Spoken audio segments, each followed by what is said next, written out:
wars, for plots and legends in the scores, ruthless clicks, unending pain, in the realm of virtual rain. Virtual rain, in the realm of virtual rain. Warriors rise and rulers fall, streaming past the ancient walls, glory fleeting, shadows dense, through the veil of screens immense.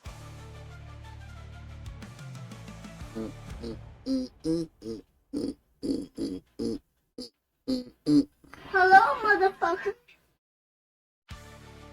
Well, hello, motherfucker. Right back at you. That was like really, really loud without headsets on.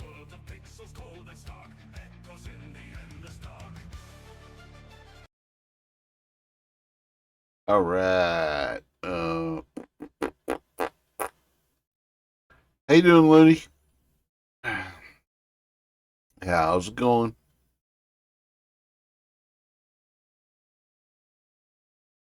Did you figure out anything new? Uh, for the pedal? Well, if I want to use the pedal for gaming purposes or for Discord in game, it would have to be plugged into the gaming PC.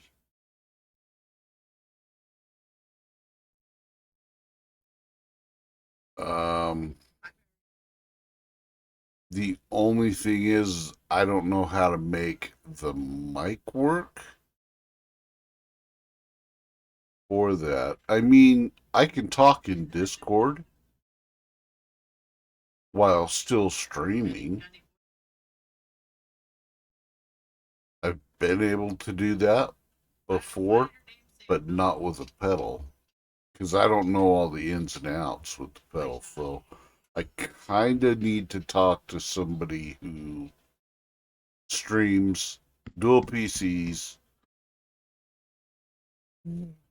that also uses a pedal. Now, in order to make that work, from what I can see, I will probably have to get an actual stream deck to make that work.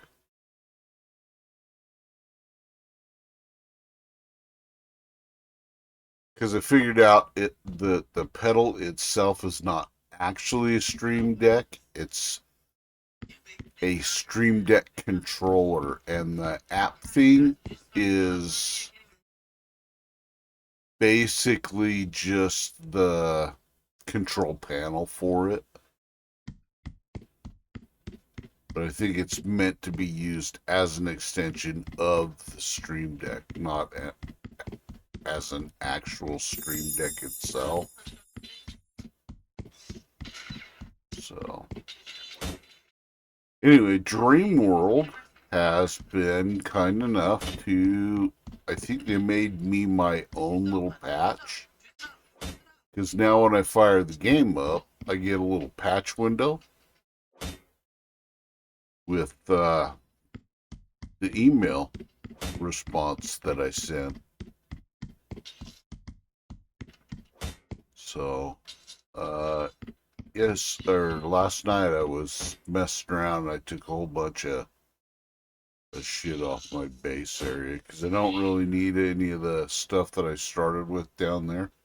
I was just kind of clogging shit up. So, and I have my air elevator right over there. You take that air elevator up and then just glide over and land on here.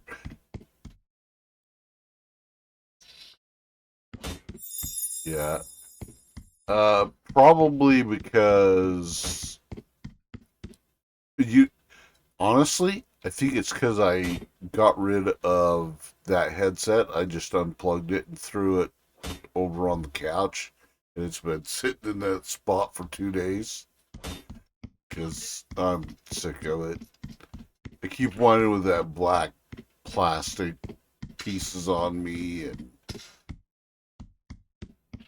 And like if you rub your fingers on the black pieces, it like decays and it gets into your fucking skin and shit.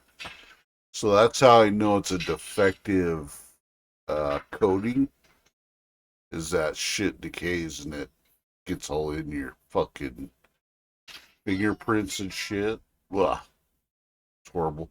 And I don't need a headset for this game, and I probably won't need it for the game that Will suggested, the demo. I probably won't need it for that either, because neither one of them have like PvP or anything like that on there. And as far as the bears and stuff go on here, they're not as dangerous as like Daisy. And they're definitely not like the dragons or anything like that in the modded servers.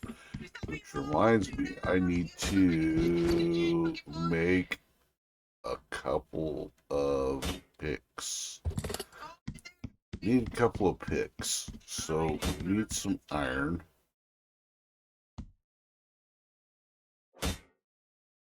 Uh, keys? Keys? Keys? Keys? Oh, wrong one. Now I gotta remember what keys do what. That's copper.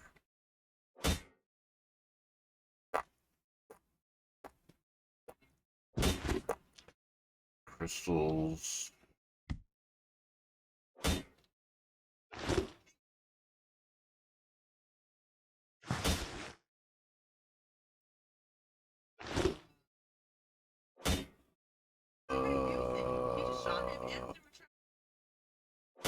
Iron.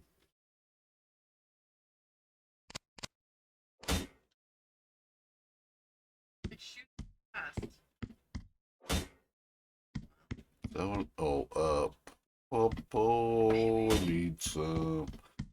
Be lurking. Need to remove a bumper off a Range Rover. Ah, okay. I'll be here. Thanks for checking in and chilling. Oops, wrong button. Wrong button. I haven't played it in a while, so.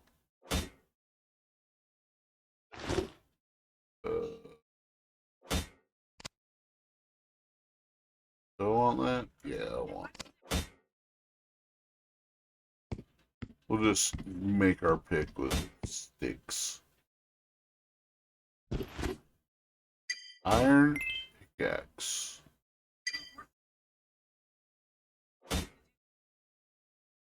Two? Yeah, we'll do two. And we'll go do some exploring and we'll see what we can find.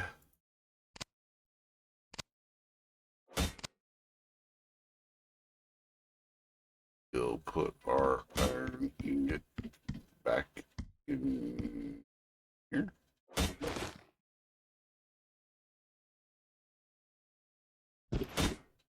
Nope.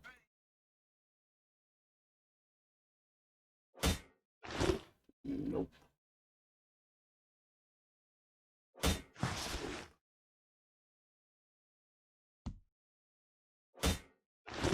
Yep. There it is.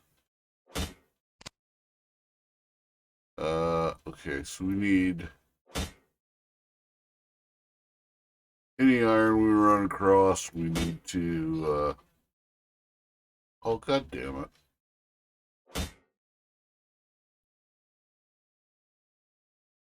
Stuck.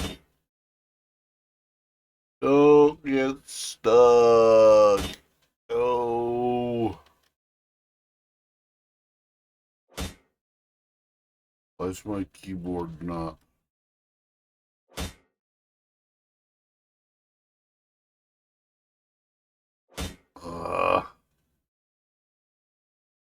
Did my keyboard stop working? What the fuck?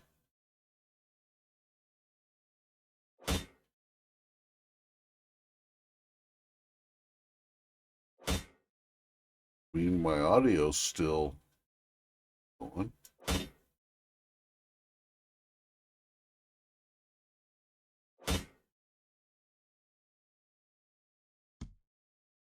That was weird. Weird.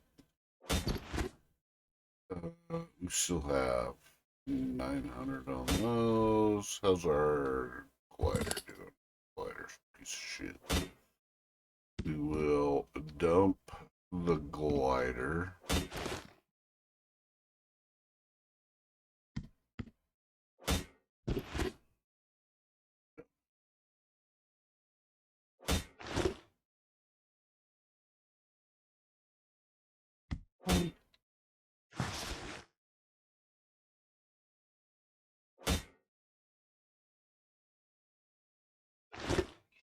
There they are.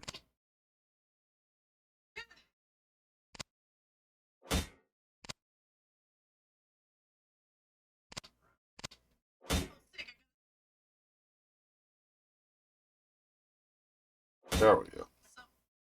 Now we'll have our glider and our spare glider, and we got rid of everything down below this level. And we made our cool little bridge over, our tilted bridge. Because I was learning how to do angles and stuff with this. I figured out something kind of cool looking for this, which is just basically a brace. I just wanted it to look like it was holding this up.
Let's see.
Hmm.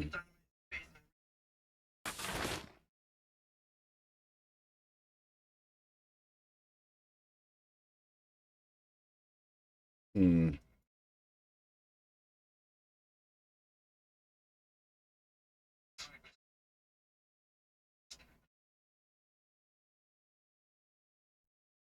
Go towards that.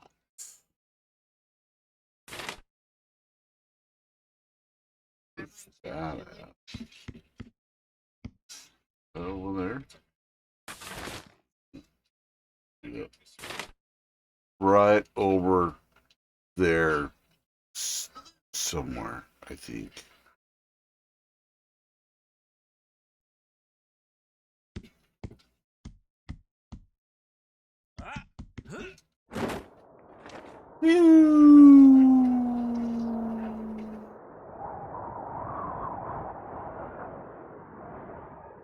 Slip gliding away. Slip gliding away. Whoosh.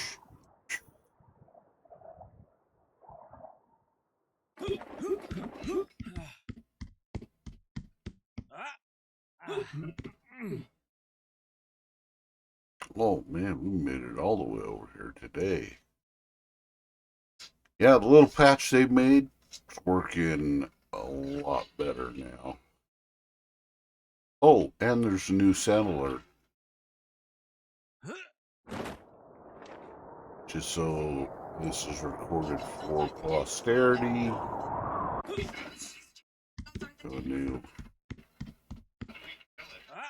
A new alert. This the eagle egg? See? It is, isn't it? Yeah. Eagle egg. Should run an eagle egg over.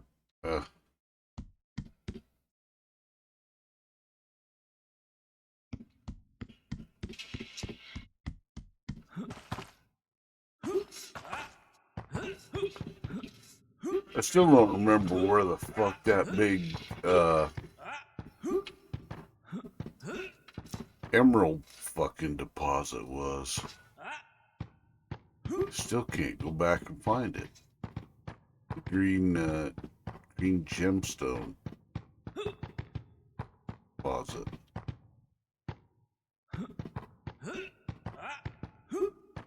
Whoa, hot, whoa.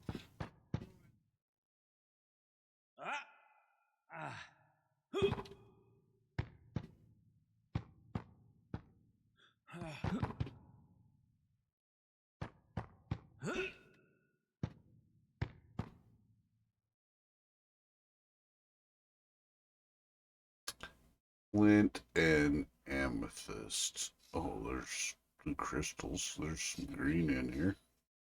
Some blue and green crystals. It's my tunnel right there that I dug.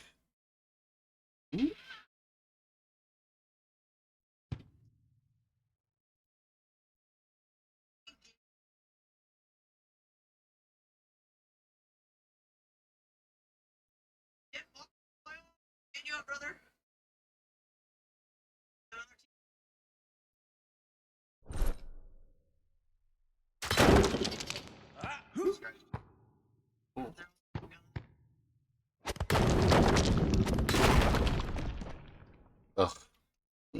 Blech. Blech.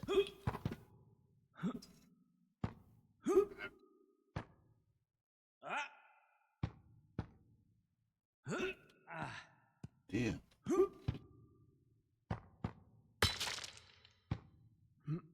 Stop climbing on the goddamn wall. You're not fucking Spider-Man. Okay? You're not Spider-Man. Nope.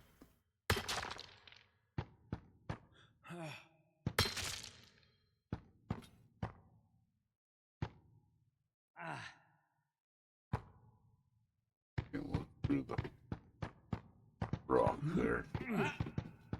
Hmm. Oh.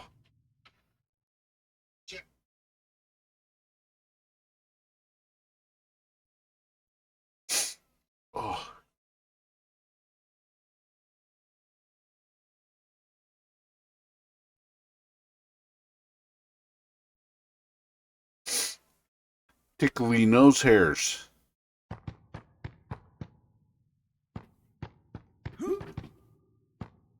Oh, this is like the cave with all the...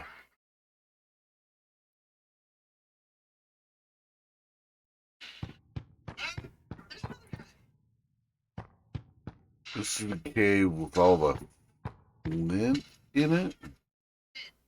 This all the flint? Oh no, it's all coal.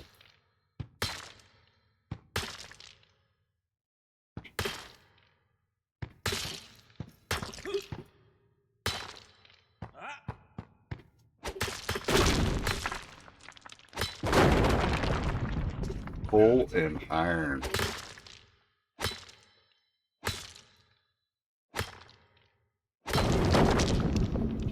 Ooh, that was a big old deposit of coal.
Lots of coal.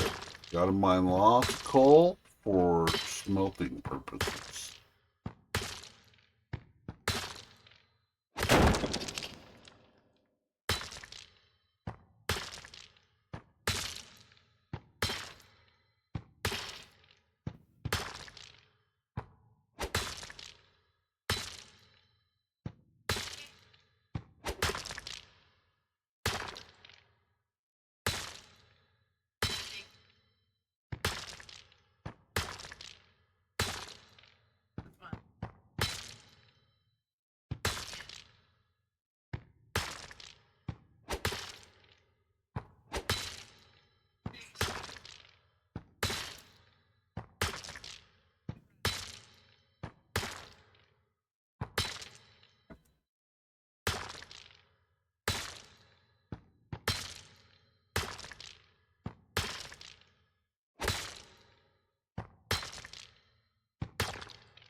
Mining, mining, mining.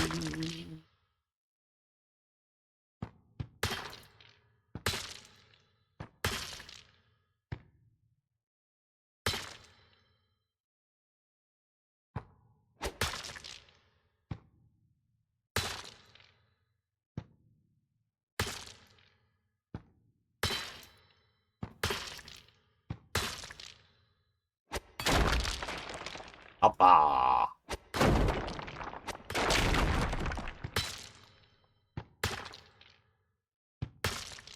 Ooh, obsidian.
Oh, see, and playing this kind of shit, this is why I need to have, like, the music requests turned on.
Yes, more.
would probably not be the best idea to be running around here mining coal. Lit torches.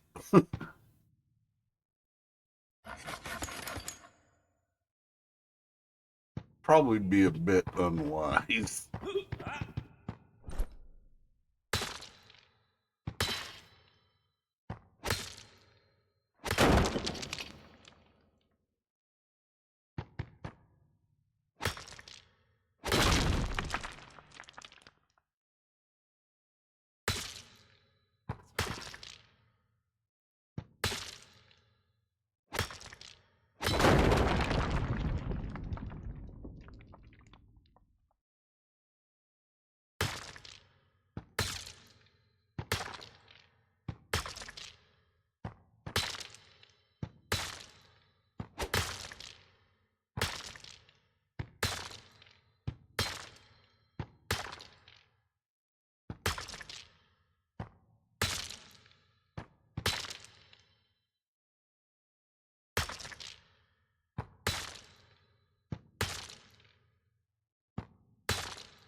Ooh, big old rock skull.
Every monument KOS, anywhere that you can move is KOS.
There we go.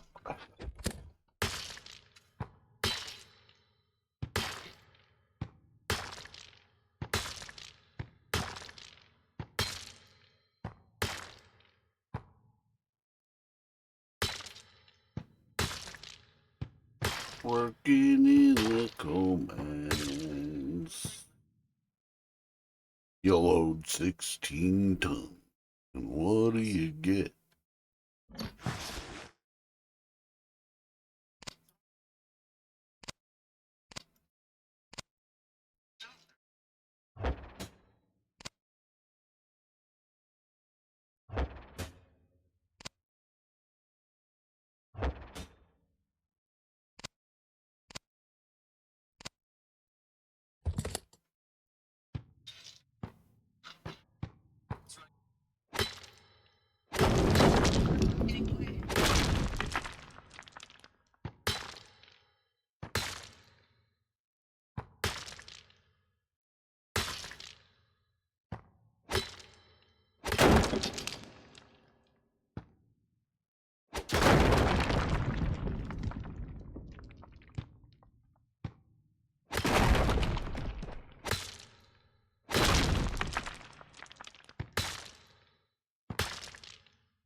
You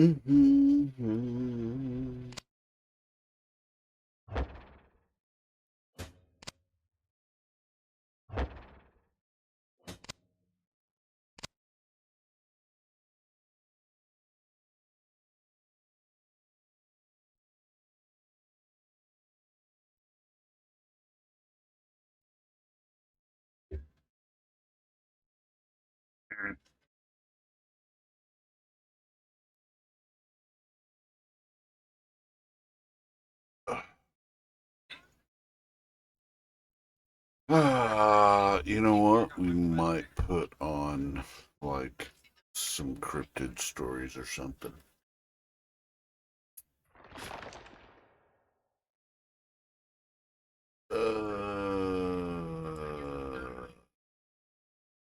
Really don't.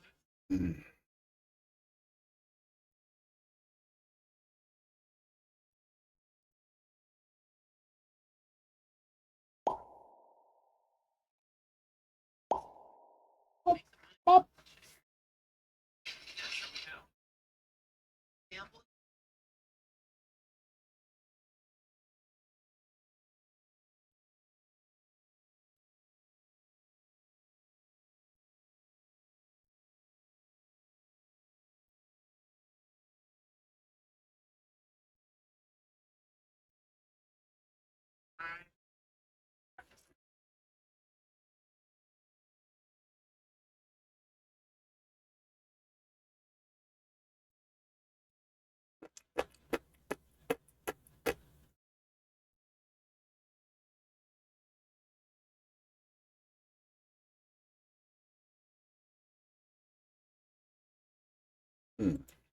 G'day, lovelies. I'm Kitty. It's been a big Holy fuck, Kitty, you need to tone that shit down. Good lord. Fucking yelling in that fucking. year here at Fairy and from Jedburgh was on his way to Horwick for the purpose of attending a market.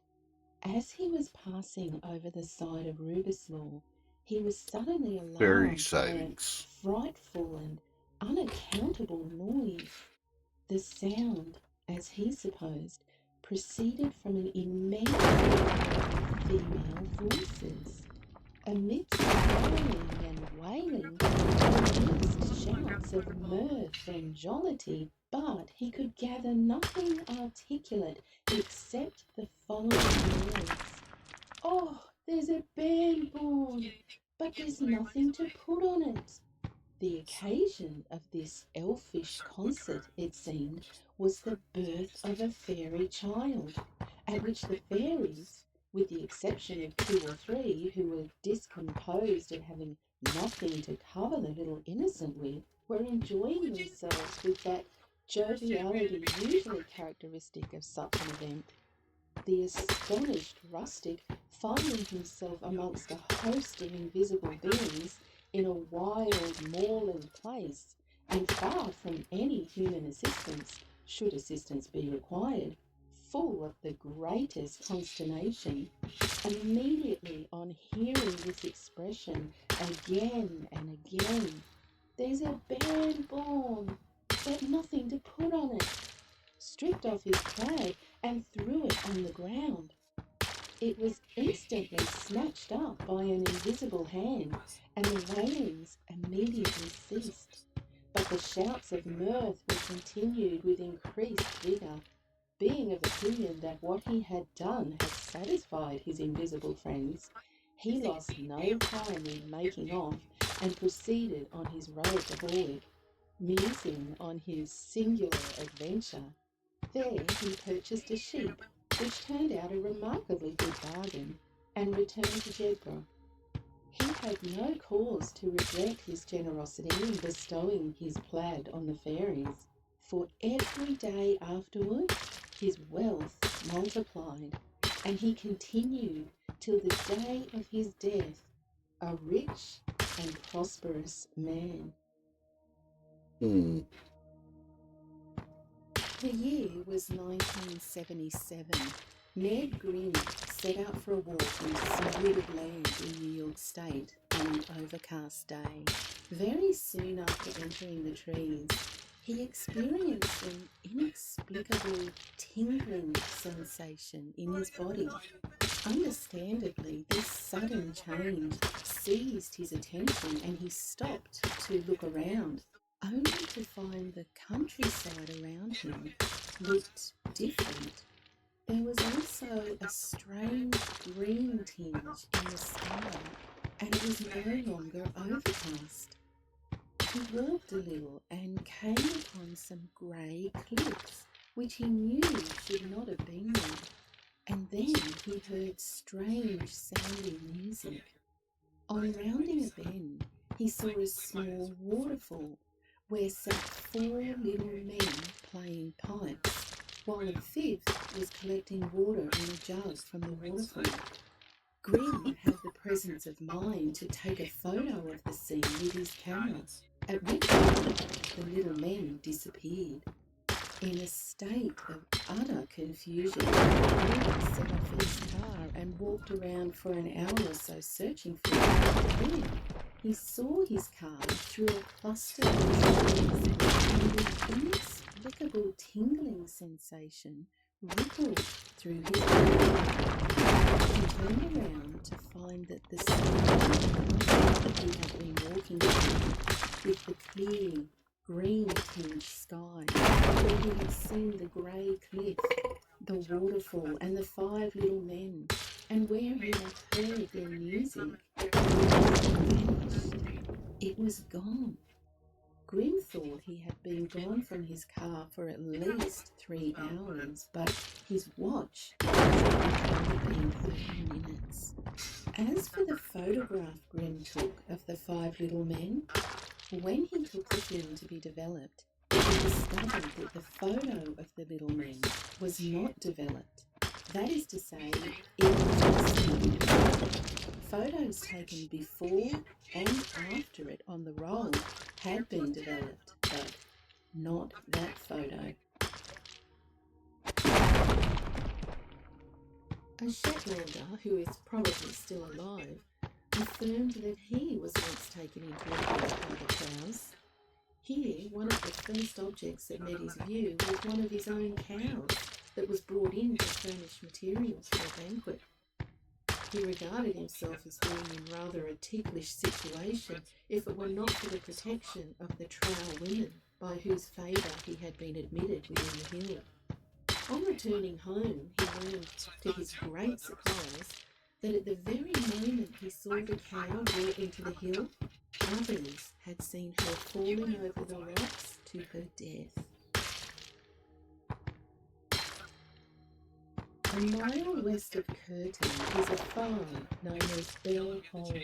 At and near this farm, a phantom black dog is frequently seen, most often along the stretch of road leading to the town of Curtin. The black dog was believed to occupy a hole that is on the bank of a nearby stream, and the custom at the time was to keep the hole covered with sticks.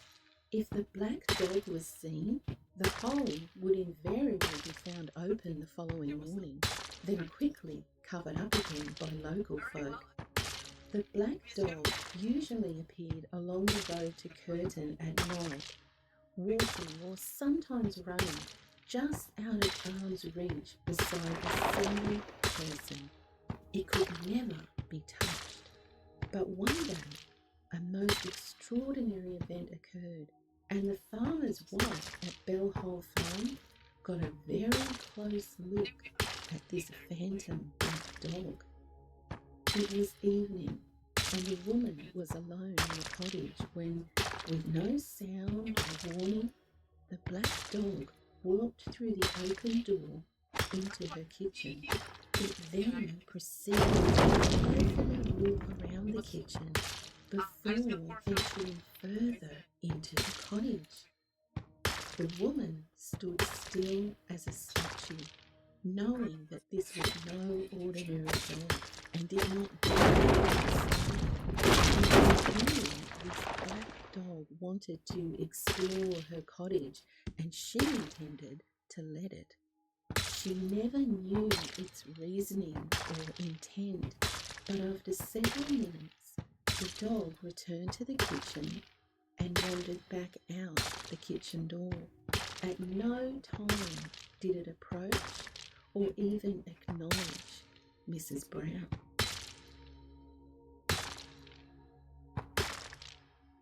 There was a woman who lived alone in the townland of Raheen, County Galway. It was summertime, and she used to go out every evening to the field to milk her cow. One evening she saw a cat sitting on a wall near her, and when she was returning home from the field, the cat followed her to the house. Well, she took no notice of it. She just thought it belonged to one of the neighbours. But the next evening, the very same thing happened. And again on the third evening. And when she got back to the house, she gave the cat a saucer of milk. The cat drank all the milk, and when it had finished, the cat said to the woman, "It is a good thing you gave me milk this evening." And with that, the cat disappeared and was not seen again.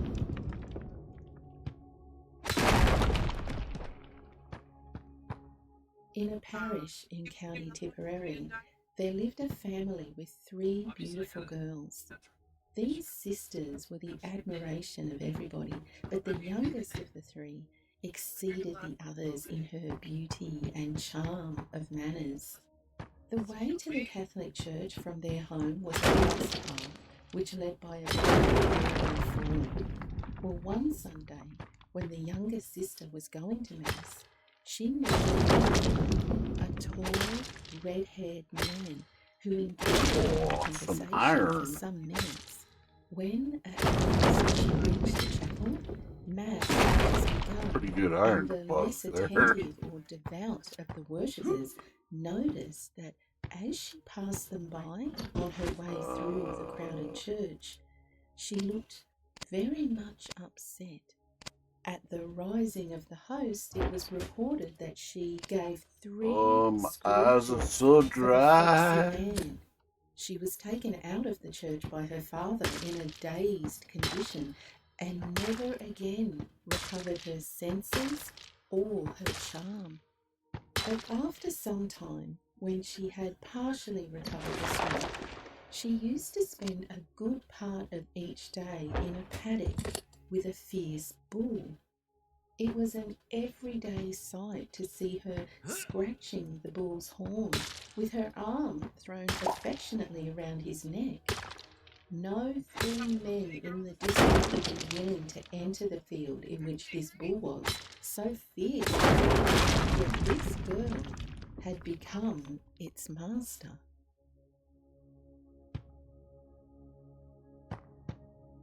In this region of Cornwall, there are 2 kinds of pixies. One purely a land-dwelling pixie, and the other a pixie that dwells on the seaside between high and low water mark. The land-dwelling pixie are usually thought to be full of reckless, mysterious fun, but they do no serious harm to anyone. It is known that they possess a green balm made from flowers gathered from Kerris Moor. Now, certain people were favoured by the pixies, and on occasion, the pixies would rub this green balm on their eyes, which allowed them to join the pixies in their revels. Those who were touched by this green balm told that while with them, time slipped away very rapidly, but on returning, no time had passed at all. No other after effects of this green balm were ever reported.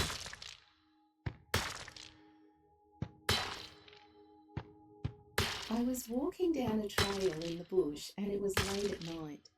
There was a heavy fog just above ground level.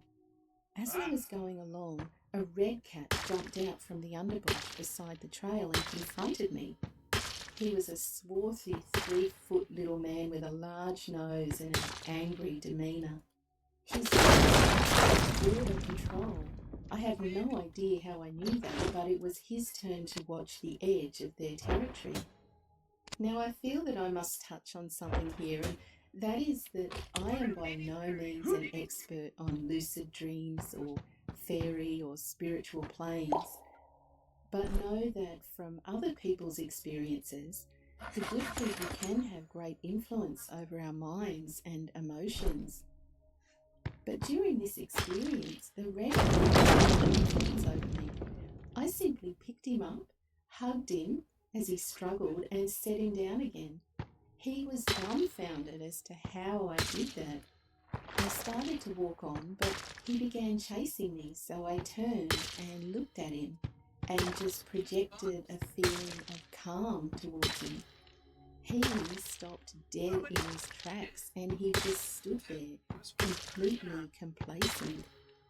Well, from there I continued through the fog and suddenly was in a forest community. It resembled a cross between an Ewok village and Lothlorien in Lord of the Rings. Elaborate homes made in tree trunks and up in the branches. The trees were huge, green and covered in moss all down the trunks. The folk were average human size, but they all had a slim build. They looked like elves, dressed in green, with a fair complexion and pointed ears. Parts of their clothes seemed to be made of foliage or leaves, but not entirely. They were very surprised to see me there. I mean, it was like watching a movie scene in which the people filled the streets to see the alien ship that had arrived. They stood with their mouths all hanging open and a look of fear on their faces. Except I was the alien ship. Well, I decided to move to one of the balconies above. I just thought it and it happened. After that, I was walking again, but I came out of the forest to a sun grassy field which had a stream running through it, and it led to a large lake with mountains on the opposite side. I noticed a small girl hiding amongst the reeds and cattails at the mouth of the stream. Our eyes met, and I continued walking on towards the edge of the lake to look at the mountains. The next thing I knew, someone took my left hand. It was the girl, and she stood there with me for a few moments. She looked to be no more than 5 years old, but she was much older, although she was still considered fairly young by her people. She wore a large head covering for camouflage made of the reeds and long grasses. It was long enough to reach the back of her thighs. She was also caked in mud from her chest down and all over her arms. I couldn't tell if she even had some kind of bottom on because of the amount of mud on her. After a few moments, I turned to her, kissed her forehead, and said I had to go. She nodded and let go of my hand. I was 24 at the time and living in Anglesey.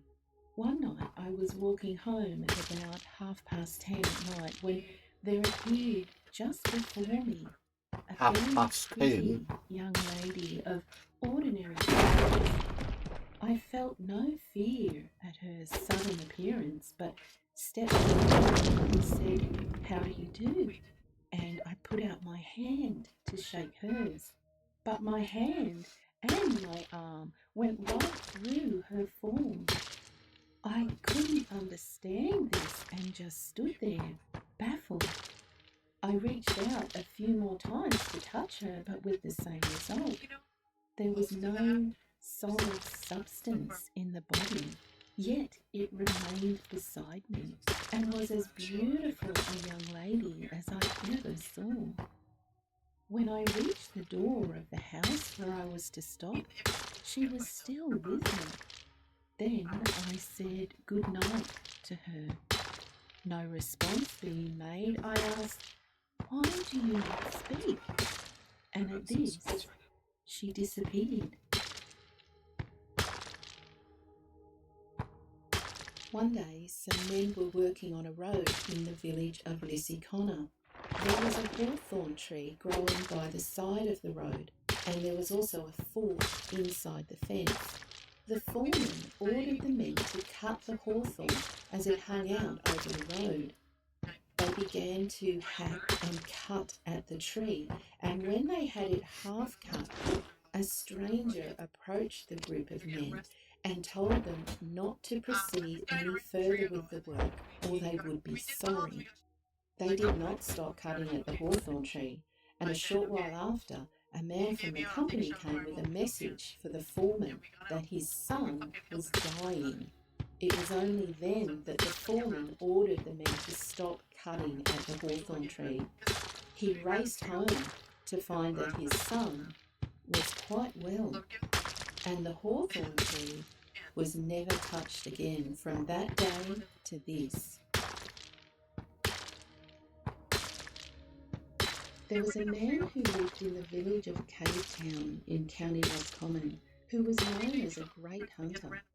There was a little wood near his home, and he went fowling in this wood almost every night. Well, one night, this man was walking down a little road through the wood, and on crossing a bridge, he saw a white fairy woman stood before him. He stopped at once and decided to try and walk past her on one side, but found he was unable to pass her. He couldn't move forward. So he did the only thing he could and turned and made his way back home. He returned to the wood later that night and again found the white fairy woman was still standing at the edge of the bridge. Once again he turned and went home, having decided that this time he would return with his gun. Well, thankfully, he was talked out of this by his friends. And soon after the events of that night, the man went to America and lived a long, prosperous life. Now many who knew the man believed that this was because he spared the life of the fairy woman. At the turn of the 19th century, there lived a man named Travers in Bridgetown, County Wexford. He had a horse, and one night he put her out in a field where he knew there to be a fairy ring. Well, it was believed that the fairies hunted this horse around the field all night, because the next morning the horse came to the gate in a state of exhaustion. The sweat was running down off her. Travers' mind immediately turned to the fairy ring, and he suspected that he had made a mistake in leaving her in that field overnight. He sent for a man named Walters, who was known far and wide to be wise to the ways of fairies. Walters told Travers to put down a post in the ground and tie the horse to it, and to leave the horse to go around the post from sunrise till sunset, and that this would set things right, as the horse could rest without being hounded or herded by the fairy. Travers did what he was told. Unfortunately, the damage had been done. Just before noon that day, the horse collapsed and died.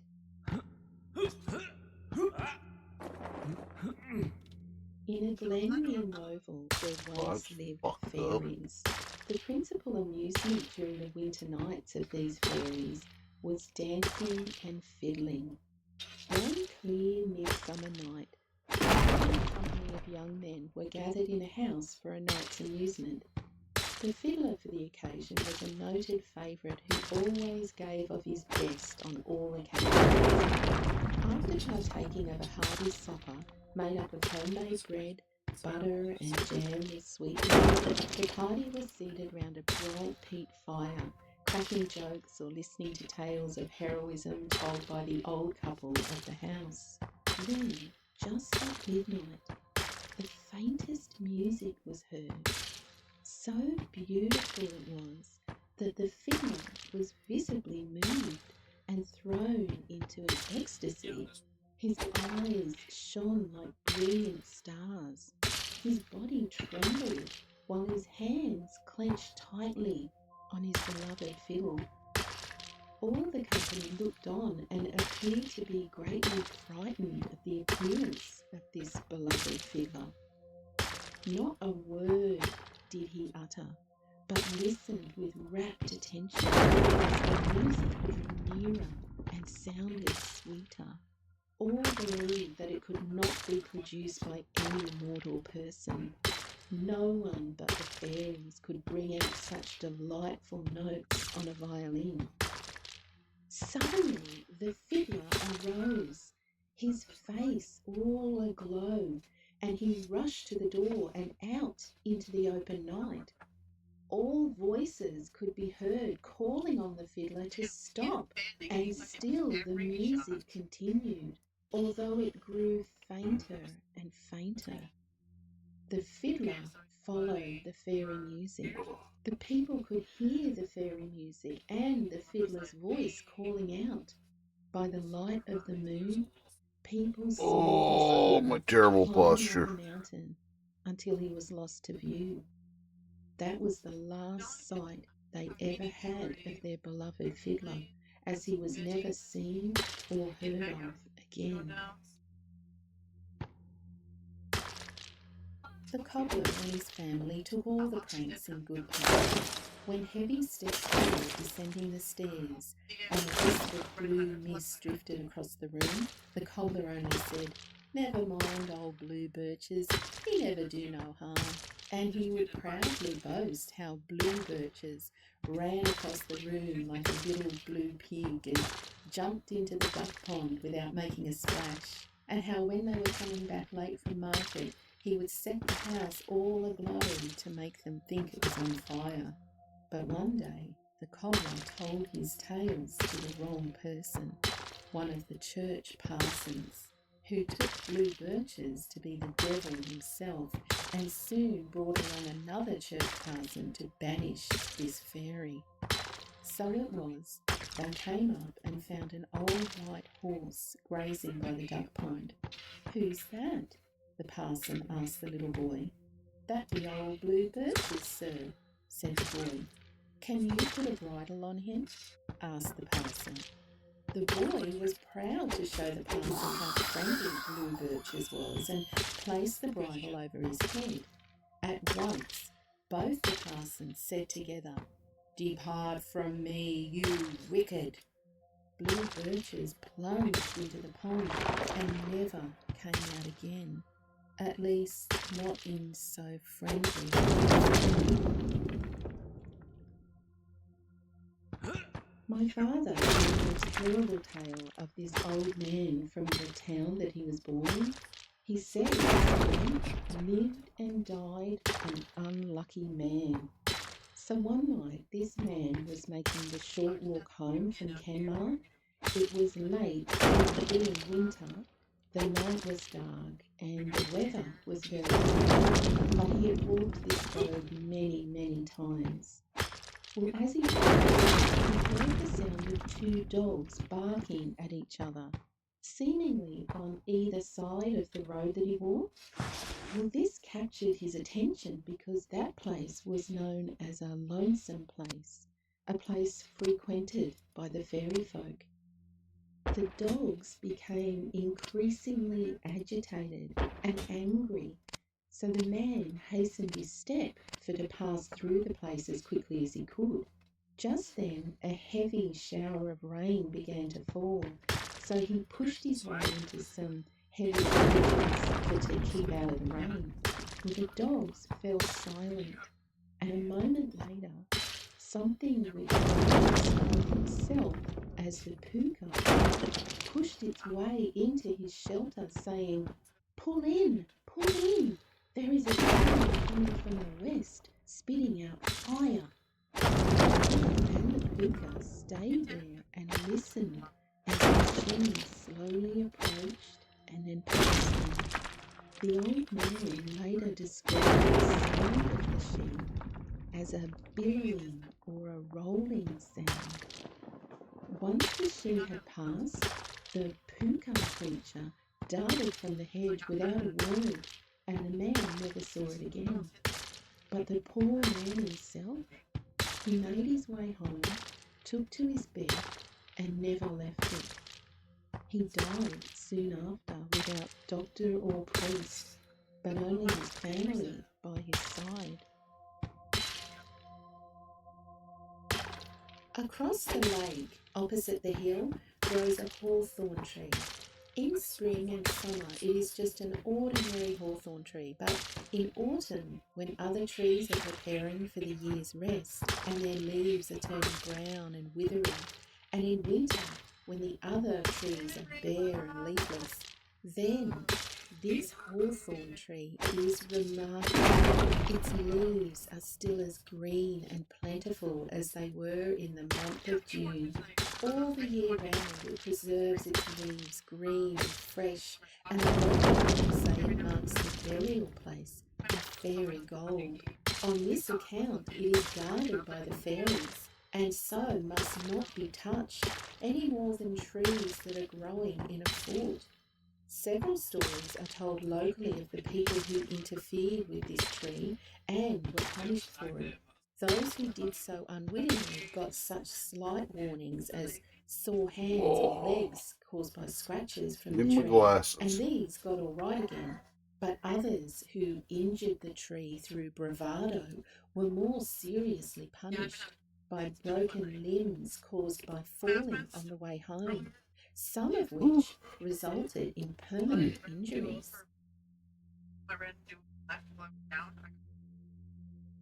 On the top of Slievelgård there once was worked a great sand pit by the local peasantry, who made their living by quarrying sand and trading it to distant contractors, who were at that time building provincial towns in the Midlands. Now, at the back of this sand pit, on the southwest side, there was a deep hole, or well. It was held sacred by the local people, and anyone who interfered with it in any way was supposed to meet with trouble. However, the sand pit was becoming exhausted, and year by year the quarrymen were working in the direction of the well. As time went on, the seam was being worked until the quarrying almost reached the well. However, the sand in the face of the pit turned into yellow clay, and the men had to cease work. They left off, but commenced work on the southeast side of the quarry. Owing to the material being held up for some days, the men were obliged to work overtime, which meant working until nightfall. The first dusky evening that the men worked, they saw a blue light rising out of the well, and this made them very fearful. Some of the braver men amongst the crowd Quite the ventured drop. to walk towards the well, but they were driven back instantly by a very strong, sickening smell of sulphur. At least, that's what they thought it was. The next day, the men began to work again and didn't leave the quarry until nightfall. This time, small pieces of sand and stones came out from the direction of the well.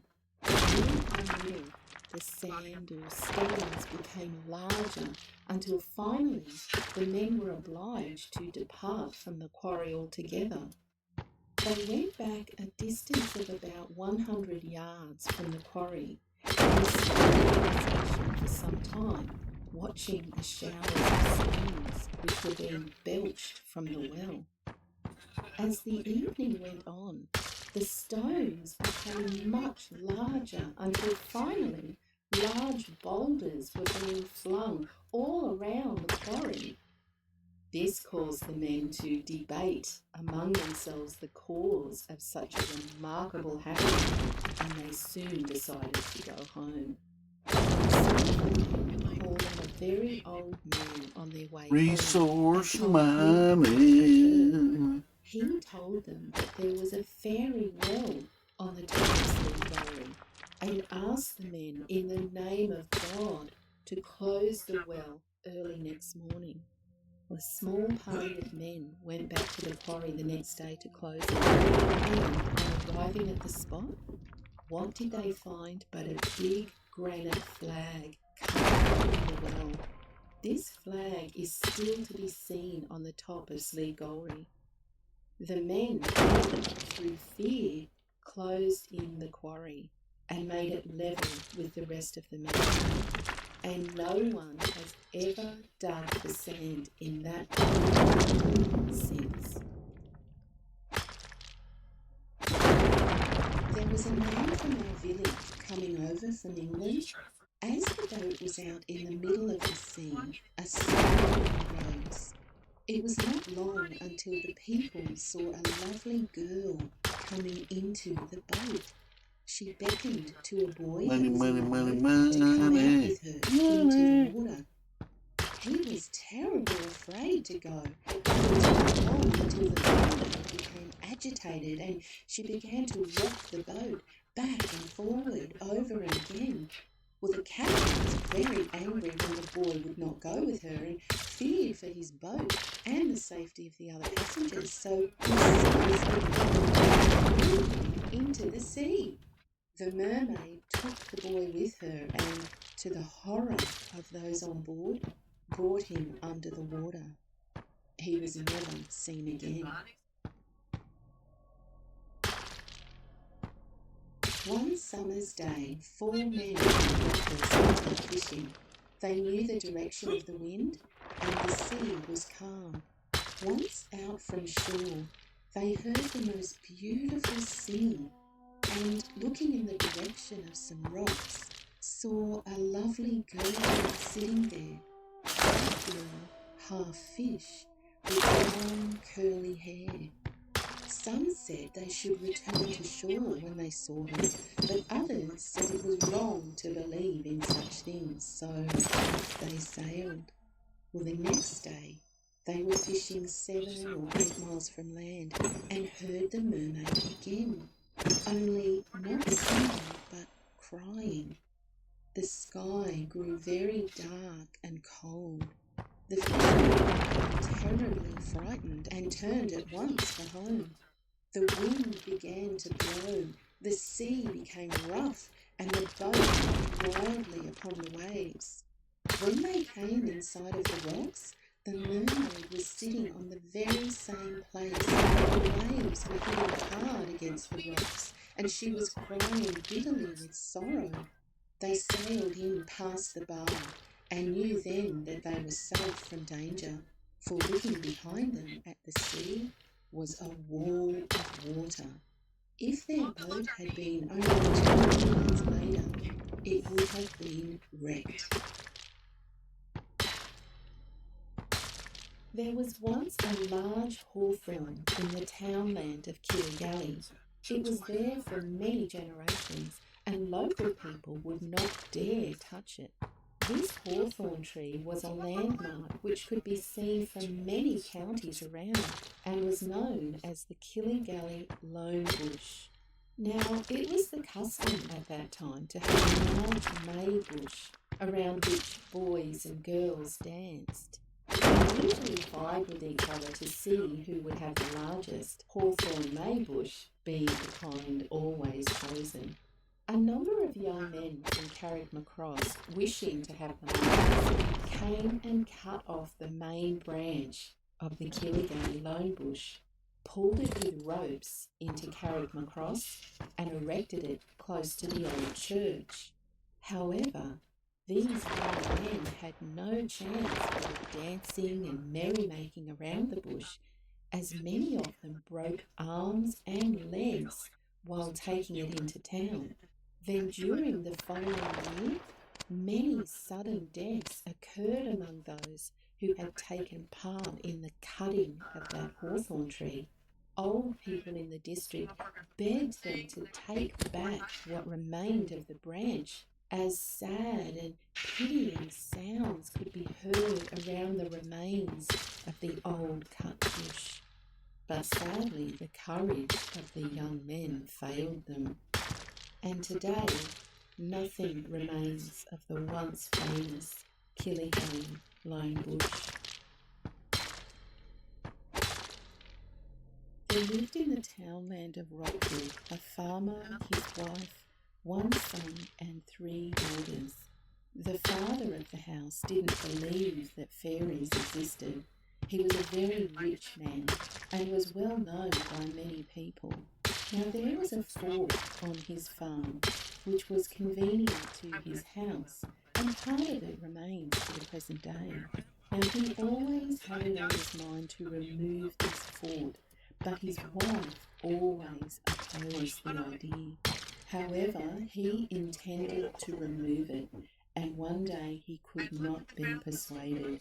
So he commenced the work of removing the fort, and in the evening of that day, around dusk, there came into the farmer's house a small but well-dressed woman. The farmer's wife was alone in the house when the stranger entered, and she asked the farmer's wife for the loan of some meal. The woman of the house gladly gave her the meal. The stranger was very grateful for the meal and told the farmer's wife she would return with it in 3 days. But it was not altogether the meal that brought me, she went on to say. But I want you to give a message to your husband. You must tell him to stop destroying that fort. Well, the farmer's wife told her husband exactly what had happened, but it was all in vain. Nothing could prevent him. The 3rd day came, and the stranger returned with the loan, and the farmer's wife was again all alone in that house. The stranger said she came to give back the loan that she obtained a few days previously. It seems, she said, that you could not prevent your husband from destroying our house. Your husband is going to bring a great misfortune on himself and his family. I am sorry, I cannot prevent him, the woman said. I am one of the good people, but it seems my warning to you was in vain. She bade the woman goodbye and passed out of the house. But days after this, a great fire and they all died. Take that, baddie. Because this man would not grant the request sought for the woman from the fairy fort. A long time ago, there was an old fairy, often seen in a field where stood a large stone we called Lockmore. The fairy looked similar to a woman, having long hair flowing down its back and a white garment down to its toes. But it was painfully tall, not what you could ever call a woman. Not everyone could see her, only some, and it was believed that she had a connection to that standing stone, that she felt she owned it or was responsible for it. Others thought she lived under it or hid something under it. No person would ever go too close to that stone. Sometimes people who couldn't see her would take their dog to the field because it was believed the dogs could see her. You see, they would stand rigid, just barking at the stone and the area around the stone, darting their eyes about and barking till their throats were raw. Then, as quickly as they had started, the dogs would stop their barking, turn and run home. When she was younger, my mother, Mrs. McKenna, lived in County Offaly. She had a younger sister who was dying, and one night the family was sitting all around the fire in great sadness. My mother was unmarried at the time, and her sister, who lay dying, was only 18 years old. As the family sat quietly around the fire, they heard a car pass by, and then immediately afterwards they heard the most awful screams. They all jumped up and opened the door and looked out, thinking that a child or someone had fallen out of the car. Her brother, Johnny, went out onto the road to check, but the car had gone and the screaming had ceased. After taking a considerable length of time to look around for a possibly injured person, Johnny eventually returned to the house and shut the door behind him. Immediately, the crying and wailing and screaming started up again, but this time it was noticeably closer to the house. So Johnny went out again, and again the crying stopped. The same thing happened a third time, and after that, the cry began to circle around the house, getting louder and more awful, and it was then that I realised that it was the banshee. No one was brave enough to approach the door, let alone open it to look out. The crying continued during the night, with constant crying followed by a short interval. As morning approached, the family was still sitting around the fire, and they noticed that the crying was becoming quieter, weaker, and farther away. And finally, it ceased altogether. That day, my mother's sister died. The banshee is supposed to follow a family named Bradley who live in a place called Clonee, which is only a mile from where I live. One night, a man named John O'Hara was on his way home and he passed by Clonee. When he was coming near the Bradley's house, he saw the banshee sitting on a low branch of a tree, just combing her hair. He slowed as he approached her and said, "Good night," but she would not speak. He said, "Good night," but again she looked at him without answering. Well, this angered him, and at last he said, "Whoever you are, I will make you speak." And he hurried home to get his dog. But when he came to where the banshee was, the dog, which was known to be fierce, would not go anywhere near her. So he went home with the dog, got his gun, loaded it up, and put a bent sixpence in it. He returned to the tree where she'd been sitting, but she was gone. Only 2 days later, one of the Bradleys died in their home, and the night before the death, the keening of the banshee could be heard all over the countryside. People truly believed that something terrible was going to happen to John O'Hara because of how he behaved to the banshee, but nothing ever did. He's still hale and hearty, and it is some years now since he heard the banshee. A strange story is told about a little boy stolen from his parents by the good people, as the fairies are sometimes called. In his place was left a shriveled-looking, cross-tempered boy with an enormous appetite. The heartbroken parents did not suspect the trick the fairies had played on them. They thought that the change in their son was due to an illness, which left him a helpless invalid. The poor mother got into blame one day for giving the invalid all the food in the house. Their other son, enraged and ashamed to have no food for the men whom he had fed in the corn, rushed into the room with a loaded gun in his hands and shouted at the crippled baby, "Clear out, or I will shoot you." To the astonishment of all, the boy jumped out of bed and begged for mercy and cried, "I'll go tonight! I'll go tonight!" They thought the lad had gone crazy, but at midnight that same night, such terrifying shrieks and sounds came from the room that their hearts nearly stopped beating. At last they had courage enough to enter the room, and they found calmly sleeping in bed, not the withered-looking invalid, but their own child, strong and healthy as he ever was. There was a woman rowing a boat on Carthon Lake. A man was standing on the bank, and he saw the head of a horse appearing over the water. This monster looked directly at the man, and the man shouted at the woman to row quickly out of the lake. She looked back and saw this monster, but he had seen her first and was following her. She managed to land on the shore first, and the lake horse disappeared again below the water.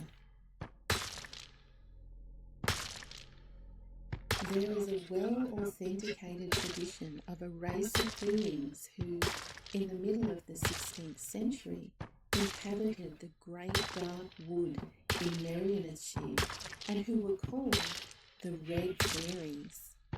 They lived in dens in the ground, had fiery red hair and long, strong arms, and it was known that they would steal sheep and cattle by night. There are cottages near the Great Dark Wood with scythes in the chimneys, which were put there to keep these terrible beings out. One Christmas Eve, a knight named Baron Owen headed a company of warriors who violently assailed the Red Fairies and found them to flesh and blood.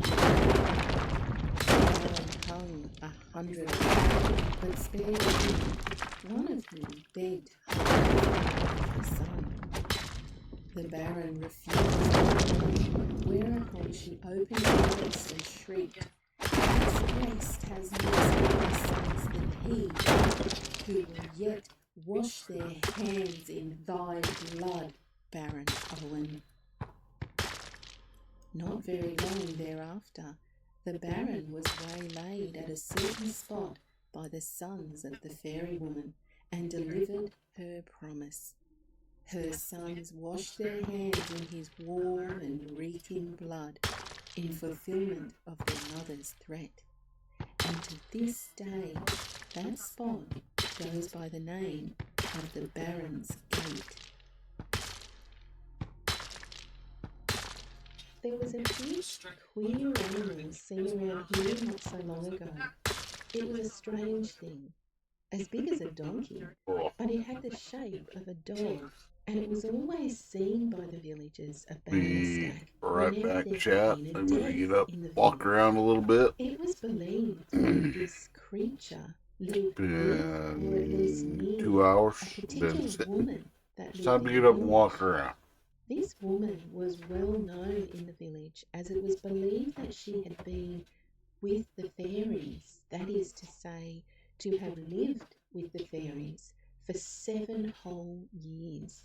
So familiar was the woman with this dog-like creature that she named it Charlie. Local folk noticed that if this woman told too much about her time with the fairies, she would be black and blue in the morning, with Charlie having beat her.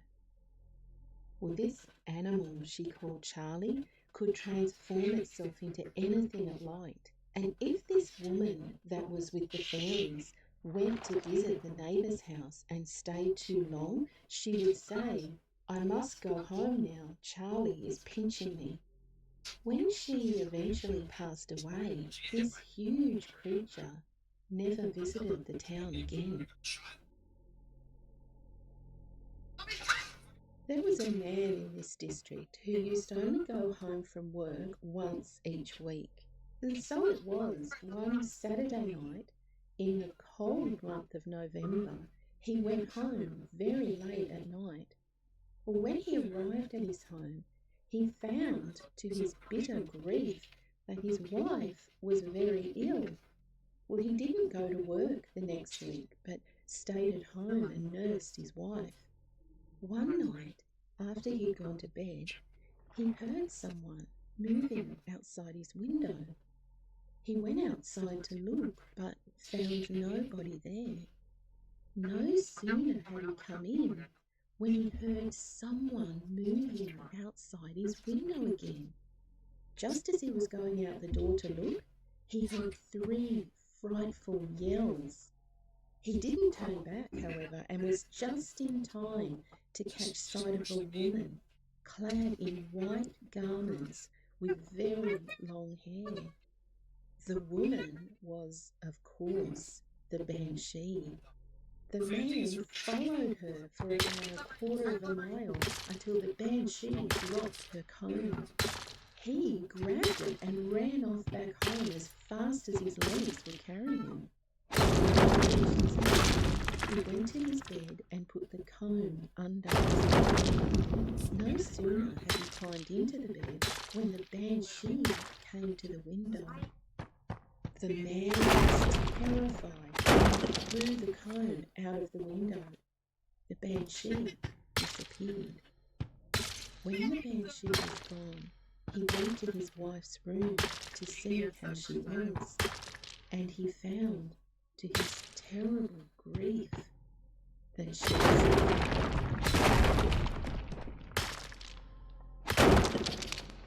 having a great time. It was beautiful. After we had a long walk, we went into our tents. Keith had 2 dogs with him in his tent, and I was alone in mine. It was about 11:30 p.m. when I started hearing steps outside. Now remember, there was only us in the area, so I called out to Keith to ask him what was that. Was that him walking around outside? And Keith replied, "No. Why? What is it?" I said, "I hear footsteps outside." And he called out, "Just go to sleep." Well, a few moments later, I heard them again, so I called Keith again and said, "Okay, what's going on?" He said, "I know, now I hear them too." Soon after, the side of the tent lit up. It was the right side. Not much, just a bit lighter where I could see images. First, it was a tiny person with really spiky hair walking past my side of the tent. Then it did it again, but its hair changed from spiky hair to like a hood-shaped hat. Then, this is what really got me, it showed me a hand, but with really long fingers ribboning at the side of the tent. And I mean really long fingers. Then Keith shouted at me that he could hear sniffing and grunting at his tent. Now, we don't have wild pigs here in Ireland, so we both jumped up and ran out to look, only to find nothing at all. Now, I did not believe in fairies, but this whole experience went on from 11:30 until about 7:30 a.m. We didn't get one bit of rest. The last part of this terrifying experience was about 6:30 to 7:15 a.m. when this scary, wild wind came up from nowhere and continued for about 20 minutes, till eventually we both just said, "Enough is enough." We packed up and left. So when I got home, I looked up the history of Glenmalure and there was some battles there a long time ago with the British back in the day. But I also found that there is a lot of activity with fairies there. So I looked up that too and found out that what we had seen was a higher fairy with the spiky hair and the very long fingers. I was in shock. So was Keith. I tell you, I have never, ever had anything like this happen to me before. Was there a reason for this? Did we camp on their land? Or did we block their path? Or were they too loud? I really don't know, but it terrified both of us. In October 1943, just as I reached the summit cairn of Ben Macdui, mist swirled across and enveloped the mountain. The atmosphere became dark and oppressive. A fierce, bitter wind whisked among the boulders, and an odd sound echoed through the mist. A loud footstep, it seemed. Then another and another. Well, I am not an unduly imaginative man, but my thoughts flew instantly to the grey man. Then I felt the reassuring weight of the loaded revolver in my pocket. Grasping the butt, I peered about in the mist tattered by the eddies of wind. A strange shape loomed up, then receded, and then came charging at me. Well, without hesitation, I whipped out the revolver and fired 3 times at the figure. When it still came on, I turned and headed down the path, reaching Glenderry in a time that I have never bettered. You may ask, was it really the big grey man? Frankly, I think it was. A man named McKenny and his family lived on the road. Well, one day the man and wife went to town, leaving the children to look after the house. All went well till evening, and there was no sign of their return. As darkness fell, the children became anxious, and after a time they heard the alarming noise of a pack of hounds approaching the house. Now there was a pain missing from the back window of the house, and the children were surprised and terrified to see a man grasp the side of the window and push his head in. The children watched as the man was seized from behind by several forms outside and dragged back. Still, he tried to escape their clutches, and this time managed to get one of his shoulders in, but the pull from behind became greater, and he was again dragged out. This time he was surrounded and carried off roaring for all that was in his power. Next morning, it was found that the man of the house was drowned in the Black Falls when returning from town. It was believed that he had been captured by the fairies and was trying to escape when the forms appeared. It was thought that if any person were to have caught his arm, he probably would have escaped the fairies.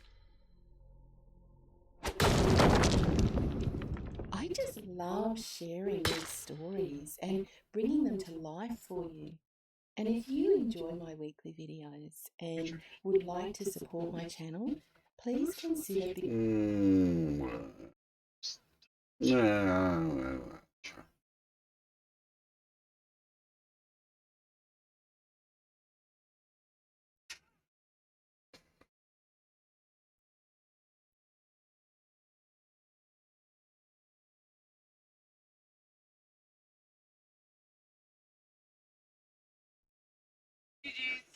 GG's.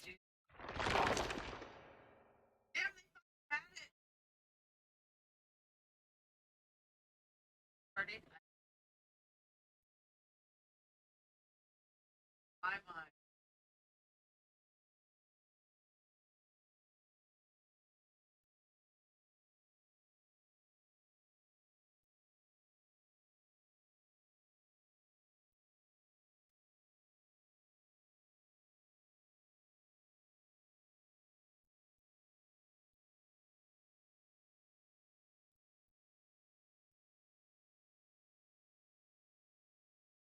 Well, this is definitely not the game for people who are terrified of heights.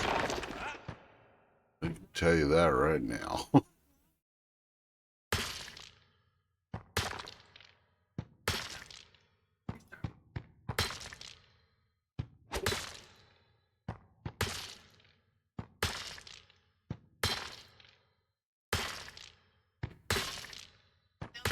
Situation.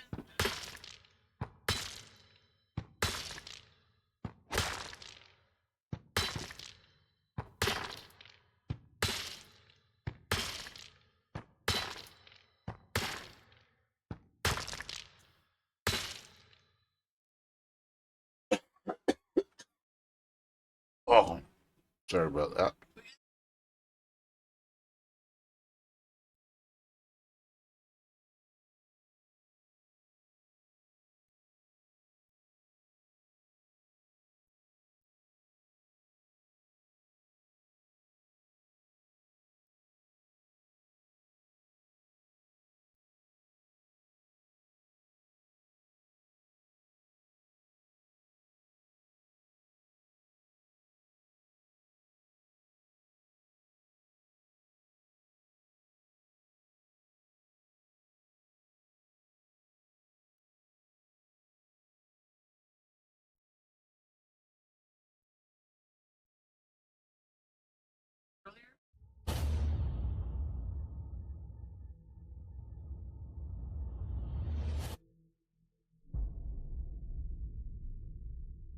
Last winter, my friend Colin and I decided to spend a week in a cabin deep in the forests of Alaska. It seemed like a perfect escape from the monotony of our small-town lives. The cabin was a drive from my house, tucked away from civilization. Colin had found it online, advertised as a secluded spot with breathtaking views and a wood-burning stove to keep us warm. The idea of snow-covered trees and peaceful nights by the fire sounded like a dream. We packed our things, loaded up my truck, and set off in the early afternoon. The drive was uneventful at first. The road grew narrower as we got closer to the cabin, and soon it was just a trail cutting through the endless forest. By the time we arrived, the sun was already dipping below the horizon, casting long shadows across the snow. The cabin was small but cozy, with a single bedroom, a tiny kitchen, and a fireplace that looked like it had seen better days. Surrounding it was nothing but towering trees and silence. After unpacking, we decided to stretch our legs and explore the area before it got too dark. The forest was eerily quiet, a kind of quiet that feels heavy, like the trees are listening. Our boots crunched through the snow as we followed a narrow path winding between the pines. That's when we heard it, a scream. It was faint at first, just a distant cry carried by the wind. Colin and I stopped in our tracks, exchanging a nervous glance. Then it came again, louder this time, and unmistakably human. It was the kind of scream that made your stomach twist, raw and desperate, like someone was... "We have to check it out," Colin said. He was always braver than me, or maybe just more reckless. I wanted to turn back and pretend we hadn't heard anything, but I couldn't leave someone out there if they needed help. We followed the sound, our footsteps quick and uneven. The screams grew louder as we pushed deeper into the forest, and soon we spotted a faint light ahead. It was a cabin, much older and more run down than ours. The windows were grimy, and the roof sagged under the weight of the snow. The light inside flickered like it was coming from a fire or a lantern. We crept closer. The screaming stopped. A low muffled sound, like someone crying or gasping for air. Colin gestured for me to stay back while he approached the window. He wiped a small patch of frost off the glass and peered inside. I'll never forget the look on his face when he turned back to me, wide-eyed and pale as the snow around us. "There's a guy tied to a chair," he said. "And another man, he's wearing a mask. He's got a knife." I felt my heart drop. My legs turned to jelly, and for a second, I couldn't move. Colin was already backing away from the window when a voice cut through the air behind us. "What are you doing?" We spun around, and there he was, a man tall and broad-shouldered, standing just a few feet away. He was dressed in a heavy coat and boots, his face hidden in the shadows of his hood. I couldn't see his eyes, but I could feel them on us, sharp and cold. Neither of us said a word. Colin grabbed my arm and we waited. The man shouted something, but I didn't stop to listen. The trees blurred past us as we ran, our breath steaming in the frigid air. I could hear the crunch of snow behind us, his footsteps heavy and relentless. My lungs burned, and my heart pounded so hard I thought it might burst, but I didn't dare look back. We reached our cabin, slammed the door shut, locking it with trembling hands. For a moment, we just stood there, staring at each other, trying to catch our breath. Then we turned off the lights and peered out the window, expecting to see the man charging toward us. But the forest was empty. The only sound was the wind whistling through the trees. Colin grabbed his phone and called the authorities. It felt like an eternity before they arrived, but eventually we saw the flashing red and blue lights cutting through the darkness. 2 officers stepped out of their vehicle, their breath fogging up in the cold as we hurried outside to meet them. We told them everything about the screams, the man tied up, the masked figure, and the guy who had chased us. They didn't seem entirely convinced, but they agreed to check out the old cabin. We led them back through the forest, our flashlights slicing through the shadows. When we reached the cabin, my stomach twisted. The place was empty. No light, no screaming, no signs of anyone. The door hung slightly ajar, creaking in the wind. And inside was nothing but an empty room with a dusty floor and a broken chair in the corner. The officers said they'd continue their search and told us to stay in our cabin for the night. We didn't sleep at all. I kept picturing the man in the mask, wondering if he was out there, watching us. 2 days later, the authorities called to let us know they had caught the man. They didn't give us many details, just that they had found both the masked man and the guy who had shot me. The officer on the phone sounded uneasy, like there was more to the story he wasn't telling us. When I pressed him for answers, he simply said, "It's better if you don't know." We left the cabin that same day, cutting our trip short. The forest no longer felt peaceful. It felt wrong, like it was hiding. Even now, back at home, I can't shake the memory of that night. The screams, the masked man, the chase, it's all burned into my mind. Sometimes I wonder what happened in that cabin. Who were those men, and why was one of them? The authorities never told us, and maybe it's true, but every so often when I'm lying awake at night, I think about that voice in the forest, low and cold. What are you doing? Before we get into the next story, for the first time, please make sure to subscribe to our channel and press the bell icon for upcoming scary stories. We need your support. Please share these stories with your friends and family. Thanks.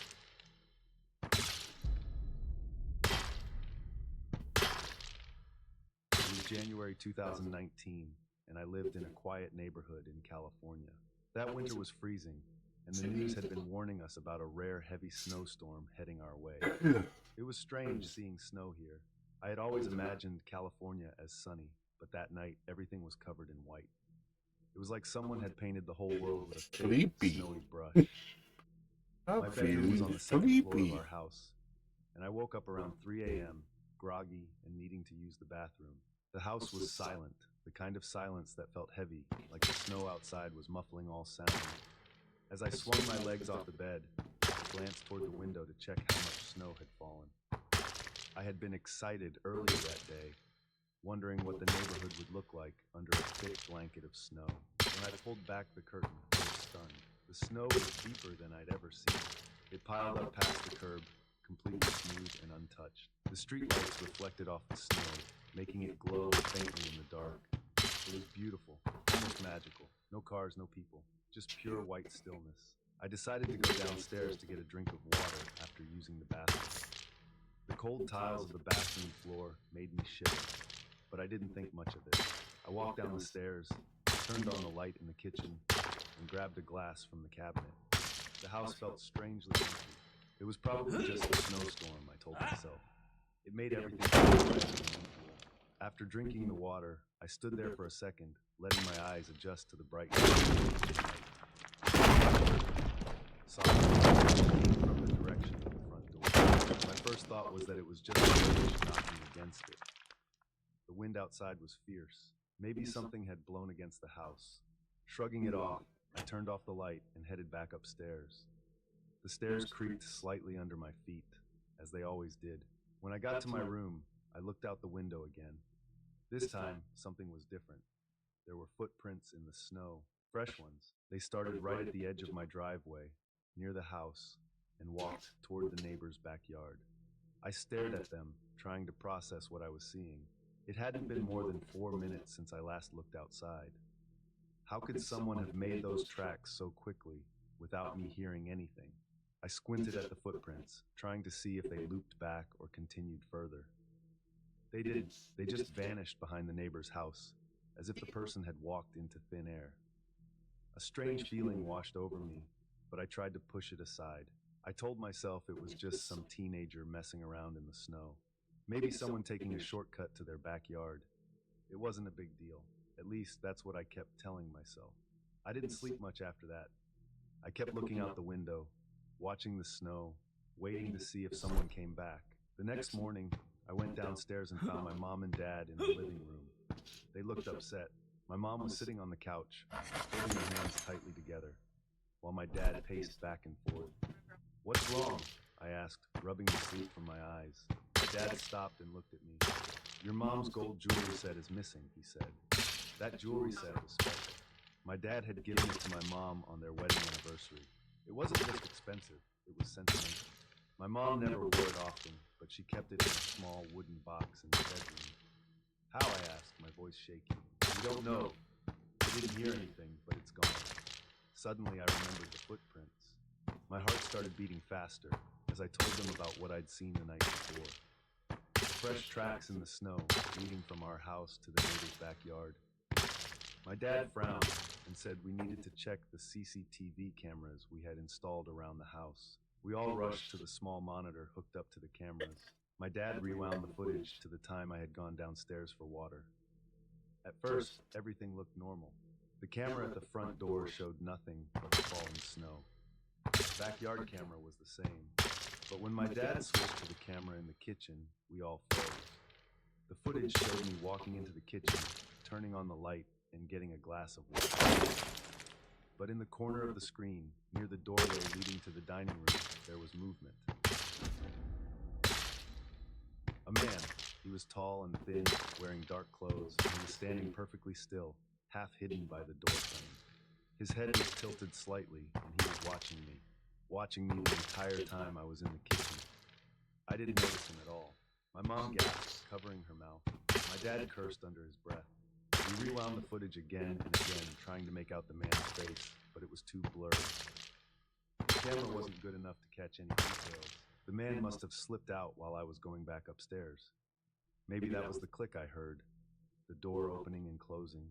We called the police immediately, but when they arrived, they couldn't do much. The officers checked the footage and said it wasn't clear enough to identify the intruder. They followed the footprints outside, but the snowstorm had started again, covering the tracks. The police told us to be more careful, to lock all the doors and windows, and improve our security. But that was it. No leads, no answers. For weeks after that, I couldn't stop thinking about the man in the footage. How long had he been in our house? Did he watch me come downstairs? What would have happened if I had noticed him?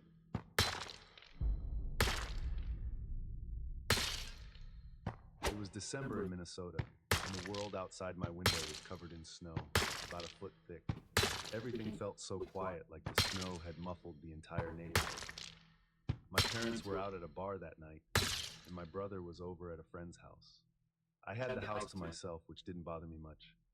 I liked the peace. I was in the living room, curled up on the couch with a blanket, watching some show on TV. The glow from the screen lit up the room, while the rest of the house stayed dark. I remember the clock on the wall ticking steadily, marking the passing time. I had just finished a bag of chips when I heard it, a faint knocking sound. It came from the basement. At first I thought maybe it was just the old pipes. Our house was old, and it had its fair share of strange noises, especially in the winter. But this didn't quite sound like the usual creaks or groans. It was deliberate, soft, but steady. Curiosity got the better of me, so I stood up, wrapping the blanket around my shoulders like a cape, and made my way toward the basement door. The floor felt cold under my socks, and the air seemed to get heavier as I reached for the handle. I opened the door, flipped the light switch, and peered down the stairs. The light flickered for a moment before holding steady, casting long shadows on the walls. I took the stairs slowly, each step creaking beneath my weight. When I reached the bottom, I looked around. The basement smelled faintly of dust and old cardboard. Everything looked exactly as it should. Boxes neatly stacked in the corners, an old desk covered in papers, and a few plastic bins near the far wall. Nothing seemed out of place. I walked around, checking the small windows for any sign of movement or a draft that could have caused the noise. Nothing, just stillness. With a shrug, I figured it was probably my imagination playing tricks on me, or maybe snow shifting against the house. I went back upstairs, closed the basement door, and returned to the couch. 5 minutes later, just as I was starting to relax, I heard it.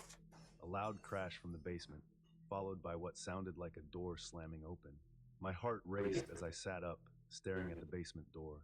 This time, it wasn't something I could dismiss. The sound was sharp and clear, like something heavy being knocked over. I hesitated for a moment before standing.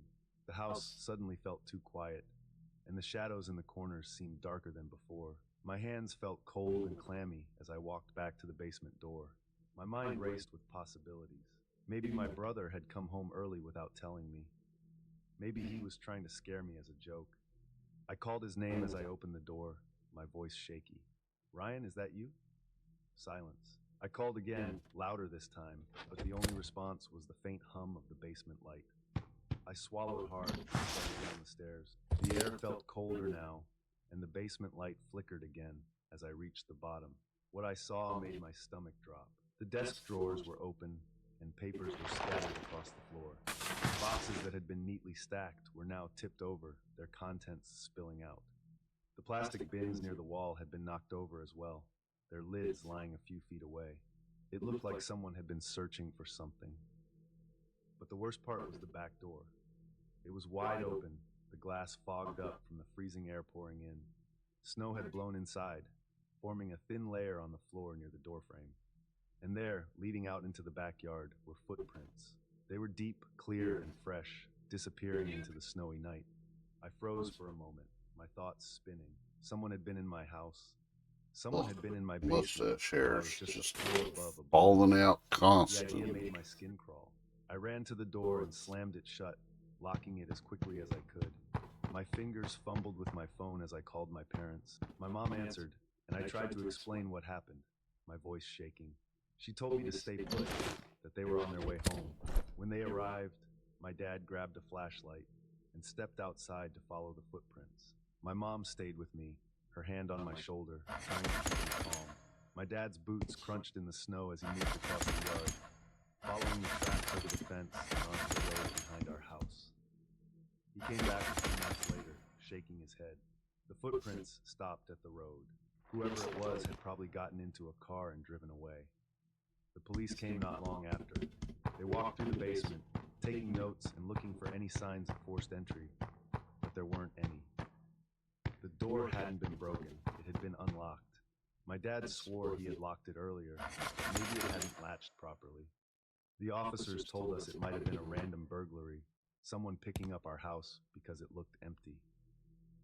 But part of me wondered, the way everything had been searched through so carefully made it feel personal, like whoever it was had been looking for something specific.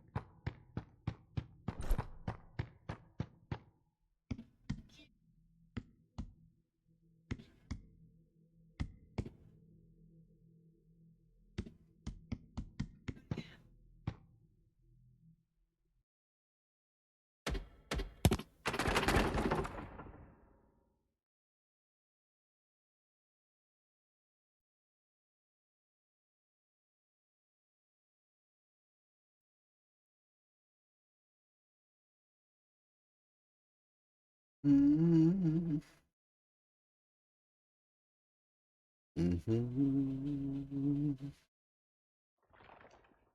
Yeah, I think we'll keep playing on this till midnight, and then we'll jump over, we'll play that demo that Will suggested. I don't know where he's at. He's probably sleeping. He's probably sleeping.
refer to me as Sluggo.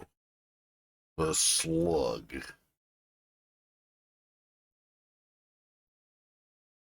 Sluggo the slug.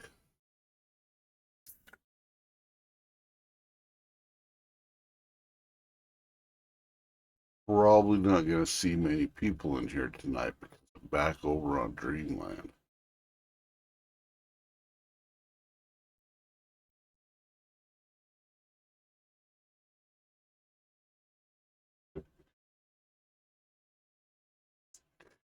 Not very popular.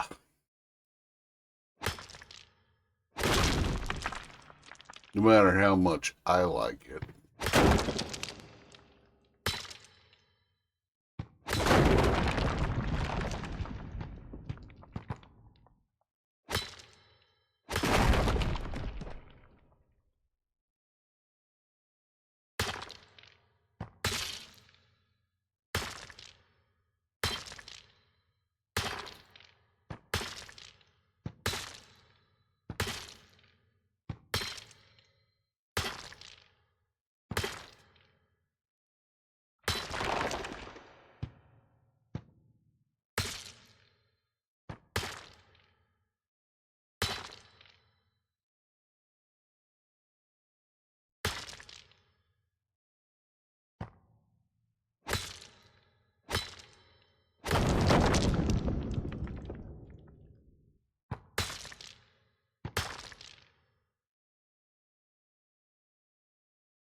Ah.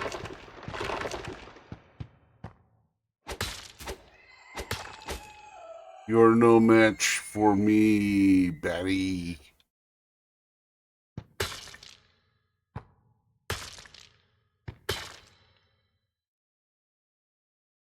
The bat was no match for me.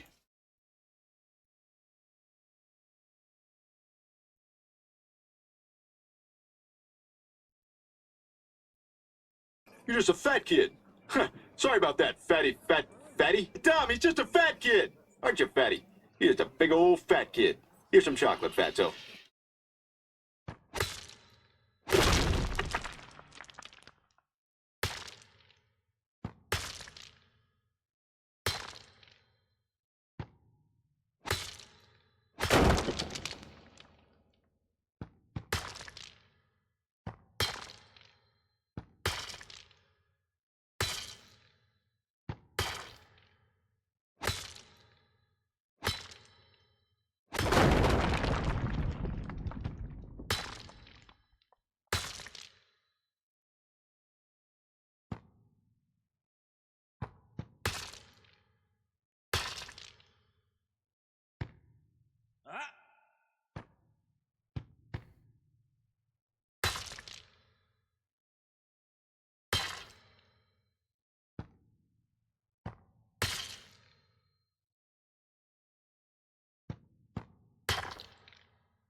Hey everyone, welcome back.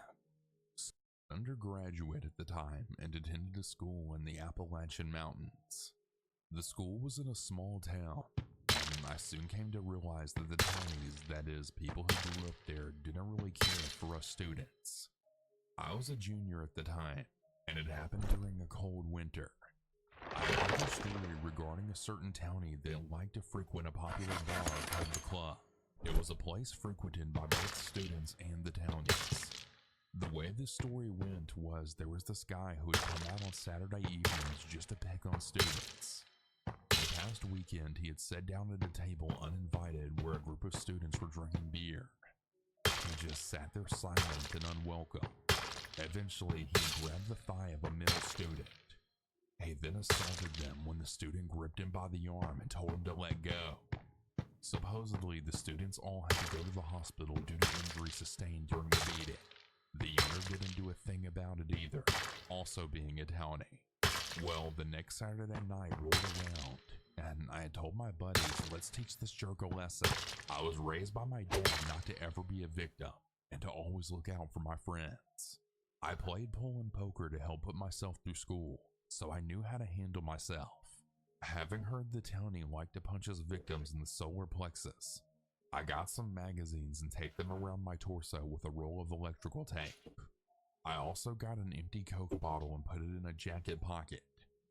We waited until around 10 p.m., then headed over to the bar and got a table, leaving one chair empty right beside me.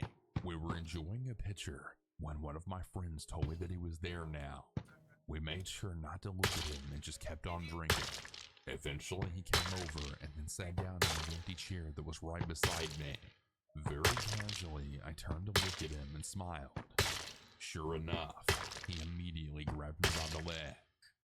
"Oh, hey there, fella," I said, smiling as I took another sip of beer. He had a hard grip on my thigh as he stared back at me, not saying a word. "Well, you certainly aren't the shy one," I said, and my friends all laughed. It had grown silent. Everyone in the bar was watching now. I had a nice pinch of Copenhagen stuffed between my cheek and gums. I spit into one of his eyes, which caused him to involuntarily close both. Immediately, I punched in his throat as hard as I could, knocking the creep backwards. He fell out of his seat, landing flat on his ass. "Take it outside, y'all," yelled the owner from behind the bar. We stepped out into the back alley, followed by the townie. His eyes blazed with anger as he quickly came towards me. He took a quick swing, which I blocked as I pulled out the Coke bottle, gripping it by the neck. I swung back hard, landing a savage blow against his thick skull. I had felt it connect a satisfying thud. His head snapped back and he stumbled. I kicked his legs out from underneath him. Then we circled around him and started kicking him with steel-toed Doc Martens.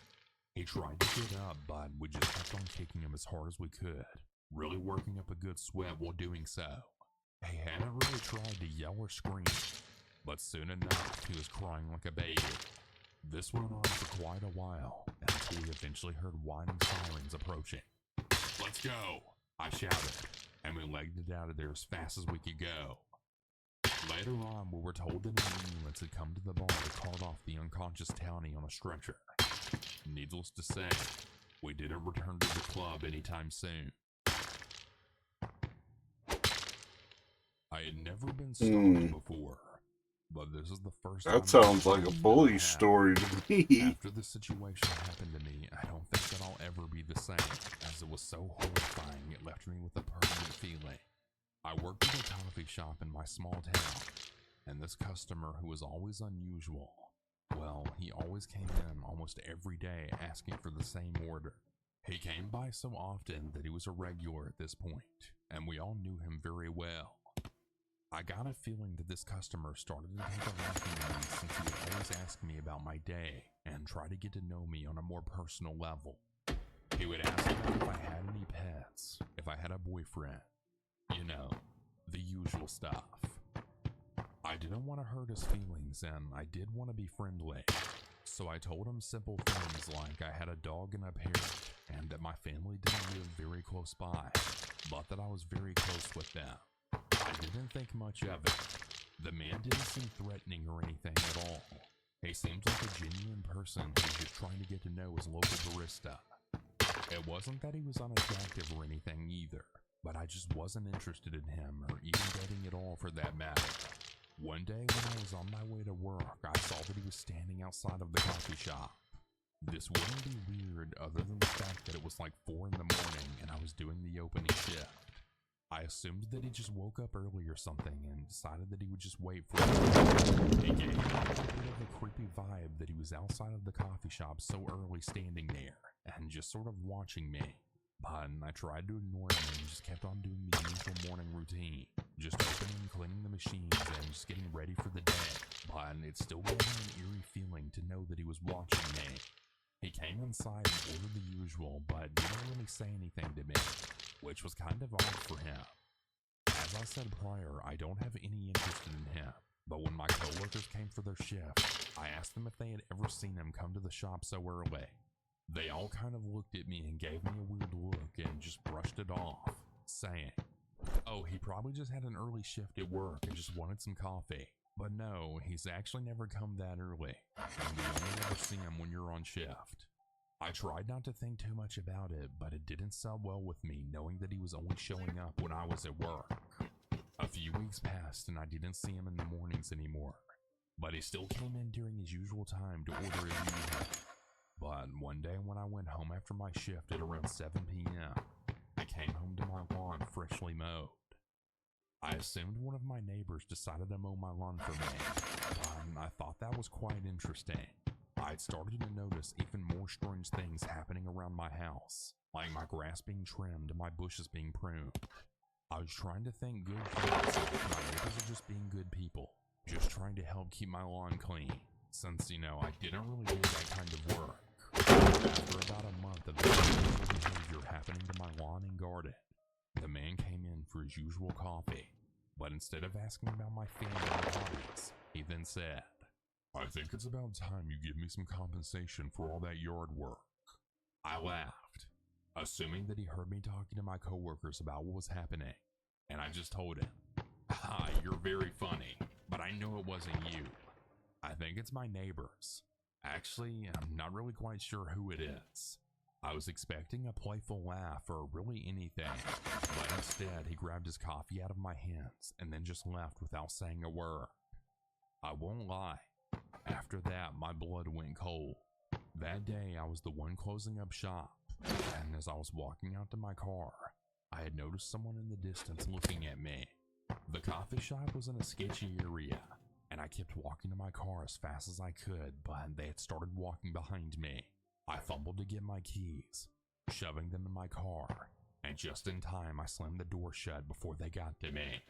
After I was safe in my car, I had turned to see who it was that was following me, and I had seen the man from the coffee shop. My heart was beating faster. What to think or what to say. Trick of the imagination. The closer I looked at him, I noticed that he had something on his shirt. It looked like blood. Immediately I wondering what his blood could be soaked all over him, until I saw him reach for his back pocket, and he pulled out my pet bird, Timothy. I screamed in horror looking at Timothy's head in his hands, even more terrified than before. I then put the car into drive and drove off. I wanted to get home as quick as possible and make a police report as quickly as possible as well. As I pulled into the driveway shaking from the previous situation that I just found myself in, I saw that my front door was wide open now.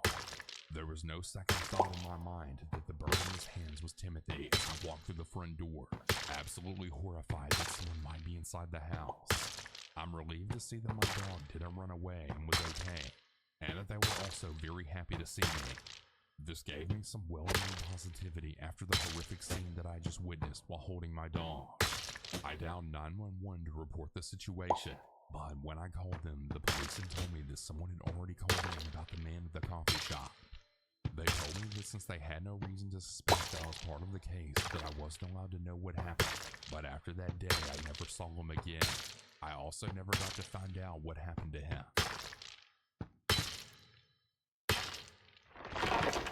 The This event took place in early August of 2019 when I was 16 years old. For reference, I'm from a small town in Serbia where nothing really happens, just sometimes from time to time. I'm at first going to explain what my house looks like so it would be easier for you guys to understand this. My house is a 2-story house, and it has 3 apartments all in one building. 2 on the first floor and 1 upstairs.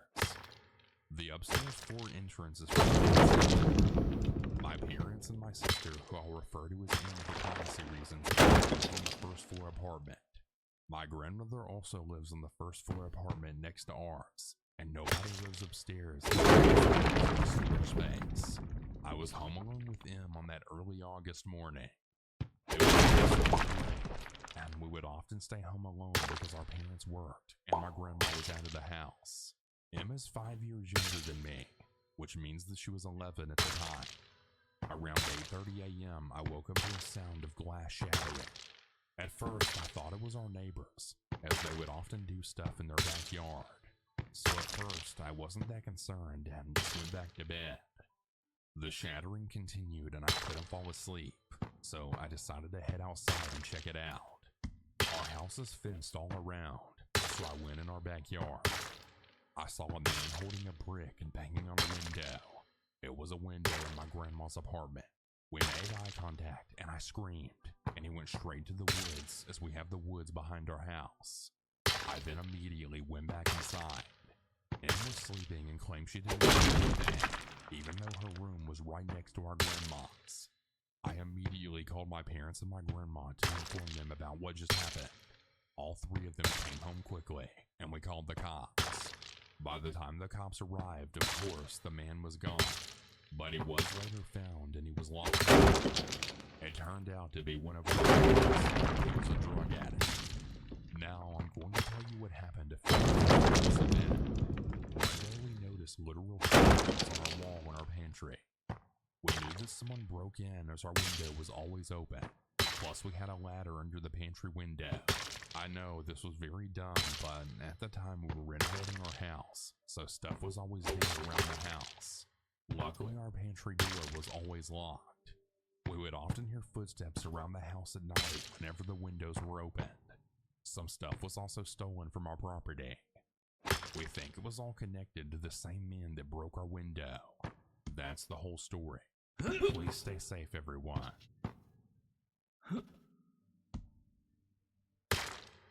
For context, I'm a 21-year-old farm boy from a small town in northeastern North Dakota. I have one friend who's a few years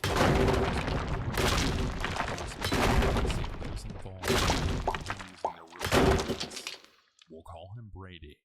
Now, Brady and I are to make our dynamic duo into the 3 Musketeers. We'll call him Carson.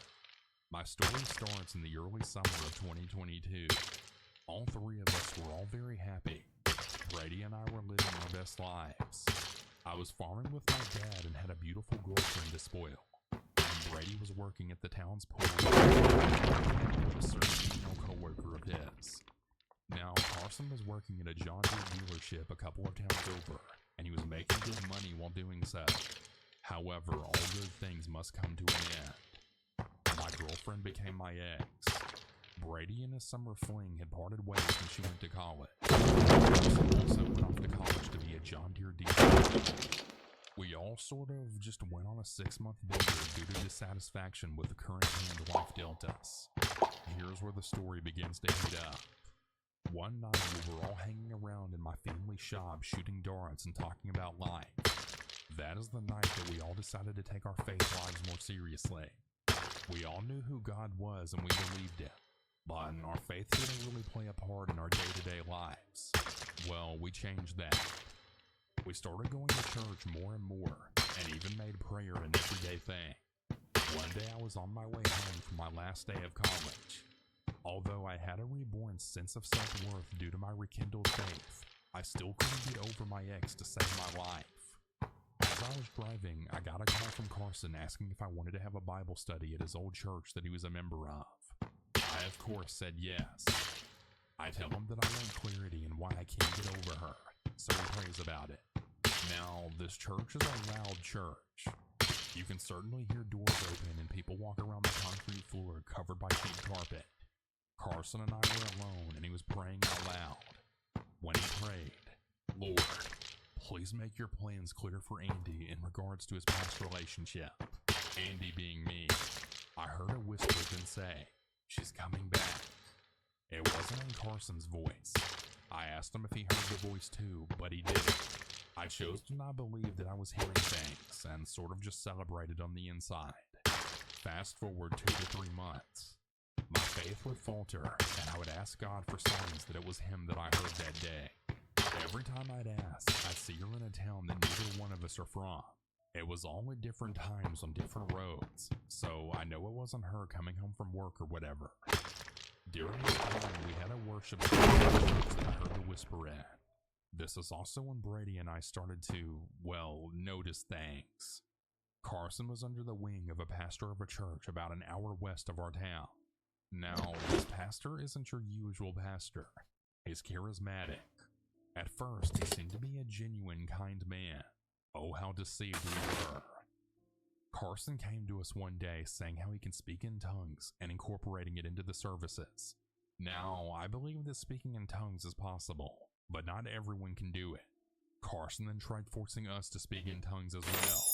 The final straw for my participation in the worship service was when Carson gave a sermon saying the congregation wasn't worshiping to his standards. I still considered Carson as a brother, even after that. Well, harvest started, and it was in the waning days of the worship service's existence. He told me that I needed to come because, well, I honestly don't even remember his excuse. I told him that I can't because I have to harvest, and it was a late year. He then hit me with the, "Are you really choosing harvest over God?" That sent me. I told him, "No, but Jesus says if you don't work, you don't eat," and I hung up. Carson dropped out of college and got fired because he wanted to read his Bible more than work. He hasn't had a job since Moses parted the Red Sea. Well, that sparked an argument. The next time we all got together, Brady and I confronted Carson about our concerns. Carson straight up told me that he hasn't been praying for my ex because he doesn't like her and because she's attractive and he doesn't think it'll happen. We all sort of parted ways after that. Brady continued to hang out with Carson, but really only because he wanted to be supportive. Props to him. Well, Brady calls me one night and tells me that Carson basically doxed him and his family. His mom does yoga, and Carson and his pastor friend don't like it. Apparently she's evil enough for doing that, and so is his dad because he allows it. His dad is a pastor of a church in our town, and he's one of the wisest and kindest people I've ever met. Genuinely a good guy. Here's the meat and potatoes of the story. There's this girl. She had been broken up with by her fiance, and she was in a very vulnerable and easy to manipulate position. You can probably guess where this is going. Carson and this pastor took her in. And took her in they did. They brainwashed her into thinking that her family is her biggest enemy and they don't really love her. They told her that her parents really wanted a boy, and her parents named her after the male genitalia. So they changed her name to Mary. Not only that, but they made her burn all her Harry Potter stuff that she had, because she can't be enjoying fictional stories if she follows God, apparently. Not only that, but they made her burn this toy chest that her grandpa had made her because it had Native American dream catchers on it, and that culture is part of the occult. Mind you, she's 24 years old, but still, it's a thoughtful gift from her grandpa. And you think that's all, right? Just wait. She now lives with this pastor and his family. Not only that, but Carson now believes that he can tell if things are evil or not by just simply touching them. You may be wondering where her parents are in this and what their thoughts are. Well, they wanted to set up an appointment to talk with the pastor Carson's hanging out with. He says that's no problem, until they asked to bring their pastor Brady's dad with as well. Carson's pastor friend had them come many months later, and when the day of the appointment arrived, Brady's dad and this girl's parents went to that pastor's church. What did they find out? Nothing. Absolutely nothing. Apparently the pastor didn't think he had to tell them anything. When Brady's dad asked them why he had them drive an hour just to be kicked out, yes, he kicked them out. He was then met with, "You don't want to know." Nothing much has happened since then. Brady and I are still brothers, and Carson is just someone that we used to know. We pray for him and everyone involved. All I ask is that you pray for them as well, and please pray for my ex too. Nothing else has happened there either. I guess all we can do at the end of the day is keep our faith and just really pray for Carson.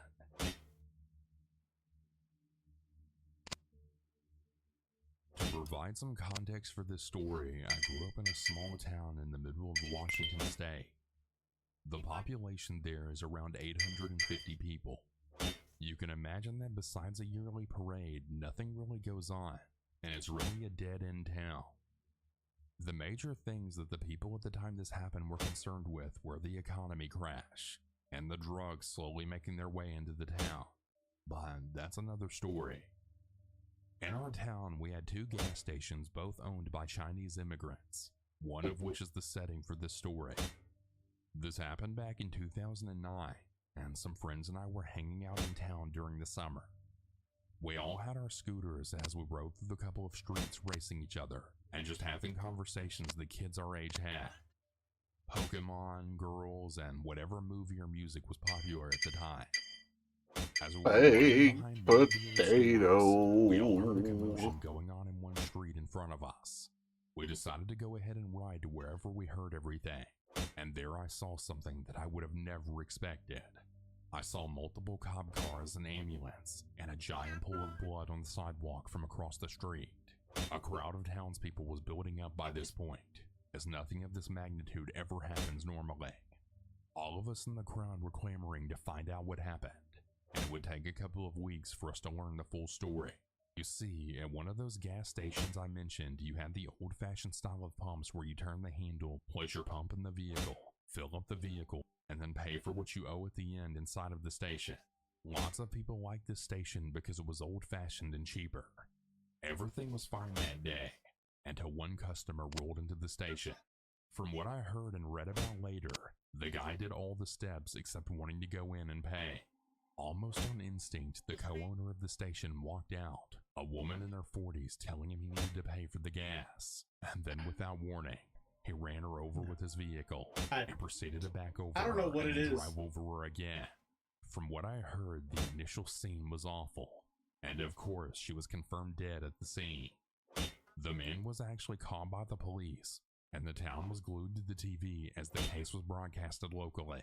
This guy, as it turns out, was completely out of his mind, most likely a paranoid schizophrenic. He was quoted in the bathroom during the trial stating that he was Jesus Christ, and that everyone in the court should bow to him. After the trial, he was unsurprisingly deemed insane and unfit for a murder trial. This is surprising due to his rap sheet, but the judge saw otherwise due to this guy being off his meds. After this occurrence, people moved on past it, and now it's barely even remembered, except by those that saw what happened that day with their own eyes.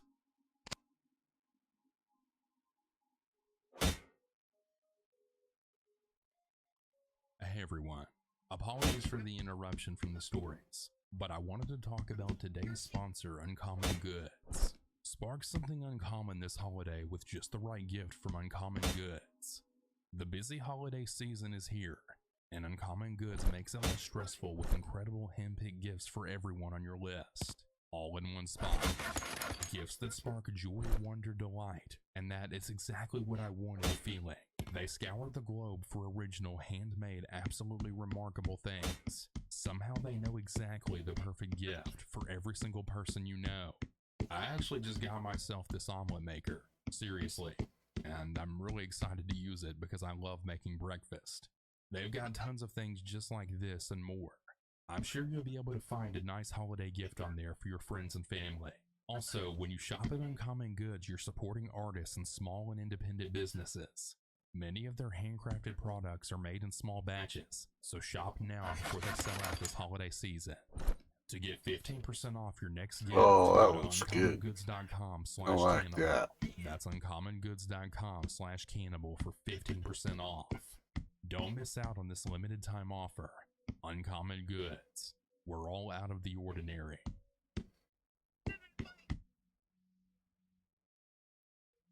Okay, obligatory backstory. We're shutting that down. It's all the same story over and over and over again.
Audio production and music by Jeff. Presence there, stood, head bowed, with her piercing, menacing eyes.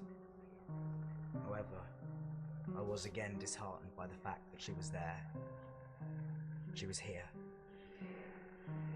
I knew she was. She has been with me for so long that how could I forget her? As my eyelids shifted begrudgingly, a chill Okay, across my we body. are. Winter. My heart skipped a few beats, and I knew that she. We're gonna switch games here real quick.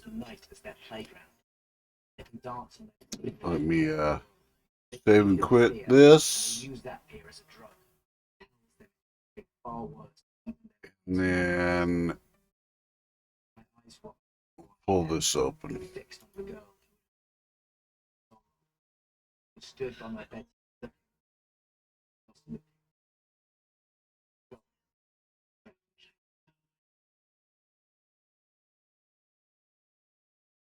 Turn that down just a little bit.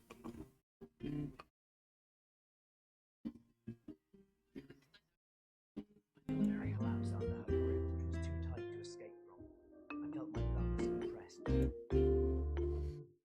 Welcome to the Critter Cove demo. The demo will allow you to experience the first few hours of what Critter Cove has to offer. In the demo, you will be able to start rebuilding the town. You will also be able to explore 2 of the nearby islands. There will be a cap on how many NPCs the town can have, how much money you can earn, and you'll not be able to create every item, but we think it has tons to offer and hope that it will whet your appetite for all that Critter Cove has to offer. There's no time limit, and the game won't suddenly end at a certain point. To continue the fun, your demo save will carry over into the now released early access game out now. Okay. Got it.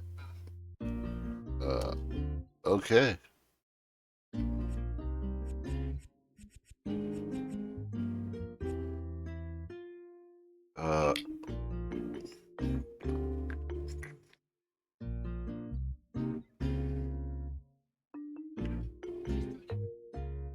Let's turn that music down lower. Okay. Oh.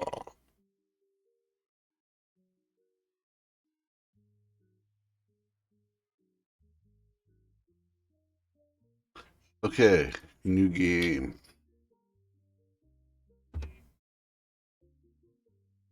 Please wait. Please wait.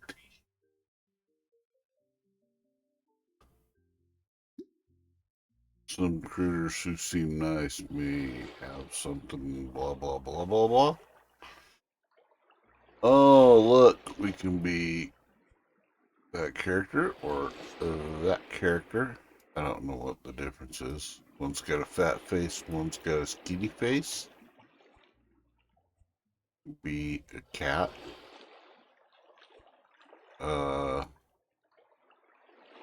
Looks like a fox. A blue. You can be a regular brown fox, or you can be a blue fox.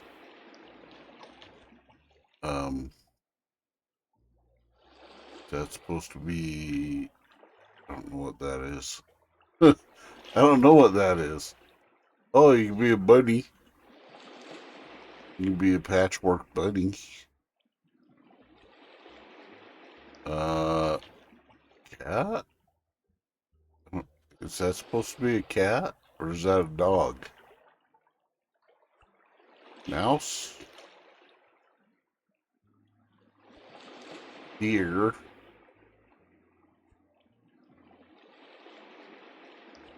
Okay, you can be a young spotted fawn deer.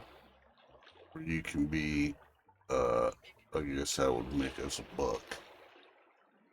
That's the face of a buck.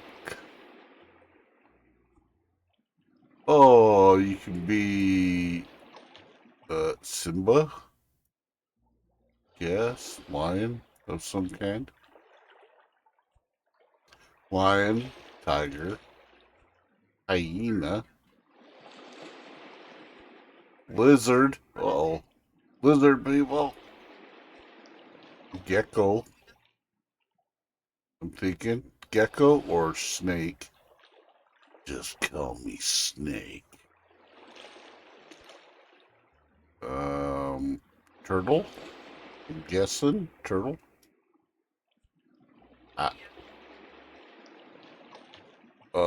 Mer person. I guess. Got a fish hook earring.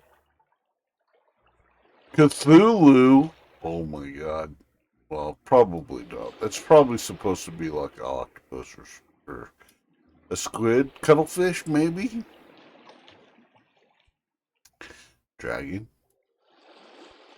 Uh, colorful fucking birdie. Duck.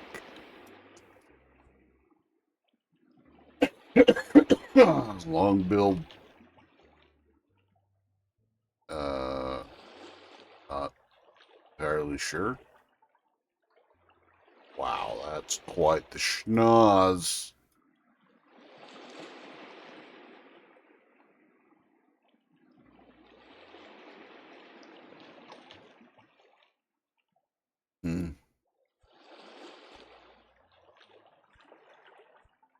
Or we can just be a people. Wow, I could be a poor bald kid. I got the cancer, and taking my chemotherapy made all my hair fall out.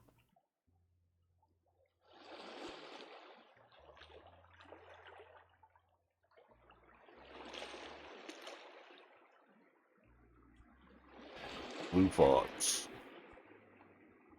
That reminds me of a beaver, almost. That like a beaver face? Looks like a beaver face.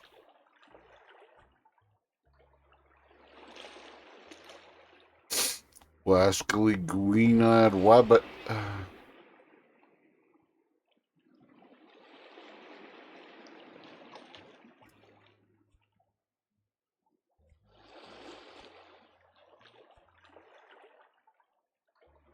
One of those gotta be... Maybe that's supposed to be a bear? I don't know. That's definitely a lion of some kind. That's definitely a tiger.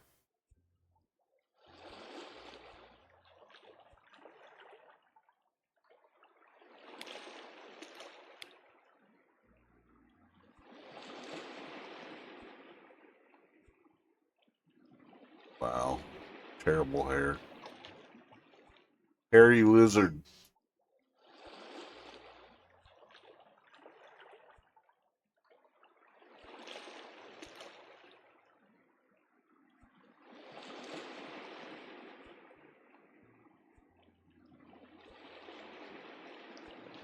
Oh, ninja samurai turtle.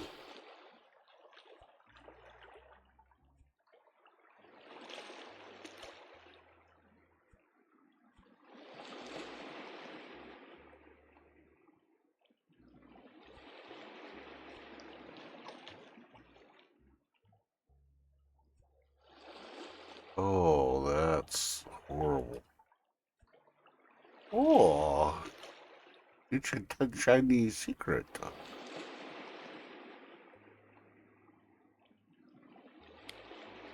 That's terrible. Cuttlefish. We called Cthulhu. Cthulhu.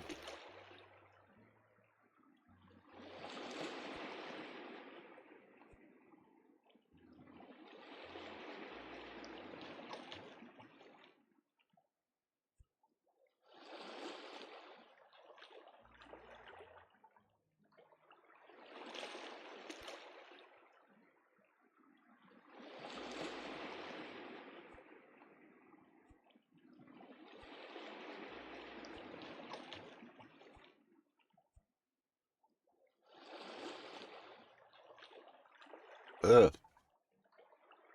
Bad.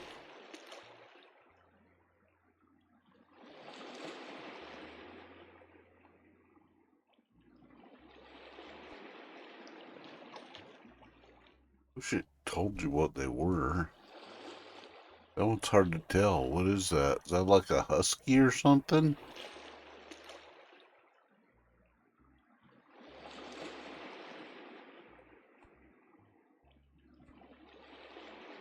Fingers are made for bouncing.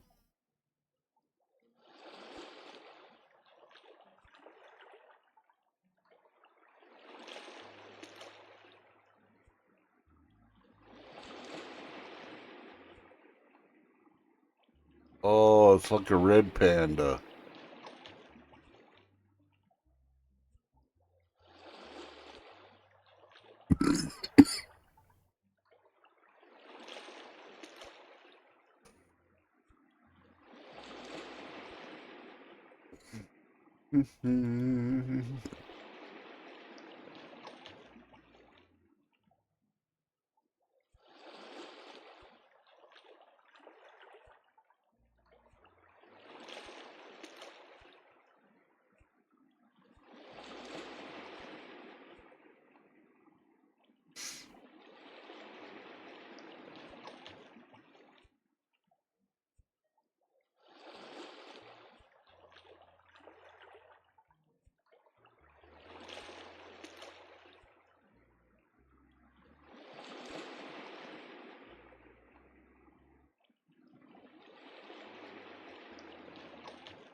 You can be a junk old TV set head? What the fuck? Okay. Oh, be a tiger. You can be, what's that? Leopard? Lion.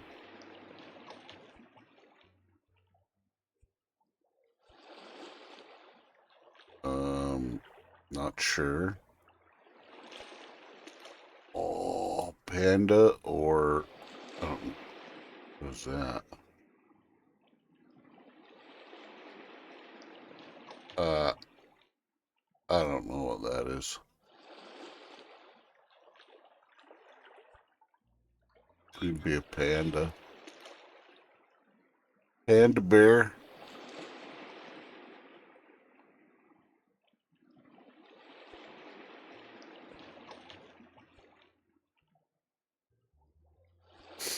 Could be a regular tiger. Oh, that's some hairy ears. Oh,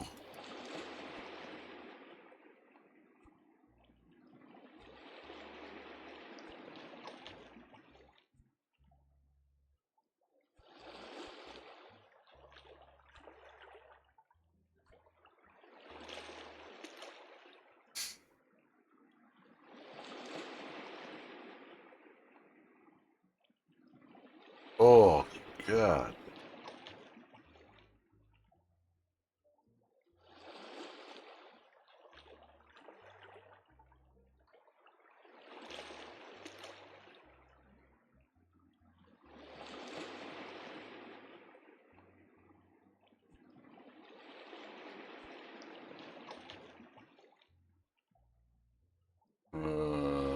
No.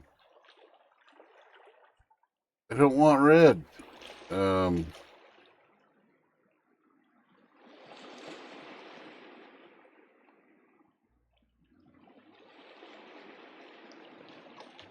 Oh, that's better. Oh, good thing you can reset the color.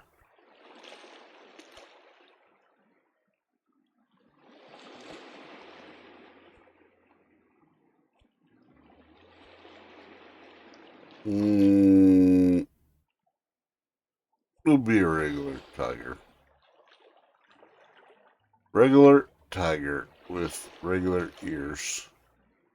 Well, maybe shoot up ears. Because we're old.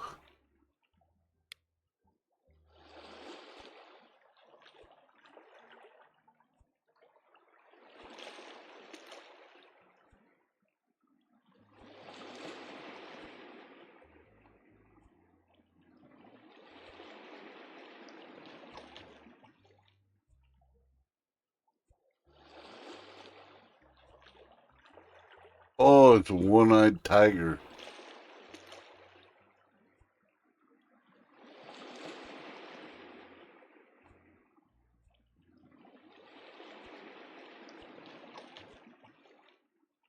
Oh, those are like 420 shit going on there. Oh, one-eyed tiger. Arg. I like that one.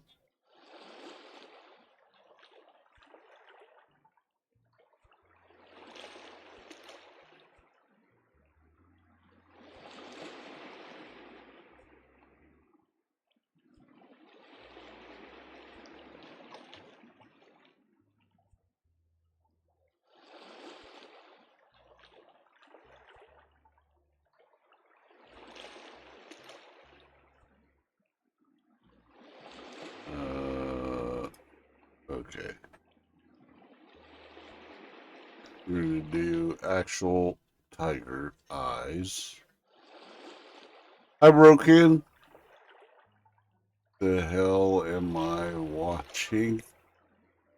This is a demo for a game that Will wanted me to play. So we're just barely getting started with it. And thank you for saying that. I need to change the game. This is, what did I say? Critter Cove.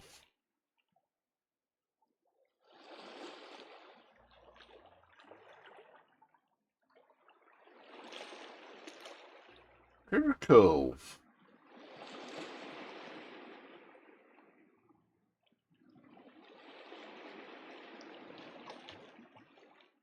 Yeah, we're gonna play this for a little bit. I mean, it is just a demo, so probably play this for a little bit. You know, just every once in a while, till we get through the entire demo. Right now, just kind of choosing a character and figuring stuff out on it. Oh, that's weird. Oh, those terrible hairstyles. Oh, messy hair. Wait, if we go back and we're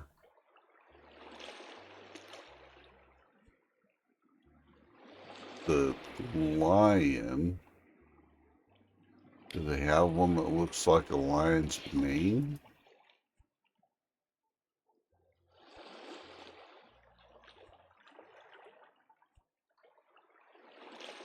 Messy.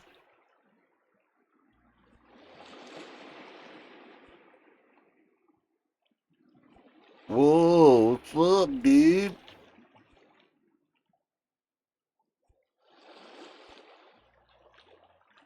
Hmm.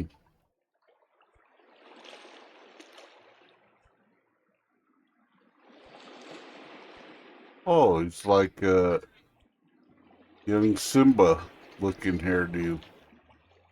Eh, I like Tiger better.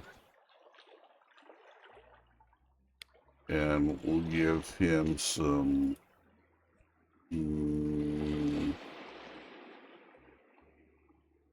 messy hair. Highlight will definitely not be green. We do like blue tip, purple, red. That's kind of cool. Gray. A little more on the white side there. Yeah. There we go. We'll do light brown. Okay, back. Oh, we can give him horns. Weird furry horns. Hi, Anthony.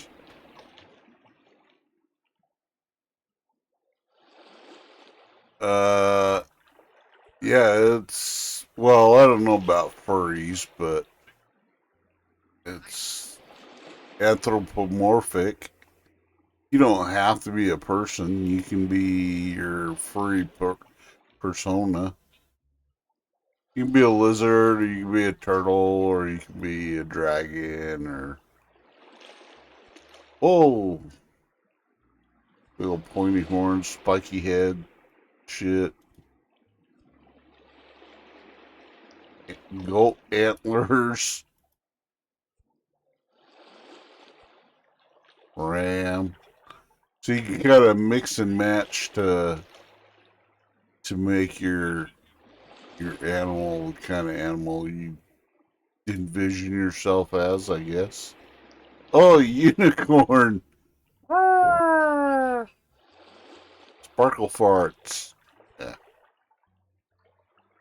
We're a tiger, and tigers don't have horns, so you can be a dude, you can be a girl, you can be, I don't know what that is.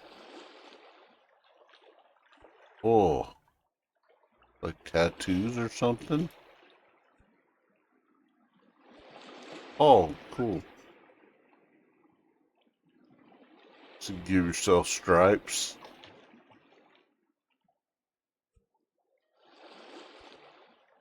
Lizard body, okay.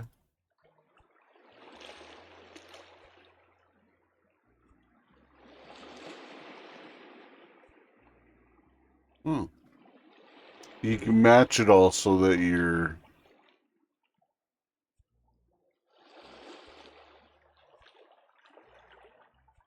Okay, okay. We're gonna have claws. And some claws. Because tigers have claws. Oh, body shape. I could be a big fat tiger. Be a skinny tiger. Fat tiger. Oh, look at this. There you go.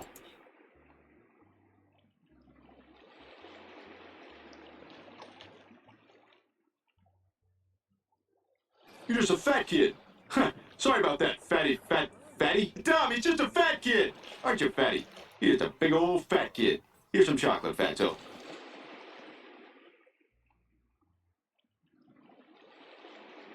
Here. Ow, ow, ow, ow, ow.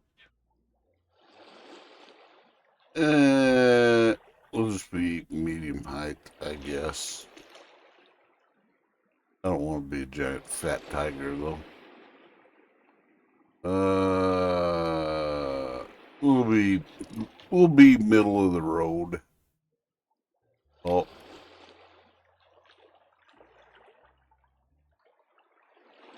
Gotta have tail. Two-tail, what the?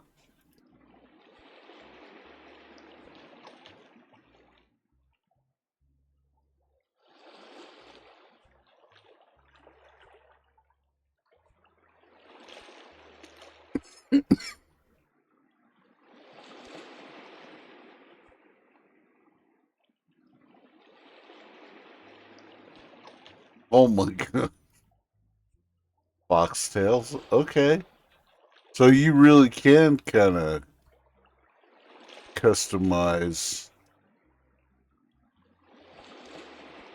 Tiger. You can be, they got all kinds. Oh, you can have, I guess this is for the reptiles, but if you're not a reptile, it kind of makes it look like we got a backpack on, though.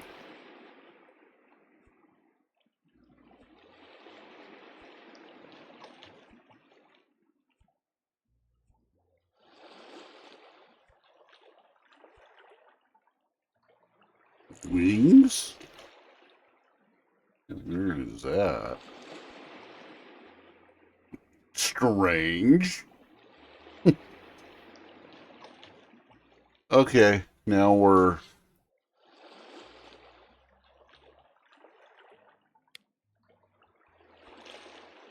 just gonna be a regular tiger. I'm gonna change the ears though. Oops. Well, maybe we'll have some whiskers. I got whiskers. Oh, it can have Fu Manchu mustache. Well, it's not really a Fu Manchu. That's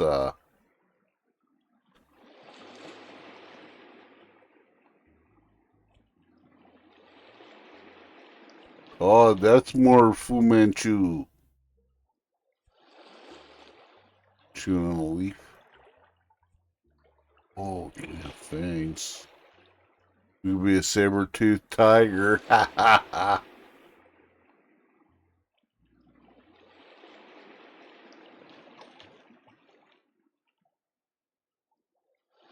Derp.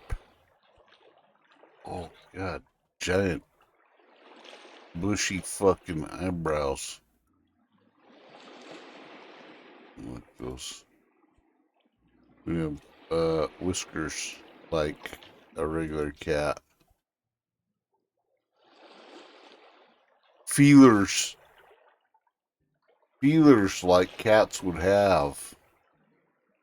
There we go. Okay.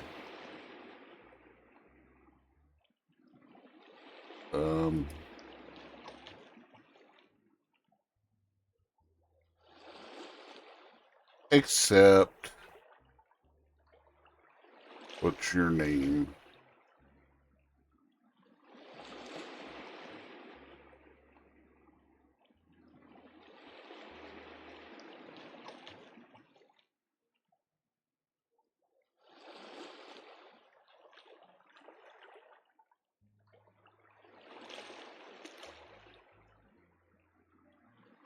Help wanted.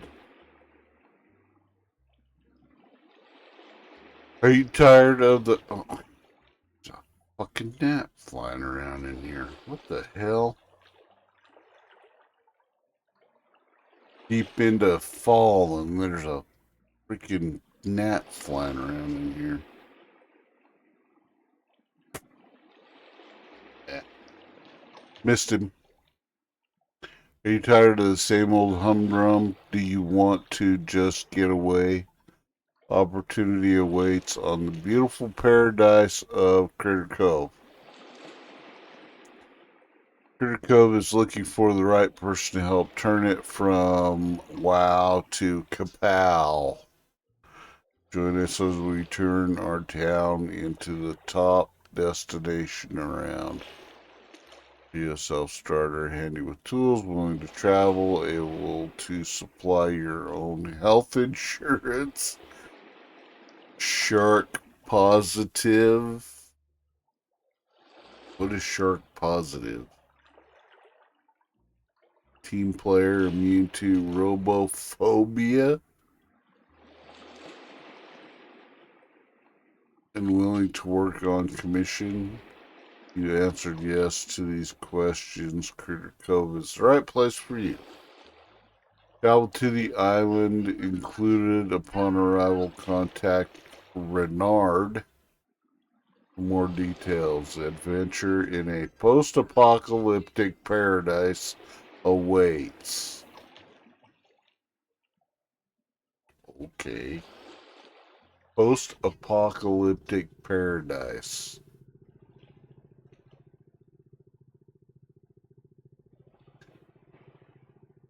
Oh, and I'm a fucking litter bug too. Just throw that paper out into the ocean. Add to Garbage Island, I guess. Oh, that sucks. What an amazing and exciting journey that was. We'd be lucky to make it here in one piece. Wow. So if you're a shark, why are you driving a boat? I mean, ship sitting at the bottom of the harbor. Not a moment too soon either. Guessing the sea be having to wait another day to claim old anchor. This week the fellow that hired us, Renard be his name. I'll be making sure the port office be in order. Okay.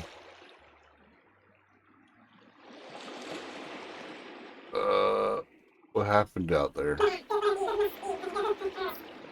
Robot Kraken, the fleet of ghost pirates, saving us from a raging whirlpool. Be a master sailor the likes of old Anchor has never seen. Must have smacked your head harder than I thought to forget all that. Maybe I don't remember it because you dreamed all that shit up, you drunken sailor.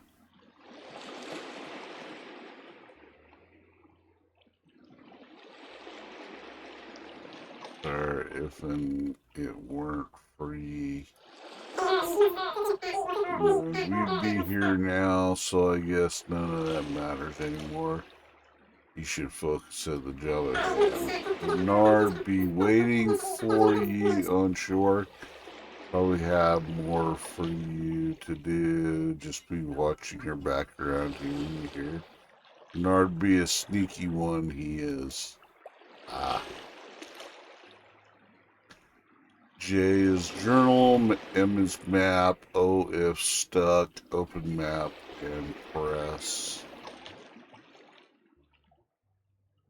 When you have the right tools, use the map to track resources and critters. Okay.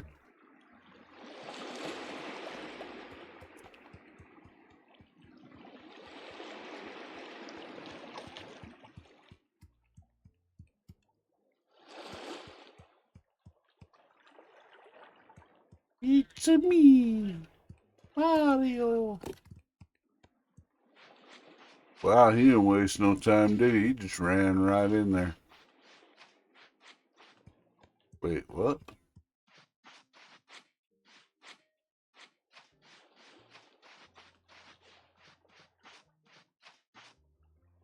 Person ants. Okay. Supposed to be Renard. You finally arrived. Oh, he's a squeaky little mouse. Glad to finally meet you. I can't wait to get started on rebuilding Critter Cove. You know you're a rat, right? And I'm a tiger, which is a meat eater. And I think maybe we should add some barbecue and fire to you, and we will turn you into a rat burger. if you get out of hand.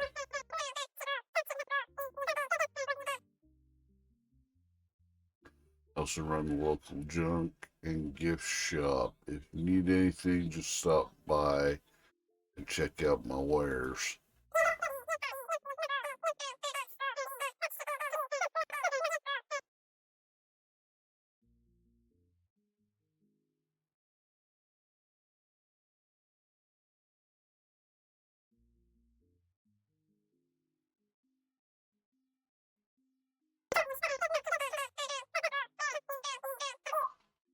Living arrangements sorted. Can't have you sleeping on the beach now, can we? Be undignified. What if I wanted to sleep on the beach?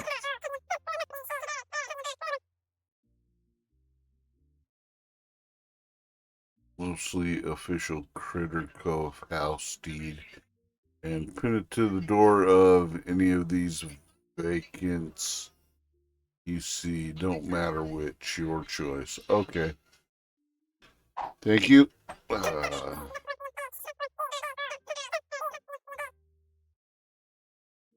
Nice and legal like. You'll need to fix it up, but that shouldn't be an issue for someone as resourceful as yourself. By the way, there are a couple of other folks who arrived just before you did. Might be a good idea to stop in and say hi, since you'll already be out looking for a house anyways. Okay. Are you done, Chatty Cathy? Each took to living on the beach. One on the west, other on the east. The island isn't that big. You should have no troubles finding them. Talk to you again once you've gotten your house set up. There's much to be done. Okay, so this is starting out a lot like Alia.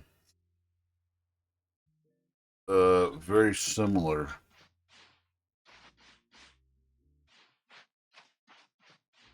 Wait. Can I use the tree? Oh.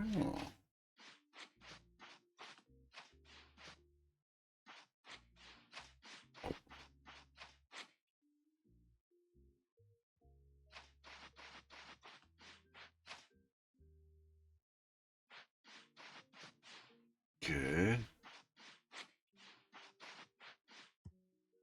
Ooh. An overlook of the stinky harbor.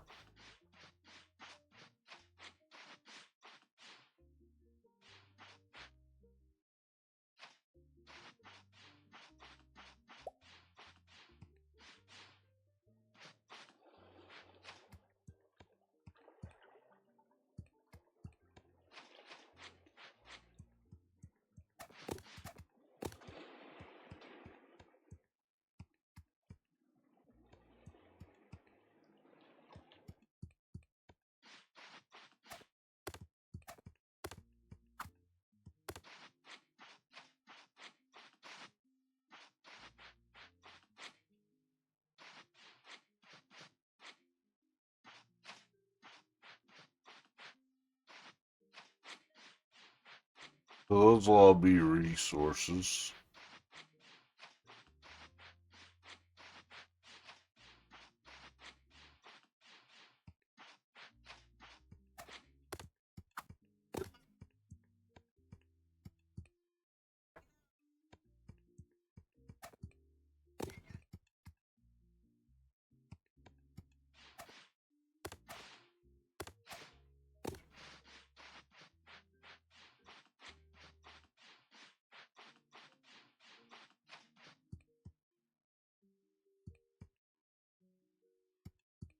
The door.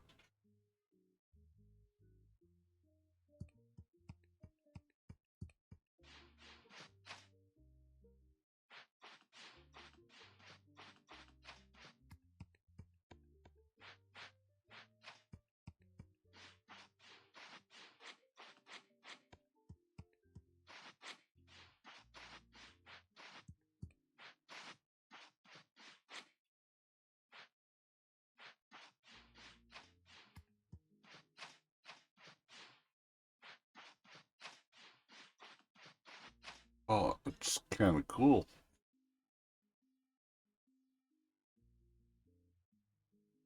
Nice covered little area. Oh, nice and shady on an island. So you'd be warm and shady.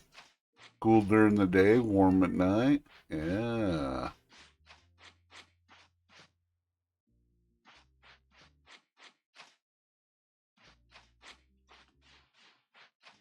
Where should we set up residence? Oh, what was that? Behind there. Oh. Fish skeleton. And arrows.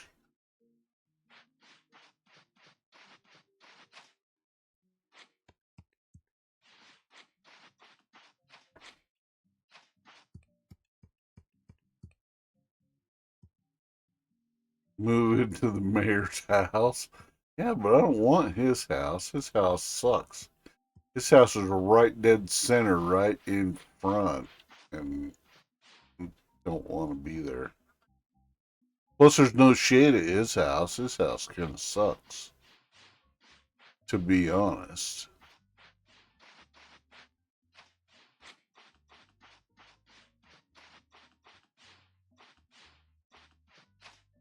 Oh, this says cool front porch on it.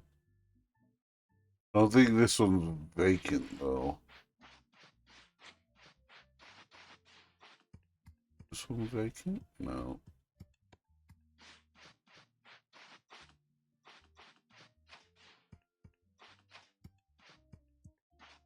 Kind of thinking one of those ones that's down under the umbrella kind of area. Or can we choose like one of these?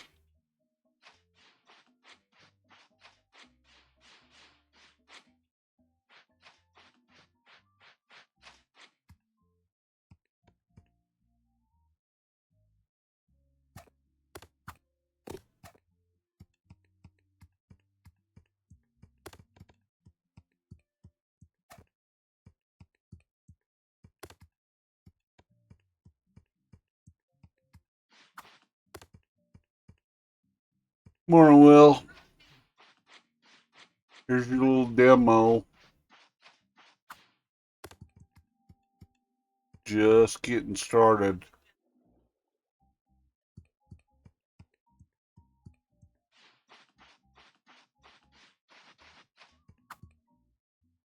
Woo!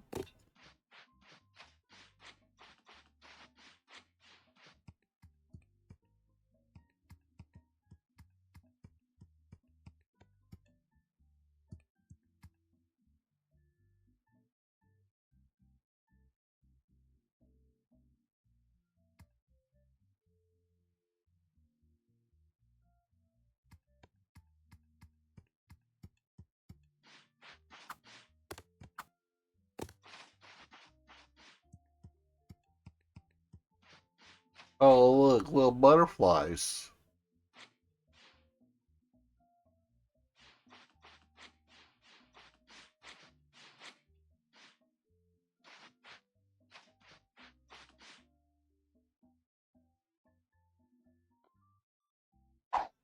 Bing. Oh, yep. It's kind of like Palia. Now we got a mailbox. Can we go in? Read. Official deed to property. Okay.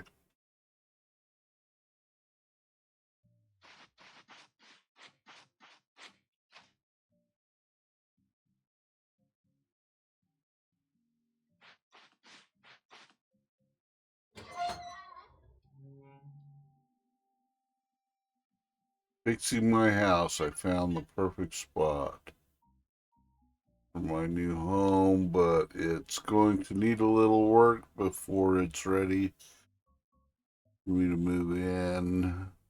I'll need to fill the box that appeared out front with some resources in order to complete repairs on my house.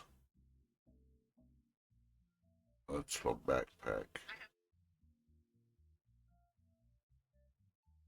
Okay, so I need 5 sticks and 5 stones. Because the base building. This is a little more like Palia. Sort of. This is like a smaller, like more kid-friendly version of Palia.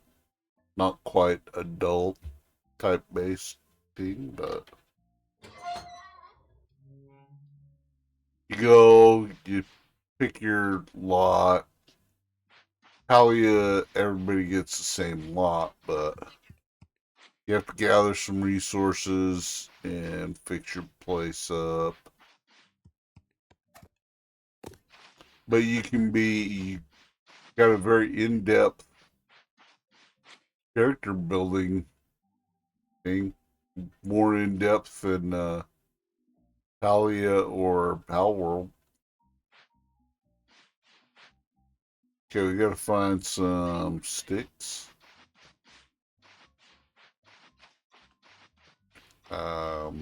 Stones.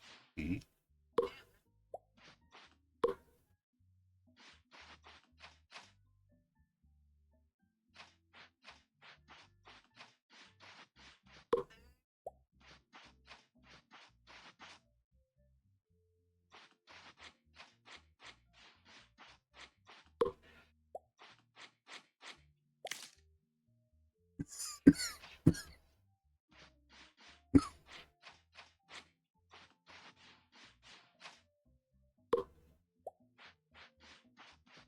Wood. Oh, hello. You butt your nose into someone else's business. Who are you, anyways?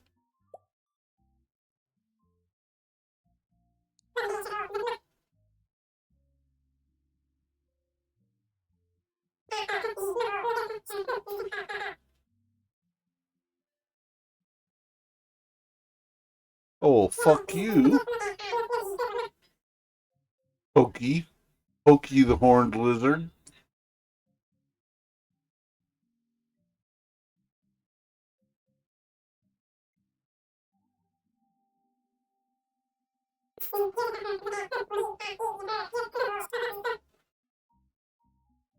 Every random piece of trash you see. You're kind of a dick. Can I punch you in the face?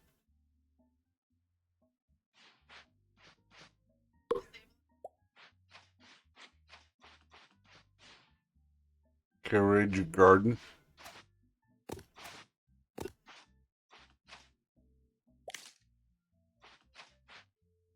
I'm gonna fucking steal your fucking shit, homie. I'm gathering resources right out from under your nose. Suck it, bitch.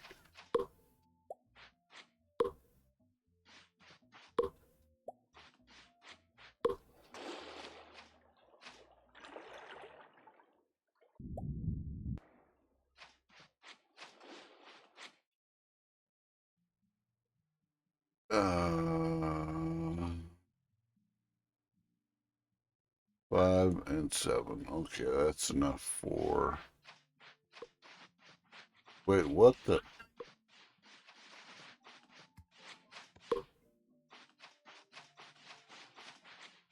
Pokey can walk through fucking rocks.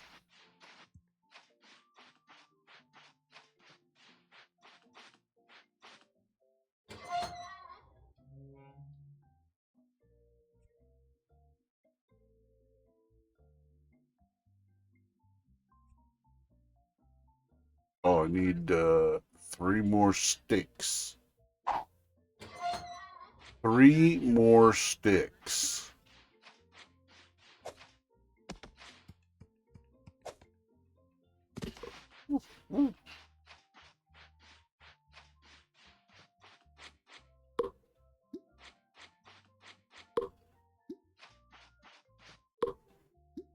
I'm picking up some seashells and some more rocks because I'm sure we're gonna need some.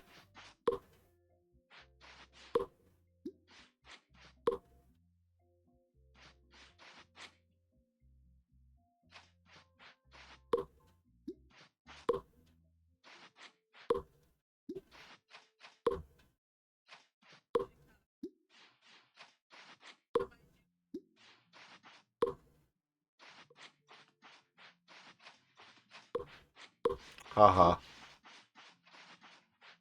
I took your sticks, Pokey, you dick.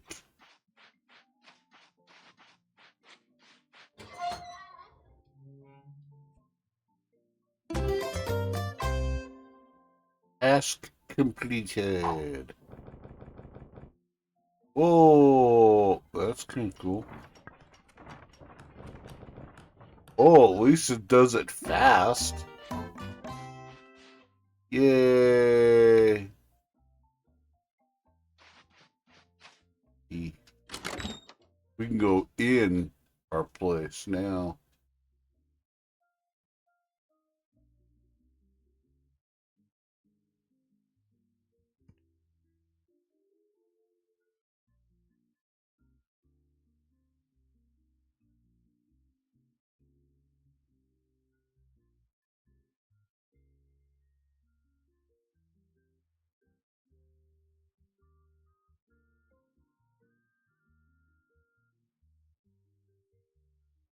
It's a meaty plant, you know.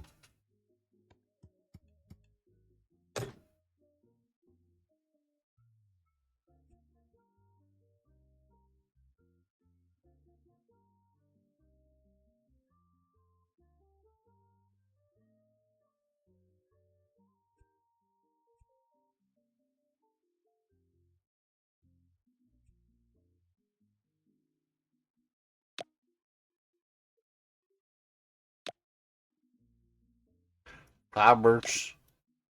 Pretty sure we're gonna need fibers for like making a bed and that kind of thing. And, oh, this comes with a trunk. Oh, yeah, it's got a bed. Okay.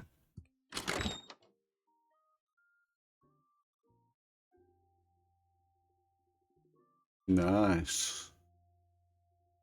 Very nice, very nice. Okay, now we gotta go back and talk to Rat Boy.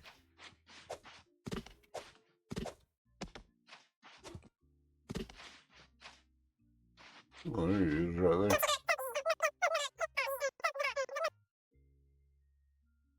Capital. This is a very fine home, but they never come well furnished.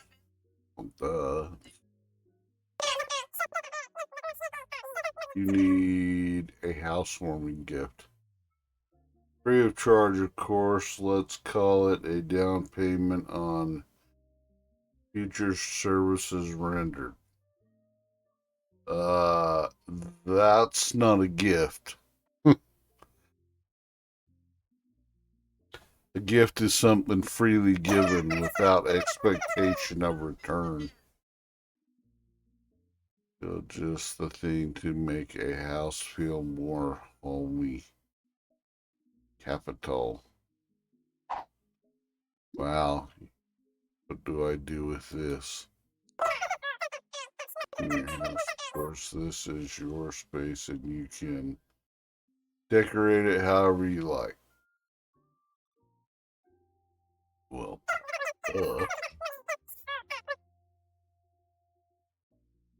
although new homes also seem to come with 2 basic trunks. They're very handy for storing your extra things.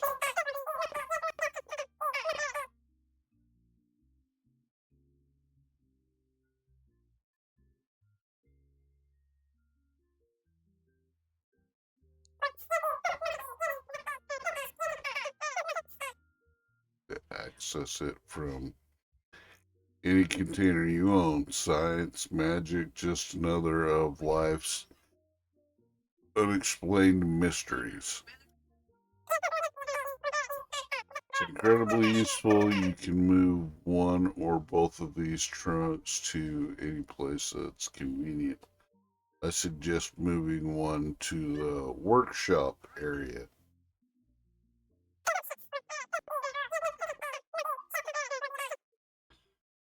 Shop isn't going to mind itself, but before I take my leave, here's a pamphlet that goes over the basics of decoration.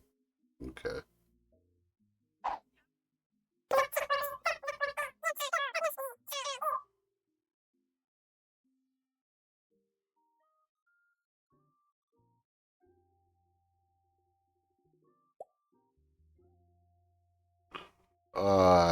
To open inventory, select item you want to place. Click on it to enter decorate mode, select location, and place item. Holy. To pick up place object. Press Q to target objects to the surface. Okay. Very much like Alia.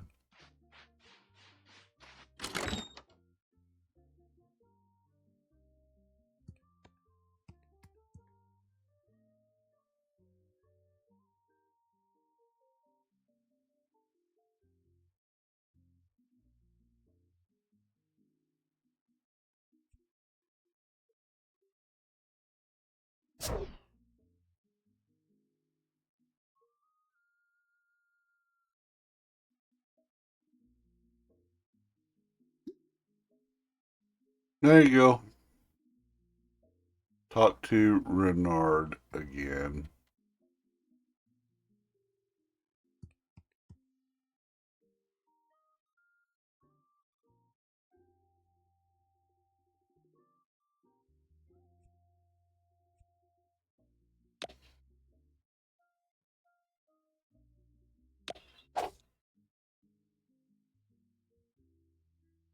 Run around without a shirt on. Take my pants off too.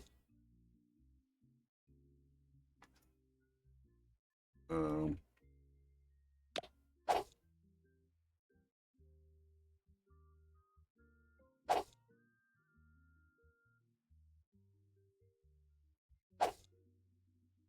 I'm a tiger. I don't really need shoes on, do I?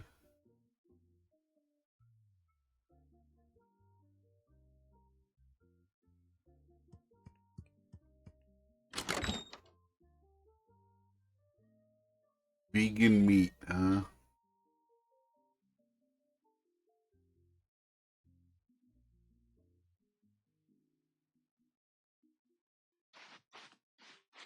Okay, let's go find Rat Boy. Oh, there's Sharky McDingleberry.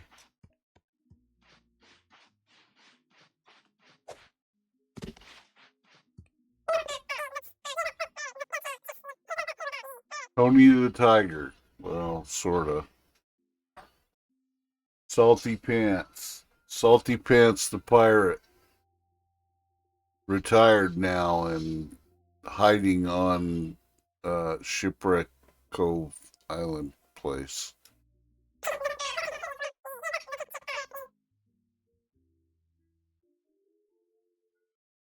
Handy Bot Copper Bottom.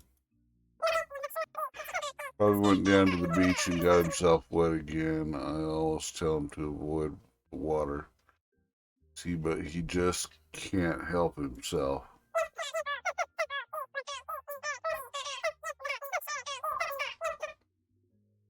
Any trouble? Let me just add you to the permissions there. You'll now be able to track his whereabouts on your map. And when you find him, just give him a squirt or two and of that, and he'll be 100% again. Okay. Do me a huge favor, give him a hand when you get him unstuck. He's way behind on getting the workshop finished. Up you go. No dawdling, mind you. The sooner you find Copper Bottom, the sooner we'll have a functional workshop.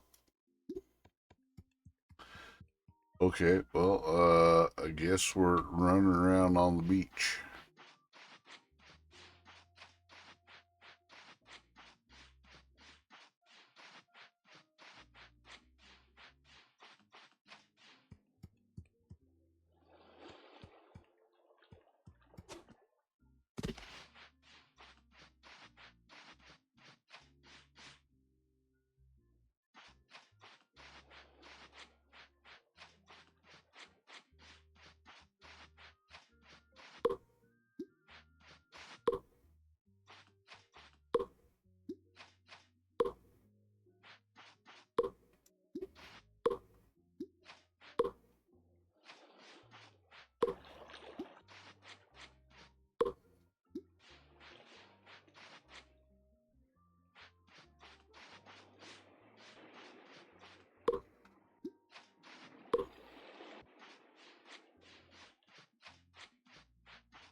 Oh. Here, Will.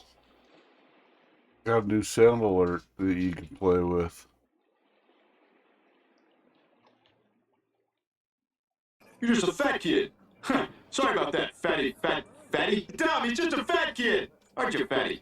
You're just a big old fat kid. Here's some chocolate, fatso.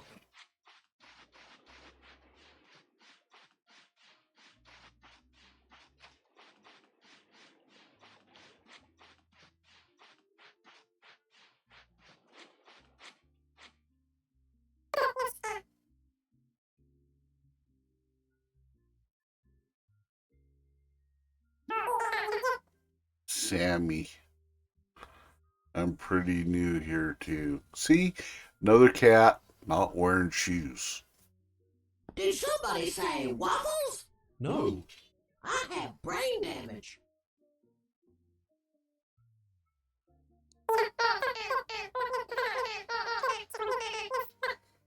How nice it is to meet you, Salty Pants. I was starting to think that I had gotten tricked into moving here.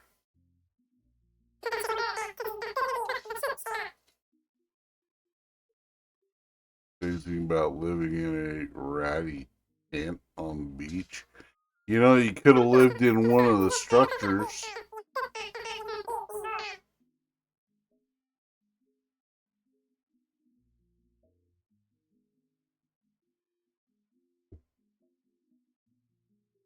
Wow, this, look at that creepy, smiley, weirdo face.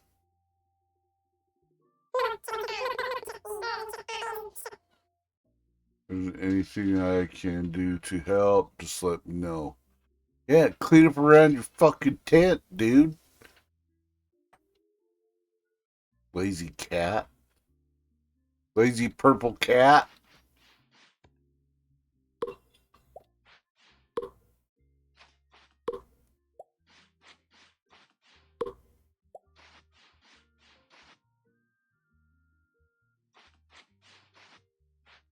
Oh, I have to have a shovel for that. I'm a cat. Why would I need a shovel? I'm out on the beach.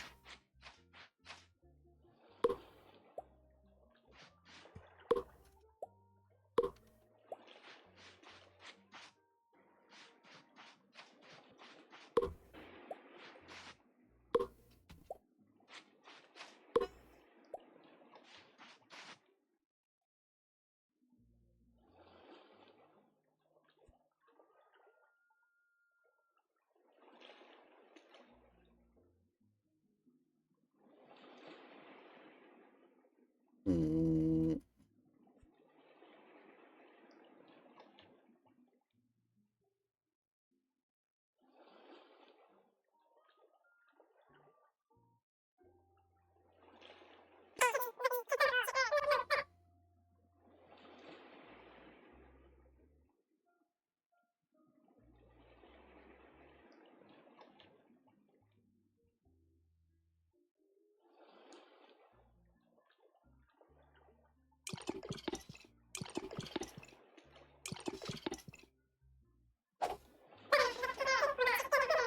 Happy mode activated.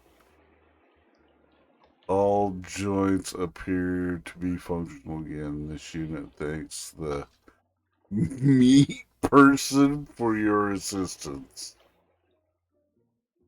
Like your mustache, bro.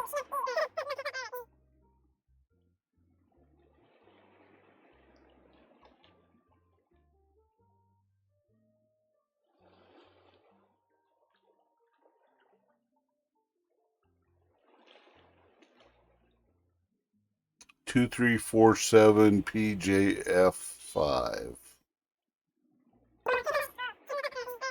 If your meat brain does not perform at optimum efficiency, you may refer to this unit as copper bottom.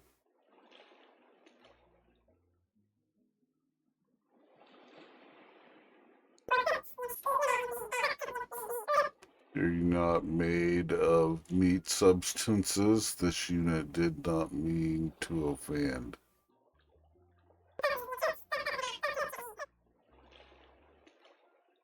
This unit of your designation, this unit shall make a note of that.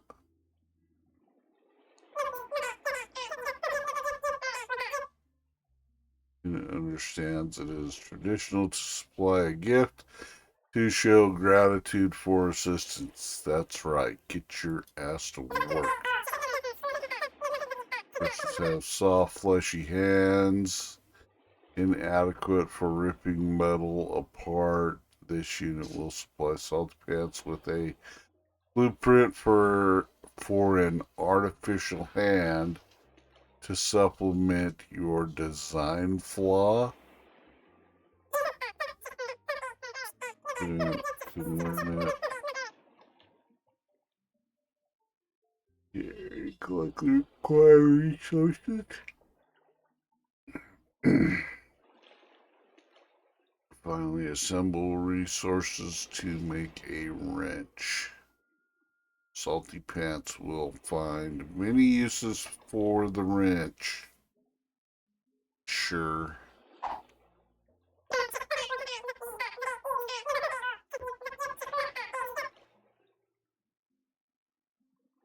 Will now be applied to Salty Pants. Please follow the instructions to increase your skill database.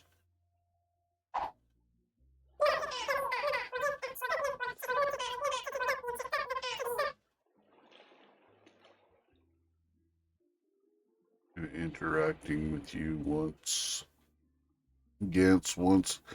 it returns there. Salty Pants' assistance is required with other matters.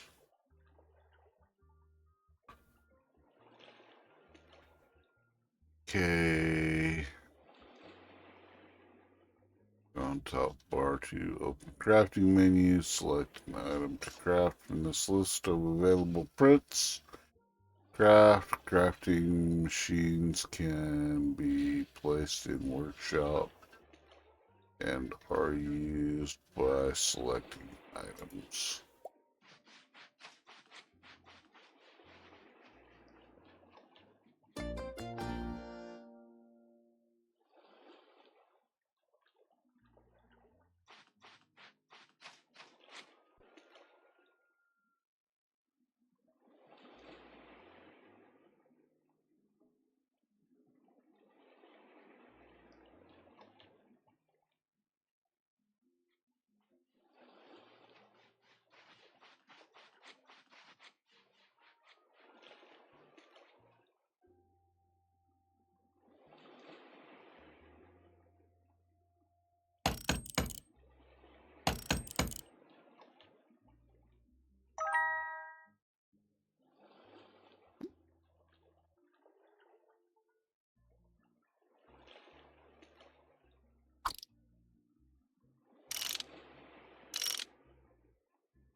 What it used to be, I can't be trekking all over this island looking for parts.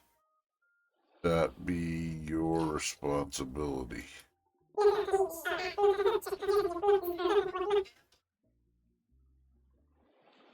Won't sink when the weather gets rough. Going to need 3 things. Number 1 cause of ship sinking be water getting in them, so the first thing you'll need be a seaworthy hull. Also, it keeps your boots dry. If you're wearing boots.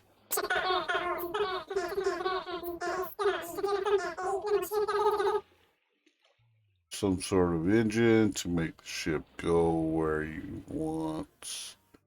Or to trustful anchor.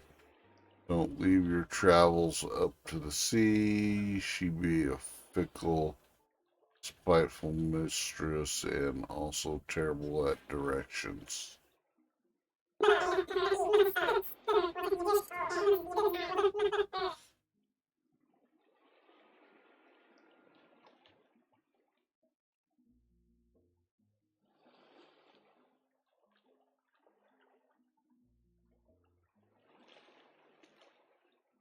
He wants to be doing some light reading or something. It'd be more important to watch out for, like, I don't know, sandbars, rocky outcroppings, coral areas. To be an anchor will make ye a fine vessel. You got your order, sailor. Now off ye go. Okay, so we need to find something to make a hull.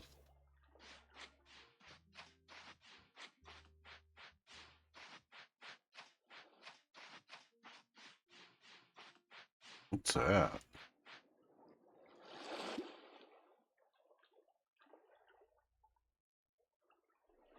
Oh, is that blocked off? I can't get in there, can I?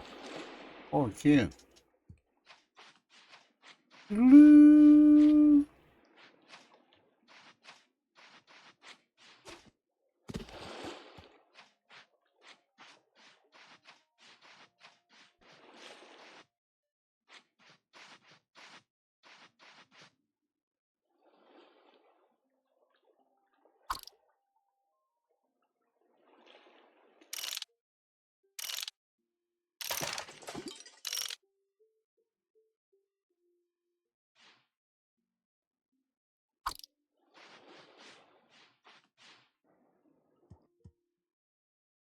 Oh, I need a blasting charge for that, huh?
Whoa, fuck shit, dude.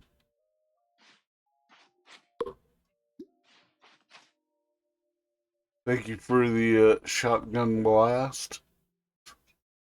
Welcome in, Cola. How are you?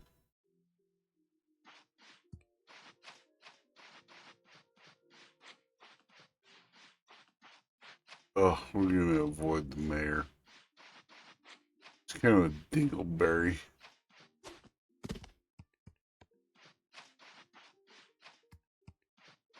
He's just a dingleberry. Yeah, see, it's kind of cool at nighttime. Got lights and shit in here. Nice. Very nice. Hold E to pick up.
sleep until morning.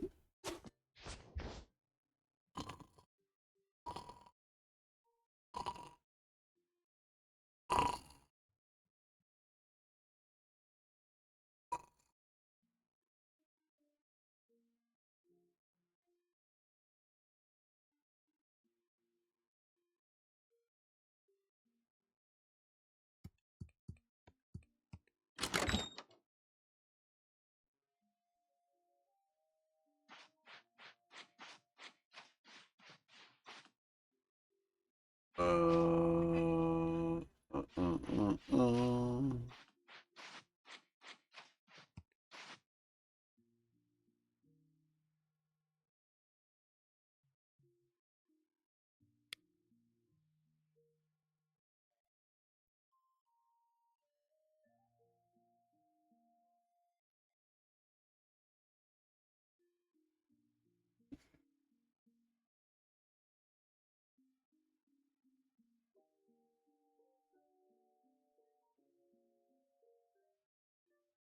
Littered with trash. I better clean it all up. Okay, where's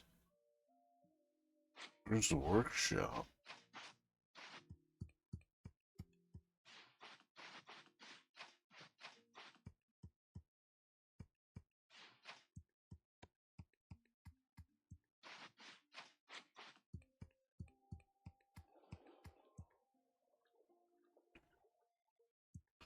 Oh, I wish I'd have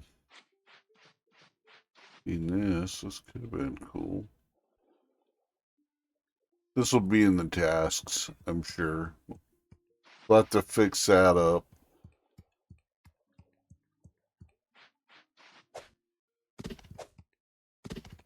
Tigers are made for bouncing.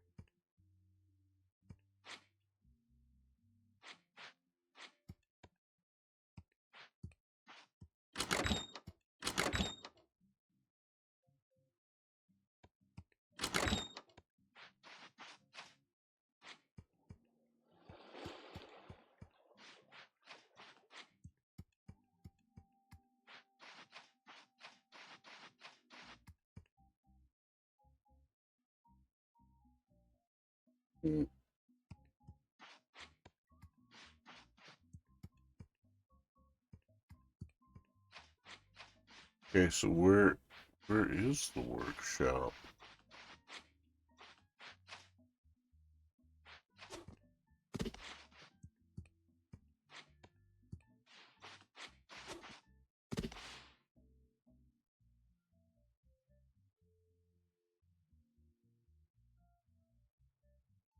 G. Okay.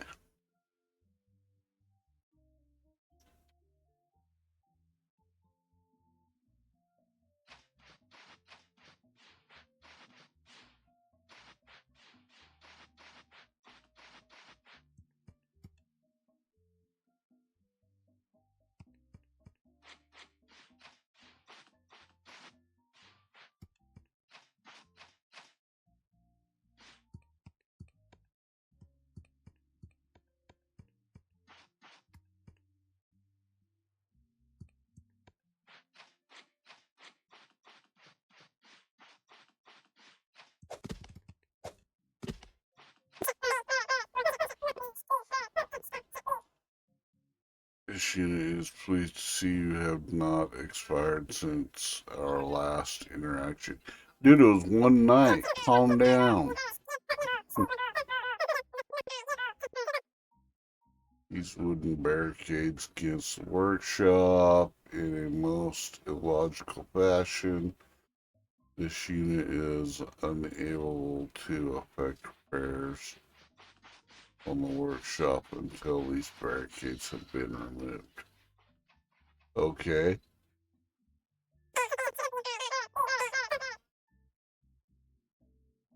assist this unit in the removal of these obstacles.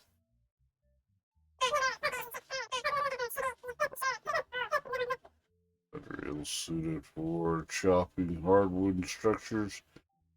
If you chop wood with your fleshy hands, it will probably fall off. Yes, they probably will.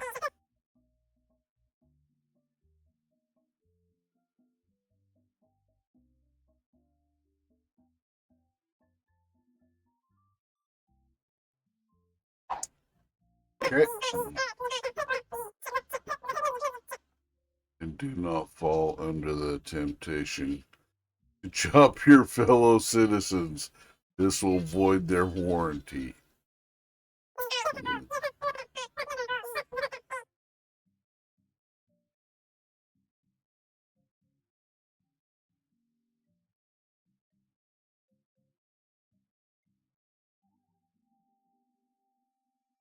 Okay.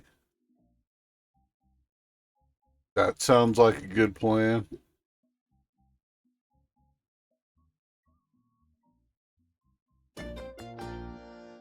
Basic axe.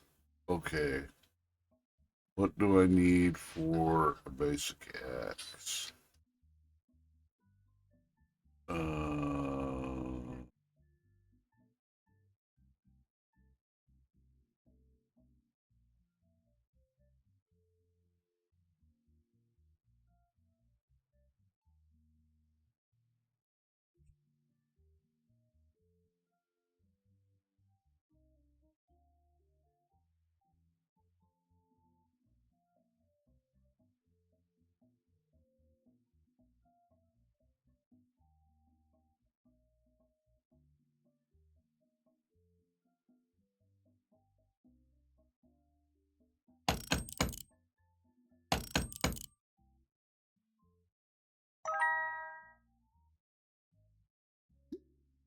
Okay.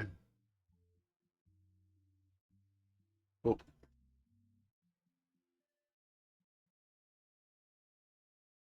Where is my axe? Oh, it's on there. It's equipped to my hot bar.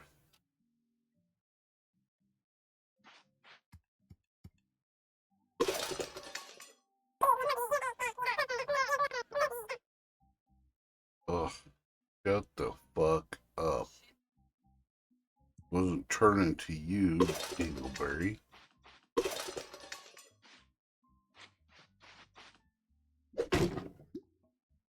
Wow, that is one serious axe.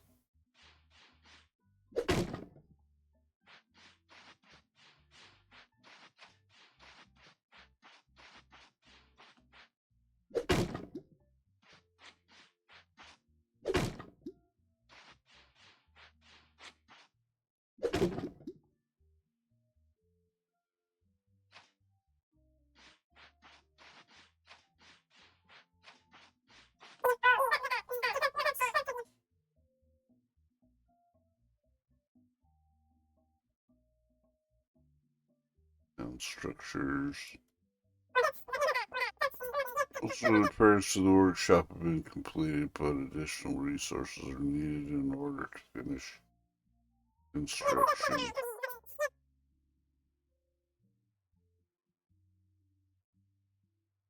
Securing the missing resources.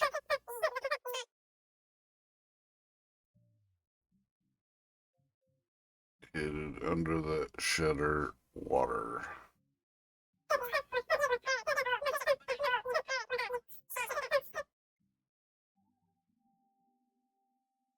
Should pose little issue for you unless you run out of air, then you will expire. This unit recommends you avoid that. Yeah, that'd be a good plan.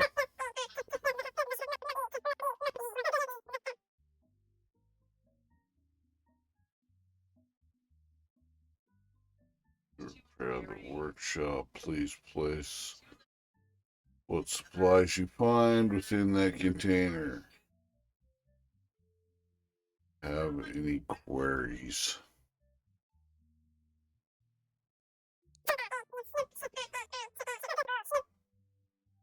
Easily located. Wood and stone can be picked up off the ground. Okay. That's no means of scanning their surrounding area for resources. This unit will help Salty Pants compensate for this obvious oversight in design.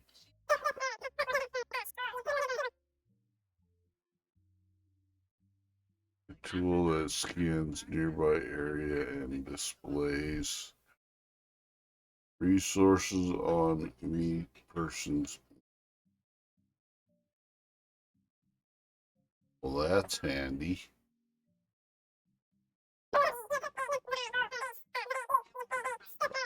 Sunken workshop nearby with information required. This unit has provided Salty Pants with the location of this workshop.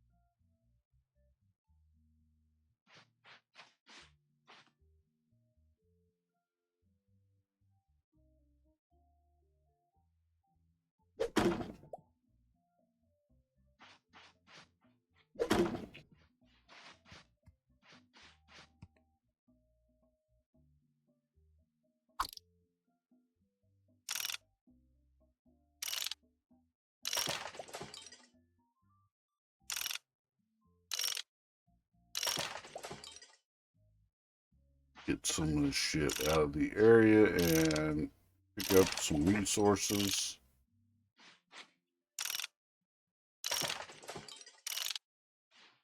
What do you need, Pokey? Something unusual on the beach and immediately thought of you. Was it trash?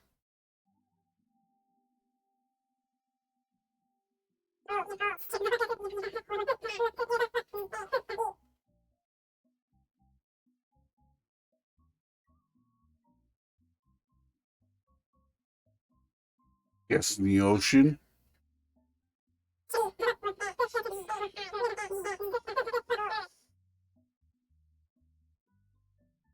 Old granny bottle laying on the beach would be right up your alley. Oh, thanks.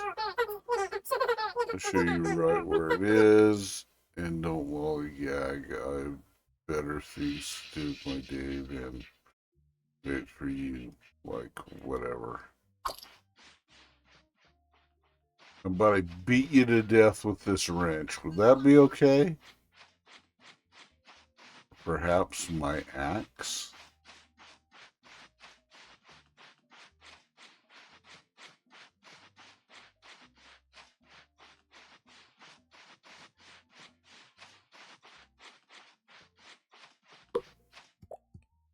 Haha, I beat you to it, dickhead.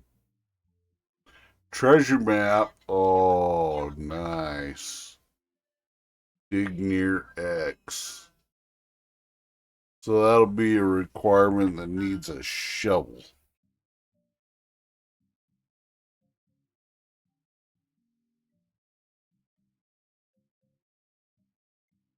Oh, stretch the back.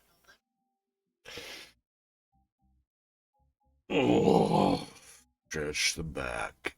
Yeah.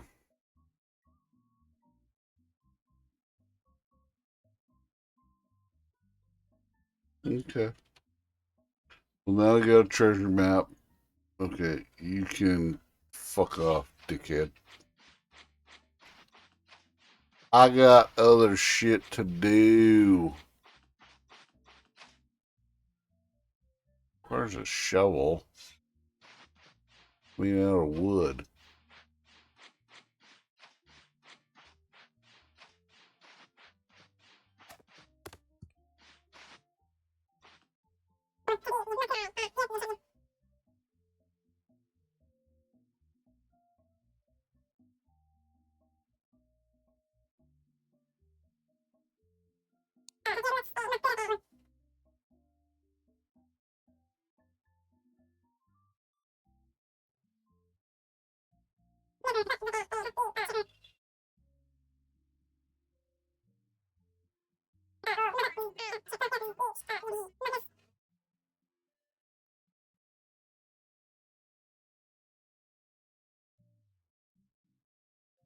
Okay, you're kind of a weird cat.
My inventory's not full.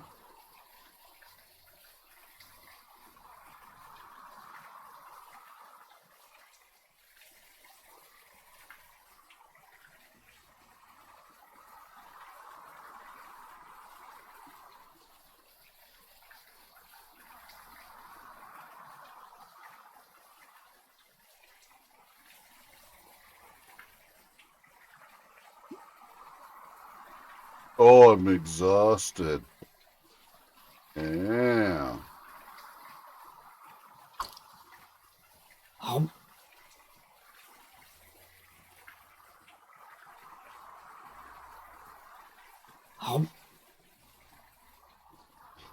Guess that means I should go take a nap.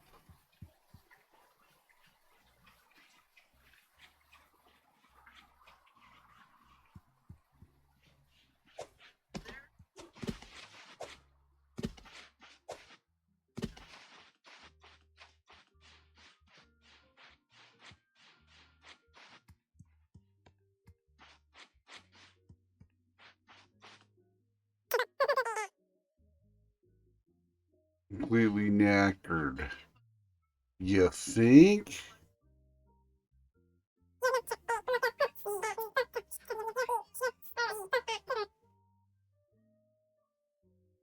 Eat and some rest. No shit.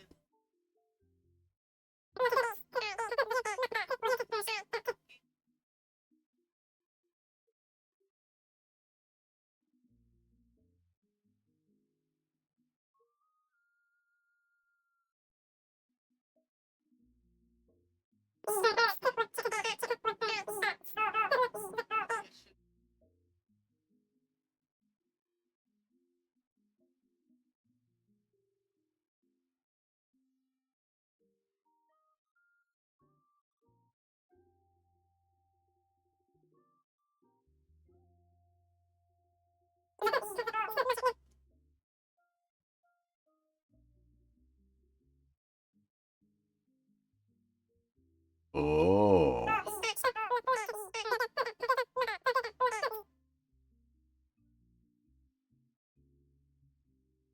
Just trying to figure out new recipes. Okay.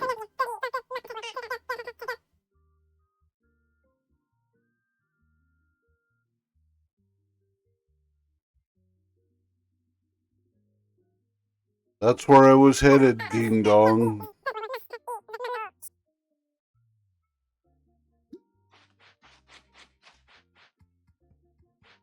Dill hole.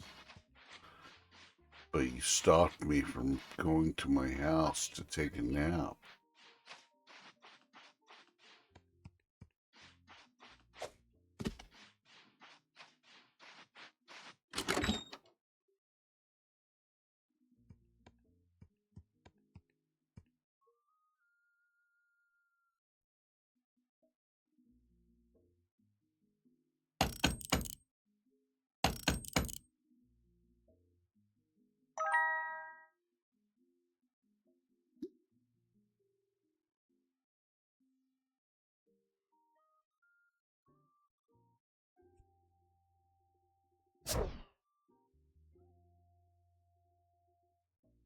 Oh, and I can't place it inside?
Short nap.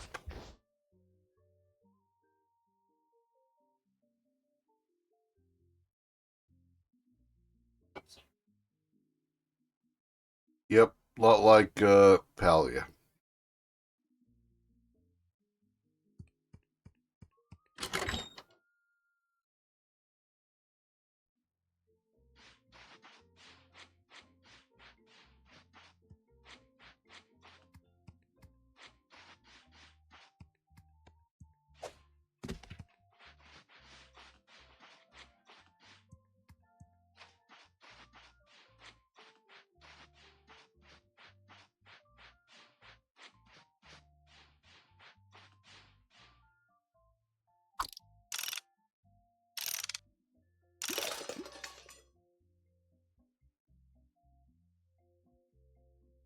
Yeah, apparently.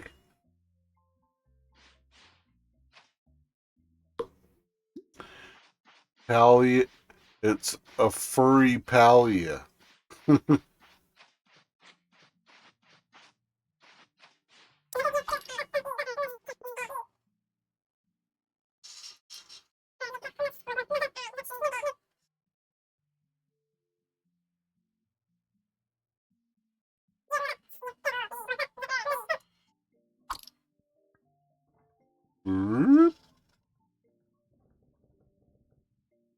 Wow.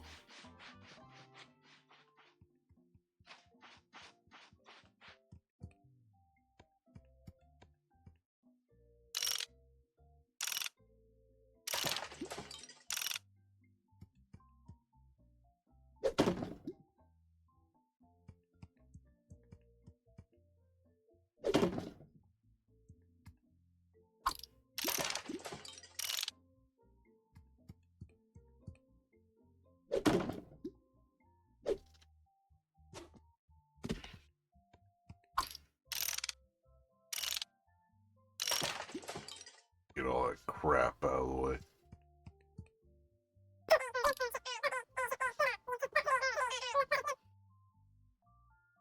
With all the crafting stations needed to produce raw materials into usable materials. Good. Autonomous workers, worker unit, built workshops, and comes preloaded with several important blueprints. Please take a moment to familiarize yourself with its operation.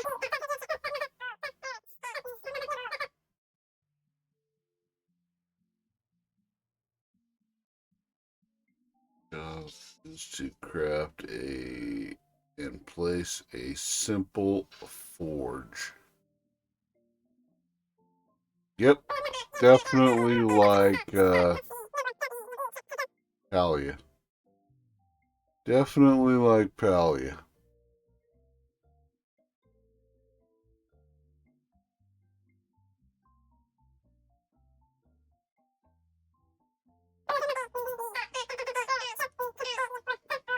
The information necessary for the construction of a simple forge. This unit believes that meat person's salty pants will have no trouble completing the assignment.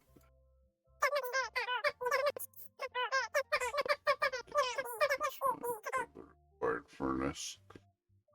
Pants will need to complete the print.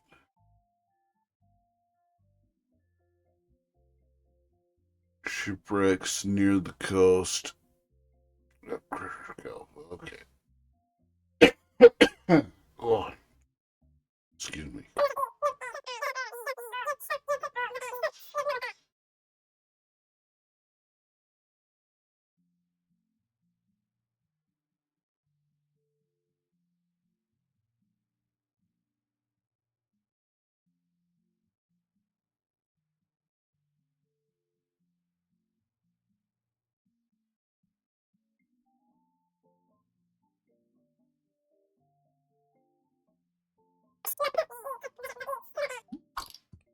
Yeah.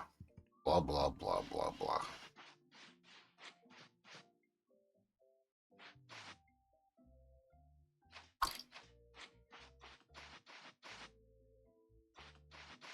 Well, we know where there's a shipwreck. Is there a lawnmower?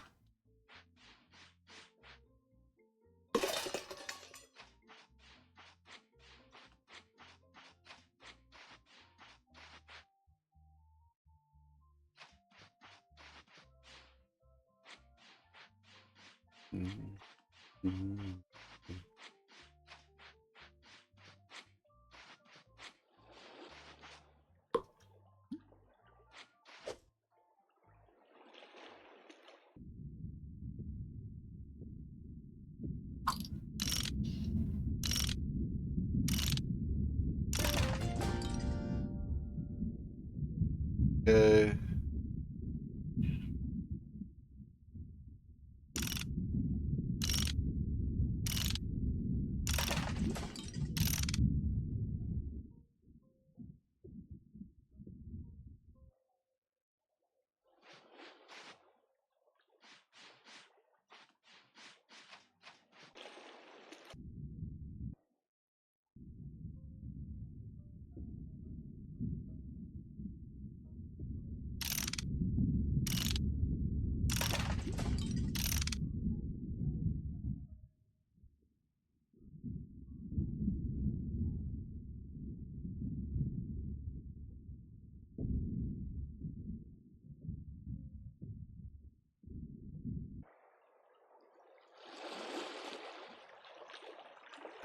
Hold me closer, Tony Danza.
Super Turbo Swimming Tiger.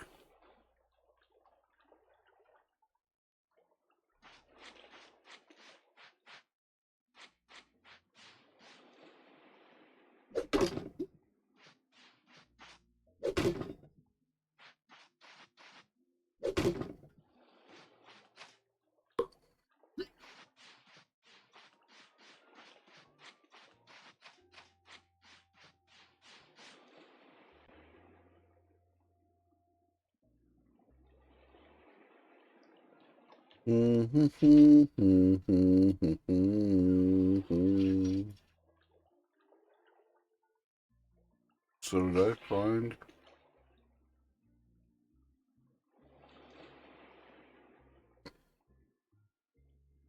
Furnace.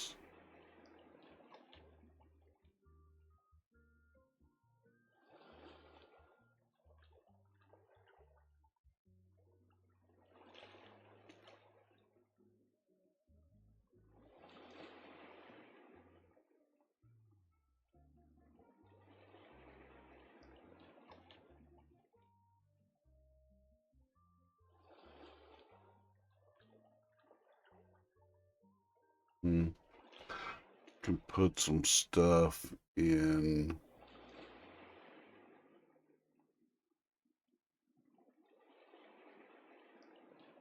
my store. storage container.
Jam. We learned to make jam.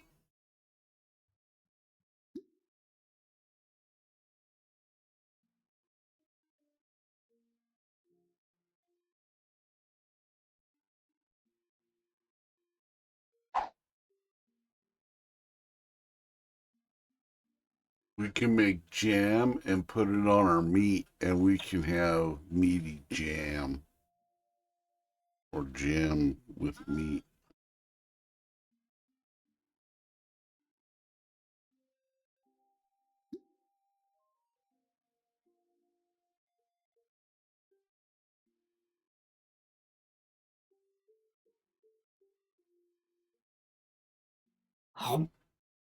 Oh.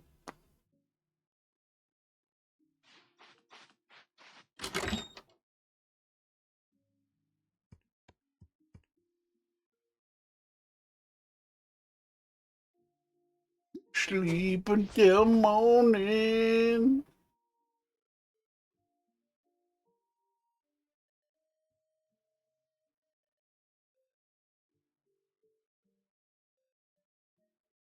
That is a long lasting candle we got going.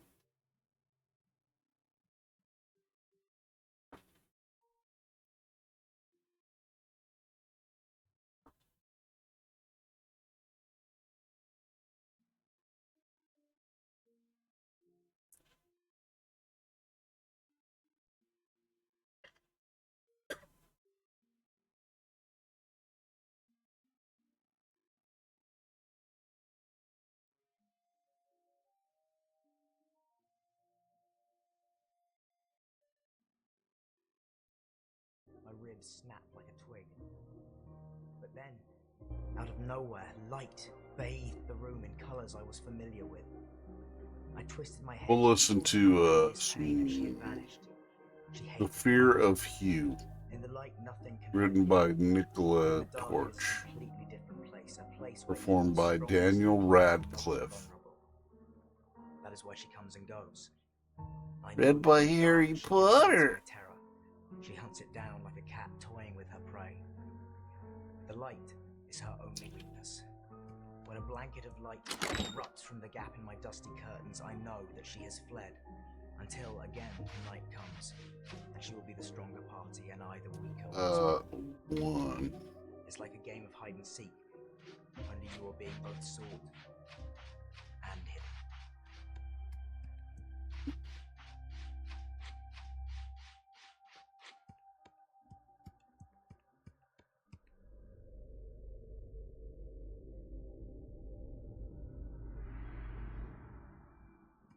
Night Terrors, narrated by Joshua Sheets.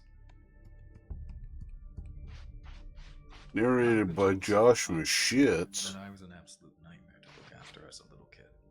Between my fear of the dark and my sleeping problems, I apparently spent a lot of nights in my parents' bed, too afraid to sleep in my own room.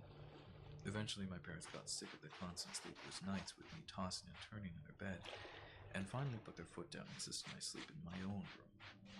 I responded in turn by flat out refusing to go to sleep without some kind of nightlight kept on in my room at all times.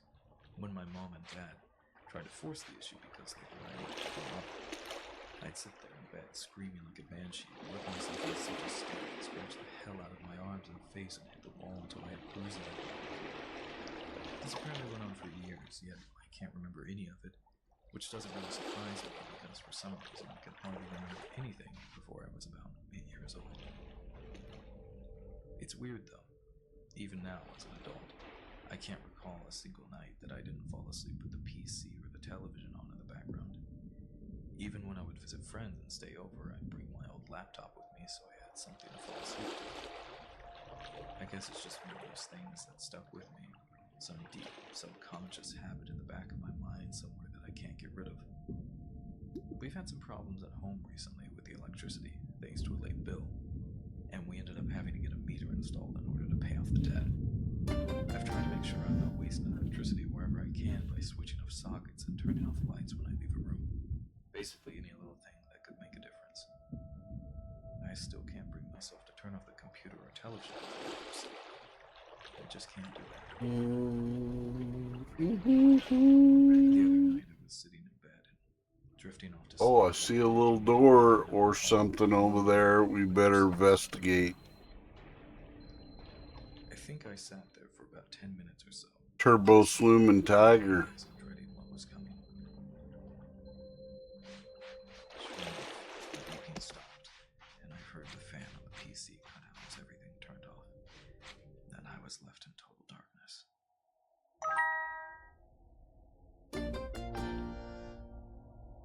I lost my shit pretty hard and buried my head in my pillow, trying not to panic when I suddenly heard the faintest noise in my ear.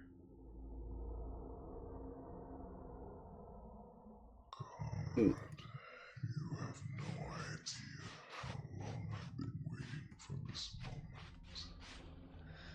It was then that all Requires those a shovel. my childhood came rushing back to me, and I remembered that it wasn't me Oh, who'd been responsible found for the wild surges of meat bruises plants. all over my body. And I suddenly realized exactly why I was so afraid of the dark.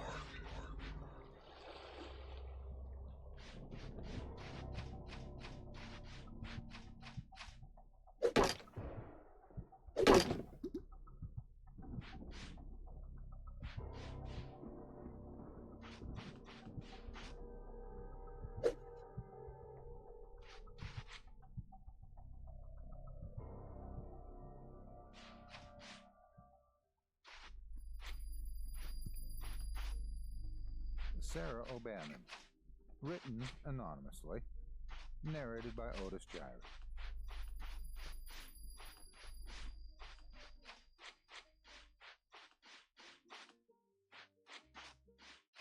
Coffins used to be built with holes in them, attached to 6 feet of copper tubing and a bell.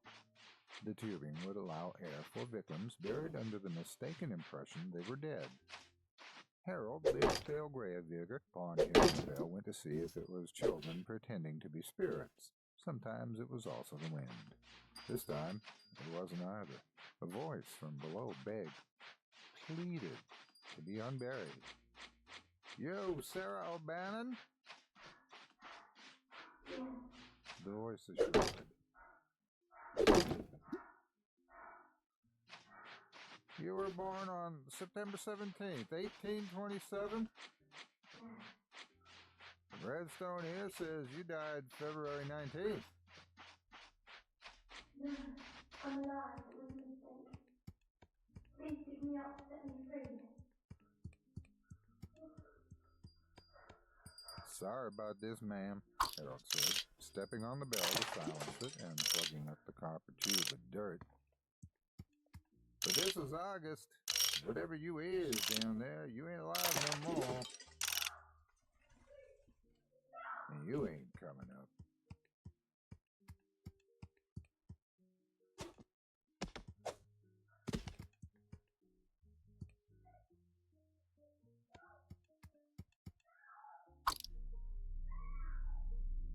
Okay, we need a motor, treadmill, a blade, metal plate, rented a small old house to stay in for 2 2 tires. months. On the main floor was the kitchen, the living room, and the bathroom. The bedrooms were on the 2nd floor. Oh, now I gotta. There was a basement. Shouldn't have thrown away a sofa, my. and a television. On the first night, Shouldn't have thrown away that we campfire. were all awakened by a terrible scream from my sister's bedroom. When my dad burst into her room and turned on the light, he found her sitting up in bed, screaming and crying. My parents sat with her and comforted her until she finally calmed down enough to tell them what had scared her. She said that she had been awakened in the middle of the night by a horrible stench. When she opened her eyes, she had seen the entire bedroom soaked in blood from top to bottom. There was blood all over the floor, bloody handprints on the wall, and blood spatter all over the ceiling. We all thought that she had just been having a nightmare, but she refused to go back into her bedroom and stayed in her parents' room for the remainder of the holiday. One evening, Okay, we're gonna put and my father had gone out on an errand in a old surfboard in My there. sister and I were in the basement room watching TV when all of a sudden Starfish. the light bulb popped and the TV went off, leaving us in complete darkness. The basement was unfinished and had old stone walls, making it a bit of a creepy place. For a few seconds, we just froze, not knowing what to do. Then we started to smell something horrible. It was a terrible stench, and when it hit our noses, we felt nauseous. It smelled like rotting flesh. The smell quickly grew worse and worse, and then we just heard a scratching in the darkness. Something seemed to be scratching at the floor or the walls. We screamed and began scrambling around in the pitch. We also need to drop off a couple of items to Captain Sharky Flutternuts, whatever his name is. And we heard something scratching and scraping around down there. My mother eventually agreed to go down to the basement, replace the bulb, and check out the source of the horrible smell. She took a flashlight and a new bulb and disappeared into the darkened basement. As we waited for her at the top of the stairs, we expected her to return quickly, but she seemed to be down there for an eternity. Suddenly, we saw her emerge out of the darkness and come running up the stairs. She slammed the basement door behind her and bolted it as fast as she could. She turned to us and we could see her face had completely drained of color. Her eyes were wide with fear, and she just said, "I don't want you going down there again." Then she went into the kitchen and called the police. We overheard her conversation on the phone and managed to figure out that she'd seen someone in the basement room. As she waited for the police to come, we huddled together in the living room, staring at the basement door. At any moment, we expected to hear someone banging on it or trying to break it down. My mother refused to tell us what she had seen. When the police arrived, my mother greeted them at the front door and ushered them inside. She unbolted the basement door and they went down into the darkness with their flashlights out and their guns drawn. They searched the entire basement room but found nothing. There was no other way out of the basement. No windows, no doors. Whatever was down there would have had to come up through the basement door. Ta-da! After the police left, my mother finally revealed what she had seen down there in the pitch-black basement room. As she spoke, she became very still and quiet. She said that she had been changing the light bulb downstairs when she began to smell the horrible stench we had described to her. Then she started to hear a faint scratching noise. She shone her flashlight around the room and suddenly caught sight of something crouched between the washer and the dryer. It was a man, crouched on all fours. His clothes were tattered, his hair was wild and tangled, and his face didn't look human. It was twisted in an expression of pure hatred. In that split second, he looked up at my mother, his eyes reflecting the beam of her flashlight. Then he suddenly crawled forward and disappeared through the wall. When my mother saw him simply vanish into thin air, she dropped the flashlight and ran. After that, none of us would go down in the basement. We kept the door locked and bolted. Every night, we slept in our parents' room and locked that door too. We cut our holiday short a few days later and just drove home.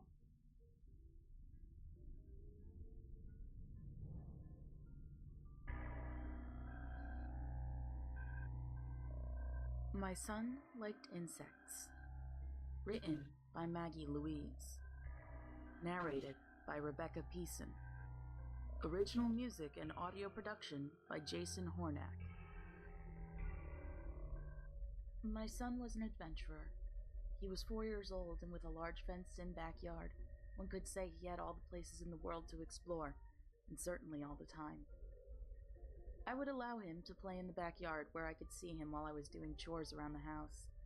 During this time, he had taken a liking to insects, one of my worst fears. Even the smallest cricket hopping around outside could send me into hysterics. One day, I was cleaning the oven when my son came running in through the door, his hands full of squirming worms. After nearly barfing all over the floor and screaming for him to take them out, though actually saying, "That's so nice, Daniel! Great find! Now please get them out of here!" He rushed back outside. The amount of worms in my son's hands had been enough to give my worried mind nightmares for 2 days at least. But Is he trying to light a match? he was a kid. Or is he trying to write words? This occurred a few more times until I gave in and bought him a small habitat that he could keep on the counter and put bugs inside. I would oftentimes find a caterpillar or katydid, which we would feed and then empty back outside. I knew he was having fun with his adventures and discovering a lot of new things about all these insects. It was like a big learning project. One day, he came in with squirming hands as I did the dishes. I watched him pour maggots into the tank out of the corner of my eyes. I cringed and ran over to him, demanding, "Where did you find these? They're absolutely disgusting and they can't be in the house!" They wriggled around a piece of something decayed and rotten, and the smell emanating from them was excruciating. My son just looked up and replied, "I'm sorry, Mommy. I found them in the bowls outside." "Bowls?" I asked. "Can you show me where you mean?" I followed Daniel out into the yard until we came to a part of our yard closest to the forest, where he dug several holes. There, in the holes, were carved out human skulls, skin still attached to the outside. Maggots writhed in and out of eye sockets and gaping jaws. Daniel just looked up at me and said, I like all these bugs hanging out in our backyard. Simple forge in the workshop area. Duh.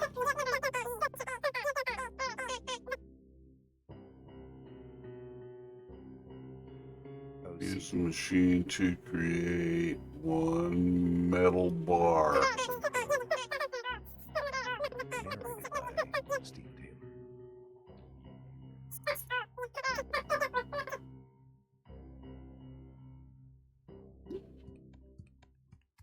Okay, I have obsessive compulsive disorder.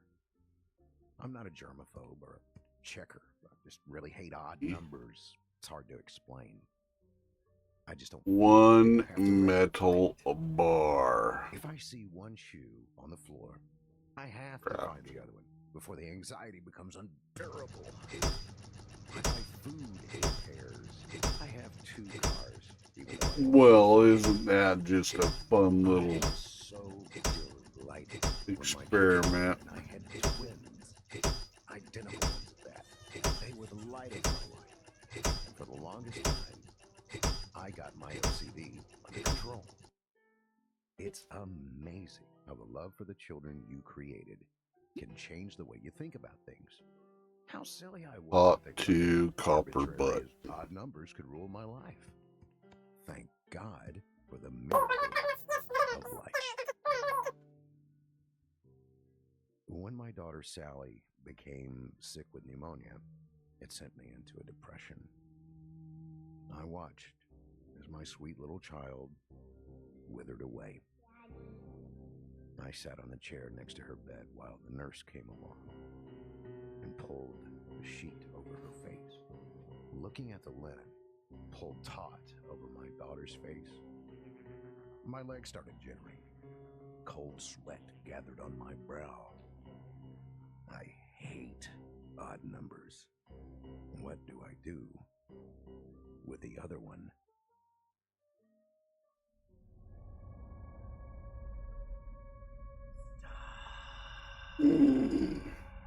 Written by an anonymous There's Simple Forge is operating within acceptable parameters.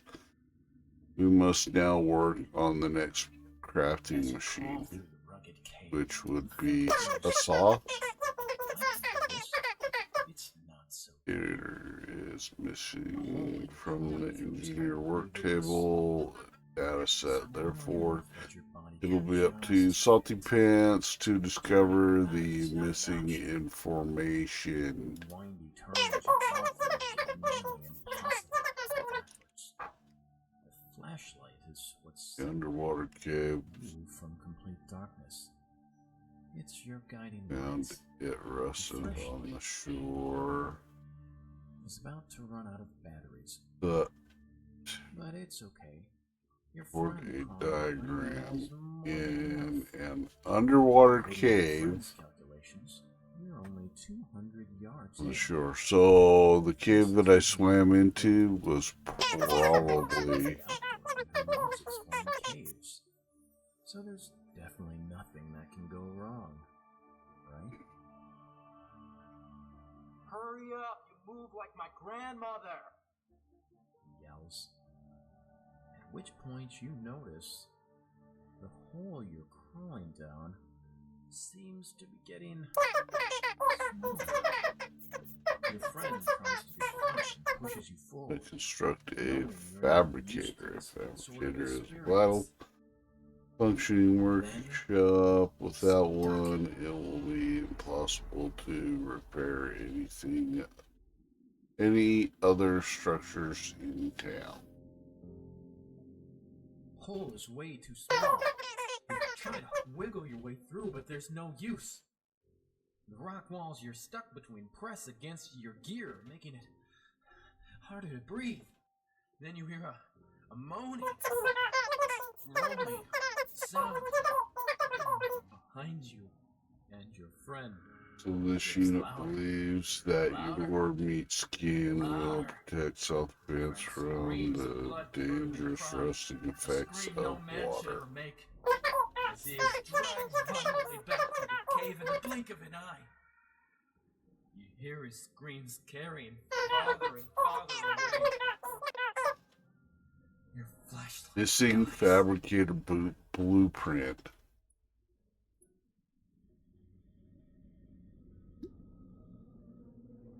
Salt. Written by the Itch. Okay, so Narrated by Caden Von Clegg. Featuring Anne-Marie and Corbin Lawrence. Audio production, sound design, and original score by Nick Ledesma. That is salty. My little boy Tom said, cupping some of the water in the palm of his hand. Of course it is, son. I chuckled. oh, we saw the lawnmower He exclaimed, and flung the offending and an old coat hanger. leaving my paperback on the beach chair. Okay, well, we know where I I could see tears forming in his eyes. That's right. Here. I took his little hand.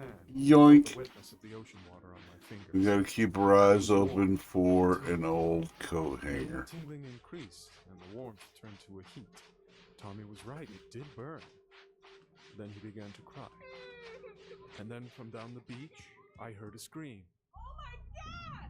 I stood and squinted through the bright sun reflecting off the sand. The scream was joined by others from all around me, and I could feel the terror of everyone on the beach becoming one rising wave of panic. I saw a young girl run in with the surf, screaming, her tan skin melting over her bikini. A fat man in a Speedo ran in the water and fell. When his arms came up, they were bone to the elbow, with great flaps of dissolving skin hanging like cloth. A young man pulled his tiny daughter in by the arms, dragging behind her the stumps that had been her legs. I watched them come in, running, thrashing, falling, all of their skin melting from their horrified faces and revealing the white bone beneath. Tommy was crying. The sun beat down on the beautiful white sand. Yellow flower pot. Okay, that was it. Oh, but there it is. Learn.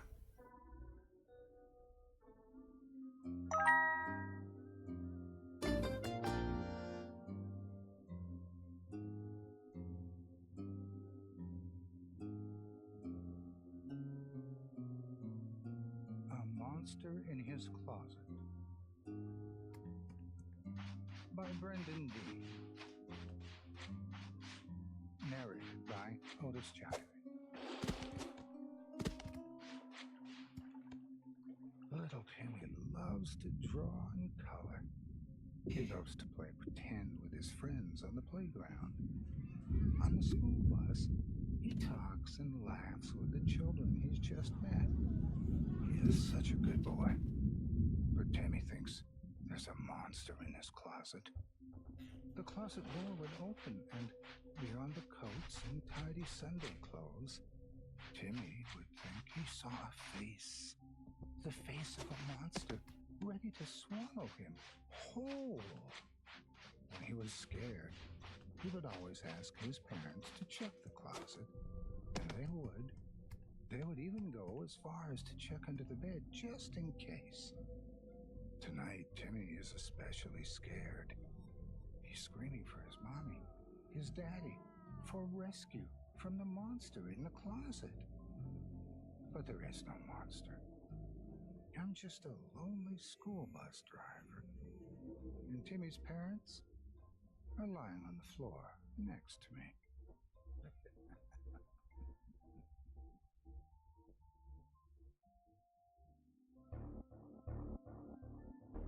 Awkward Moments. Written by Matt Demersky. Narrated by Bill Santamaria. Original music and audio production by Jason Hornak. I always regret awkward social interactions, and I can't help but obsess for days over what I should have done. This last one would have been particularly bad had I not chosen to avert disaster at the last moment. Engineer I was going for my daily work run through table. the neighborhood when I noticed 3 kids playing, mostly unattended. A babysitter stood 30 feet ahead of me, talking on her phone, her attention elsewhere. One boy seemed to be about 8. A slightly younger girl threw a ball to him, caught it, then threw it to a much younger boy. He failed to catch the ball, and it bounced past him, somehow managing to fall into the slats of an old air conditioning unit out back of the mayor's house. The unit was quiet, and the fan was offline, but it was a hot day out, and I slowed my run out of concern.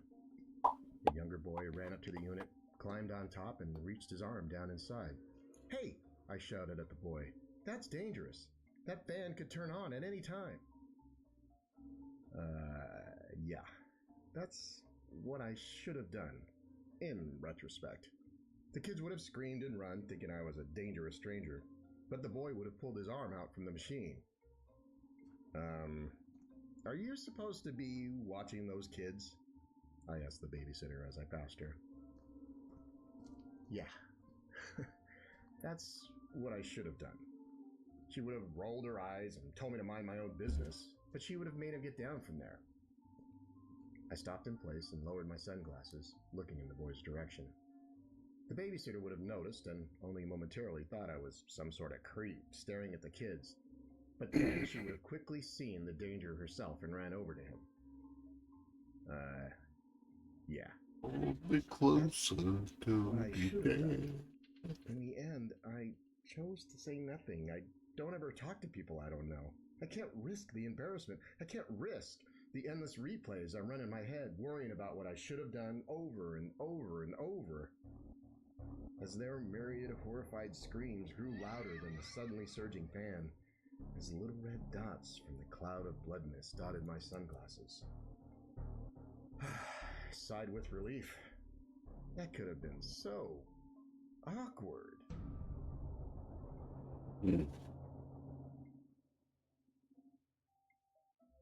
Looking Back by Sterling Moore. Narrated by Jesse Cornett.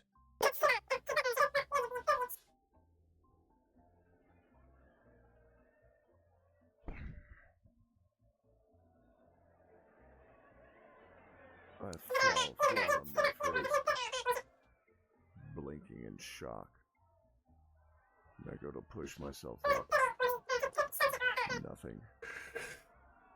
My worst nightmare. I'm paralyzed.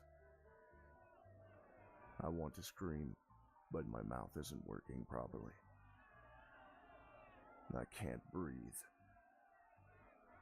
I'm suffocating with my face half buried in the dirt. Soon, though, my panic begins to unexpectedly subside. I feel serene, weightless. Just in time, strong hands grip my hair and pull my head up off the ground. Looking back, I wonder dimly why my body stays behind.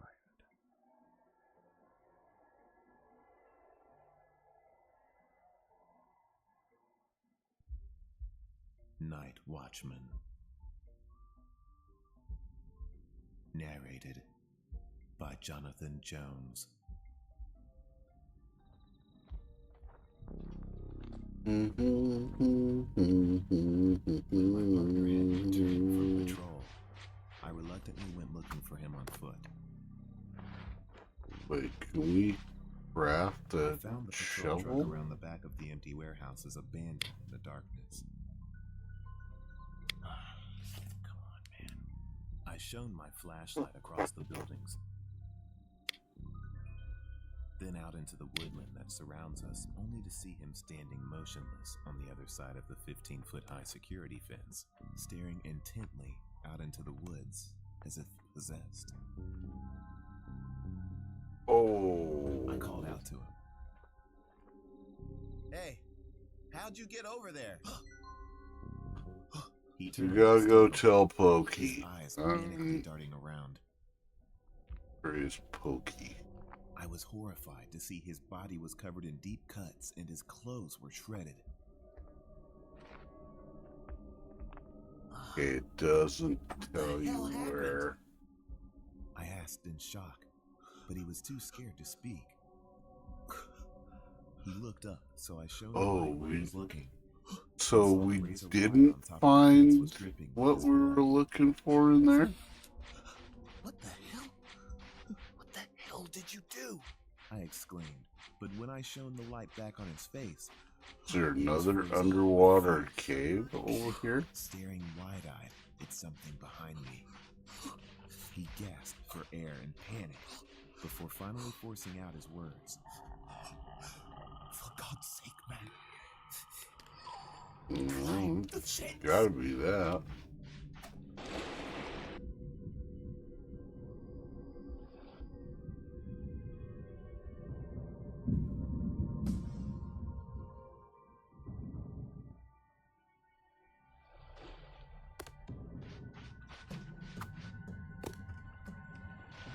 An incident on a snowy mountain. narrated by Otis Jar.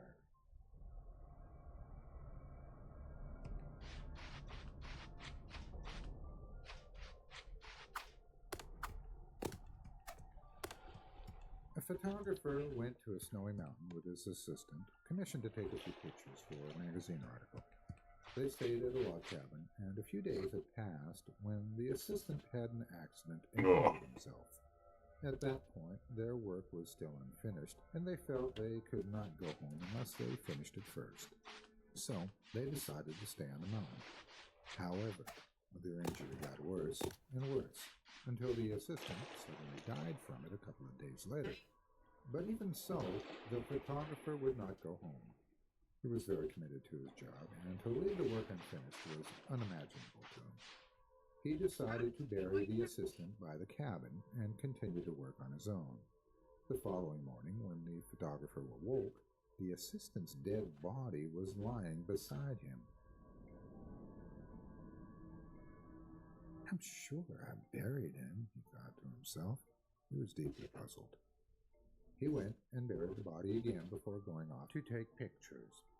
But the same thing happened again the following morning, and the morning after that. On his final day, he decided to set the camera to automatic mode and place it by his sleeping bag so he could see what went on during the night. The next morning, the dead body was there beside him as he had expected.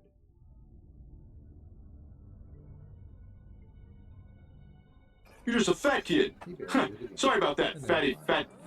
Tom, he's just a fat kid. Aren't you, fatty? You're just a big old fat kid. Here's some chocolate, fatso. There, in the pictures, he saw someone get up, go out of the cabin, carry the dead body back on the shoulder, and lay it down beside his sleeping bag. That someone was none other than the photographer himself.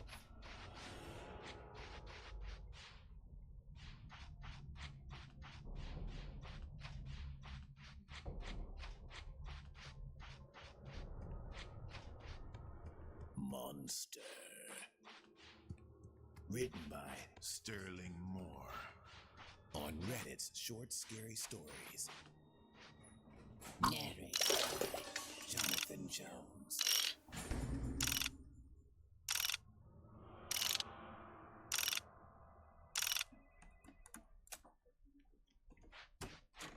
I flipped through the manila folder in my hands one more time. You'd think that being on the job as long as I have, you'd get desensitized to this sort of thing. But you don't. At least, not when it involves kids. I walk into the interrogation room. The father sits, cuffed to the table in front of him like the monster he is. He doesn't look up as I walk in. "I'm here for your statement." Silence. I start laying the pictures in front of him. A small, cluttered room. Boards on the windows, padlocks on the door. A bare mattress rigged with leather restraints. A boy, unconscious in a hospital bed. "We have your son in custody." I stare at the top of his head. "We already have evidence to put you away for a long time." Silence. "The tox screen came back." My words came out hot. Difficult to keep control. "We know you've been drugging him." Silence. Denial is too good for this creature. "Tell me what you've done to him. We are going to find out." This time he shifts in his seat, mutters something about protecting him. He's one of those. "Yeah, I know your type." My hands are on the table now. I lean in. "You sickos delude yourselves into believing that you are the hero for guarding your kids from the big bad world, that you're—" "I wasn't protecting him from anything." He finally looks up at me, expressionless, weary almost.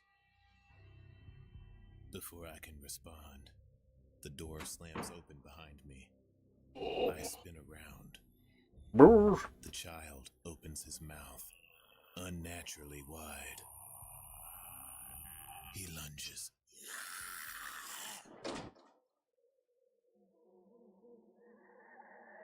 Like I'm going through menopause or something, man. Too cold, Too hot, too cold. Written by Alon Braha. Narrated by Joseph Gable. Featuring Kelly Fitzgerald. Sound and music production by Jason Hornack. One day, my fiancée said that something was bothering her. My fingers were too long and slender. They made her feel like the Grim Reaper touched her at night.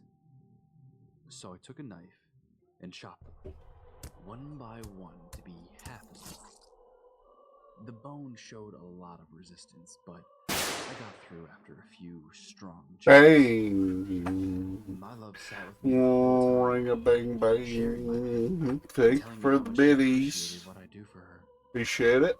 and we were happy. As I Biddies petted her with for my stumps, snackies. she looked at me and said that my eyes were asymmetrical, and it bothered her because it made me look judgmental. So I took a spoon and dug out my smaller eye, leaving a dangling eyeball that I cut with scissors. That was the most painful part, but I didn't want my love to feel judged. My Biddies fiancé to cleaned put up the it mess, put and afterwards towards came to hug the and comfort me, snack funds, and we were happy. so I can have snackies A few days later, she said that my accent bothered her. It was too foreign. and other necessities. So I took the scissors again, and I cut until I was certain my speech Not wouldn't that bother her snacks ever are again. necessities, It but took 2 tries to sever completely, but it was worth the pain. And we were happy. A few days later, after I had recovered and returned from the hospital, I returned to work.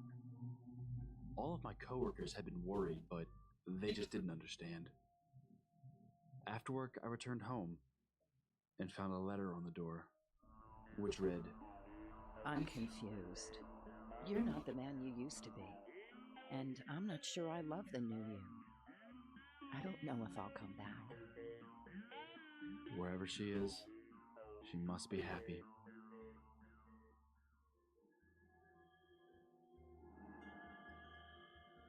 Slowly Losing Grip okay. by Elizabeth LOL. Narrated by Owen. Never one to dress up. Does not have like a task manager. Today was different. Figuratively, my mouth dropped, but literally I couldn't break eye contact. Only once has she dressed this way. That was the day she promised herself to me, so today must have been special. She makes her way down the stairs towards me, and I can't help but smile. She's the prettiest. Oh, we have to go thing I've talk ever seen. to I reach out to embrace Pokey. her as she nears. Pokey lizard dude. There's something different, something off. She's walking towards me, but she isn't near. Pokey the lizard. He's waking up. I try to call out to her, but my voice catches in my throat. There's Pokey standing out here staring at the water. She's fading away. The moment is so plain. I can feel my mind being pulled away from my body, slowly. You'll find something cool. That's how treasure maps work, you know. God, put him back under. You think? Have him waking up now. Blinded at first, the room is absolute white. The pain hits. Oh God, it hurts. Nice condescending little bastard, didn't he? Towards a personal teleporter, so you have one in your room and another in my kitchen, so you can order a plate when I make scrambled eggs, sausage, potatoes, and stuffed waffles. Alright, well, at the biddy rate, about the time Star Trek rolls around, we should have enough money for our own personal transporter. We can't afford any unnecessary stress while we're harvesting.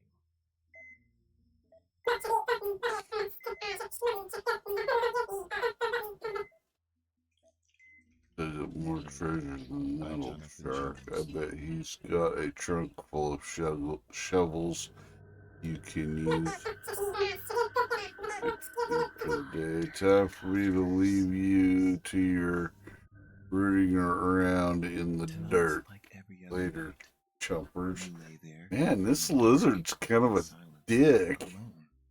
alone, He's a fucking little douchebag, man. with no company other than your thoughts. Okay. Well, we unlocked the need for a shovel finally. In your thoughts, you ponder. All I had to do was talk to the fucking little dickhead dude. Anything to distract you from the ringing silence. What are you doing? Silence that surrounds you. You hear a creak. Yeah. Okay. Common sound to hear on such a still night. Yet you still recoil when the sound hits your ears. You hear the sound almost every night, but the sheer unexpectedness sets off a trigger in your head as paranoia takes over. Too many tasty recipes. Thoughts that once illuminated your mind Thanks, are now dude. darkened. What was once pleasure and success As I throw it away. to demons and killers. The silence that your mind was distracting you from Now I want has scrambled now eggs. become the focus. You lay there, silent, listening for any obscure sound, hoping that the silence doesn't leave. I need a shovel, dickhead. Every little noise adds to your paranoia.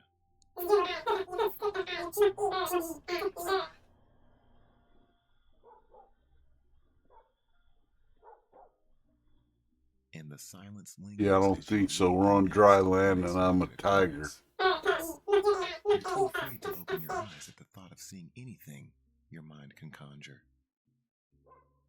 So you lay there, alone, in fear.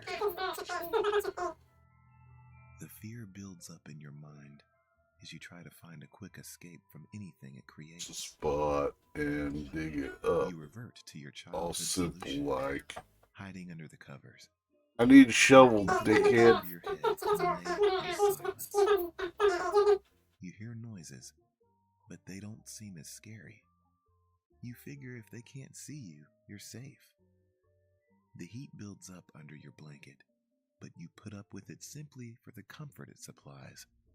You begin to calm down and relax, and revert back to your usual logical self. It's just you and your In my thoughts own again. head. Alone under your blanket. You think of how silly it was to get so scared and worked up over a silly little Fighting noise. all over. Eyes closed. You lift the blanket off of your face as the built-up heat is released. You breathe a sigh of relief and roll over, only to hear a deep, grating voice whisper, And throw it away. Basic shovel, okay. as the sound of footsteps creep towards your bed. Oh my god. Let me out of this fucking building.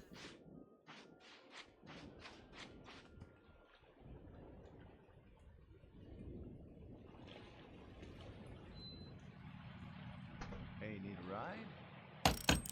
Yeah. Come on, hop in.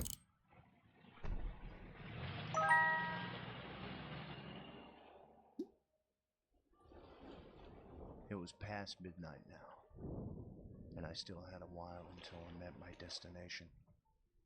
The girl I picked up an hour ago was asleep in the seat beside me. She was a hitchhiker. I couldn't leave a teenager alone at night in the pouring rain. I had to pick her up. She seemed pretty happy that someone was finally giving her a ride. And I didn't know her real name, only that her friends called her Joe. She looked so calm, so peaceful. Map. Her brown hair obscured half her gorgeous face. Her lips flexed in a barely noticeable smile. She must be having a nice dream. Tried to remember the last dream I had, but I had no luck. And then I felt it. X marks the spot. A Okay. feeling I hadn't felt in a long time. A terrible, ugly feeling. I looked down at the girl as I drove, hoping her smiling face might help me overcome and not give in to the demon within. But I could feel it clawing to get out. I didn't want to. I couldn't. I needed to get the girl out of the car, but that would take too long. It would happen before then. I continued to struggle, fighting an inner battle. And then, no, I couldn't contain it. It happened.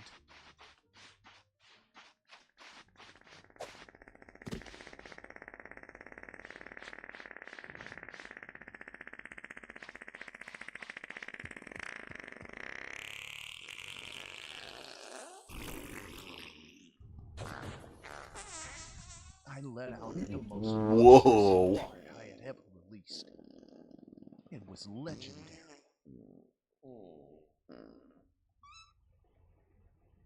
It was the kind of thing kids would tell stories about to scare younger kids. I reluctantly looked to see if the beast that escaped my body had woken the girl. It hadn't. But the smile had faded. And she looked to be having a nightmare now.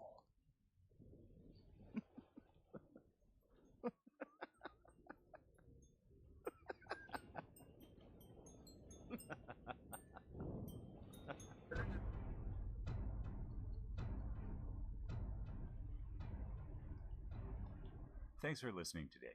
I want to take a moment to ask you to support us by joining the Chilling Tales for Dark Nights members area. There are links in the video description below. For as little as $6.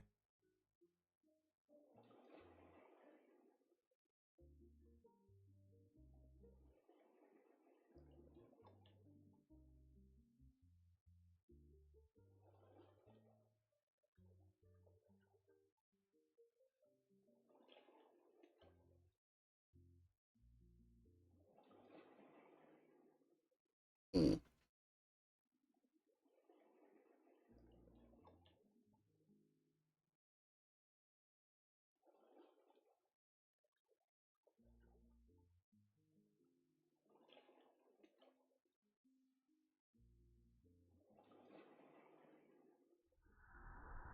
You fool! Warren does not disturb me, and means no more to me than does your sympathy. My face must have fallen a little. Fessenden laughed. I'm glad that is clear to you, he said.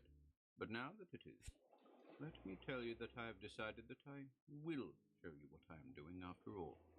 I'll show you the greatest experiment which any scientist on Earth has ever conducted. Okay, so that's... Surprise.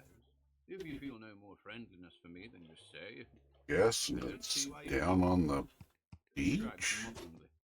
Because, unfortunately, Ah, I am still an ordinary dig. human being at bottom, Bradley. As such, I have a certain ineradicable amount of exhibitionism in me, which diplomatically makes me want to show at least somebody what I have done. Cooking station. Any small boy who has built his first kite and wants somebody to see it. Okay, okay. I recognize the folly of this. I am amused by it. But I can't wholly eliminate it from my makeup. Well, why not indulge this irrational desire for applause by demonstrating to you what I've done? You do not have enough intelligence to comprehend it all, of course. Still, you will be an audience. And I shall satisfy this itch of mine to let someone know what I've accomplished. I said quickly, I promise that I'll keep everything you tell me absolutely confidential. Fessenden roared with laughter. You needn't promise that. For all I care, you can go out and tell the whole world what you see here. Only, if you do, they'll call you a madman, and very likely confine you in an institution. By all means, go ahead and tell them, if you want to. He was still chuckling as he rose to his feet. It's back in my laboratory, Bradley. But what is it, anyway? I asked doubtfully. What have you done? I've created a universe, Fessenden told me. I said impatiently, "That's a grandiose metaphor, but just what does it mean?" "It's not a metaphor at all," Fessenden said blandly. "I mean literally that I have created a universe in my laboratory. A universe that has millions of suns, tens of millions of worlds." I was silent. I was trying to avoid his eyes, to hide my disappointment from him. Fessenden chuckled. "A minute ago," he said, "you were condemning the rest of the university for thinking me insane. Now you're thinking exactly the same thing, aren't you? Wondering how you can get out of this crazy Fessenden's house with good grace," he added, grinning sardonically. "Come along to the laboratory, Bradley. See yourself." I followed his forward out into the long corridor. I did think now that his isolation and the ridicule his radical theories had evoked must have touched his mind. But still, he must have something to show me, and I was eager to see what it was. The laboratory was a long, stone-walled room whose walls were crowded with shelves of chemical and physical apparatus, and whose corners held great electrical mechanisms. Much of the equipment I saw was strange to my eyes. Then my gaze fastened on the thing at the center of the laboratory. It consisted of two 12-foot metal discs with grid-like Wants to party all the time, party all the the time. electrical machinery, and their grid-like surfaces shone faintly with one blue light or force. Between the two discs, floating unsupported in the air, hung a cloud of tiny sparks of light. It looked like a swarm of minute golden beams, countless in number, and the swarm was lenticular shaped. Mounted near this weird thing were several instruments that looked a little like telescopes, though unfamiliar in design. They seemed to be trained upon that thick little cloud of shining sparks. Fessenden walked over to the thing and motioned calmly toward the blue glowing discs in floor and ceiling. "These discs, Bradley, neutralize all the ordinary gravitational forces of Earth in the space between them." "What?" I cried, astonished. I stepped forward, was about to thrust my hand between the two discs to test the assertion, but Fessenden held me back. "Don't try that," he warned. "The human body is accustomed to Earth's gravitation and is inwardly braced against it. If you were to step between those discs out of Earth's gravitation, your body would explode from its own inward pressure, just as a deep-sea fish will explode when it is I suddenly thought brought I up from the tremendous did I not forces have of a those motor huge in rocks on the my surface." Fessenden added, gesturing to the floating swarm of sparks between the discs. "It was necessary I that this should swore be oh outside Earth's gravitational I have a influence. broken motor. Universe I have created. Oh, so we need to recondition a motor. We have 6 damaged motors. 6 damaged motors. I should be able to put together at least one. Good, right? And I felt a weird chill creeping over me. Those points of light were so infinitesimal that I could barely distinguish them one from another. And I knew there must be millions of them in this thick swarm. Yet there were some oddly familiar features about them. Some of the tiny sparks were blazing white in color, others smoky red, others golden yellow, the colors of suns in our own universe. Some of them were in double or triple groups, and here and there were clusters of them that contained thousands, and here and there, too, were little glowing patches that looked like tiny nebulae and crawling sparks with tails of light like lily-petal comets, just as the floating sparks were tiny suns. Those sparks were tiny suns. I knew it beyond doubt, even while my brain fought against the knowledge and called it impossible. I knew that I was looking at a miniature universe, one on a scale many billions of times smaller than our own universe, yet one that was comparatively as large in extent as our own. A little microcosm. Well, we did a good job cleaning up around the shop, that's for sure. Fessenden's eyes had been following my stupefied change of expression. He said calmly, "Yes, Bradley, it is true. That is a tiny, self-sustaining universe, with its own suns, nebulae, and worlds. Everything in it, down to the atoms which compose it, is infinitely smaller in scale than our own. But it is a real universe, like our own. And you say you created this? I gasped. Fessenden nodded. Yes, I did. Craft one After and many failures, place I it succeeded in inside the bringing that workshop. universe into being Okay. only a few weeks ago. I've been experimenting with it ever since. His black eyes flashed a little. Didn't I tell you that it was the greatest experiment any scientist had ever conducted? Think of what I'm able to do. I can conduct my astrophysical and other experiments on a cosmic scale. I can change or destroy suns and nebulae at will with the instruments I devised.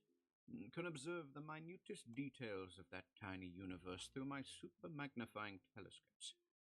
I can make observations with a universe itself. Blueprint seems pretty straightforward, except I need to learn the blueprint for a simple motor How first. did our own universe start, Bradley? Let me know There's a that I vast should be cloud of able to glowing figure gas out how to filled craft with a simple motor by mutual attraction of the cloud. dismantling old engines that I find around the wrecks. The nebulae further condensed into suns, which by tidal attraction and So if I through take formed into circling the old I motor, started this tiny universe just like that. I filled the non-gravitational space between these disks with a cloud of glowing gas, whose atoms were infinitely tinier than our atoms, because I had contracted their electronic orbits. Then all I had to do was watch, while the same inevitable natural process that eons ago formed our universe formed this little microcosm. I watched as the gas condensed into tiny nebulae. I saw those little nebulae condense further into miniature suns, just as in our own cosmos long ago. And I saw those suns, their random wanderings brought them close to one another, throw off worlds. Millions on millions of tiny worlds here in this little microcosm, Bradley.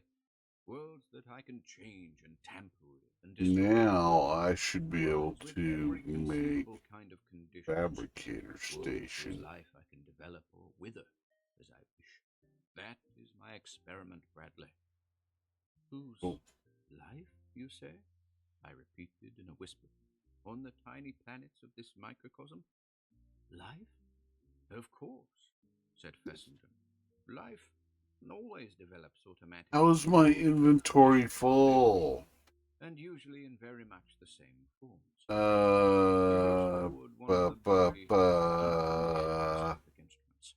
Wait, and I shall find such a world for you, Bradley. I shall let you watch its life develop for yourself. He applied his eye. My girl wants the party all the time, party all the time, party all the time. Twisting, searching, till at last he straightened. Now look, Bradley. I put my eye to one of the lenses, looked into that cloud of floating sparks.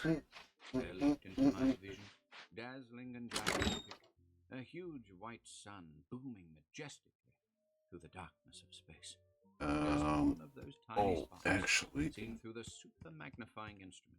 go like this and place the other lens of the instrument. some flowers, some pretty flowers to decorate my area. Oh, I can't put them between there? This microcosm runs at an infinitely swifter rate than the time of our vaster universe. As he shifted the focus of the instrument, my gaze seemed to leap toward that great star. I made out that circled it at tremendous speed. A year of their time, no more than a moment of ours. One of these planets was still partly molten, but the other was cooling, its vapor envelope condensing. My vision leaped forward in the telescope until I seemed almost standing on that cooling world.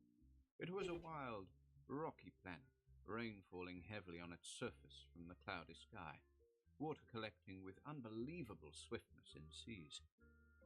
green life came into being on that world, first along the shores of the warm, shallow seas, then creeping out and advancing over the land. Swiftly, vegetation mantled the globe, and now crawling animal life made its appearance as the ages ticked swiftly by. The animal life developed quickly.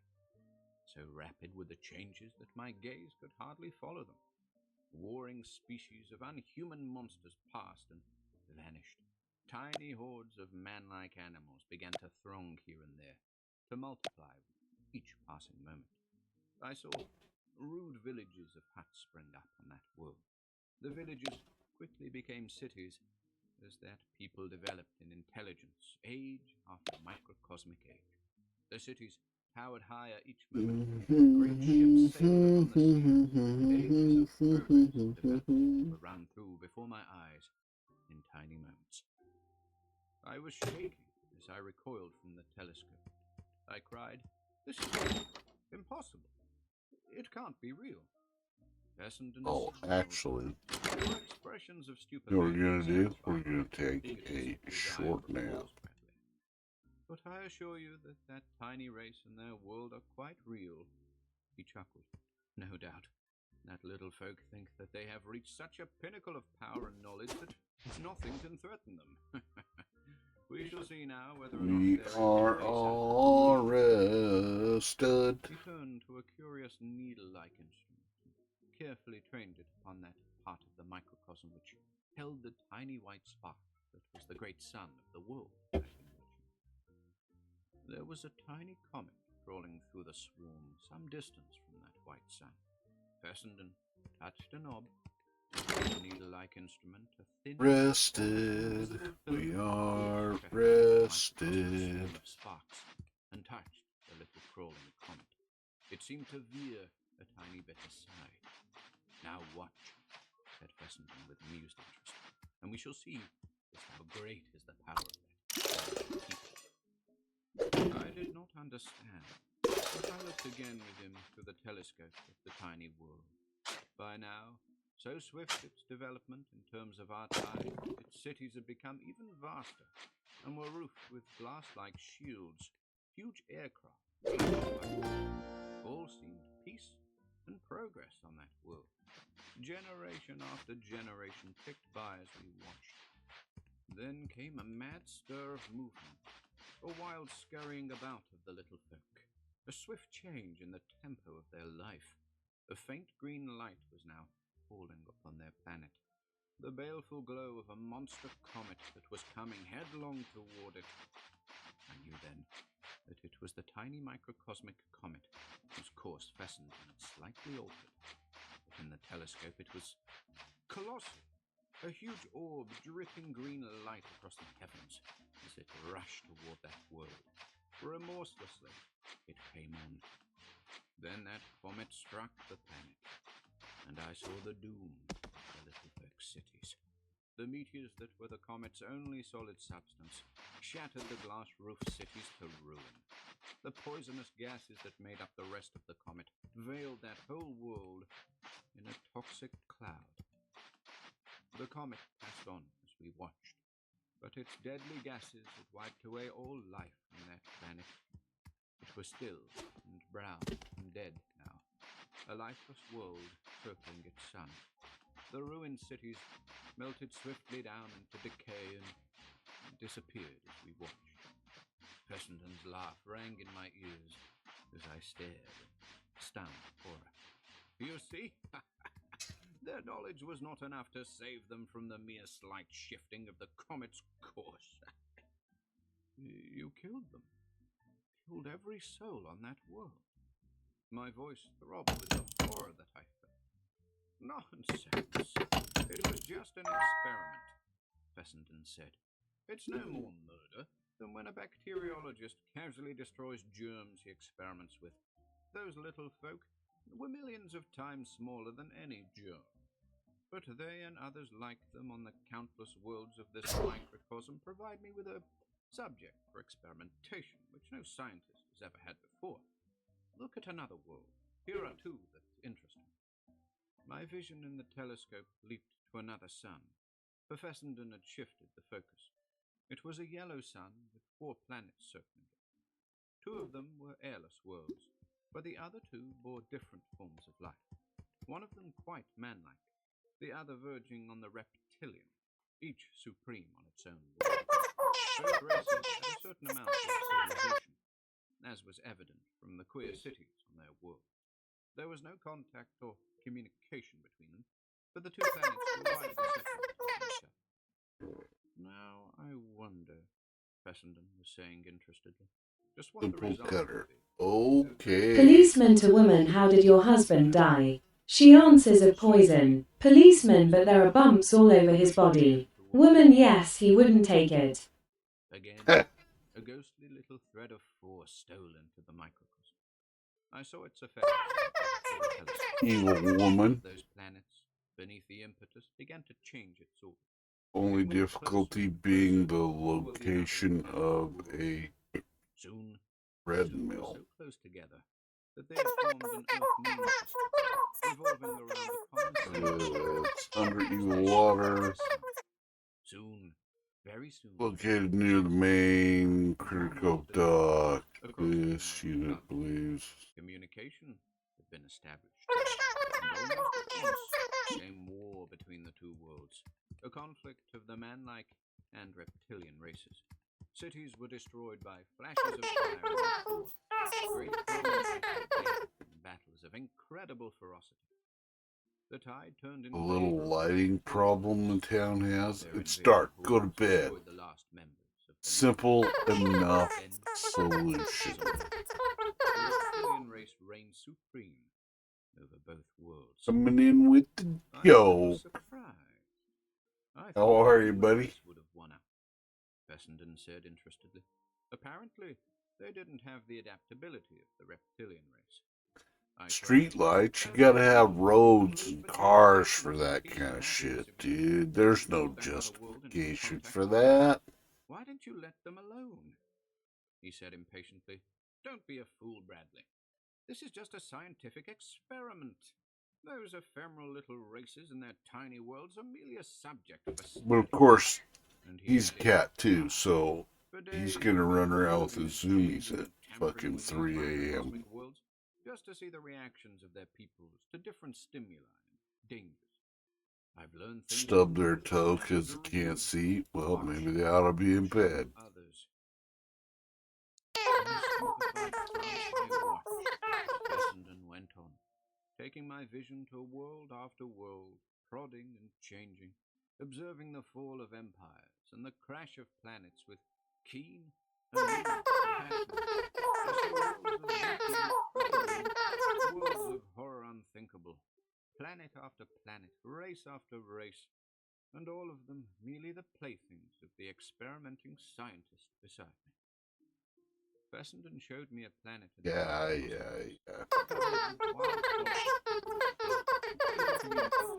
Overly excitable cat, dude. Generation after generation flashed by without change in their rude society. They were content to hunt and eat and love and die, without developing any civilization. Then Fessenden turned upon that little world a tiny ray that altered its chemical stability. Beneath the influence of chemical changes, the plant life of that world began to unfold. You're a cat. He's a lizard. To develop mobility, to change into great rootless Cats eat lizards. that soon fell upon and killed the animals. The communities of hunters battled valiantly for a few generations against the moving plant hordes, but in the end they all succumbed, and that world was covered only with restlessly moving plant life. And Fessenden brought into our observation another world, planet of a sun out near the microcosm's edge. It was a watery world, covered with oceans over all of its surface, and teeming life had developed in that planetary sea into intelligent seal-like people who had reared in the sea great submarine cities whose spires lifted here and there above the waters. Fessenden's filaments of force played upon that world, and the seas began to dwindle, the water molecules to fly off into space, and as the seas rapidly shrank, for generation after generation, more and more of that world became dry land, and the seal people had to desert many of their cities and retreat back with the waters. Very soon, as we watched, there was but one shallow sea remaining on that little world, and here were crowded the last of the seal folk, and here they fought blindly with all manner of scientific devices to prevent the evaporation of this last refuge. But the remorseless process that Fessenden had started went on, and that last sea dried and disappeared also, and there was only a desert planet with the ruined wrecks of the dead seal folk city standing here and there what was I? as memorials of the vanished race. World after world my dazed eyes watched. I saw Simple swung cutter. far out from its parent sun, and upon which was The strange treadmill, and the treadmill is at the docks. Their weird palaces and cities rose amid the awful chasms of eternal ice, and it was evident that they were far advanced in scientific power. Fessenden reached and touched their sun with a tiny thread of force, and that sun blazed suddenly hotter and brighter, casting forth a quadruple radiance. Its increased heat began to melt the ice sheet of that far-swinging little world, and its people began to perish from the unaccustomed warmth. We saw them frantically laboring for the next generation at a great work upon the site of their little world. Then its purpose became clear to us. From that spot there projected a plume of fire and force, whose rocket-like push moved their little planet suddenly outward. They were moving their world farther from their sun to escape the increased warmth, and at a suitable distance they let it settle into a new orbit, where it was as cold as before, and Fessenden laughed and applauded their ingenuity. And there was a world whose crowded peoples were ruled by an oligarchy of living brains. Time after time, each generation that passed, we saw the enslaved people revolt against the tyranny of the brains, and each time the weapons of their unhuman masters subdued them. Fessenden's probing threads of force reached deep into the bowels of that little planet, and it rocked with terrific quakes that threw up vast masses of radioactive material in the interior, and a strange, glowing plague seized the bodies of the people, and also seized the brains, so that they began to rot and die.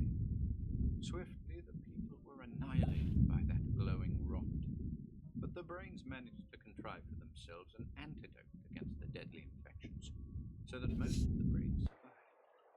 For a few generations, the brains clung to existence, served by machines. But they must have made their mechanical servants too intelligent, for in time the machines rose against the brains and destroyed them. And later still, without any directing intelligence, the machines themselves came to wreck and vanished from that world. Days before, I watched as we viewed world after world of the microcosm, as Fessenden probed and changed and destroyed. And then it came into my view, a world whose aching beauty brought tears to my eyes, a green, blossoming world whose people were human, but of a fineness and beauty far beyond our own humanity. Not upon their world were any towering cities, or huge machines, or swarming vehicles. Their civilization reached a plane above human progress, and their planet was like a green, surpassingly lovely park. Here and there, amid the flowering trees, shimmered exquisite buildings, and through flowers and forests went white-robed noblemen and beautiful women, and their knowledge had almost conquered death. There's a sneeze coming on. The cosmic generations remained unchanged. But I watched that world through the telescope with my heart struck at the vision, and in the peace and loveliness of that planet and its people, I seemed to catch a glimpse of what humanity might aspire to in some unthinkably far future. Then I suddenly woke to the fact that Fessenden, beside me, was reaching again toward the needle-like instrument that loosed its tampering forces upon the microcosmic worlds. I broke then from my trance and cried out horrified, "Fessenden, you can't do anything to endanger that world." He smiled sardonically. "Of course I'm going to do something. I want to see whether that people have not become decadent in their peace and plenty. Whether the science that brought them up to that level can save them now, when real danger threatens." He chuckled as he sighted the needle-like thing. "A mere tiny thread of force, but it will cause their little sun to spin so fast that it will break up. Will that people have the resourcefulness to save themselves by flight to another sun? We shall soon see." You're I about took a him turd. away from the deadly instrument and sent him staggering back across the laboratory with a wild thrust. "No," I cried. "These worlds and peoples that you experiment with and endanger and destroy, they're real as ours, even though infinitely smaller. I'll not let you calmly vivisect and torment any more of them out of your damnable scientific Okay. curiosity." Fessenden's So brow we need drew together a in simple cruel cutter. mockery, and he rasped, "I see now how foolish it is to share an experiment to an unreasoning sentimentalist We like need to you. fabricate But a that microcosm blade. is my experiment, my property, and I'll experiment with and destroy every world Blade. that I please. Craft. Get away from that instrument." Confirm. "You've Bonk. wreaked horror enough on those tiny planets Bonk. during human experiments, subjecting those little races to agony and toil and death just to gratify your unholy curiosity. You're not going to do it now with this little world." Fessenden sprang straight up, rage burning in his black eyes. His heavy fist descended on me and knocked me away from the instrument. I reeled back from that blow. At that moment I heard of force cry. Fessenden had tripped on one of the cables in his wild spring and was toppling into the space between the two discs. His toppling body struck the microcosm squarely. It crashed around him in a broken shower of sparks. A universe wrecked in a second. At the same time, Fessenden's body exploded. It exploded into a bloated, torn thing of flesh. Do I not have a storage box here? I need a storage box of some kind to be able to place here. It jerked loose, and there was a flash of fire across the lower disc. In an instant, destroying blue electrical flames enveloped the discs and Fessenden's body, and danced around the electrical machinery in the laboratory with a sputtering, increasing roar. I turned and stumbled One of crazily out of the 10. laboratory, out of the house into the wet and windy night. I heard a crackling roar behind me, and the flickering light of the now flaming house shot past me as I staggered on. But I did not look back. So ended Fessenden and his great experiment. No one doubted but that the eccentric scientist had somehow set fire to the house and had perished in the blaze, and I said nothing to change that opinion. And very soon his end was no longer remembered, and Fessenden is now forgotten by everyone. By everyone except me. I wish that I could forget too, but I can't forget Fessenden and his microcosmic worlds. And because I can't, my soul is sick, and I have a shuddering, fearful wonder in me that will endure until I die. A black question to which I'll never get an answer, and which torments me every time I look up at the night stars. And the question that quakes in my soul whenever I look up into the starry sky is this: is our own great universe nothing but a tiny microcosm on some vaster scale? And in that vaster cosmos is there a super experimenter who regards our universe as nothing but an interesting experiment, and who smites us with disasters just to study our reactions for his own amusement? Is there a Fessenden up there?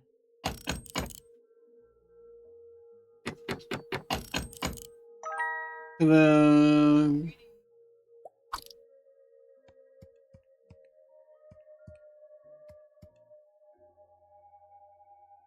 Okay. Inventory. The cutter.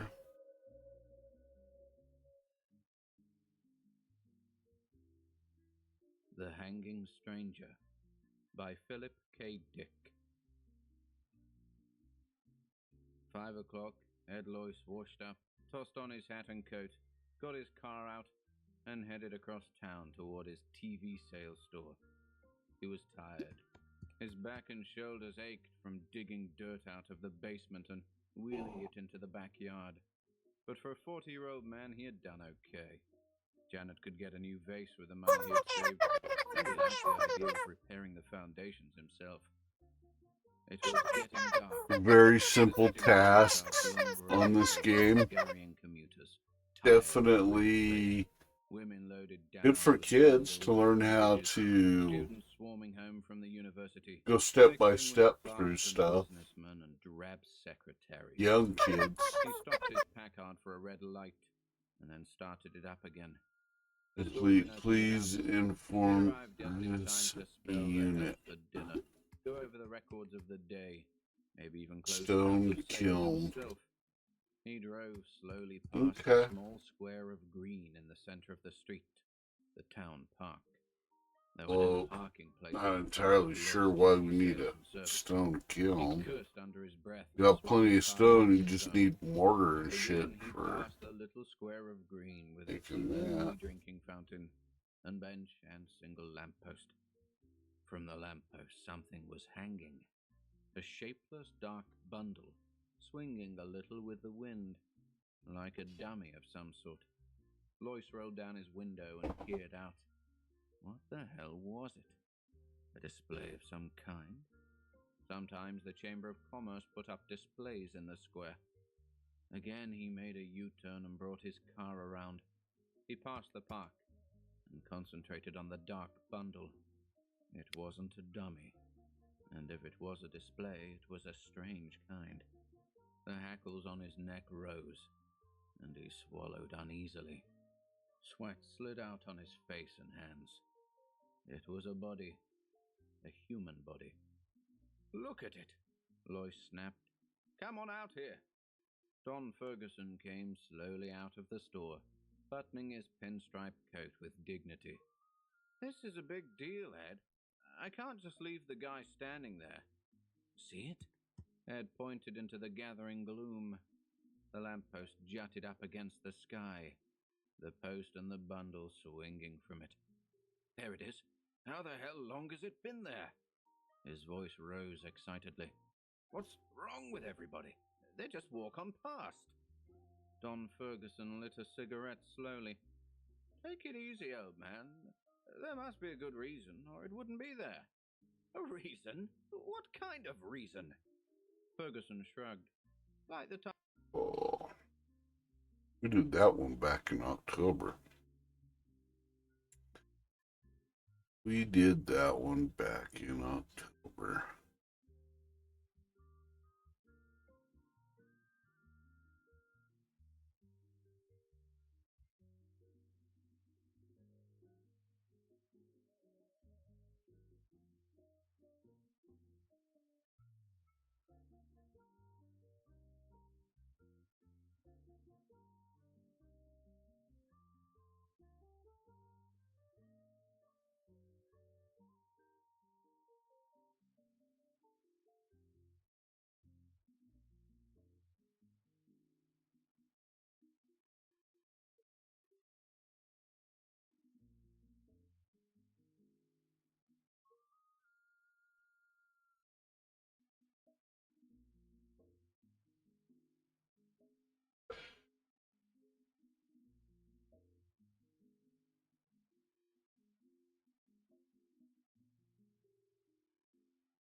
Hopefully I don't dox myself by writing this, but I'm a graffiti artist, or as some might say, Very train stories. fine with either title. Point is, I like to spray paint, and I'm decent with a can in my hand. The tagging community is atrocious. People aren't friendly, and there's no respect between artists. Because of this, I've adopted a much more inconspicuous routine. I like tagging up quieter spots, where my art likely won't be seen by other artists or the general public. Old train lines are usually a good bet, since the train cars are endless, and new trains get commissioned and left to rot on them all the time. My friend Lucas likes to come with me when I tag up, even though he's not big into the whole thing himself. I welcome the company. Some people don't understand the importance of a good friend, and I think that's sad. Most of my other friends don't seem to respect my time or interests as much as he seems to. Lucas and I found ourselves smoking on some nameless set of old tracks I found earlier that day on Google Maps. I'm not a big stoner myself, but he smokes a lot Up of and weed, need so to I craft often indulge in and matching place vibes. down a It stone wasn't that kiln. late, maybe a little past 10 Need this in order to finished the make tray, the talked to my friends bricks alongside the old needed rust to freight finish up all the Oddly damaged enough, there buildings wasn't a single tag in of the Critter entire train. Cove. It must have been recently moved here. I Hey, thought, excited to get first dibs on such a good surface. I tossed Lucas a can for him to mess around with, and I started doing my own thing. About 5 minutes later, I finished my first tag. I admired it for a bit before moving to the next car, then the next. About 15 minutes and 2 paint cans later, I had 3 decent tags up adjacent to one another, and I was pretty proud of myself for how they looked in combination with each other. Sorry in advance if this offends anyone, but I tend to discard my empty cans wherever they go dry. So I flung them back the way we had come, enjoying the satisfying clattering sound a ball bearing makes when bouncing around the inside of an empty can. I then caught up with Lucas, who had seemingly rolled and lit another joint, neglecting the paint I had given him. For context, the reason I'm not a big stoner is because I started getting unbearable anxiety highs much more frequently, maybe 90% of the time. In hindsight, smoking 2 J's with Lucas was a borderline detrimental decision. After all, we were doing something illegal, which was already pretty anxiety-inducing. I smoked the second joint anyway, confident that I'd be okay. As soon as the final sparks floated off the J, that's when we heard it. A muffled clang from somewhere behind us rang out into the night. The two of us froze and stared into the darkness. I could feel droplets of sweat forming around my neck as adrenaline began coursing through me. I couldn't tell if the sound had come from outside of the train or from inside one of the cars. So do I have Which to direction was collect worse? more We waited for a stone? minute in silence. Nothing. That's when I whipped out my phone and recorded this video.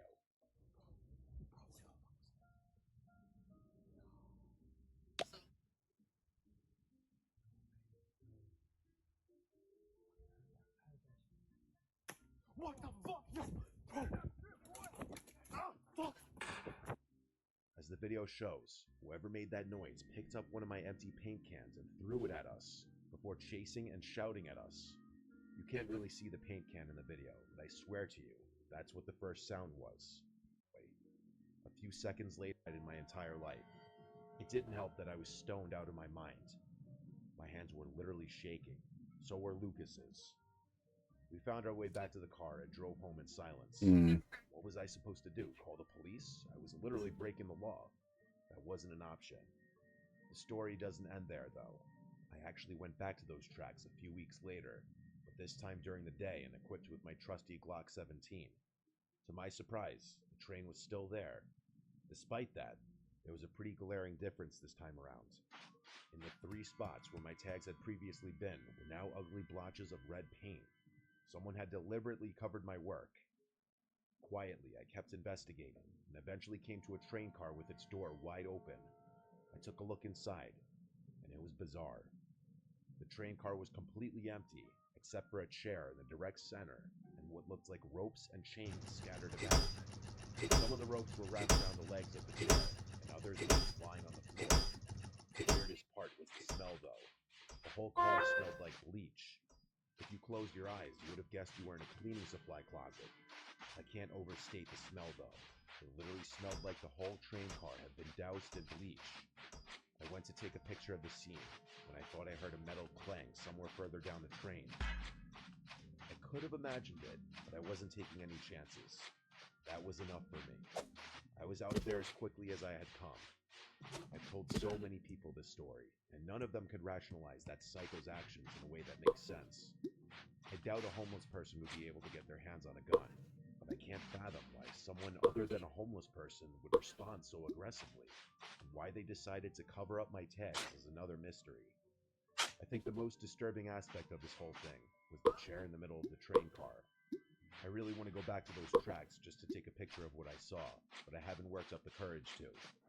I have no idea if whoever was there that night was really shooting to kill us or just trying to scare us. But sometimes, it's just me and my thoughts. I can still hear that shot ringing in my ears.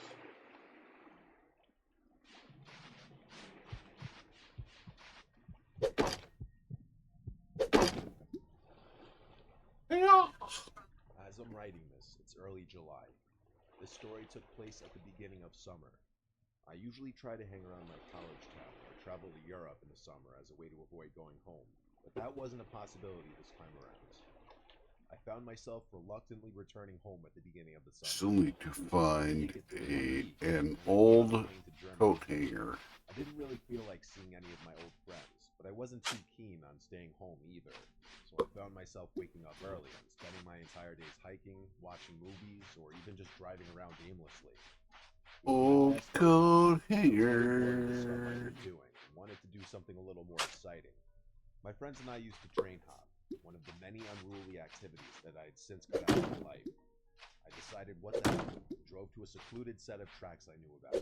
Freight trains always passed through here, so I knew there would be many options. The tracks were surrounded by trees. Barrel. I learned to make a barrel. The last thing I needed was to be caught for doing an illegal activity after having been clean for so many years. I parked my car and made my way over to the tracks. Let me describe the layout so it's easy to understand. This specific set of tracks ran through the trees for a while before entering a tunnel. There was a very small clearing on the other side of the tunnel and then a massive bridge over the water. My friends and I used to ride the train all the way across the bridge, but since it was just me, I would have no way of getting back to my car unless I felt like walking 10 miles. So I decided that I'd hop on the train and take it through the tunnel, hop off, and get a peaceful walk back to my car. Park bench, 4 out of 8. It was probably 2 or 3 in the afternoon. Finally, after about 10 minutes of walking, I started to feel the familiar vibration in the rails. I quickly ran to the side and tried my best to stay out of sight. Usually, as far as I know, freight train conductors didn't care enough to report people walking along the tracks, but I didn't want to take any chances. The train passed, and I waited for a good amount of cars to go by before emerging from my hiding spot. I picked a car that looked easily attainable and began jogging alongside the train like I had done 100 times before. Once I was confident enough, I grabbed hold of the ladder and swung myself up. It was pretty easy. The train wasn't traveling very quickly. As my part of the train was about to enter the tunnel, I saw a strange flash of light from up ahead. I assumed it was a spark from the train or something, but truth be told, I had never seen anything like it before. I hoped there wasn't an errant fire or something dangerous in the tunnel, but it was too late to hop off. The train started picking up speed since the tunnel was perfectly straight, and I closed my eyes as the adrenaline rush started coming on. Just then, I felt a hand reach out from the darkness and literally grab my leg. I lost my footing and nearly slipped, but my hands were firmly gripping the train. I screamed and kicked, but the train sped by before I could make contact with anything. Before I could even comprehend what just happened, I felt another hand slap against my leg. I screamed again before scrambling up the ladder, hopefully out of reach. My heart was racing. What the hell just happened? The train exited the tunnel, and I hopped off without thinking. I waited for the train to completely pass and watched it chug over the bridge. I remember pacing back and forth in the little clearing, thinking about what just happened. Like, were there really people in the tunnel, and what could they possibly be doing there? Why the hell would they try to drag me down? All these thoughts and more were racing through my mind when a stark realization struck me in the face. The only way back to my car was through the tunnel. There was absolutely no chance in hell I was walking back through that tunnel with those people in there, especially since they'd be able to see my silhouette and I'd be walking through darkness. I sat on the ground for what felt like forever. There was no other option. I couldn't walk across the bridge without risking my life. A train could come along at any second, and the bridge was too long.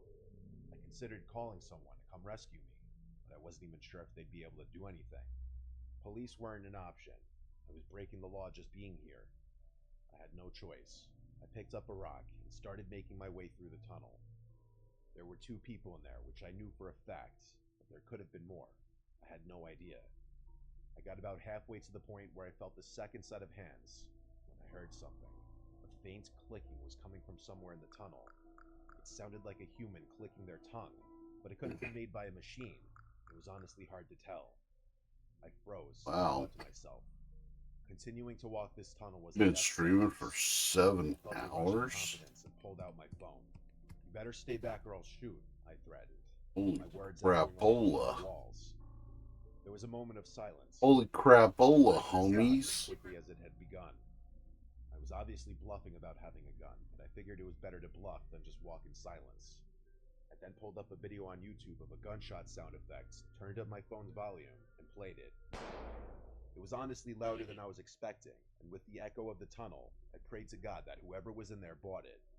Without waiting another second, I sprinted full speed into the darkness, bracing myself for a fight. I didn't stop running until I had reached the other side.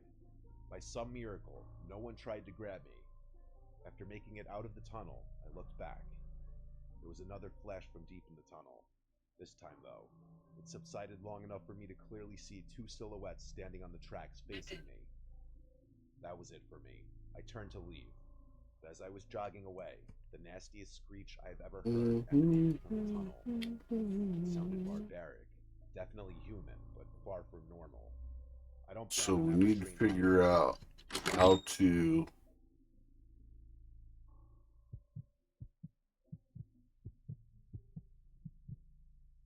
craft a stone kiln. Subway system is a scary place. I don't think I have the blueprint for it. And nothing really surprises me anymore. When friends and family ask if I have any stories, though, there is one that stands out among the rest. One that I can't explain. This happened to me about 2 years into the job, but I remember it like it was yesterday. I was pretty acclimated to everything at that point, and things had become routine. I was stationed in Brooklyn at the time, and I was doing some routine maintenance in High Street Station. There wasn't a soul on the platform. stone kiln. Kind of eerie. I need a campfire, I need metal plate, and I have metal pipes. Need 1 more metal pipe. I gotta find another metal pipe. And the occasional passing train. Out of nowhere, I heard a clang from somewhere down the track. It startled me so badly that I dropped my mop in shock. The sound wasn't something I was used to hearing. The best way I could describe it to you is that sound that a rock would make if it had been dropped on a metal rail. I stopped what I was doing and looked into the tunnel, listening for other noises. After a while, I concluded that whatever I heard had either been caused by an animal or a falling piece of cement. After all, these stations were pretty old. I went back to work, not thinking too much about the sound. About 10 minutes later, the same sound shook me from my concentration, only this time it was probably about twice as loud. This time, I actually became a little concerned, dare I say scared. Was it really possible? Did I just see the recipe The ceiling had fallen in the span of 10 minutes? I put down my supplies and walked over to the tunnel, trying to be quiet. I peered Need into the one dark, metal couldn't plate, see anything. one I debated campfire, whether or not it was a good idea to call out into the tunnel, and ultimately decided another metal I still pipe. figured it was nothing, but after the initial I don't know where I got my metal pipes from, though. I kept trying to think of things that could make it sound like that, not once, but twice. It was especially bizarre since the second sound was louder. I tried to keep my mind off the sounds and went back to work, finding a good rhythm again. I was almost done with my work on this platform, pleased that I got to leave this weird station soon. As I was wrapping things up, I heard something that gave me the chills. A child's voice called out for help from inside the tunnel. Couldn't I fabricate a metal pipe? That seems like something I should be able to make, you know? I hesitated for a few seconds, deciding that a child in anguish wasn't something my moral conscience would allow me to ignore. I walked down the steps, leaning onto the tracks, and waited for my eyes to adjust to the darkness. I shouted into the tunnel, asking that kid if he was okay. No response. That's weird, I thought, starting to feel nervous about this encounter. Just then, the kid's voice rang out again, repeating his call for help. I yelled back, asking him if he could hear me. He responded yes, and I asked where specifically he was. There was a brief moment of silence before he just said, "In front of you. Just keep walking." I really didn't want to, but couldn't just leave some helpless kid all alone on those tracks. It was dangerous. I began walking forward when something dawned on me. I yelled into the darkness one more time, this time asking the kid what was wrong. An uncomfortable pause again. The kid responded, "Just keep walking." I didn't like that. This whole thing was off. My eyes finally adjusted to the darkness, able to slightly make out what was in front of me. There actually was what looked like the shadow of a kid just up the tracks. There was something else that almost made me scream in fear. Another shadow, this one much taller, obviously an adult. My blood ran cold, and I stopped in place. This wasn't happening to me. As slowly as I could, I turned around and made my way back to the platform. Luckily, I wasn't chased. Making my way Where are you downtown. going? Once I reached the platform, but I wasn't sticking around another second. I made my way up the stairs and called the police as soon as I got cell service. I told them Wrong button. Police were swarming the platform in a matter of minutes. I waited to see what they turned up. After about 20 minutes of searching, I did find something chilling.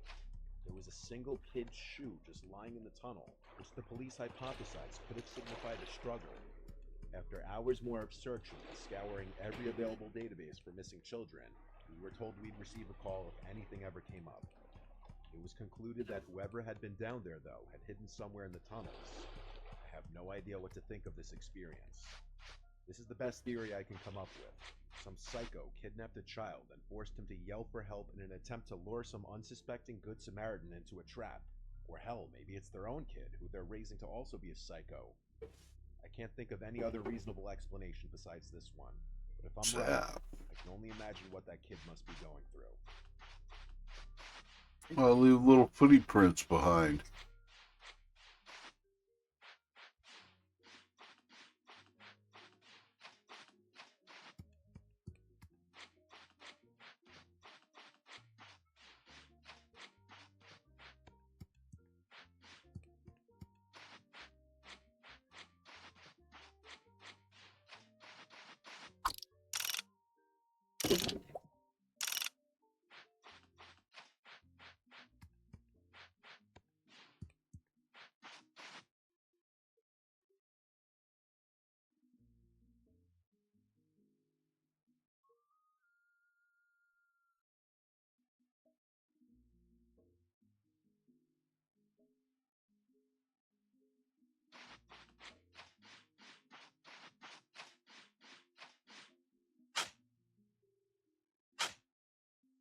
Need to find a metal pipe as well.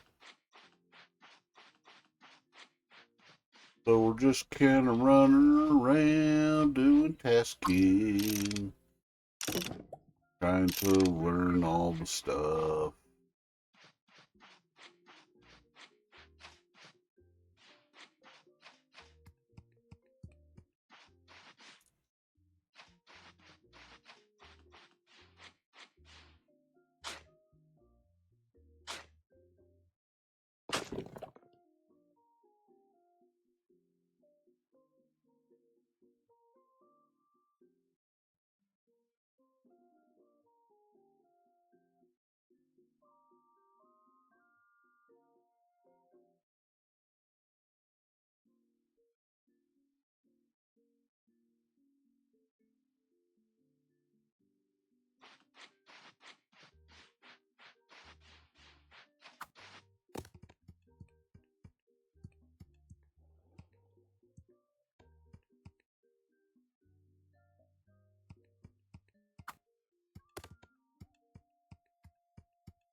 I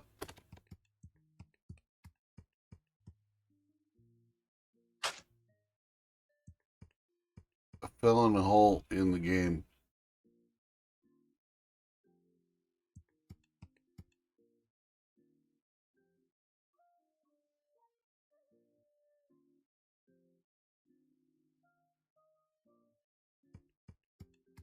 The cat that can't climb.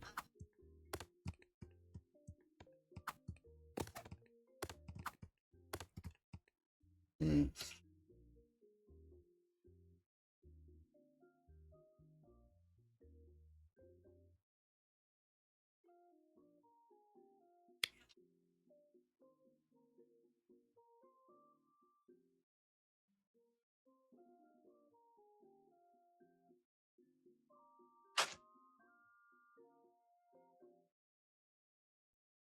Hmm.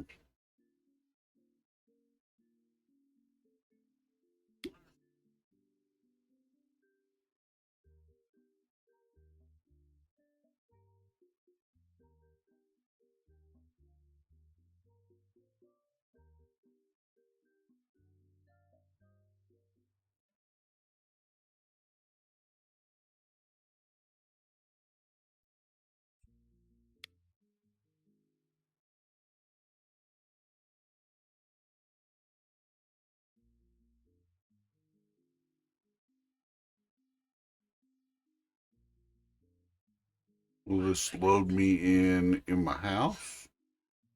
Hopefully.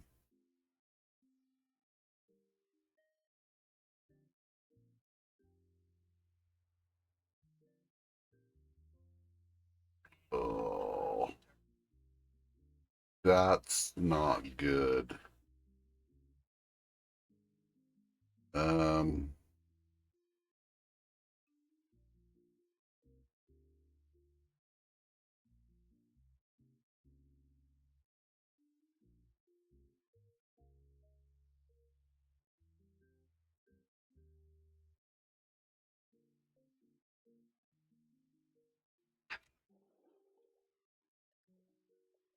there we go.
How did I change my view?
Oh, for Pete's sakes.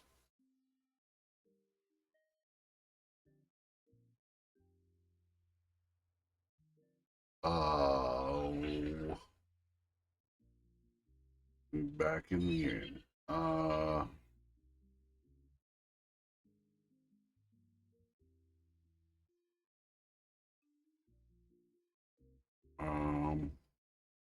Where did my mouse go?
Short nap, take a rest. Wake up. Good to go. And now I'm back to regular site. Oh, what the?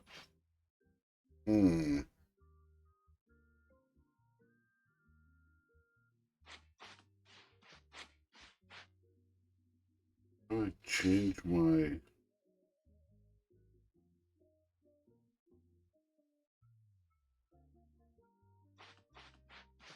Oh, there's an auto run on here.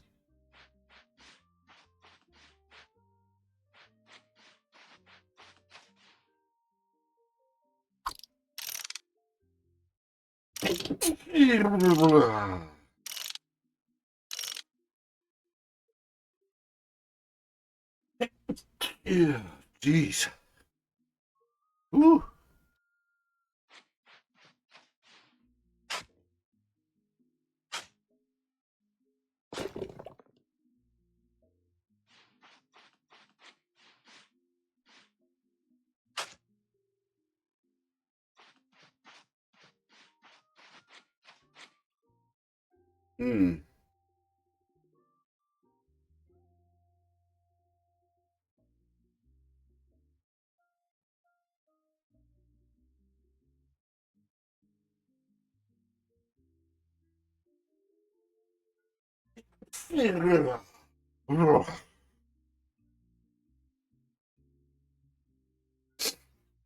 Woo.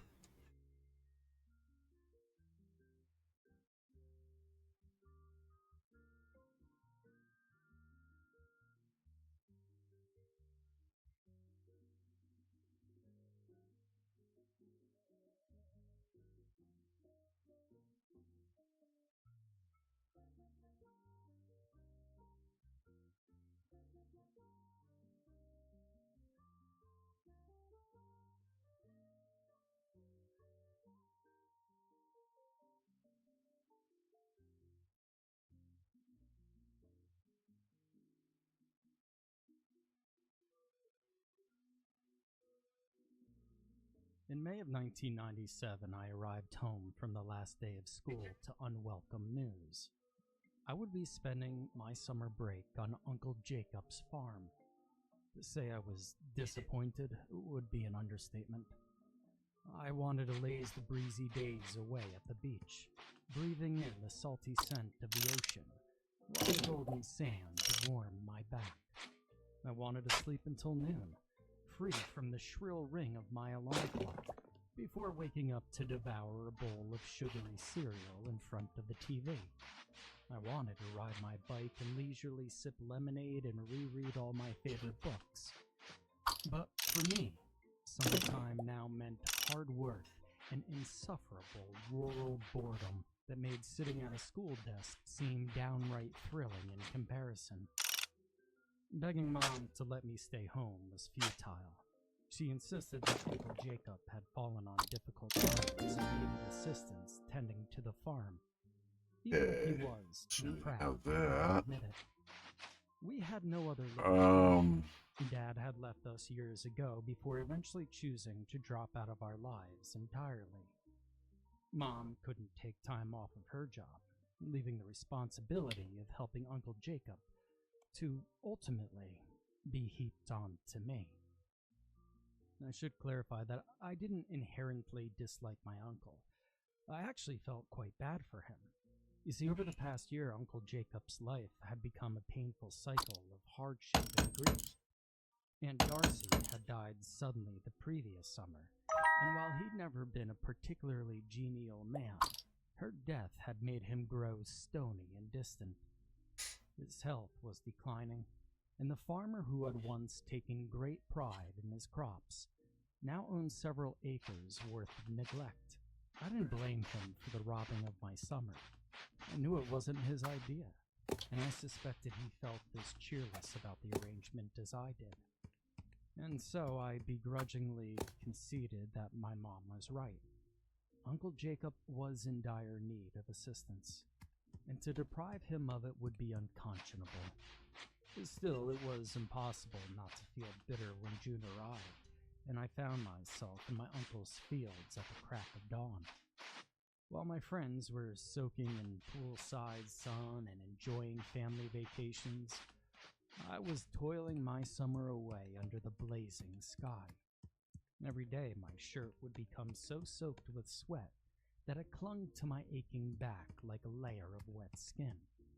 My bare arms and the back of my neck soon burned to a furious shade of red, before later peeling away in strips that resembled fleshy parchment. Painful blisters erupted along my palms, and at night I tossed and turned from the sweltering heat, cursing the farmhouse's lack of air conditioning. My misery was as incessant as the soreness coursing through my limbs. I wasn't merely unhappy. I loathed everything about the farm, from the chipped paint on the barn boards down to the mildewing wallpaper in Uncle Jacob's dingy house. I impatiently counted down the days until my mother would come to rescue me from my uncle's bleak existence and his endless list of chores. One rainy afternoon, Uncle Jacob granted me reprieve from my work, and he retired to his bedroom, claiming that the weather strummed at his arthritis. I knew he simply wanted to be alone. Tomorrow would be Aunt Darcy's birthday, and the box of yellow cake mix and pink candles sitting on the counter of his small kitchen indicated that he had not yet broken the routine decades of marriage had built. I was grateful for the respite, yet uncertain of what to do with my newly gifted free time. Uncle Jacob didn't own a television, and I hadn't brought any books to the farm thanks to Mom's insistence that I'd have time to read. I listened for the sound of my uncle's footsteps creaking along the floorboards and his heavy sigh as he climbed into bed. When I was certain he was asleep, I silently crossed the room to where his damp coat hanged from a rack, stuck my hand into the pocket, and carefully fished out a set of keys and made my way towards the locked room at the end of the hall. Now, Uncle Jacob had only mentioned this room once, back when I first arrived at the farm, and simply stated that it was an only study I needn't concern myself with. I'd been taught that snooping was wrong, and I felt slightly ashamed even as I slipped the key into the lock. But keeping the terrible beast of boredom at bay overruled any sense of guilt. And so, after a few seconds of fleeting hesitation, I quietly eased the door open, and I stepped inside. My initial reaction was to be underwhelmed. The room was just coated with dust and boasted little. A writing desk, moth-eaten curtains paired with a shabby rug, a chair with cracked leather upholstery, and a nearly empty bookshelf that held a few hardbound volumes. After the initial wave of disappointment had passed, I decided to peruse through the meager selections of books. I plucked one from the shelf, sank into the ruined chair, and gasped when I opened the book and saw dozens of wedding rings spill from its hollowed core to scatter loudly across the floor. I froze, my heart pounding thunderously in my chest. I waited for Uncle Jacob just to burst through the doorway to see what I had done. I was so frightened by the prospect of getting into trouble that it wasn't until several tense minutes had passed without an appearance from my uncle that confusion finally struck me. Why did Uncle Jacob have all these wedding rings? I began gathering the rings up by the handful to cram them back into the gouged book. Bands of gold and silver, smooth or adorned with diamonds, aged from years of matrimony or sparkling as if stripped from the fingers of newlyweds. Each one felt like a piece of a bizarre puzzle. When I returned the hollow novel to its shelf, another inquisitive thought entered my mind. What about the other books? I paused, uncertain of whether or not I truly wanted to know what they might contain. The collection of rings had disturbed me, not least of all because of the sheer amount. I even considered that perhaps Aunt Darcy had collected them before she died, but that theory failed to make complete sense. Many of the rings appeared to have belonged to men, and were far too large for her own frail fingers. And the only ring I ever saw Uncle Jacob wear was the same one he'd worn for their entire marriage. And why hide them away in a book when I glimpsed the jewelry box sitting on a dresser in Uncle Jacob's room? After a moment of internal debate, curiosity prevailed. I will be right back, chat. I'm going to use the restroom. And immediately, I regretted my decision. Inside the book's gouged-out core rested far too many human teeth to have come from a single mouth. Some were cracked open to reveal an exposed pulp. Some were little more than jagged shards, and most were kicked with blood. My stomach lurched at the sight of decaying flesh clinging to a tooth's root. I imagined the agony the traumatized mouths had suffered, exposed nerves as teeth were broken and viciously extracted, coppery taste of their own blood, sharp remnants of their shattered molars piercing through their tongue like nails. My head swam and I fought the urge to be sick on the fraying rug. Now I knew I should have called the police right then. I know I should have fled from the house and ran until I reached the next farm over. I know I should have been calmer and wiser and done just about anything besides what I did next. But I couldn't think clearly in that horrible room, with its hellish secrets and the smothering dust drifting through its stale air. And so I grabbed another book from the shelf. This time it slid from my trembling hands, and it fell to the floor. I watched as the book landed open and yawned a stream of photographs onto the floorboards. When I knelt down to examine them, I nearly fell over in shock. Staring up at me were faces twisted into grimaces of unspeakable pain. Each snapshot captured an act of brutality. Open mouths screamed in anguish, while others were sealed shut with strips of tape. Limbs were bound with rope and contorted into unnatural positions. Eyes wept tears or blood, sometimes both. Hair and clothing were soaked with so much blood that it was unlikely any of the photographed survived for long after the camera finally ran out of film. One photo depicted a mirror placed before a chair, with deep scratch marks along the arms, presumably arranged so that the captive could witness their own torture as it unfolded.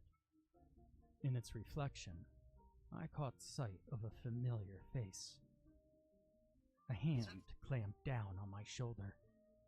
I didn't know what she was doing, Uncle Jacob mumbled sadly, his voice like gravel, until after she was already gone. Uncle Jacob called the police himself. We found more trophies in the study. Locks of hair tied with ribbon, watches, women's jewelry, bloody scraps of fabric, and a small tin full of fingernails that rattled when an officer picked it up. The entire farm was Trash can lid. but they never found so much as a single bone. After all these years, no one knows what Aunt Darcy did with the bodies, or why she committed the murders.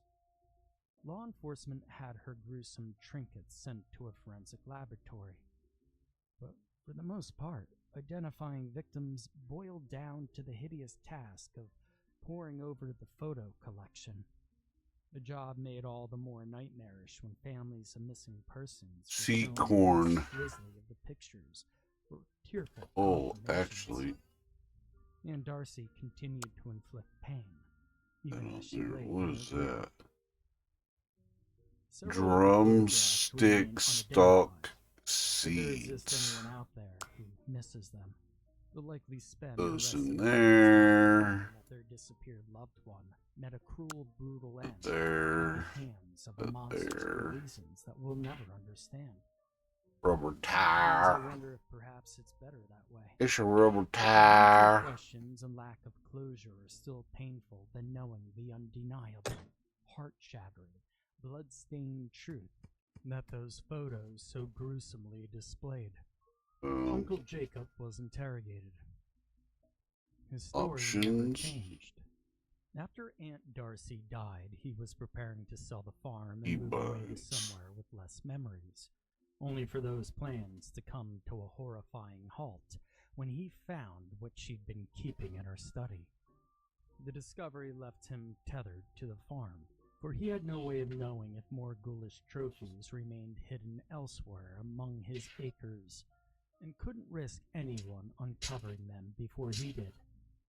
To this day, I still don't understand why he allowed me to visit, given his fear of my aunt's atrocities becoming unveiled. Except that perhaps he had simply grown tired of carrying the crushing burden of her crimes.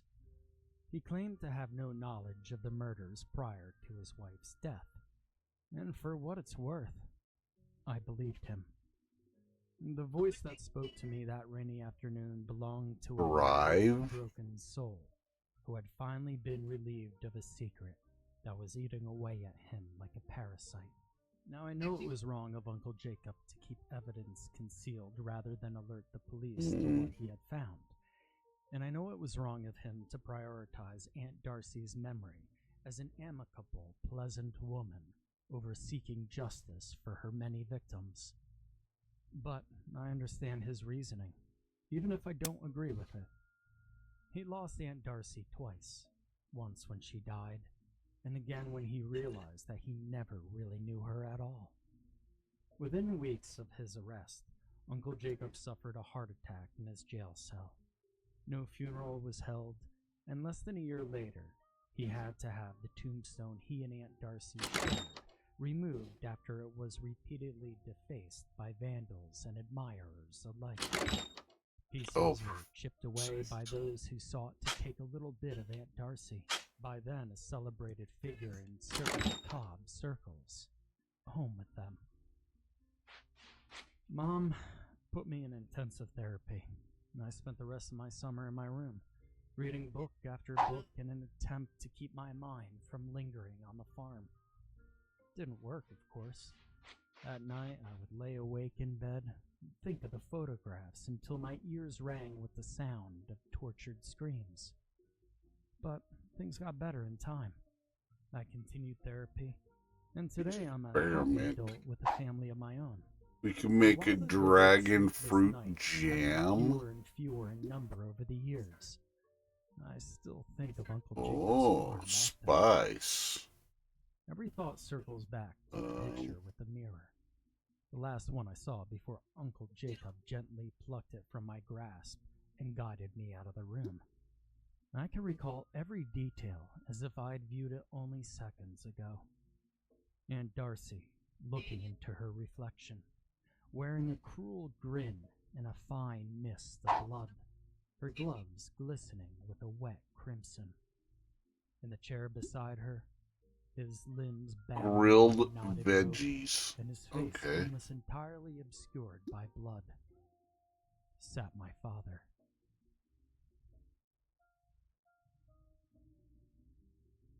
Grilled veggies.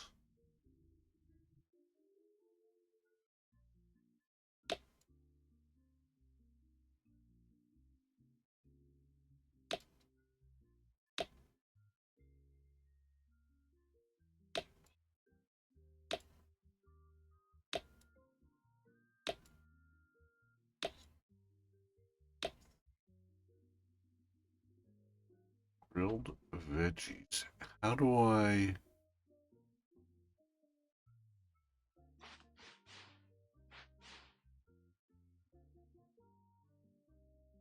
What did I push to...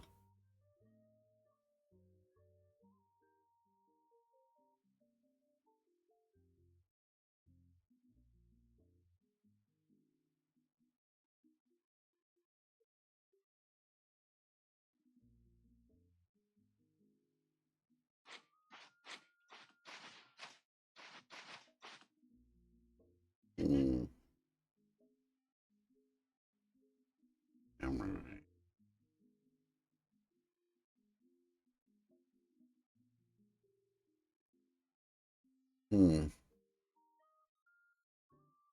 I don't know how to get my third person view back.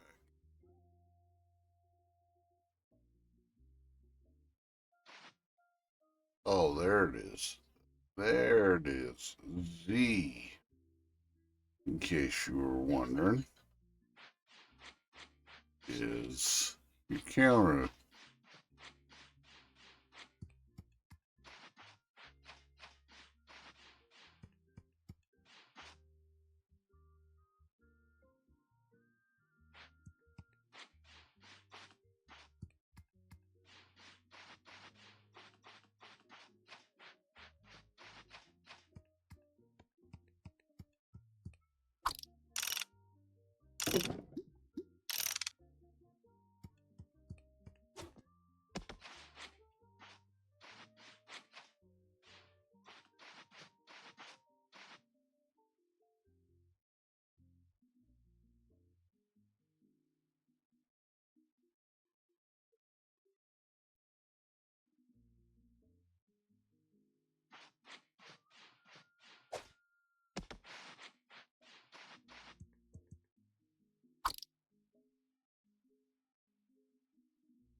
Metal plates.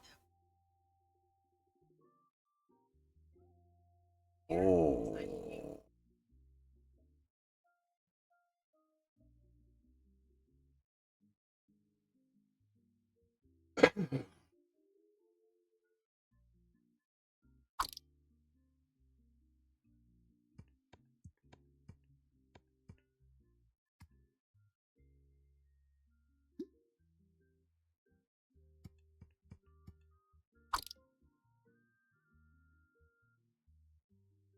Okay, we need to find pipe. Oh, can we make a metal pipe? We have a fabricator, right? Yep.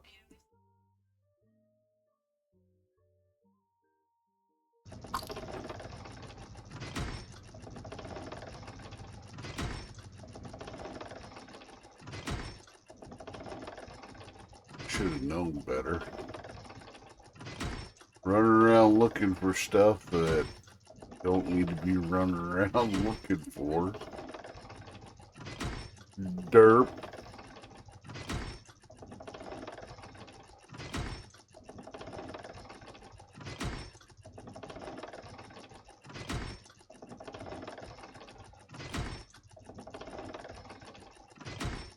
Derp, derp, derp, derp.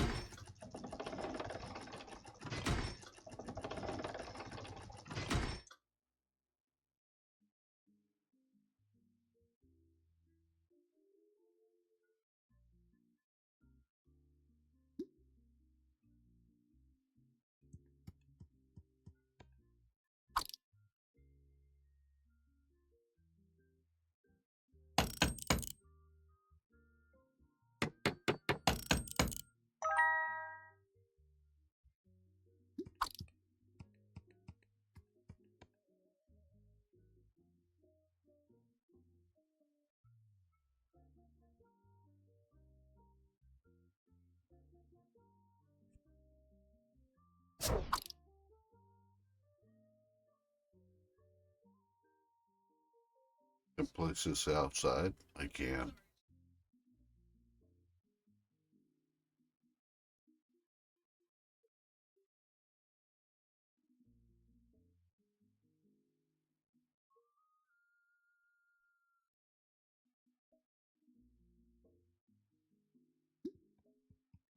There we go. We'll put the kiln outside because we don't want to be doing that kind of shit indoors.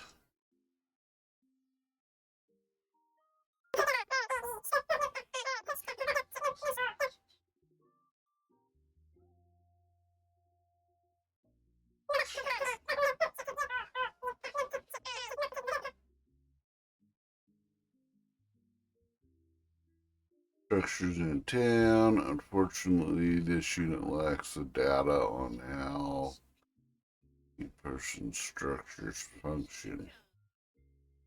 Wow, this robot dude's about fucking useless. He has no data.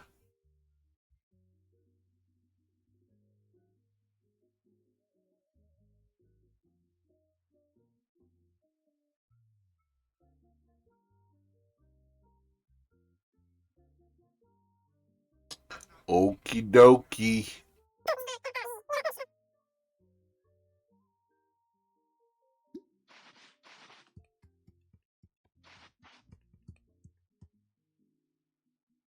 Street lamp.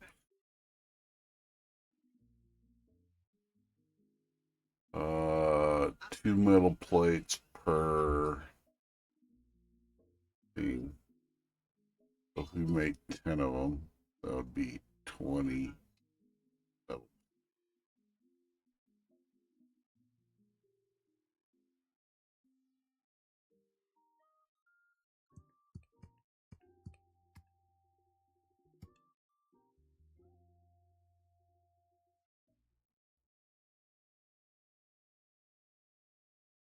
We'll go less and we'll put 5 street lights around town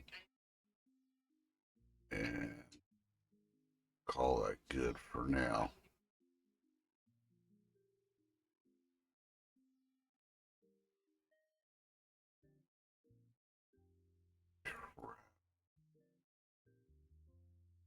And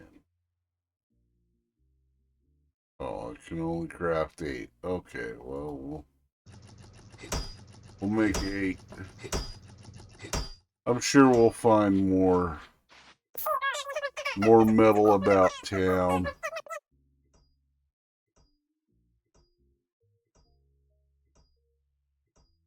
Right to put my faith in you. Capital. Why does he keep using that term?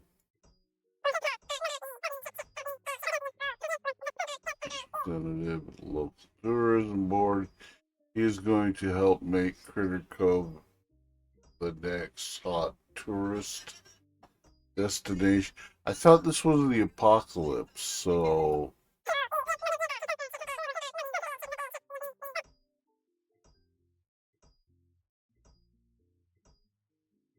and he'll know what to do next in order to start welcoming wealthy travelers to our wonderful city. Piles of doubloons.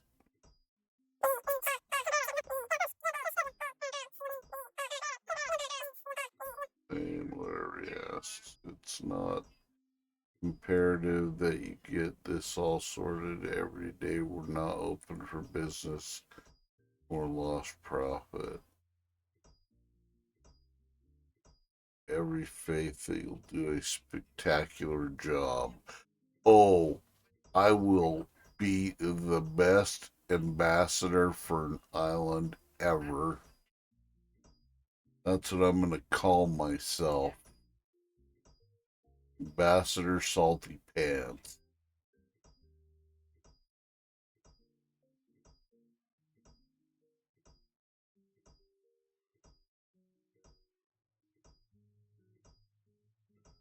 Ambassador Salty Pants is on the job. Rural town called Cranesville shortly after I turned 12. We rented a brick house nestled at the end of a winding dirt road, lined with statuesque trees and surrounded by acres of forest, where I enjoyed an amount of roaming space that seemed almost extravagant That compared green to the shit. cramped apartment we lived in prior to our relocation. Among our scattered neighbors was a girl my age named Joanna. She too had recently moved into town, and despite my shyness and cursedly awkward nature, we soon became friends. Joanna spent Oh, look, afternoons it's the Beaver riding Captain. our bikes throughout the town, taking in whatever film was currently playing at the single screen. Beaver's coming to hang out. Poring over books at the Cranesville Library. While Joe shared my love of fiction, her interests Tourism lie board. predominantly in illustrations. Oftentimes during our outings, she would reach into the patched messenger bag she always carried with her, retrieve a sketchbook, and commence drawing the subject that had captured her eye. Joe was bright, highly creative, and kind enough to give the timid new kid in town a chance. Backwater towns. Like the other local youths had. But Joe wasn't simply my best friend. She was the only friend I ever had in Cranesville. But all these years later, I still Blueprints, dearly wish decorations, and other goodies that you're going to need in order to turn this town into a prime destination. It's funny in a bitter, cruel sort of way. Some of my happiest recollections from No decades ships ago to ever are beginning to arrive. fade and blur like aged Going to need out-of-focus them to photographs. let them know you are ready for business. vibrancy. That's not exactly the job of a lighthouse. One morning, Joe called to tiredly inform me that she was feeling unwell and would be staying home at her mother's insistence. I attempted to pass the time by watching television and perusing a paperback novel, but both activities ultimately failed to distract me. Supplied with a donation box for all needed resources. Once you finished filling the box, your handy copper bottom will take care of the rest. And began a solitary journey down the Okie dokie. I soon regretted my choice. The miles of dirt Talk to me again when the lighthouse is up and running. I was on the verge of turning around to head back home. Most agreeable to meet you.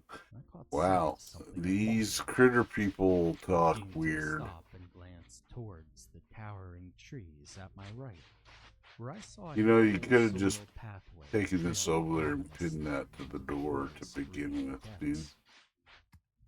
I stared at the Could have path just in said, astonishment. I pinned this to the lighthouse door. Ever laid eyes on it. Joe had Or I never pinned a pointed it out copy of this to the lighthouse door. I had somehow managed to overlook it entirely. I still don't understand E. why I dismounted Into my door. bike and There approached you the go. discovered path.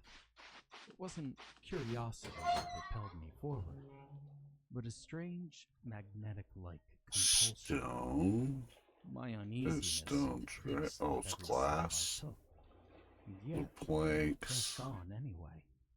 The unsettling sense Yeah. of this quiet tube Lighthouse continued to light grow as I and walked along the 5 soiled stone track, slabs. occasionally sidestepping fallen logs and Wonder if that's trailing stuff that I gray. can The eerie stillness lingered can I in the make that forest stuff with atmosphere, what I got? Oh, I'll bet punctuated I only can. by the sound of my footsteps. I have a kiln, Eventually, I reached and I've the got end of other the path. stuff for making I found things. myself So, standing before a house so decrepit that it appeared to be held together by little more than pure luck.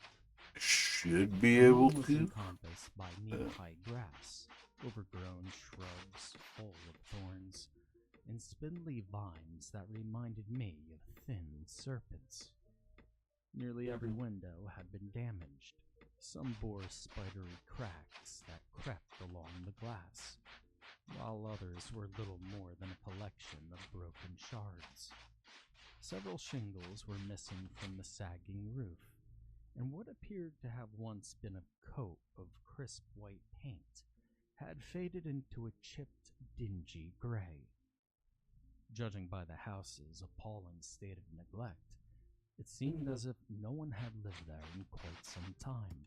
As I stepped onto the rickety porch, an abrupt euphoria washed over me. A sudden burst of elation bloomed within my mind. Never before had I experienced such unbridled, overpowering joy. I felt as if something wondrous awaited me inside the house, and I was supremely eager to greet it. My hand was gripping the rust-coated doorknob when a faint noise pierced through the blissful fog in my mind. Immediately I froze, much too frightened to dare move, and I held my breath. Then I heard it again, this time much more clearly, a slight creaking sound, like footsteps shuffling across aged floorboards, was coming from the other side of the door. My eyes widened when I felt the doorknob begin to slowly turn beneath my fingers. It was enough to pull me free of my rigid trance. I jumped from the porch and ran as fast as my legs could carry me, my chest pounding as I leaped over every obstacle along the path before reaching my bike and wildly pedaling home. I chose not to breathe a word of the unnerving incident when my parents arrived home from work a few hours later. I knew they wouldn't be pleased if they discovered that I'd been snooping around on another person's property, and I didn't want to risk being grounded for what remained of the summer. 2 days later, Jo had recovered from her brief illness. When I regaled her with the tale of my afternoon in the forest, she gawked at me with a combination of incredulity and excitement as storm clouds rumbled above us in the gray sky. "You have got to show me that path," she declared enthusiastically. "If we leave now, we can make it home before the rain starts." I blinked in amazement, stunned by her proposal. "There's no way I'm going back there." "But I've gone down that road countless times. I've never seen any sort of pathway before. It might take me ages to find on my own." "Are you serious? Did you miss the part about the creepy house I was telling you about?" Jo smiled.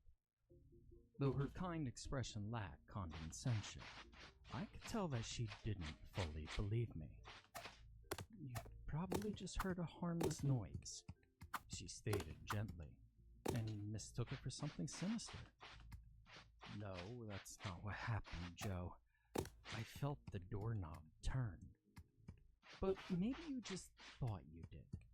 You see, remember when you spent the night at my house and thought the tree branches outside my bedroom window was a ghostly arm? Or when we watched that horror movie? I need you to had find a nightmares for lighthouse days?" light. I shifted uncomfortably on my bike. "Well, Where am I gonna maybe." find a She lighthouse light? smiled again, and immediately I felt rather foolish. Though I loathed to admit it, the undeniable truth was that at times my imagination had been guilty of outracing my common sense. You don't have to stay long, Joe reassured me. I just want to take a look and maybe do a quick sketch or two. Before I had the chance to respond, Joe had already begun to pedal away determinedly. I followed and begrudgingly directed her towards the path, deeply regretting my decision to have ever told Joe about it at all. I could barely keep up with my best friend as we walked down the slender trail. The peculiar magnetism I'd experienced during my previous venture was replaced with a hideous, suffocating dread that made my feet feel as heavy as lead. I tried to convince myself that Joe was right, that I'd just imagine the creaking sound and the turning doorknob. But no amount of self-persuasion would quell my nervousness. By the time we reached the house, I was practically trembling with apprehension. "Please hurry," I whispered. "I don't feel good." I surveyed the area warily while Jo scribbled into her sketchbook. Every minute crawled by at an agonizing pace. Despite the warm temperature, I shivered as light raindrops began to land on my skin. I looked up into the sky wistfully, wishing that I was sitting inside the library with a book in my hands, or munching on popcorn at the theater. "You almost done it. Looks like that storm's about to hit." I glanced back down and felt raw, unparalleled panic grab a hold of me when I saw the door of the house was now wide open, revealing an interior drenched in shadows. Ellie. I tried to call out meekly, but all my mouth could form was a dull whimper. Every instinct in my body roared at Jab me. myself in the eye. Immobilizing terror rooted me to the spot, even as I heard the familiar creaking noise begin to emanate from the home's dark confines.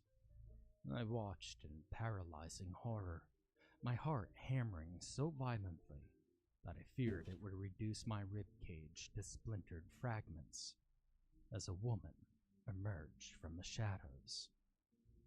Though I dearly wish I could forget her, I believe this terrible image of the woman will haunt my memory forever.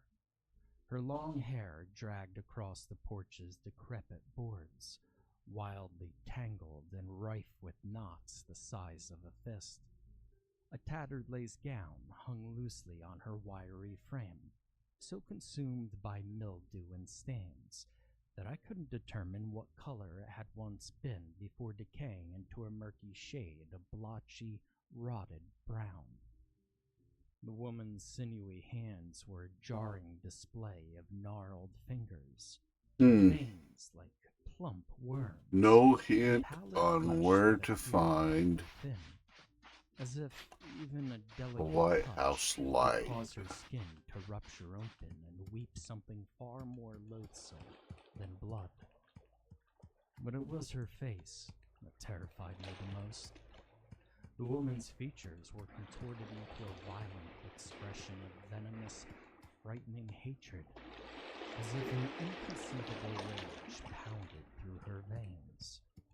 Spittle frothed on her colorless lips when she contorted her mouth into a snarl so furious that it bordered on animalistic.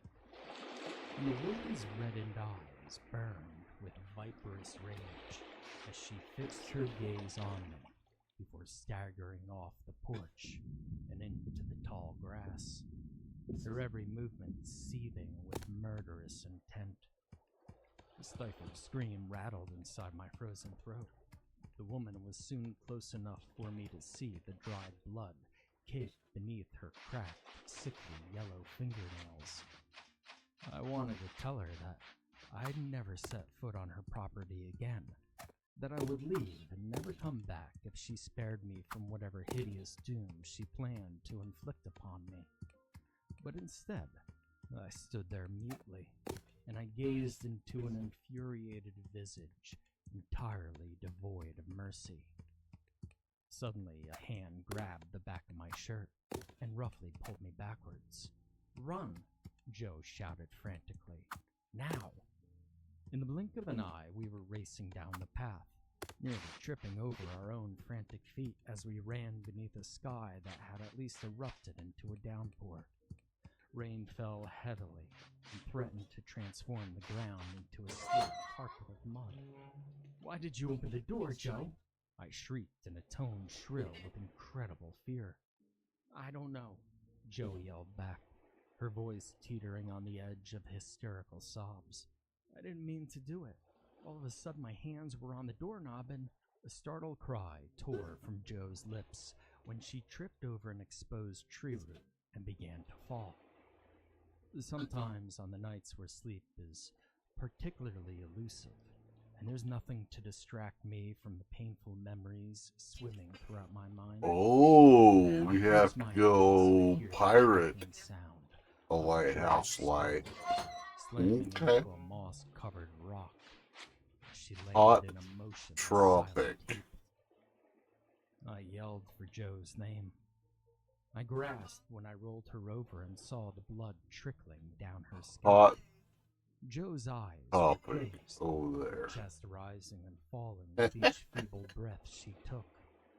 I desperately tried to wake her before attempting to pick her up, only to discover that her limp body was far too heavy for me to carry. All the while, I never stopped hearing the persistent, menacing footsteps heading towards us. "I've got to go find help," I whispered shakily. "I promise you I'll be back for you." Tears streamed down my cheeks as I dragged Jo's unconscious form into a cluster of shrubs, concealing her under leafy Okay. foliage. So now we need to get our boat built so we By the can time I go reached my house, I was sopping wet with rain and sweat. Sobs racked my body as I called for my mother, pirate. who in turn called the cops. A succession of police cars soon descended upon the dirt road. Another boat. Nobody believed me, of course. Not when I told two somber-faced officers everything that had happened, as my shocked parents sat beside me on our couch and wore matching expressions We of horrified still need that coat The hanger. police repeatedly drove me Can I up and make down a the coat dirt hanger? road I wonder while if they I can make a swiftly coat knelt to hanger. point out where the path was. Can we fabricate something? I mean, we have a shop, right? The trail had inexplicably vanished into thin air, without leaving behind so much as a trodden blade of grass to mark where it had been just a short time ago. That night I lay awake in my bed listening to the inconsolable wails of Jo's weeping mother drifting hauntingly through the rainy air. I heard Jo's name being called out over and over again as several Where of the do we townsfolk gathered find? to search for her. But despite their valiant efforts, they failed to uncover any trace of Jo. The searches continued for weeks, and each time the results were always the same. They never found Joanna. We moved away a month later. A fresh start, as my mother called it. Store hours, 6 a.m. to 6 p.m. Okay. I blame myself for Jo's disappearance, and to this day I still do. I often wonder how our lives would have turned out if I'd never met Jo. Perhaps she would have grown up to be. I mean, I guess you could always swim. Perhaps I would have become anything but the hollow shell of the person that I am today. Many years have passed since that fateful afternoon, and I've spent each one mired in self-hatred and ceaseless I don't regret. think I totally trust the open ocean. Unforgivable failure to Get save eaten her. by a shark. But I think I could finally make it right. You see, tonight I had the urge to take a drive.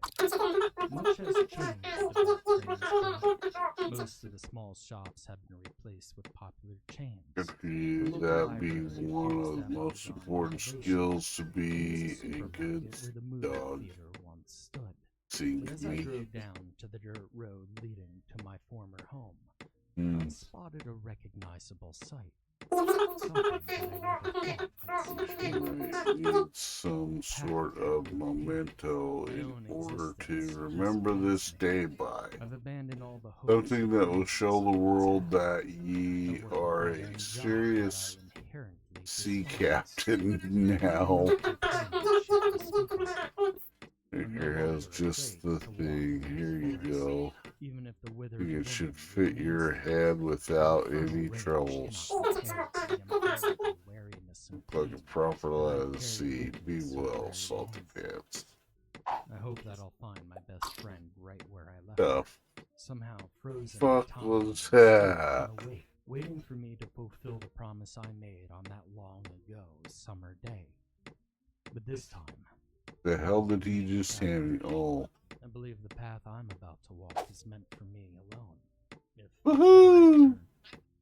I don't think you'll Now be able to find we're me. Pirate Tiger. Know that I am without fear, and that I'm finally ready to face whatever awaits me at the end. And if you should find yourself wandering down a secluded road, surrounded by a broad forest or a lonely stretch of woods, be sure to glance out into the trees before you pass them by. Perhaps there's a path meant for you too.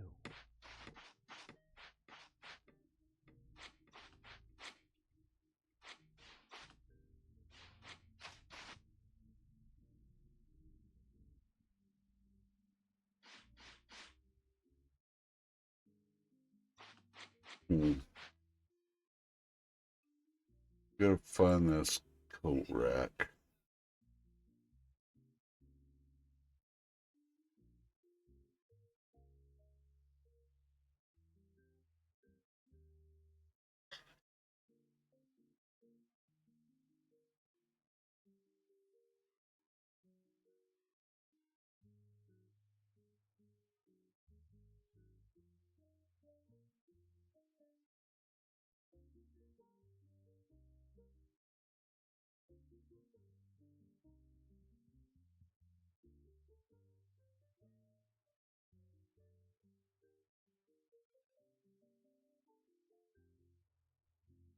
On July 17, 1970, during the middle of the night, 5 convicts, all serving life sentences, escaped Dorchester Penitentiary in New Brunswick, Canada. John Lee Parker, age 27, Jack Fisher, age 32, Sam Wetmore, age 36, George Hannington, age 29, and Lemuel Fleming, age 41. While making their escape, they stumbled upon an abandoned farm, or so they thought, 20 kilometers away from the penitentiary. 2 days later, 2 of the convicts told the Warden the grisly details of what happened to them at that farm. This is a story as told by one of the convicts, John Lee Parker. Me and the boys had been planning our escape for months. Our plan was to make it down to America if we could, where no one would know who we are. We knew we had to get as far away from here as possible. We made our escape in the middle of the night, about 2 a.m. I think. Once making it past the walls, we started running north and planned turning west once we made it past the Memramcook River. I'm not sure how far we ran or for how long, but the sun was rising as the farm came into view. We were tired, hungry, and thirsty, and figured we'd run far enough away we could take a break for a while. When we got close to the farm, I could see it looked old and decaying, like it hadn't been used in years. The house looked dirty, and the bushes surrounding the house were overgrown. The barn looked like it was going to crumble in on itself. We weren't sure if Sorry, anyone still no lived there, fences allowed. and carefully. As we got within a few meters of the house, we Tearing all your shit up. the back door in case people in the house decided to try and run out the back, and the other 2 would knock on the front door to see if anyone was home. If there were people there, our plan was to tie them up so we could get something to eat and drink before we continued running. I went to the back door with 2 of the other boys and stood there waiting to see if anyone came running out the door. A few minutes went by when the door suddenly opened, and it was Jack. He said there was no one in the house, so the rest of us went inside so we could start looking for some food and something to drink. The inside of the house was as bad as the outside. It was filthy and smelled musty. It looked like some wild animals had been living there for some time. We hunted around for some food, and all we could find were several cans of meat and beans. The faucet inside the house didn't work, so Jack told Sam to go outside to see if there was a well nearby. 10 minutes went by before we heard Sam yelling, "Get out here, now!" We all took off running out the back door. Once Oh, outside, we my heard Sam yell inventory's again, full, "I'm that's in the why. barn. Get out here now!" Go take some As we ran shit towards out the of barn, my the barn inventory. doors were slightly open. Before going inside, we paused Oh, for a that moment, looking fucking at each plane other, is not knowing what to expect. low. We were already jittery and on edge. I was the first one inside the barn, which was somewhat dark. Spice. As I stepped inside and my eyes adjusted to the darkness, I could see Sam in front of me with a strange look on his face. I then happened to notice out of the corner of my eye what appeared to be a man, a couple of meters away from Sam. I looked over to his direction and could see it was in fact a man. He was standing there, staring at me. He had long silver hair that went past his shoulders and looked to be about 60 years of age. As the rest of the boys came in behind me, they stopped dead in their tracks as well when they saw the man. We stood there looking at both Sam and the man for a bit before Jack spoke up and asked, "Who are you, old man? Do you live here?" The man didn't answer. He just continued staring at me without So uttering a word. now we can A minute do. went by before Jack again asked the man who he was and if he lived there. This time, more slowly. Okay. Jack was always a hothead, and I knew if he didn't answer soon, it could spell trouble for the man. Another minute went by before the old man slowly turned his head, so he was now looking at Jack and responded in a calm, confident voice, "I do live here and have for a long time." I noticed the old man had a slight accent that I couldn't quite place at the moment. Jack then said, "Sam, George, grab that chair over there and find some rope to tie up the old man." They both knew Jack's temper well, so they wasted no time in grabbing the chair that was nearby and finding some baling twine. As they grabbed and tied the old man to the chair, he didn't fight back or say anything. He continued staring at Jack with an expressionless look on his face. It was then a chill went through me. Something was not right about this man, I thought. My father murdered my mother when I was 14 and was a fiend to me and my siblings, so spotting evil had become second nature to me. I kept my thoughts to myself, though. Showing weakness in front of the boys was not something I was going to do. Jack then instructed Sam to go grab the canned food we'd found in the house and asked him if he'd found a well with water in it, to which Sam replied he had. As Sam left, Jack turned his gaze towards the old man and asked, "What's your story, old man? How do you live in a hellhole like this?" The old man didn't respond at first. He just sat there, glaring at Jack. When he finally spoke, he said, "Let me tell you gentlemen a story, since it looks like I might be here for a spell. I was born a very long time ago in Sisteron, France. When I was a young man, about your age I suspect, something terrible happened to me. It has led me to be unable to die since. I no longer fear death. I long for it. Each day that passes is one more day I must remain on this God-forsaken earth. Judging by your attire, gentlemen, I can see where you came from. I do not care what your business is or what plans you have. I only ask you leave before nightfall." Right then, Sam startled us as he walked in with the canned food and a bucket of water. We all jumped a little, and Jack made light of the situation, saying, "Crazy old man. Sam, bring me the food and water." What the old man said, and the way he said it, frightened me. This was not the way a crazy person talks or behaves. I looked over at the old man, who then lowered his head and was quiet. We then went and sat down in an area of the barn that was light enough for us to see when we ate. As we sat, we passed around the cans of food, sharing what little we had. The rest of the boys made lighthearted conversation of what their plans were when we made it to America, but I couldn't shake the unnerving feeling this old man was dangerous. After we finished eating, Jack said, "Someone needs to go take first watch on the loft.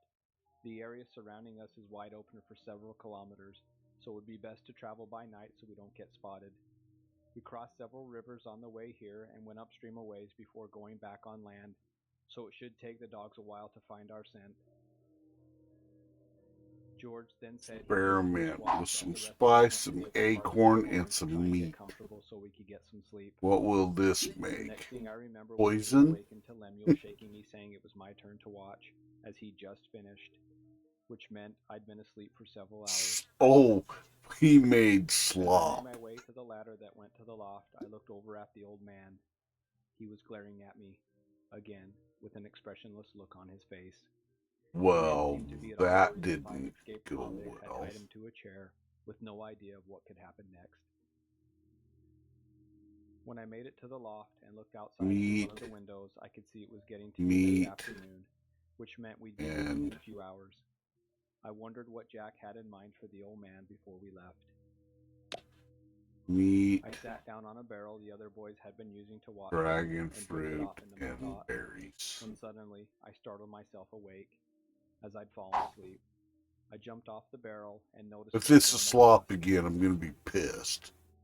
I hurried down the ladder to see if the boys were asleep, asleep, which they had to be, that's otherwise they bullshit. had woken me up by now for sure. As I got down off the ladder and looked in the old man's direction, I couldn't believe what I saw. He was just gone. I ran over to the chair and checked and could see Dragon the fruit, to tie him up was ripped to shreds, lying on the ground. lettuce, I yelled and to the boys to wake up and come berries. That should make like a salad or something. and were as Fruit unnerved salad. as I was. Sam and George had tied him up well, and he didn't look strong enough to rip through the baling twine. More slop. Okay, The barn was well, quickly that getting dark sucks. inside, so I asked Jack, "What should we do now?" When suddenly we heard a noise coming from one of the rooms in the back of the barn. Lemuel spoke up and said, "Jack, meat, let's get out of here. meat, It's hard to see in here, and and we need to leave anyway." I'm not leaving without giving the old man a proper goodbye, if you know what I mean. He knows we're escaped. meat, and meat. That's got to be him back there in one of those rooms. If you guys are too scared to go back there to get him with me. Mega meat jumble. Okay. That sounds like something you would feed to a tiger. Jack started slowly walking to the back of the barn. There were at least 3 rooms in the back and several stables. Jack always acted like a tough guy, but deep down, I thought he was a coward. The 4 of us watched as Jack disappeared into the darkness. Wait, where did the It was getting hard to see in the barn, except for a sliver of moonlight from the rising moon that was starting to come down. Oh yeah. At that point, That's way better. I like I that. thought I might pass out. When suddenly I heard something, a growl, as Jack screamed out, "You son of a..." Then he was cut off. The 4 of us wasted no time in moving to get the hell out of there. We turned and ran towards the front doors, which were a few meters behind us. When we hit the doors and tried pushing them open, they wouldn't open. We fumbled around for a bit, trying to figure out how we could open the doors. When we found out why, Gross. someone had put a chain through the doors with a padlock on it, locking us in. "Oh hell, what are we going to do now?" asked George. "Find a way out. Come on, we need to get out of here, now. Let's see if we can find somewhere we can squeeze through," I responded. We started feeling our way along the barn wall, trying to see if we could find an opening, when I heard what sounded like another growl, then something on 4 legs running fast towards us. I shouted out, "What is that?" Suddenly, and without warning, Sam let out a blood-curdling scream and cried out, "Help! Something's got me." He continued screaming, and suddenly it was as something ripped out his throat, and the screaming immediately stopped. Lemuel then yelled, "Come on, Johnny, let's get the hell out of here, now." I didn't say anything. I just started to run away from Sam's screams as fast as I could. As I ran through that dark barn, I kept running into things, almost knocking myself out several times. When I came to what I thought was the back of the barn, I turned around and stood there, trying to catch my breath. As I stood there, I noticed it was dead silent. Nothing was moving or making noise. It was as if the world had come to a halt. A few minutes went by when I heard someone whisper, "Johnny, is that you?" "It's me, Jack. I think I found a way out of here. Come here." I immediately stiffened up and froze. I thought to myself, I heard Jack scream something awful. Could he still be alive? Then again, I heard someone whispering from the dark, "Come on, Johnny, get over here." I wasn't sure what to do, but I knew I didn't want to stand there waiting to be next. I slowly started creeping towards the sound of Jack's voice when I heard Lemuel's blood-curdling screams coming from the loft area. I started moving faster towards Jack's voice when suddenly I stumbled upon something lying on the floor. It made a grunting sound which made me jump back. "Johnny, it's me, Jack. Help me up." I reached down to help Jack up, and my hand touched a pool of warm liquid on the ground. I put my hand up to my nose and could smell the distinct smell of blood. I fumbled around a bit more until I found Jack's arm and helped him up off the barn floor. It was then I noticed the light from the moon coming in and could see the way out Jack had said he'd found. We hurried as fast as we could, being Jack was tore up badly and bleeding. When we got to the hole the light was coming through, I pushed on the barn's paneling and it opened up just enough we could fit through. Once outside, we started heading back the way we'd come.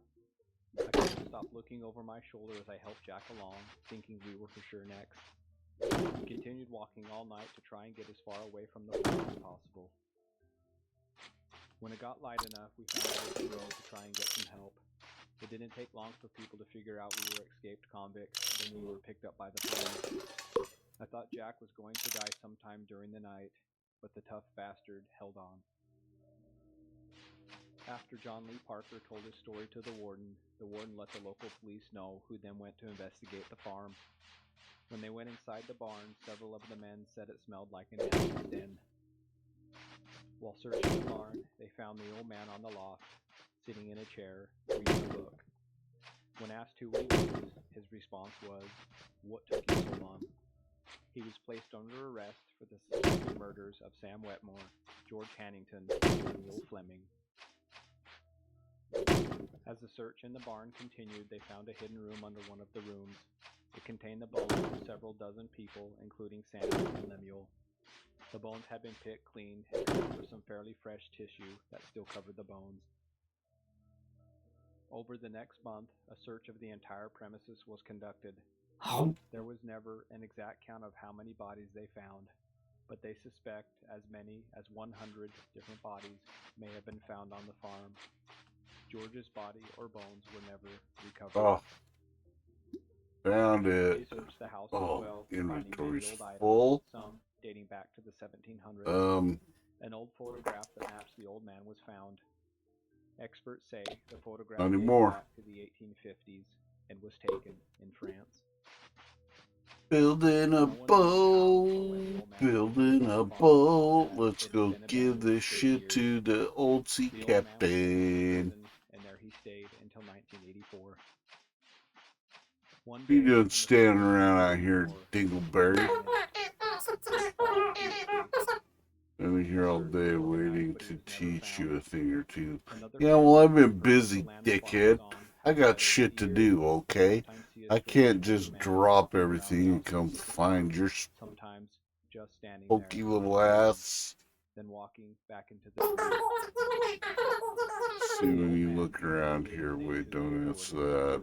I know you'll just say something dumb. Warden asked the old man Make if the me mad. story You know what? You can fuck her head up.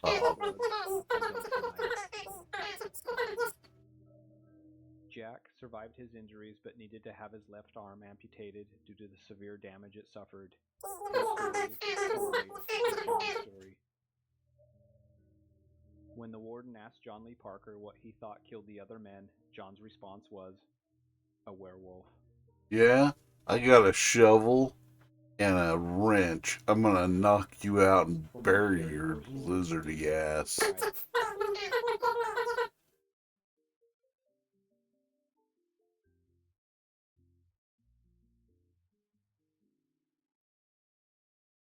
I think you should grow all the shit while I'm busy fixing the town. And making lights so you don't stub your toes and bitch at everybody. You ornery little prick.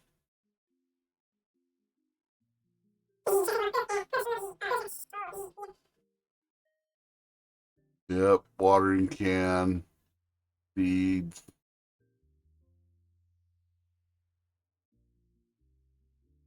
Watering can.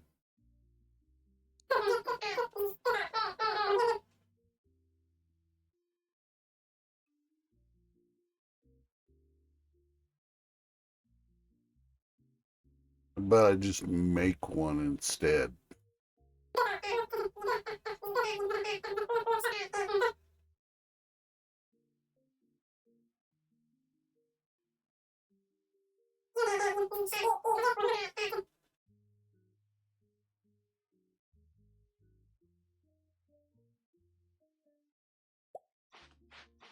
Oh.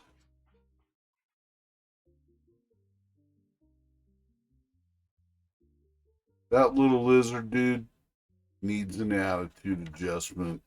I'm gonna kill him and I'm gonna make some tasty barbecue out of his ass.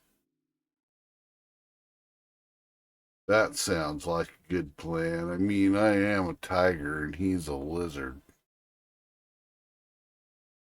And he ain't no Komodo dragon, that's for sure.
I don't know about you, but as you might be able to guess, I've always been a sucker for any suggestion of the supernatural or extraordinary. As a kid, I'd pore over Guinness World Record books until they fell apart at the spines, and I'd watch ghost adventures like an addict, believing every Anyway, minute of it. It's really interesting. go to talk think to our about friend what the could sea possibly captain. exist at the edge of our understanding. Hi, Eagleberry. Humans watching hours Yep, of zapped sure bodies, did. grasping at straws with a blinking music box. It's this fascination that led me to the discovery that I'll be sharing here shortly. Now, for context, these days I'm studying film editing at a That's right. community Now college. make me a ship so I can go get a lighthouse light. I really enjoy it nonetheless. Last spring, I had an assignment to take some raw TV footage and cut it down into a smooth 15-minute Double lawnmower movie. All the engine. footage comes from donations, so a Anyhow. lot of this stuff is old, mostly consisting of sitcom outtakes and the like. For my project, I started by digging through a big bin of VHS tapes. It takes some time to I transfer. know that you'll be having largely a ship thanks to the soon. school's old tape player always He's breaking been down. yapping me But gills I managed to off, find something. asking about After when digging you'd through have bins for one. about half an hour, a small tape near the bottom caught my eye. It was labeled as an episode of Eighth Wonders with Rocco Presley. If you haven't heard of it, it was basically Ripley's Believe It or Not in the Okay, form you go put that together and I'll of go see what Rat Boy Despite wants. its age, it was one of my favorite shows growing up. I used to know every episode by heart, which isn't too impressive since it only had one full season, but the point still stands. I instantly dug the thing out and looked it over.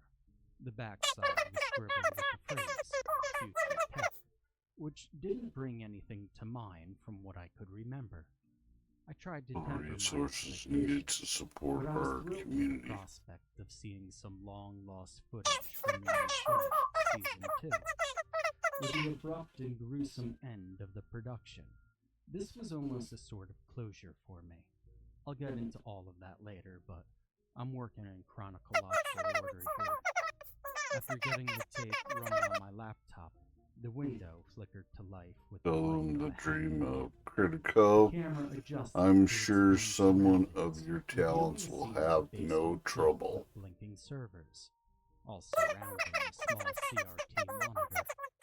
A small production crew was maneuvering in and out of frame. Start around the looking. I crew have space, it on good and Rocco authority Presley that stood at the center they of say the they're facing stuck and on nearby Within a island. few seconds, Island of Rocco Shallow Presley appeared on the Sands. screen, counting down from 3. That's and Rocco not a was good beginning. sounding island. I realized that this was, indeed, an unreleased segment, and from then on, I was glued to the Bet screen. they'd be so grateful Sure, to I'm supposed jump. to be getting right to work, Chance but to move here. blame me for getting distracted with something like this. You go to Given the Shallow nearly Sands hour-long immediately. runtime, Good luck, I can't salty recall the whole pants. thing word for word, but I'm pretty sure I've got the Wow, monologue right. what a dick.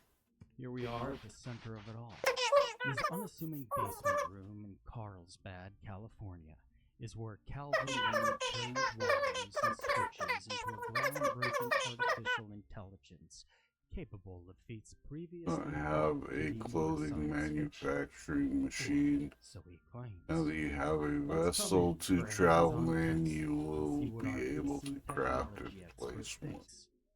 Will he cracks the hoax? Or will he What? confirm an innovation of virtually unmatched proportions?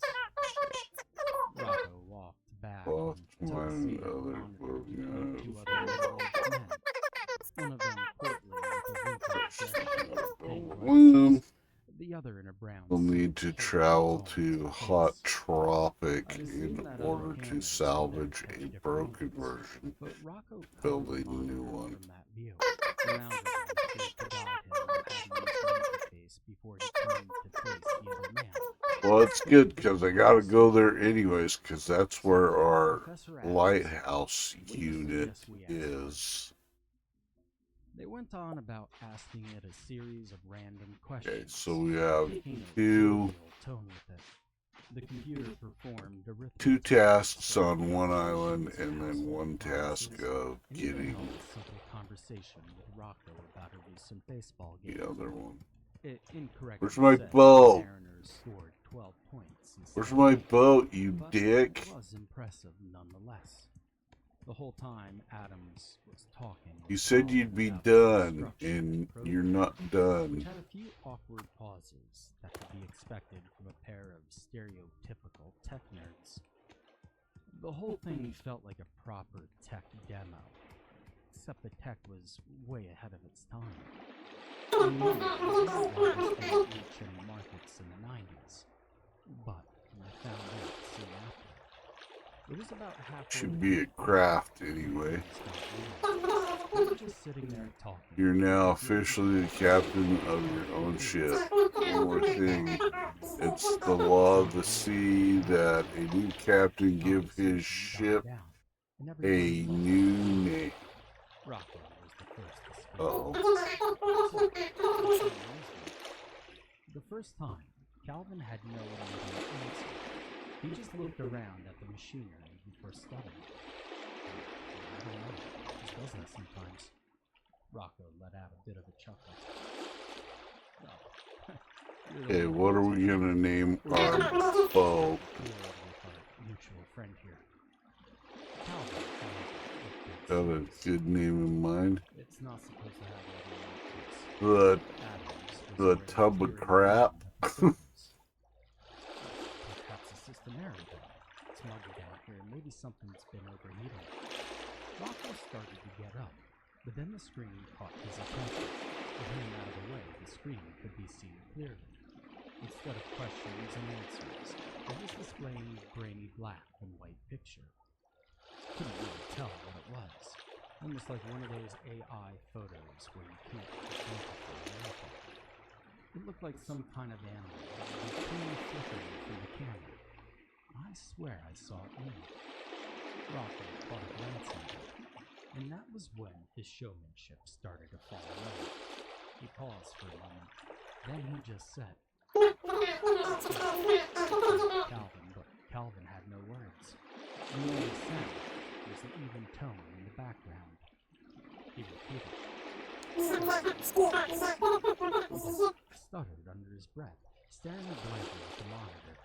The scene picked up a bit with lights on the surface working rapidly, and Adams trying the keyboard to no avail. Stinky Jones. Blasted the pieces, sending Adams stumbling backwards, clutching his face. The whole set of Okay, where is...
Okay, pretty sure I'm gonna have to unload a bunch of this shit. Gonna need to take a bunch of this shit out of my pockets. Calvin got off his chair and tried to back away, but Rocco stood up in turn. Someone from the medical team tried to hold him back, but he shrugged them off, then shoved Calvin away. He must have slipped on the stuff from the computer, because he flew backwards and slammed his neck against the edge of the desk. Rocco was pacing around the room, yelling at him to get up, but Calvin was just laying there. Rocco started to cool down. Okay, metal bars. He didn't move. I clearly remember the room going dead quiet. Oil. Rocco's face went from bright red to pale white in an instant. People rushed from Adams to check on Calvin while Rocco collapsed into a seat. Kitchen pot. His soul had left his body. If the concern for Calvin didn't shock him, the concern for his career certainly did. With the set in tatters and resin, bricks, froze up and flickered into static. Now, somehow, I only then noticed the smoke pouring out of the tape player. I scrambled to turn the thing off, but it was way too late. This is the part that I'm still beating myself up about. I should have kept an eye on the tape player, but I didn't. And now I've turned potential criminal evidence into a melted brick of plastic. I even had to explain myself to the fire department since the smoke detector went off. It's not like I could tell them about what I saw, much less go to the police. So, now you're the ones that have to listen to me ramble about all of this. This incident sparked my curiosity more than anything else ever has. And so I started digging. Yeah, we're gonna take that trunk. That the tape was recorded on August 22nd, 1991, during the main shoot for the segment. Calvin Renner was hospitalized with a broken We're gonna back, put the causing trunk almost over here. paralysis, and the filming quietly went on pause. It was only the next day when people started disappearing. Cameraman, editors, everyone on the set that day. They all left without a word and never came back. The missing persons count got higher with every headline I read. The families apparently begged police to investigate the Renner household, but they didn't have anything on him, especially considering he wasn't even there at the time. Besides, none of the neighbors were reporting any disturbances. By August 28th, there was no one left. The same day, the so-called Carlsbad bloodbath hit the press, and all this came to a close. Whatever happened between those 2 points is the cause of much speculation, as well We'll as be able to put stuff in there among too. all the news coverage, interviews, and tabloids, one clear narrative emerged.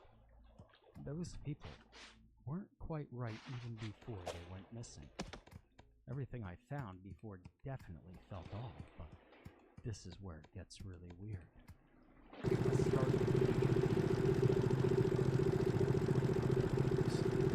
They said after the shoot, she became gradually confused. Eventually, I went this thing. I never asked her. She just said she was having problems with her. She seemed sick, breathing heavily and frequently, all movements. She started talking about how she would not suffer from the symptoms. First, I asked her if it was a matter of urgency.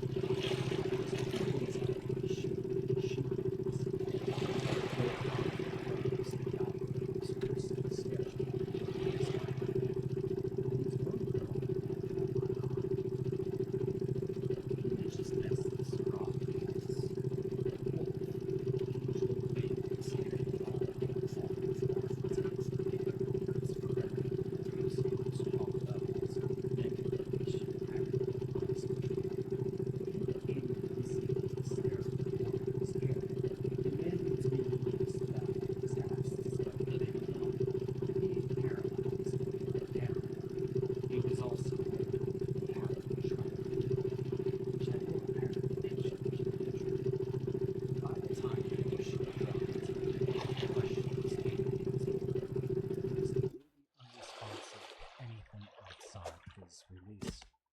The cops couldn't even discuss a deal for it.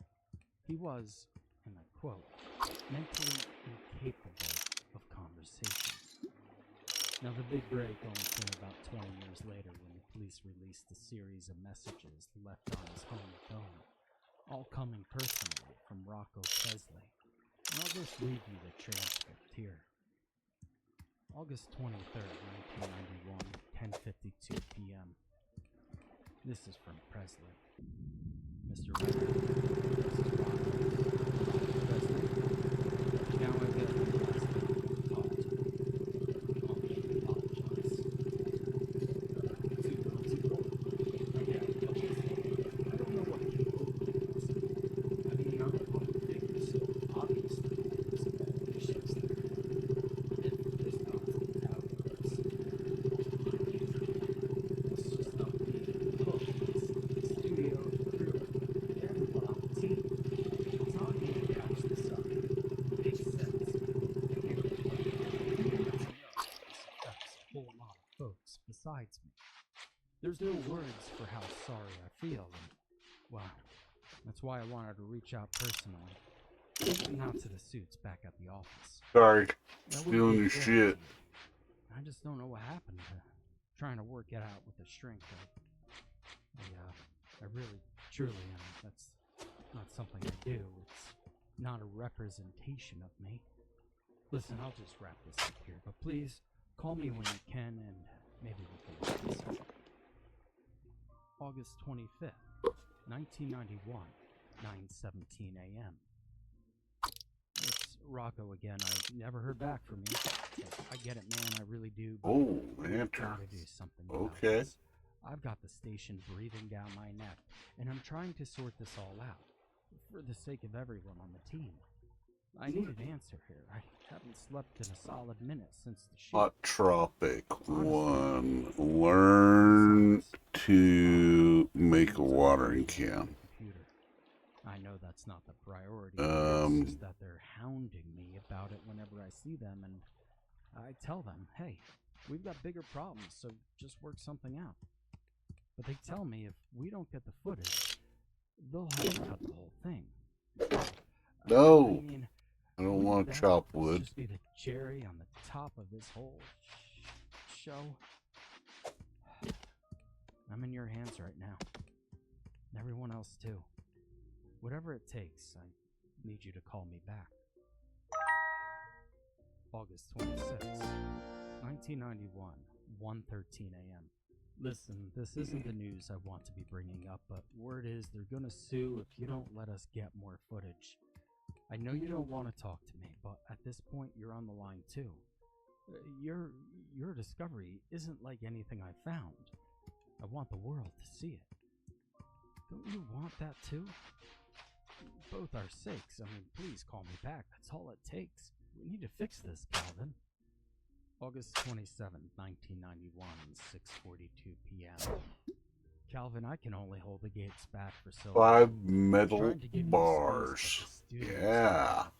We need more footage with the Now we're like a pirate. Let us get it. Hell, I don't even know if you're alive anymore. Neither does anyone else. What the? Do you want me to call the police? Is that what you want, Calvin? The fuck is this? You put me in a corner, and He's some kind of drugged out dude. You can hear this. Now's your last chance to pick up the phone before I have to send someone to your door. I think Teddy's on drugs. 11:46 p.m. You know what? Statues are supposed to talk, but this one is super chatty. No press, no crew, just you and I. I think eating those yellow berries was a mistake. Calvin. It all started Probably dopey. Can't sleep, can't eat, I can't think about anything else outside of the basement. You did this to me. What happens next is on you. Remember that. Blueberry that grows on the hidden beach says it'll make me feel more like myself. That would be cool. I think I'd like that. There's no suits in the office. I'll tell you the truth. I haven't talked to them since the shoot. I haven't talked to anyone. They keep calling me, Anything just don't pick up. I guess we're the same like that, huh? solid and find that blueberry for me. Don't talk to me. Leave me to rot with my own thoughts. Lay back and sit through this Sure, as long as you stop talking I'm not talking about the guilt or the stress. Oh no. to the statue. You knew from the start when you called my goddamn office. Me, Adams, everyone on the set. You did this to us. And for what? What did you get out of this? You know? Blueberry on the north side of the island. You ruined us all. Just for whatever perverted satisfaction this gives you. You won't even let us see it again. You spent all this time keeping us from relief you know that we need, but hell, not anymore. I'll tell you what, I can't give you what you deserve, but I'll sure as hell try. You're about to see what happens to people like you. Strange yellow berries. Don't eat the yellow berries. 2 hours later, finding the scene. But we can probably brew it up to make some kind of beer with it. Comes from the rumor that the cramped basement held so much viscera that the floor was completely submerged in shallow pool of blood. And from the photos I've seen, I'd say it's fairly credible. Scattered among the servers and monitors were the remains of every person in the video, all mauled and disfigured like they'd been eaten alive. I knew I shouldn't have looked at the pictures, but I couldn't resist the curiosity. And believe me when I say I regret it. Every photo is burned into my head. 12 innocent people, reduced to a mess of gore at the bottom of the basement, along with all the bodies. Rocco was still alive, but he died on the way to the hospital. Given the autopsy photos, I'm shocked he made it that far. Simply put, insides were outsides.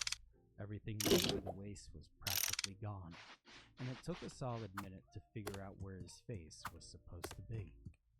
Besides all that, police found a snub-nosed revolver with his prints, but it was left halfway down the stairs to the basement. There was, however, a bullet in the ceiling, implying that he wanted to make his presence known.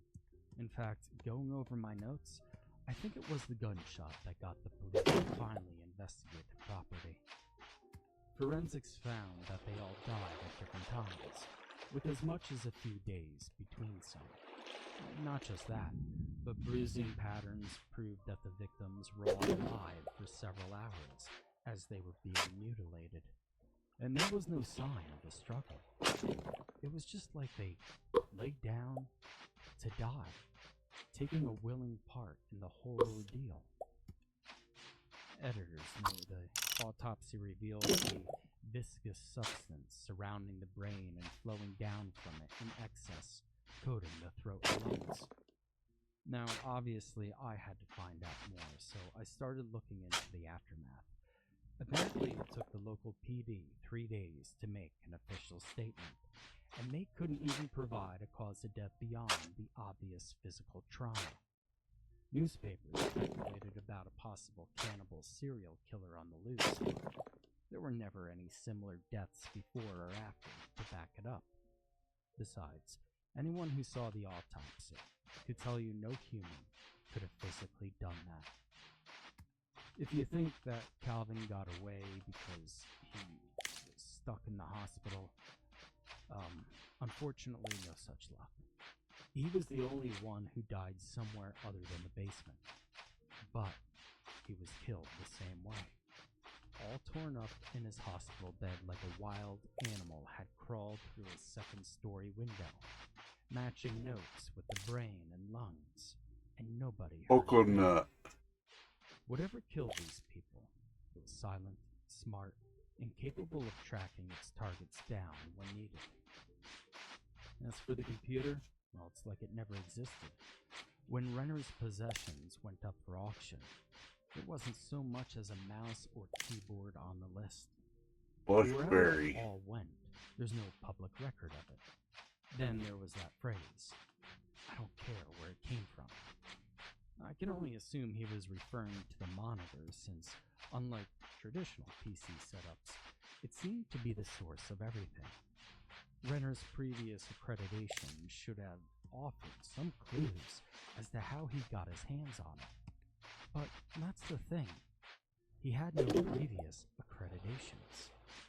All I found was an associate's degree in computer science and a short-lived tech support job at Fry's.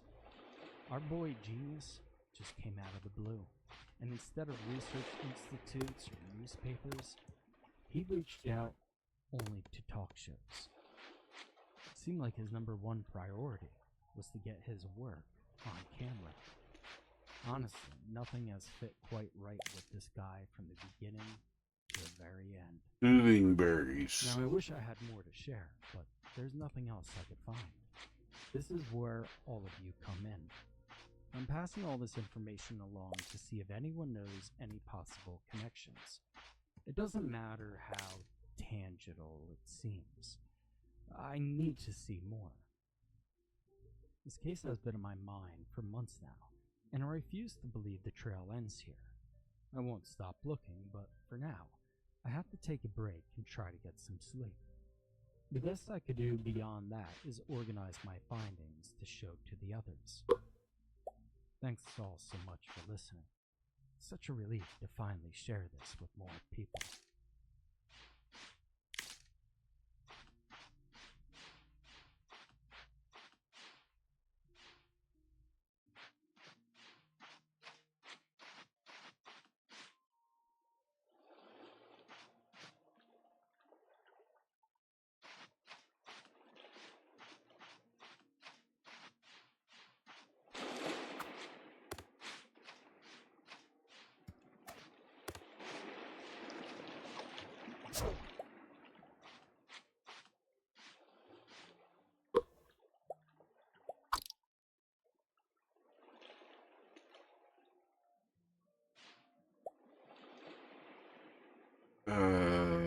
6.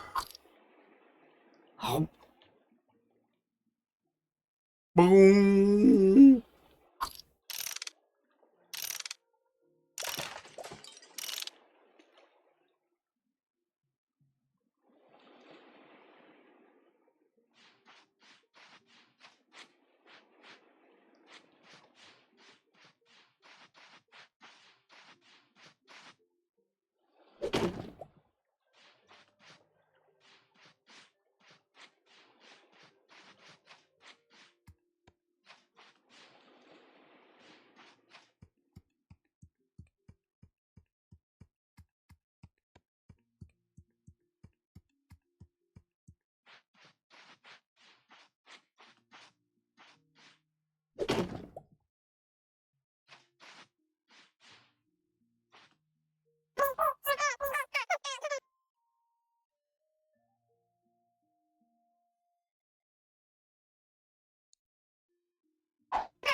Another strange berry can't hurt, huh?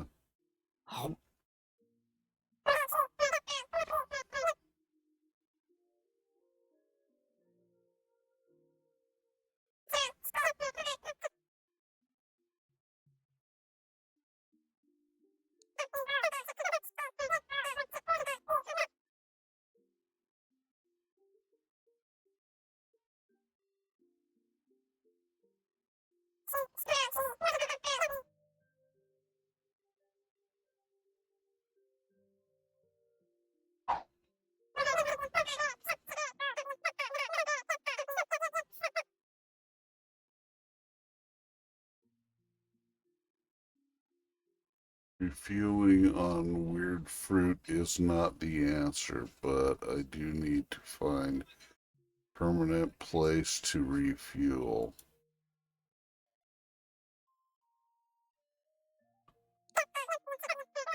Sounds like a rocking idea. I've heard nothing but great things about Critter Cove. Well, you're not really stranded on the island then, are you?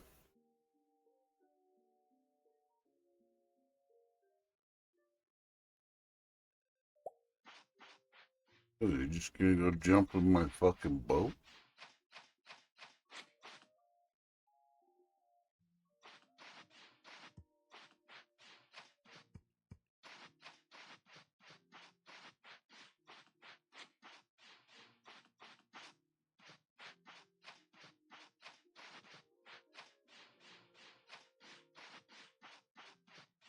GPS idle. Can I dismantle this? No. Damn. Kinda wanted to tear it apart.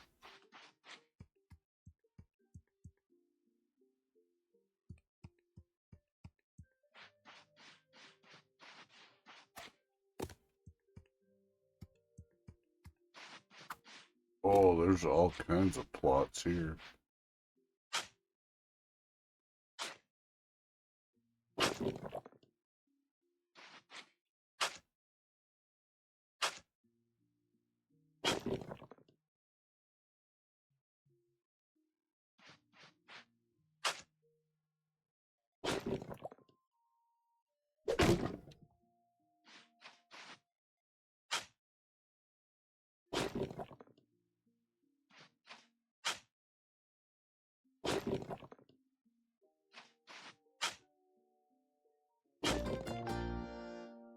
Small garden planter, okay.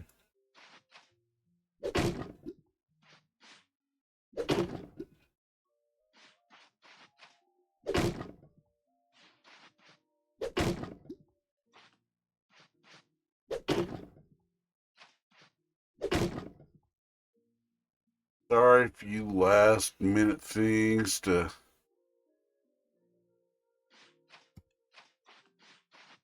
break up and get research done.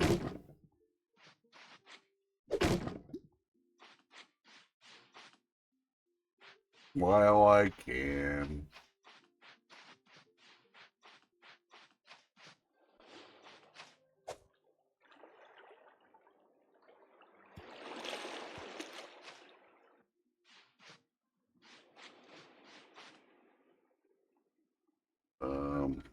Map. Okay.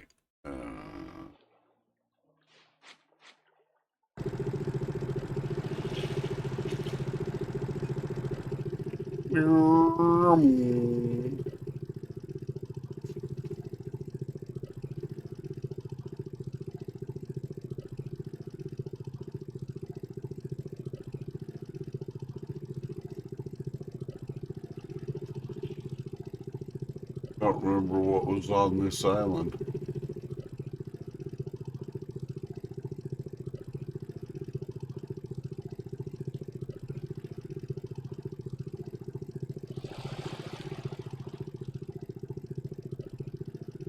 Sea turtle, sea turtle, glow in the dark sea turtle.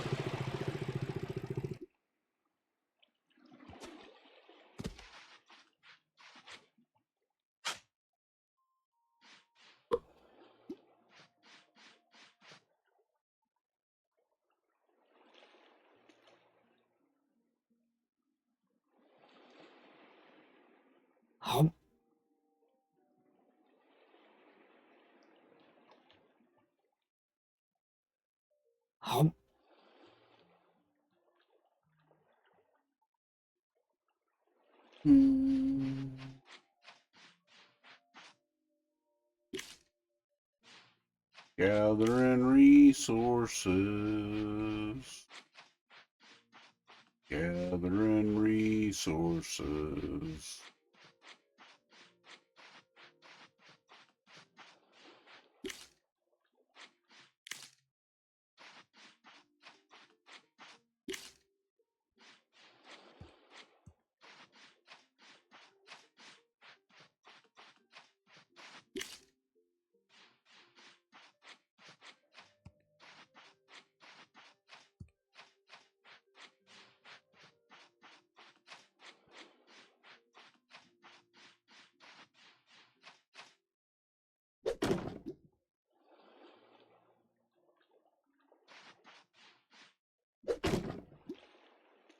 One more chair and we will have all of our chairs.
Do I really need to shovel up sand or what?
Beach chair unlocked.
To shallow sands.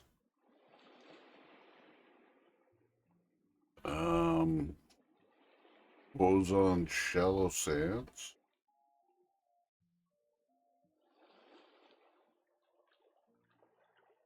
Yes.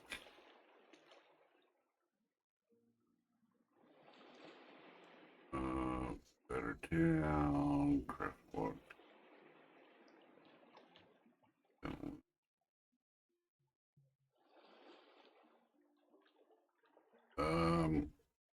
There was something over here that I was supposed to get.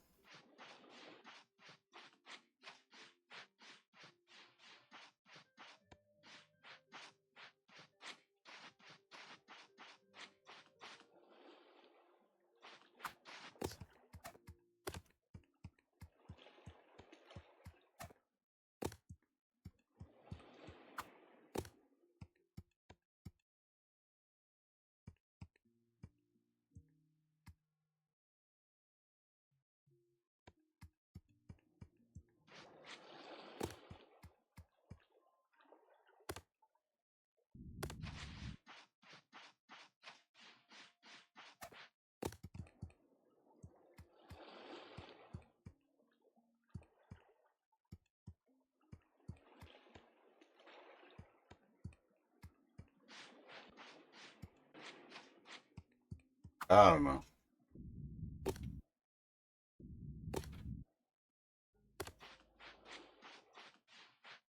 Go take Teddy over there and unload our shit.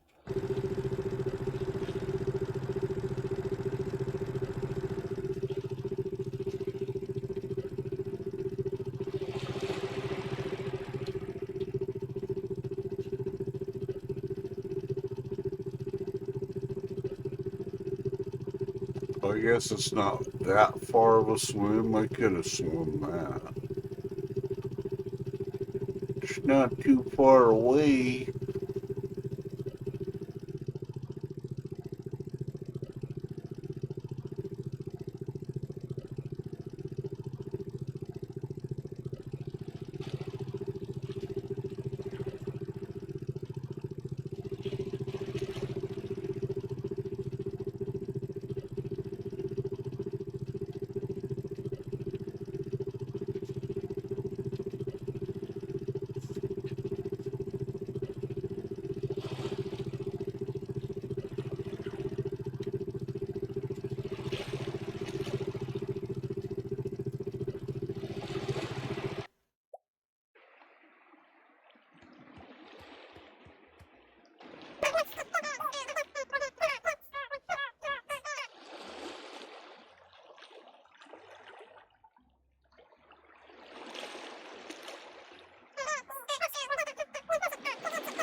Cool to rough it just like those survival expert guys.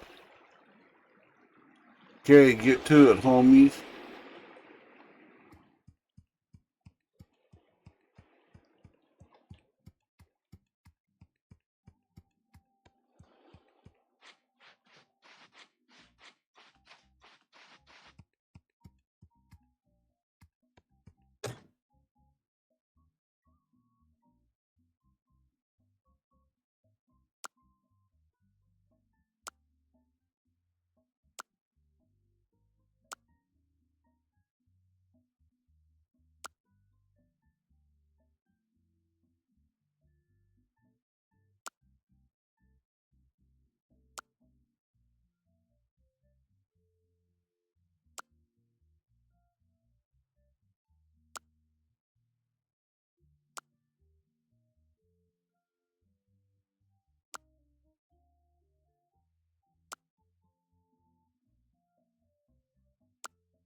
bucket, berries, seeds, strange yellow berry. Stay away from the strange yellow berries. Lighthouse light, sticks, glass, blue. Okay.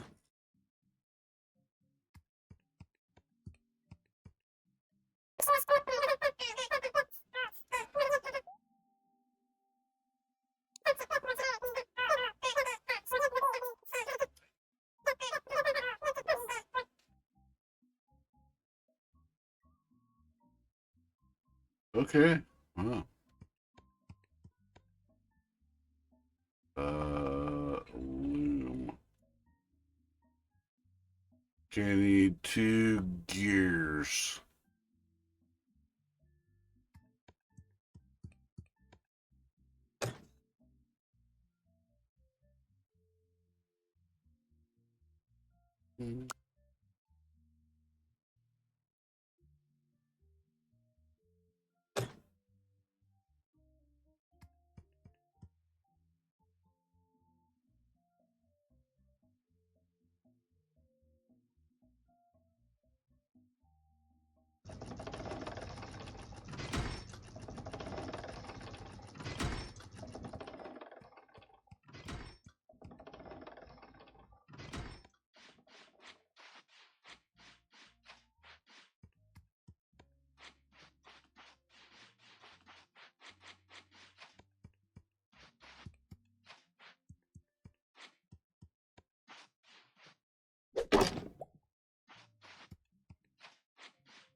I thought these were connected.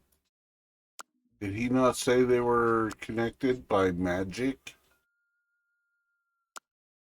Or some shit like that? You don't seem to be very well connected.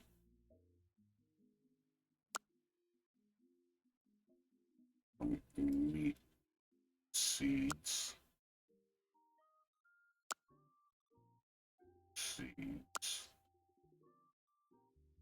Straw.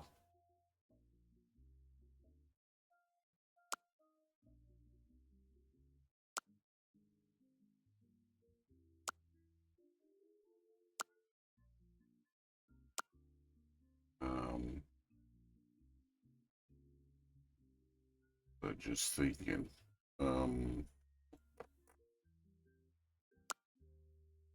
crystals. Unless it can just draw from both, we can just draw from both then.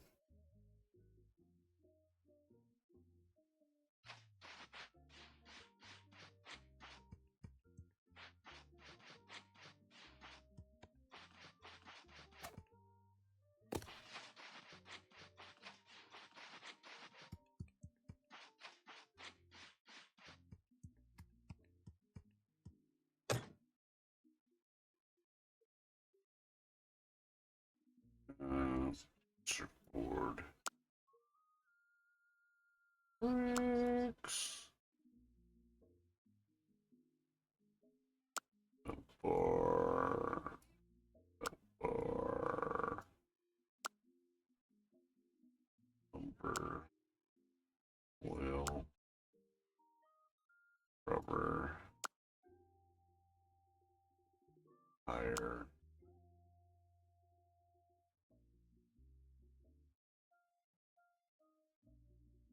Stick.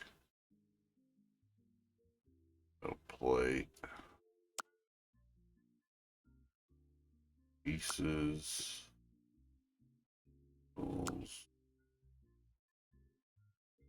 Straw. Metal. Stones.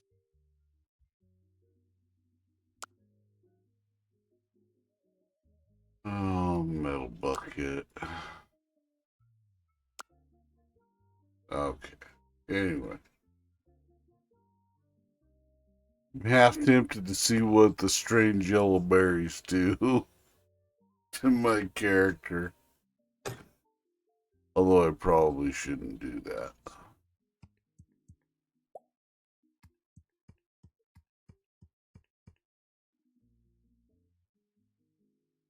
Loom. Craft.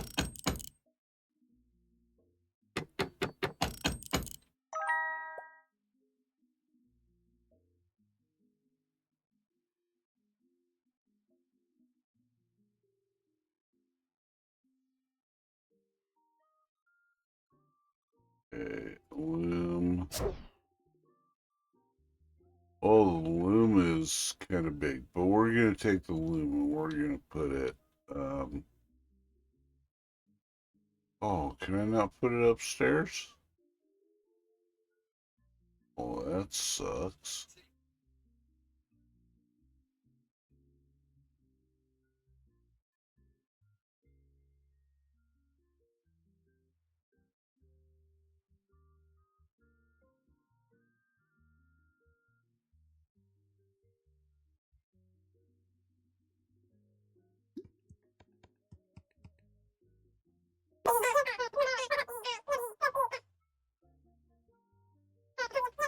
Looms are craft system. Better count. Yep, you are correct, sir robot.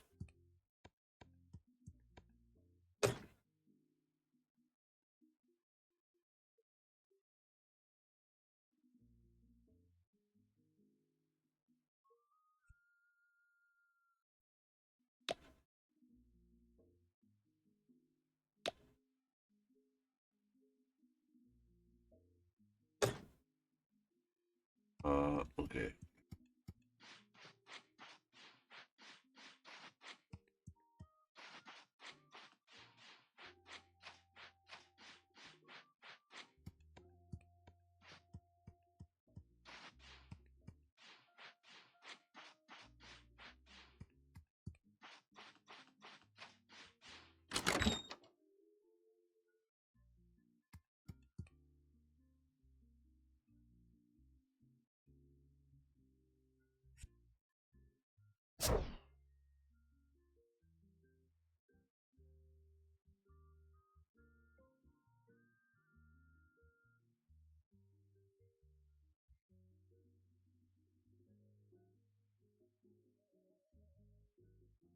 There we go.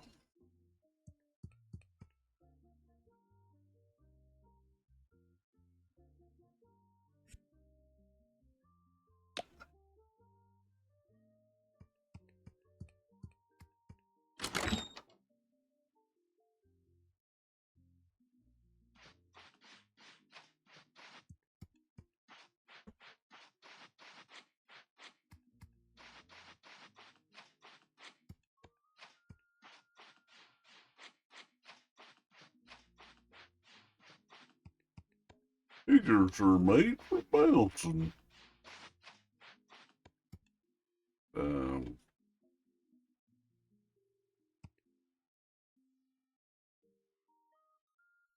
street lamps.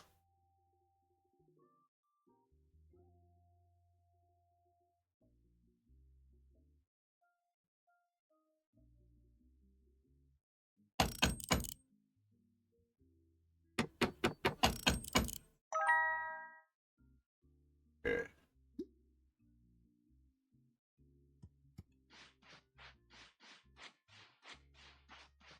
I know where we're gonna start at.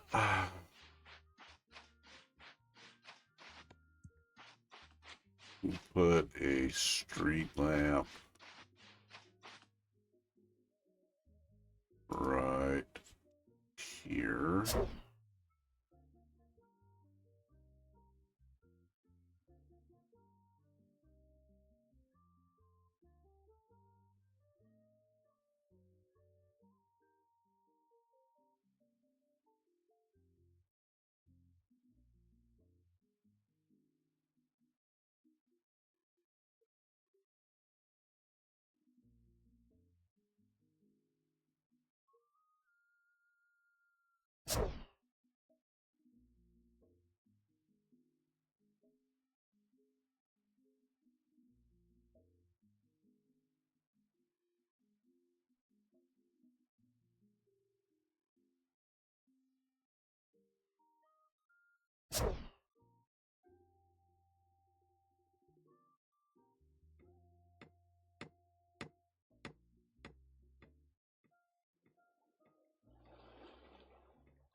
Got two up here.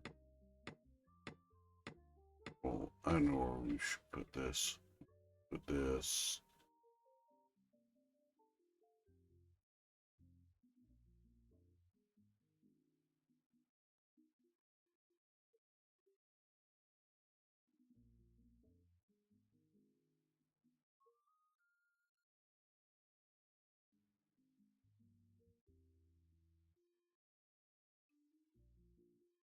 There we go. We can get more resources and build more stuff.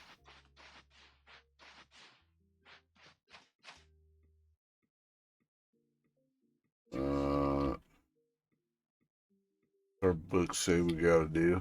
Okay, we delivered that. Tent for Teddy. Oh, are you kidding me?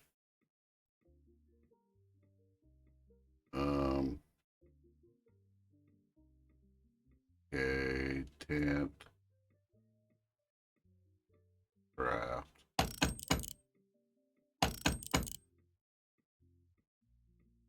Got all these empty houses and buildings and stuff, and Teddy wants a fucking tent. Where did Teddy go? Where's my bow?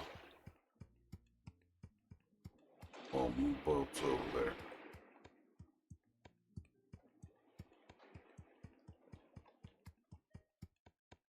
Ow. Where did Teddy go?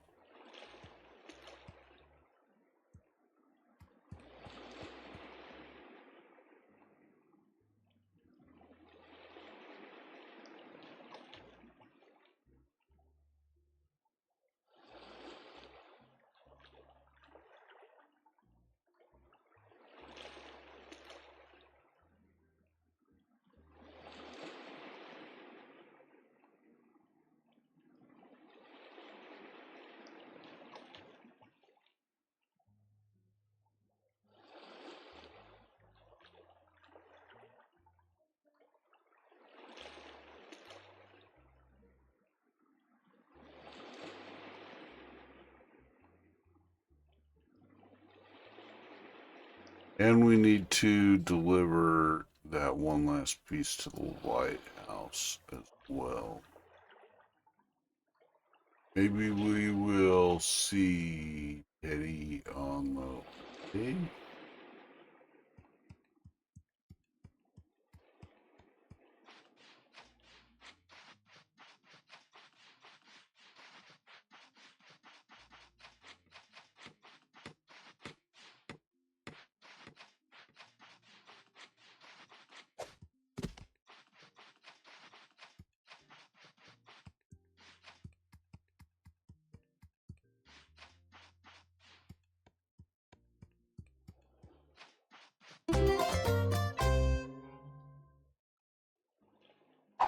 Boop.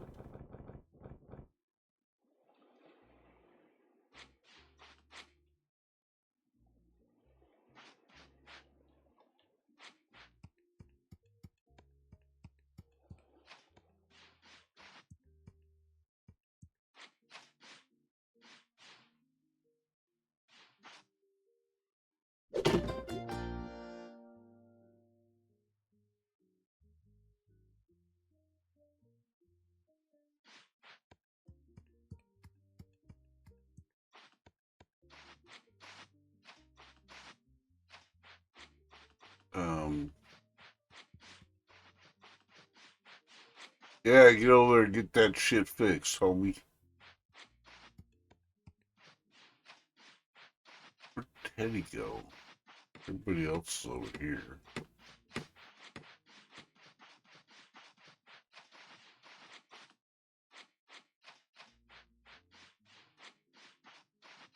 Oh no, I've lost Teddy.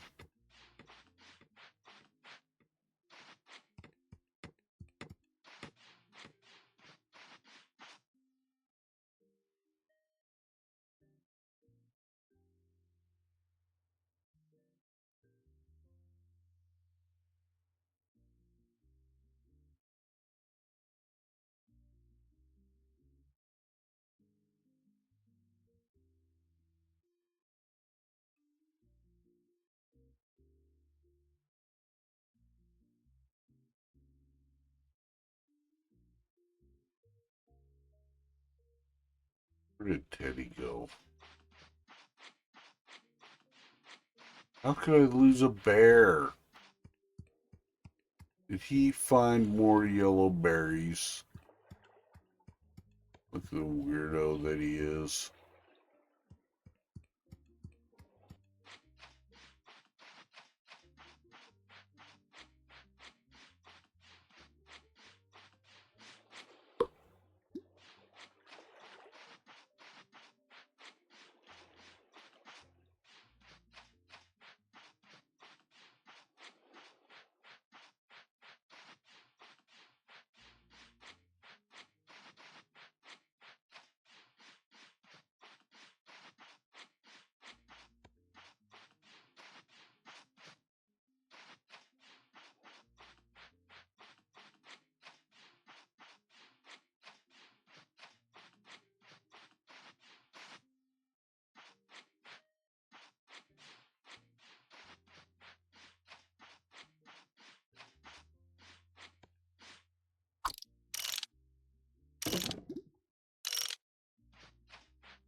Do I set up a tent for him?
Is it just me or am I blind and I can't see characters on here?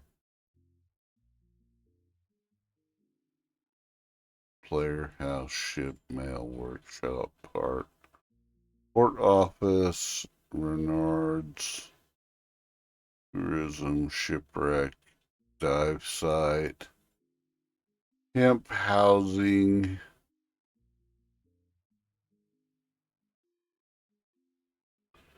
treasure, point of interest, cafe, lighthouse, clothing, tavern, furniture, gym, museum, bait shop, salon, theater, bakery, and medical. Does not designate players.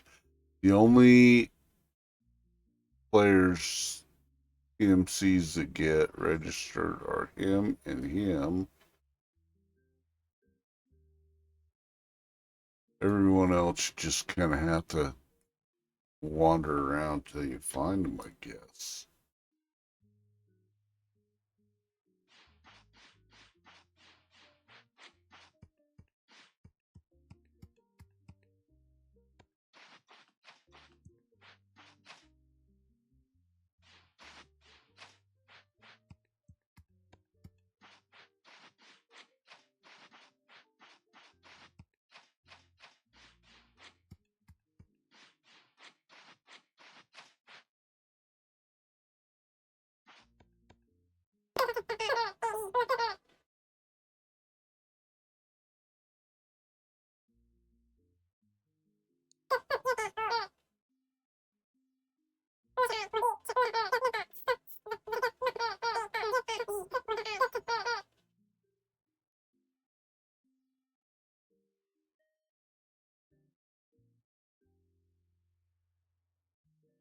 Game table.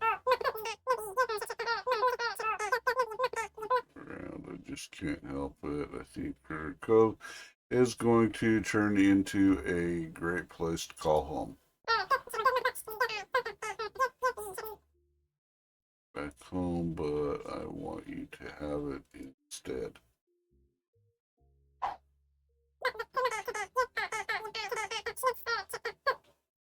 So everyone can enjoy it. We've all got to pitch in and make this a better place after all. Well, at least that's a decent positive message.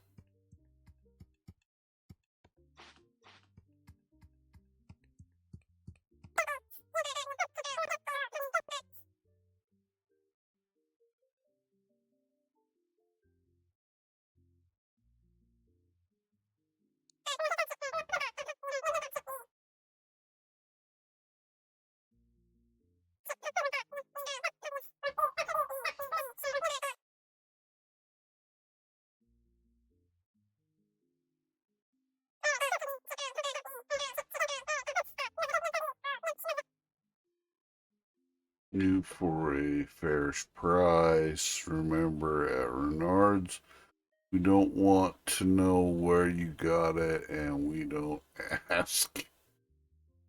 You're a shithole fucking mayor.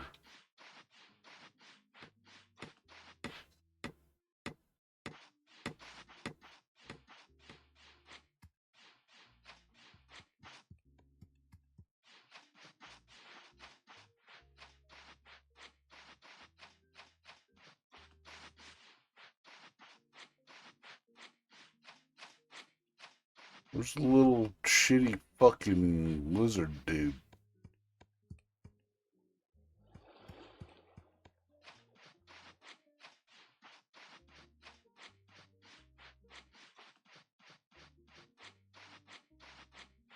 Where's the angry little lizard man?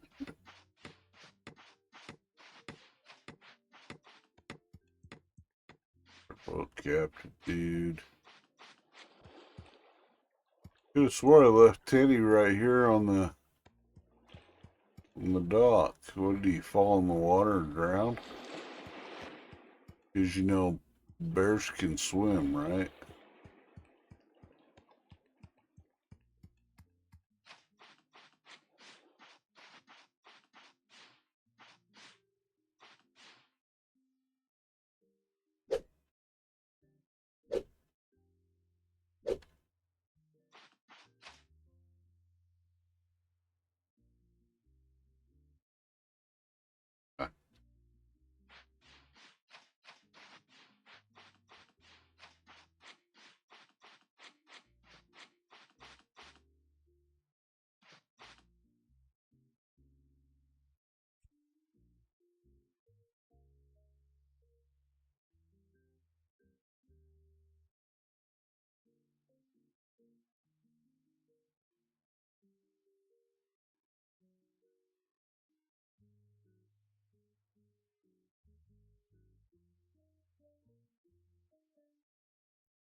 Hmm.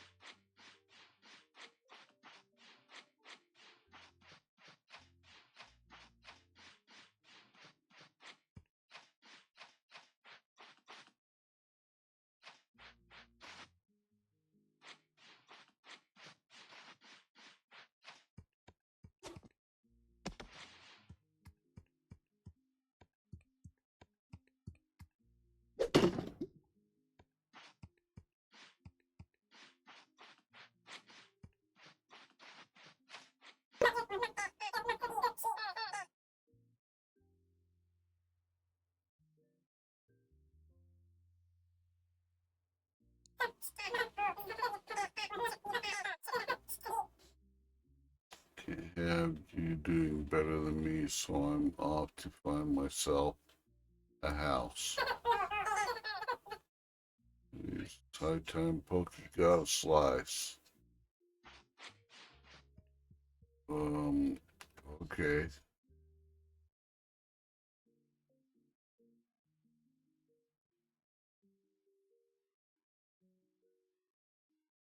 Hum.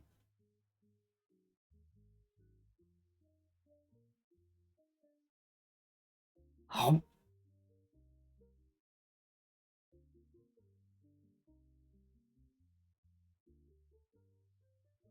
Hum.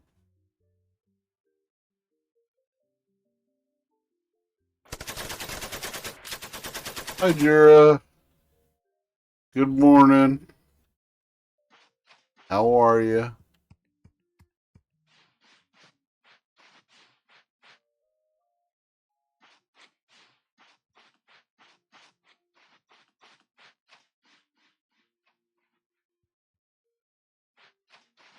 Ooh, look at that. My lights are working good.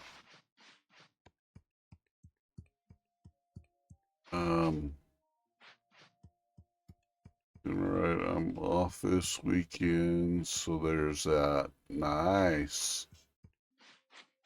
Got a weekend off, get to chill out, play with kids, and play video games.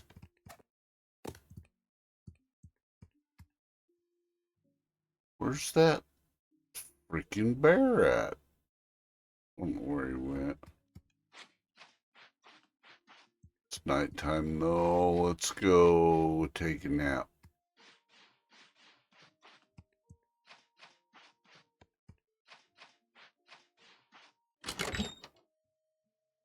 The new Indiana Jones game. Yeah, I've seen that. It looks good.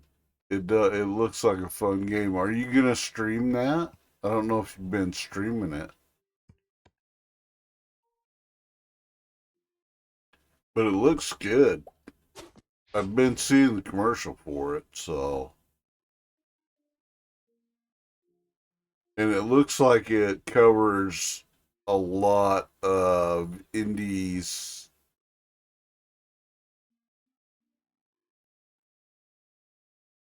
Like Raiders of the Lost Ark timeline type shit on there.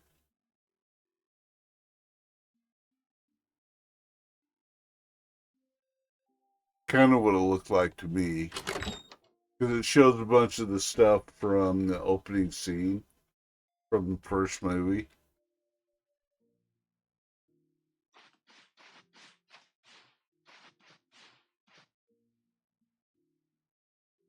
Yes. Tent for Teddy. Needs a place to stay. I need to get them a tent so they have some shelter until more permanent housing can be arranged. Okay, well, takes place between Raiders and the Last Crusade. Temple of Doom actually took place before Raiders even thought. It is the second movie in the original trilogy.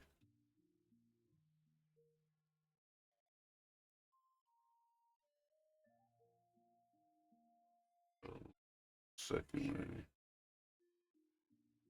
Pre-title sequence in the game is a flashback scene where you play out the opening scene of Raiders. Yeah.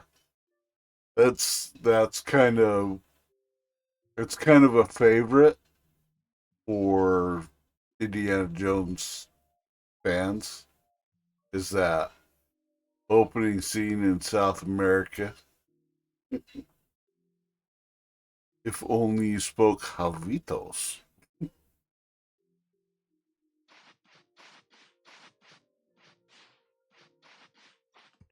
Well, I lost our bear. I don't know where he went. He's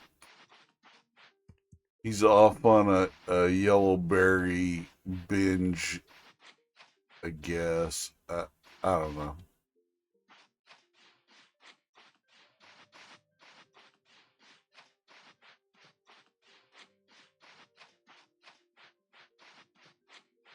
Oh, there's Teddy right there.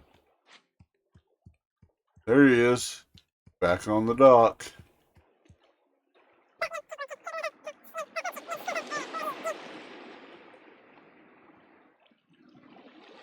Yeah. I didn't realize I had to make you a fucking tent. There you go, dude.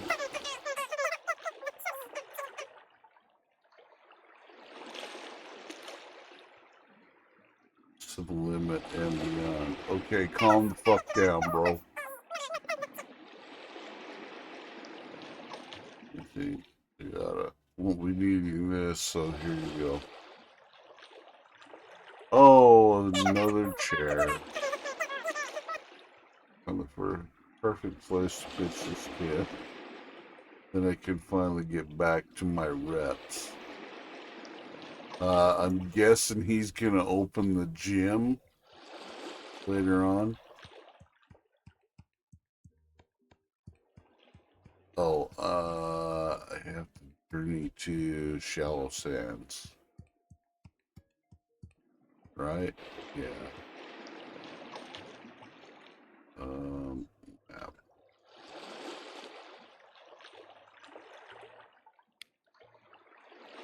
Craft the watering can.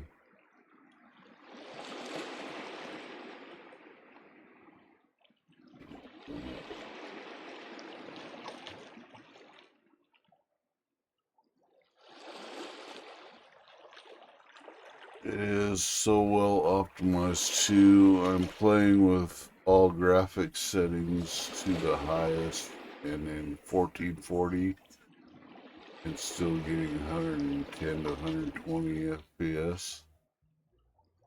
Most games have issues with that when they are first released. And a patch comes out a week or so later. Yeah.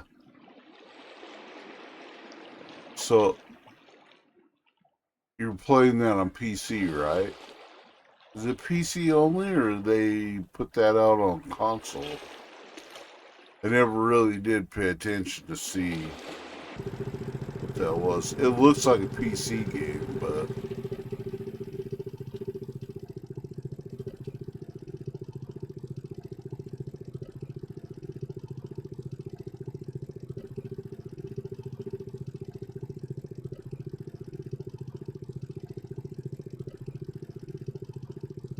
And I haven't really looked into getting it or anything, but it is out on Xbox 2 since it is made by Bethesda and Microsoft owns Bethesda. Yeah, it kind of makes sense.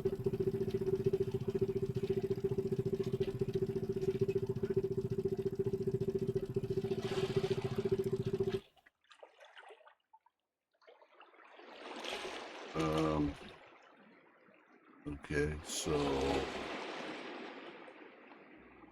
let's come over here and whatever's over here. Oh, it's a little dragon dude.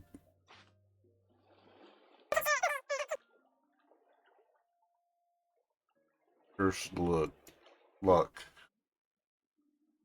No matter no business when my ship hit a rock and sank like, well, a rock. Like the best swimmer around, so I made it to the shore. No problem. This is the chest I put all my stuff in. Sunk with the ship. Now I'm just sitting here stuffless. I'm out there like a champ, but I just ate, and you know what they say about swimming right after eating, right? How long you been sitting here, dude? Name's Smelt. Nope.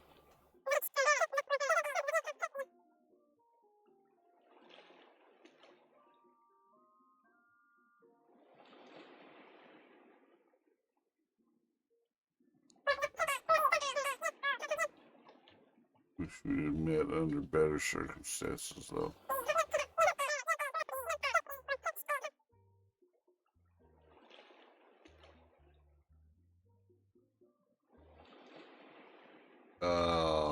Well, I get one choice.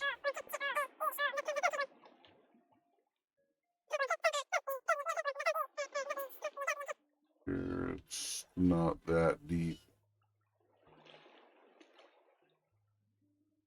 That long. Got it for free since I have Microsoft Game Pass. Nice. Okay, so it's right over here.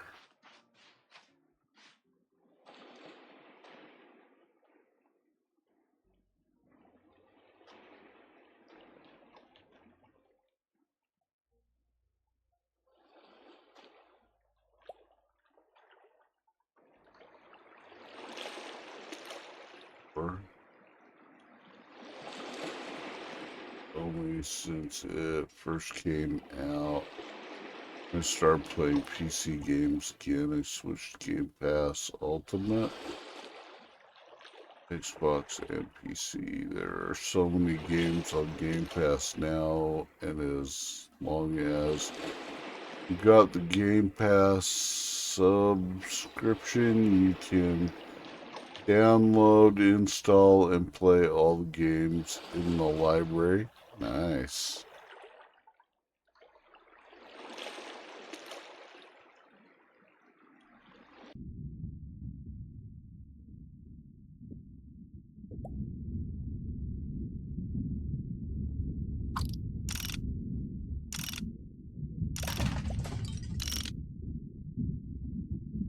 Anything else I can take off your ship?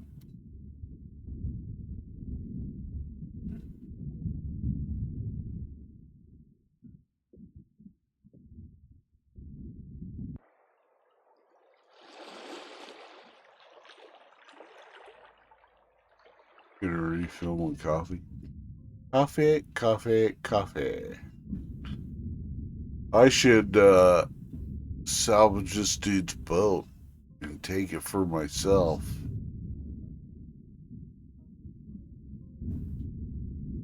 What was that?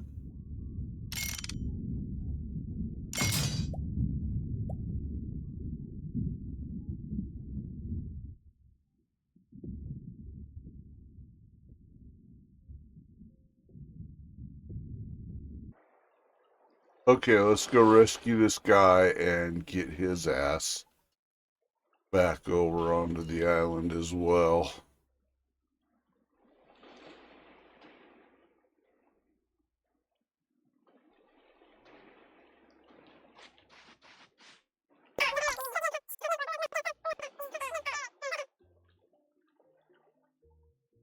Heirloom dumbbells in there.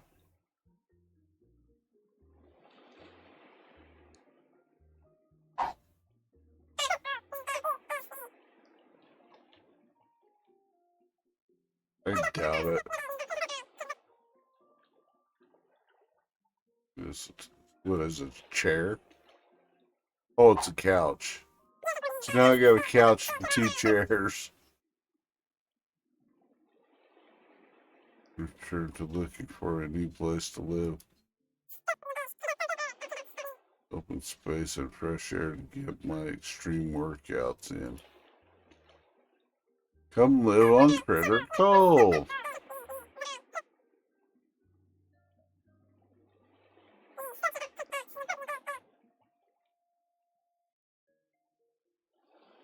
Good chill at Critter Cove. Okay, go get on my boat, Barry.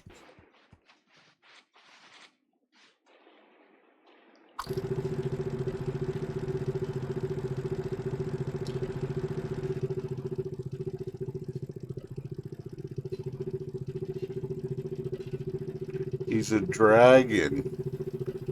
These nuts. This guy's gonna need a tent too, I'll bet.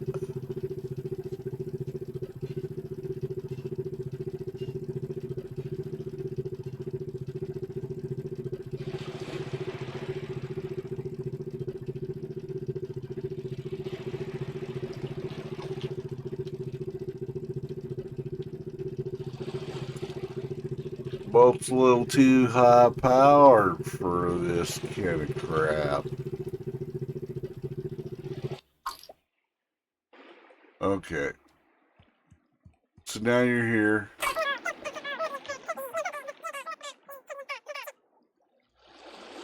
Breaking all sorts of records. First things first. Gonna need some voice to say something.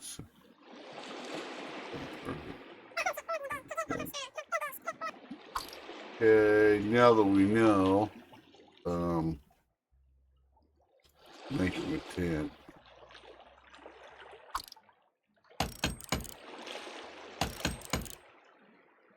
Whip out a tent for you right here, bro.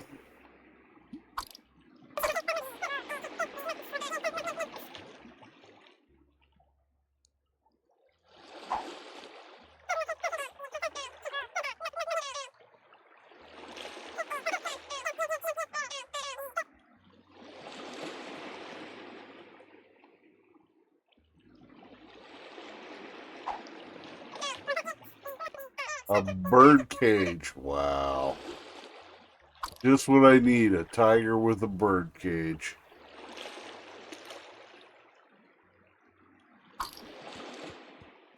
Well, let's go put our couch in our chair in our little domicile.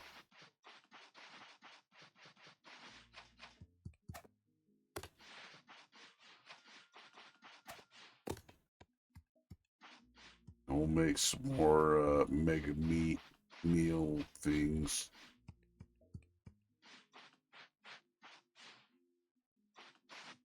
Add fuel.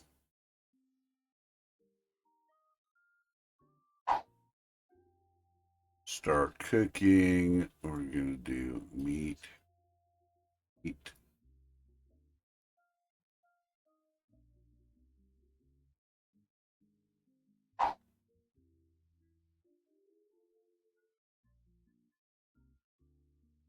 Mega meat.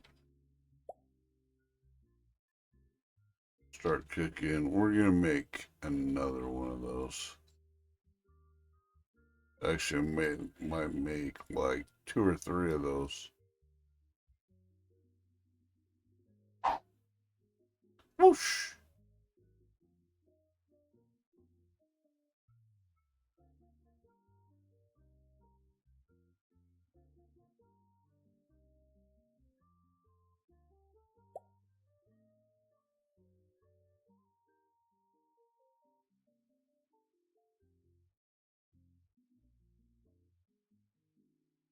Coconut, coconut, and a coconut. What does that make? It's a jackpot.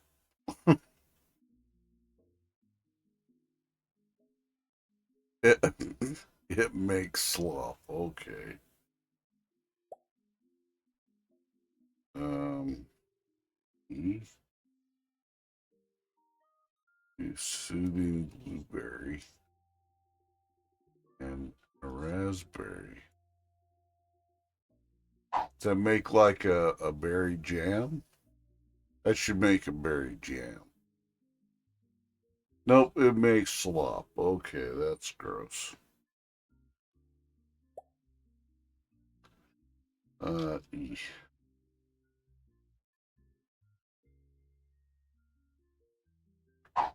Put one berry in there? What does that make? Make a jam? Yep, makes jam.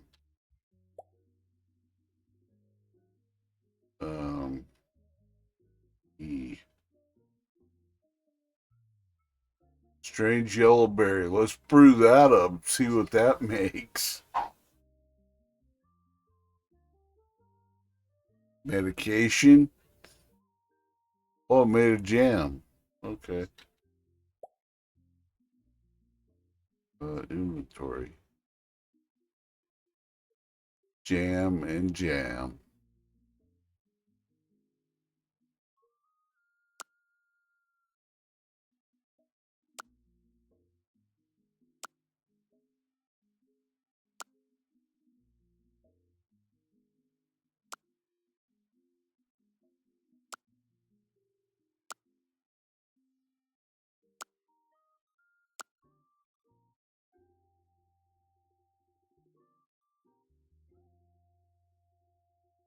Okay. Well, let's go in here. And we'll go inventory, and we'll do that. Put our couch.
Open my box.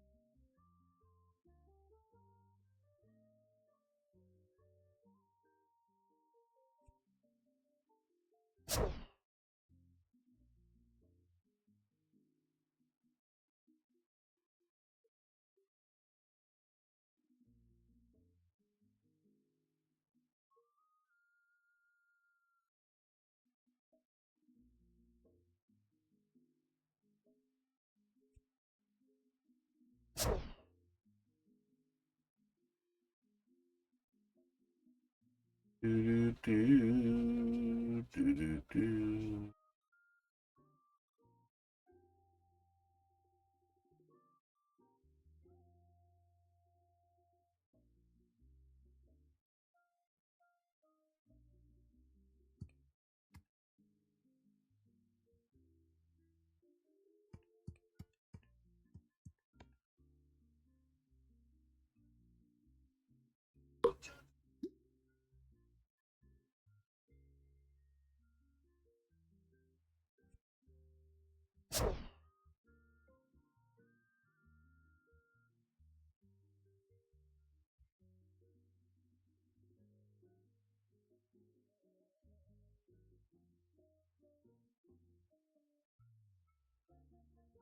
That's a little better.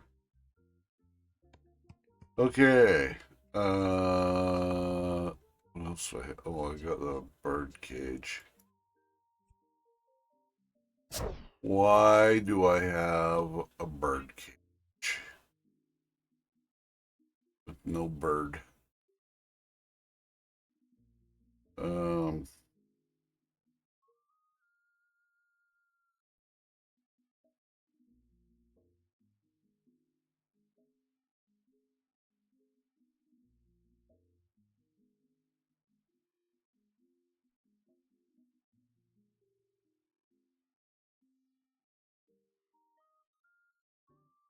Okay, there's bird cage. Park bench. We'll go put that somewhere.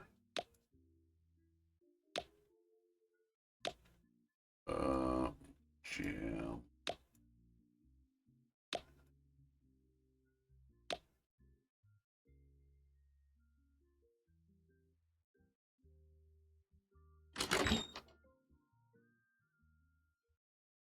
Get away. Oh, we want to go where we want to put this. Sorta. I sorta know where we want to put this. Too long without a protein shake. I can usually truck through anything, but I might actually pass out if I don't get a high fiber boost pronto. You for this one, I think. Where would you be without me to keep you sharp? Nowhere. So help me find food.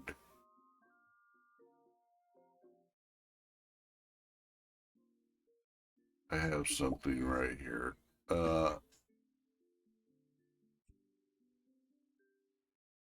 Here, eat this slop. Yep.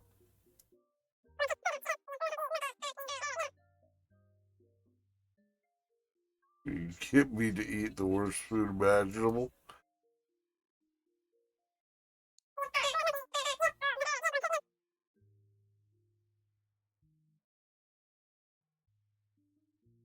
Oh.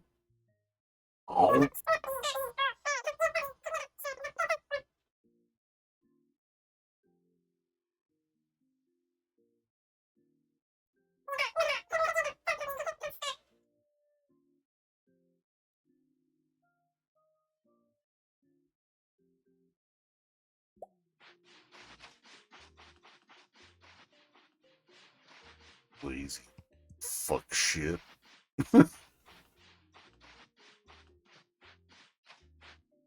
I dislike the dragon even more than the little pokey, thorny, fucking lizard dude.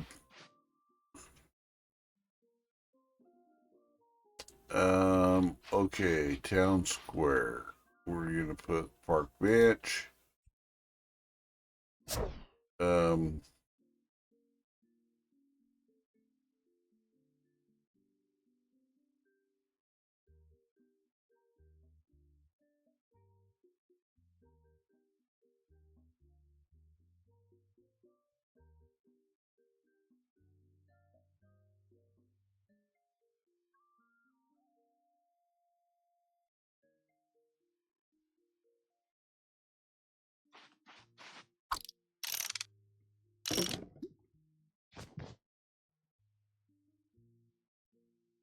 Not what I wanted to do, but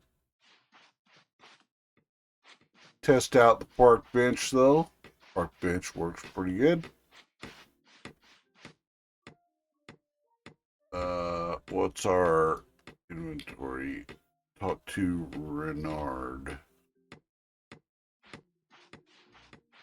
There is Renard.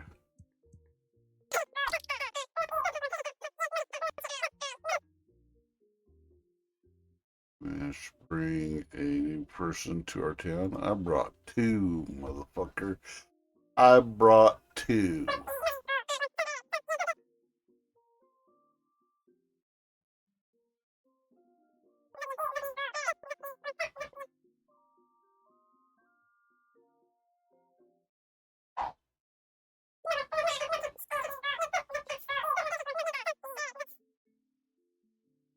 Okay. Talk to you later.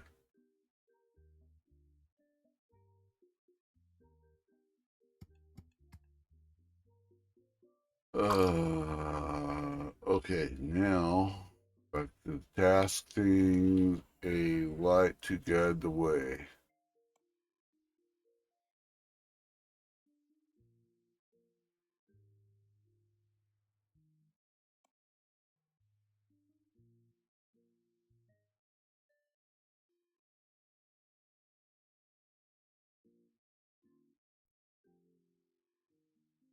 Make a watering can and need to check on the progress of our lighthouse. How's our lighthouse doing?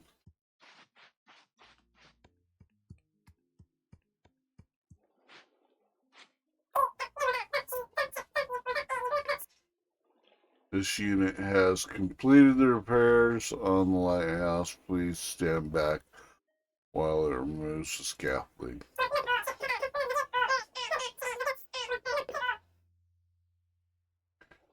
Operational, this unit does not wish to speak with. Check mark because of reasons. He is aware of his prior actions. Whoop! Whoop, whoop, whoop, whoop. Yeah, now we get a lighthouse. Okay. Yay.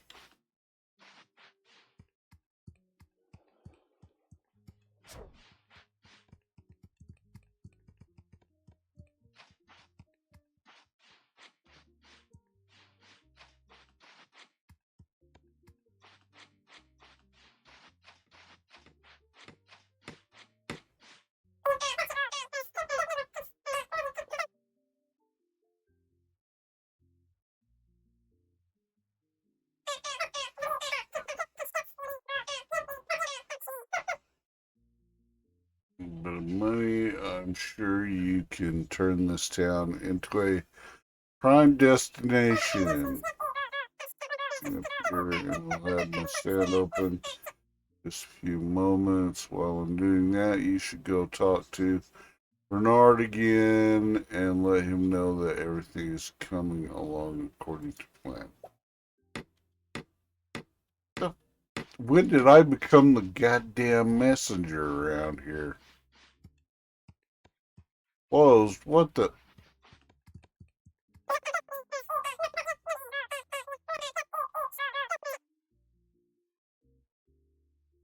Spend their coin on all we have to offer.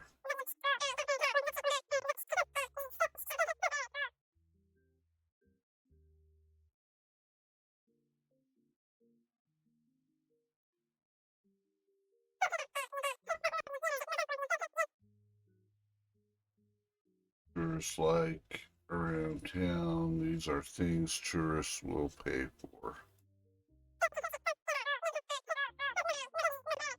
Son is getting the old cafe fixed up. Hungry tourists don't spend their coin after all. Well, that's not totally true. Hungry tourists buy food. Ding dong.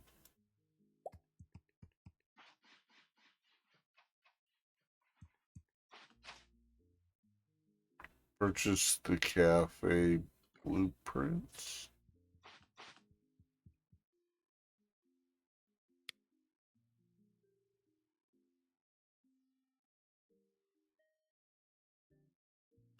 Go craft a watering can. We'll get that off the list.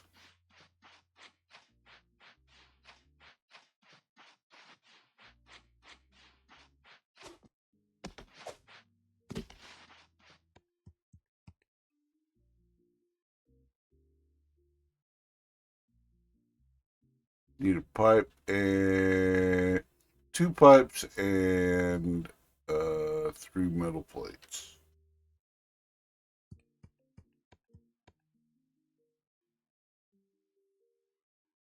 Craft 3 metal plates.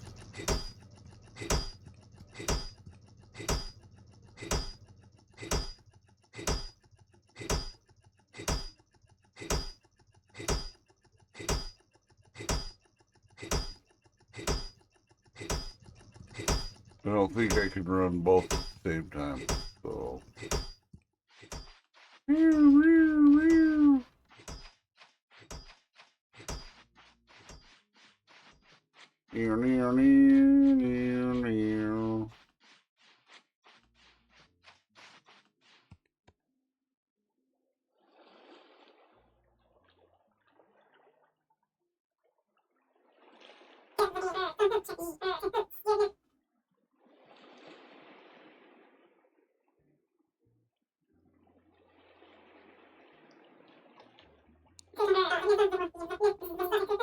Air tank, full machine.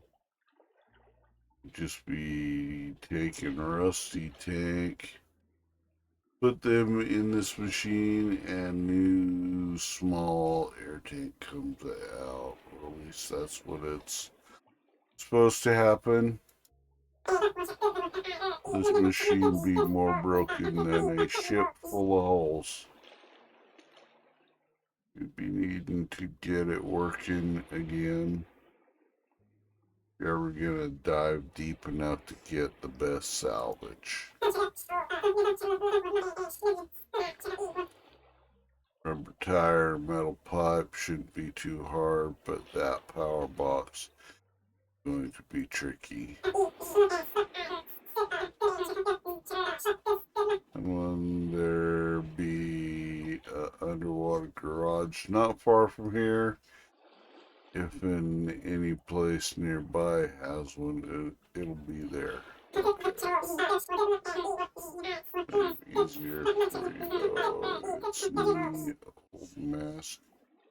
It won't be needing anymore. It only has the 1 air tank, so make sure you don't be wasting it, or you'll be finding yourself diving the hard way. Okay.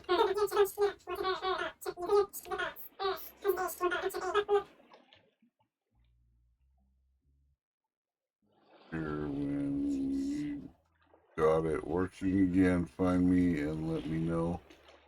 I have more work for you.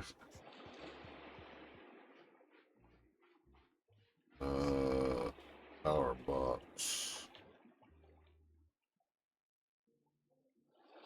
Okay, so that's our dive site off of there.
Where's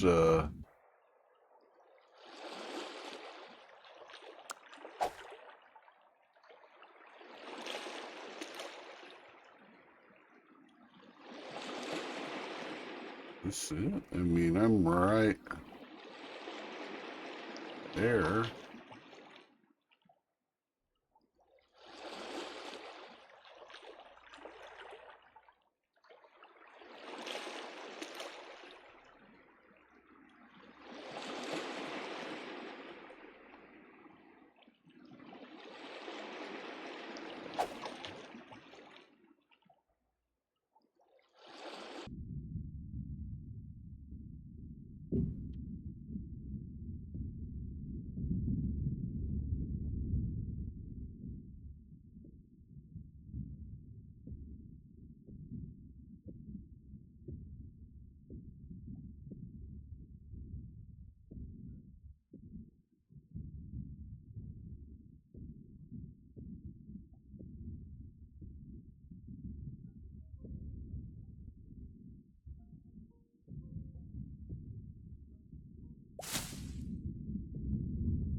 Got it.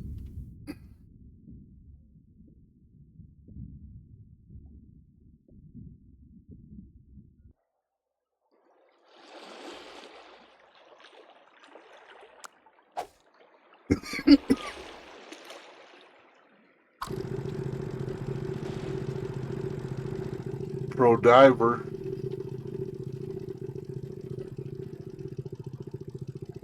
That. Something glowing over here.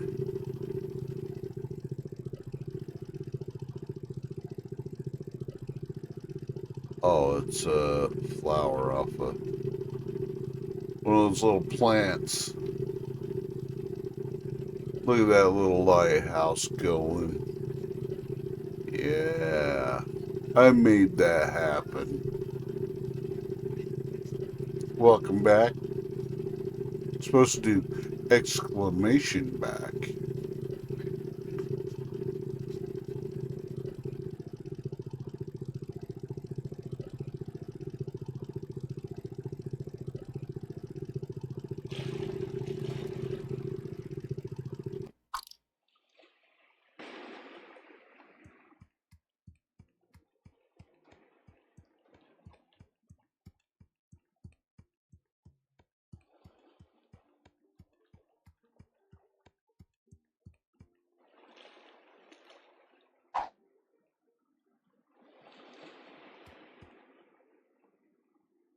Oh, I need to make some metal pipes.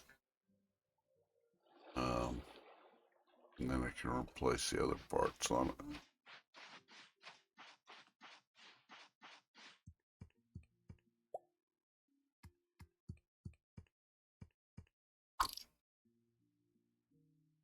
I need to make 2 metal bars. Okay, I don't.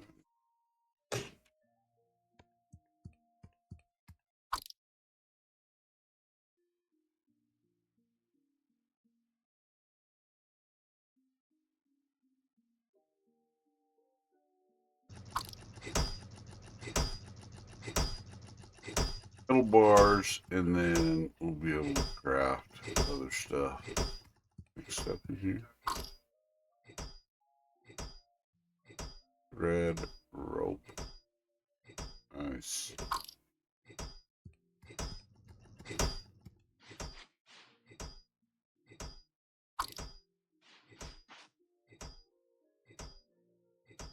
Mm.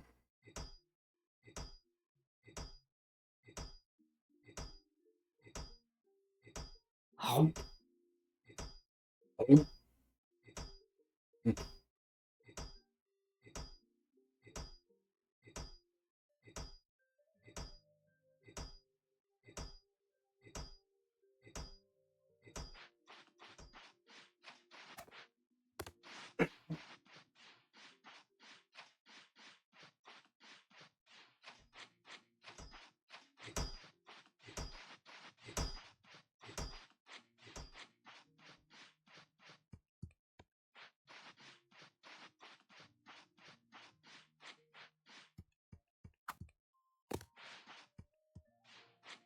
Figures are made for bouncing.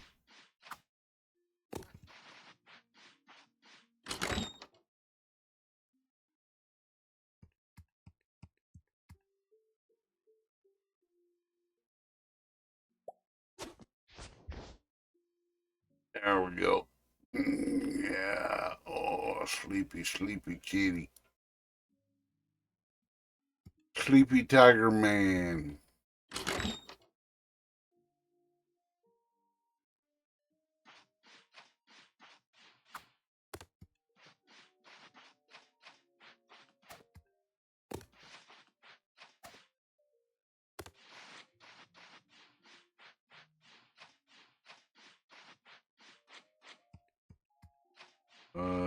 I think you need to make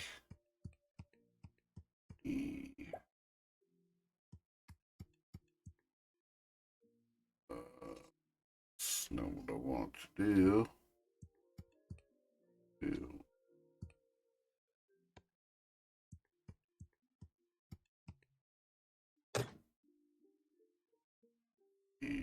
Open.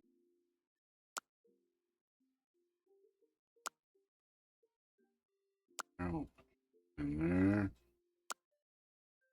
There's metal in there. Metal plate in there.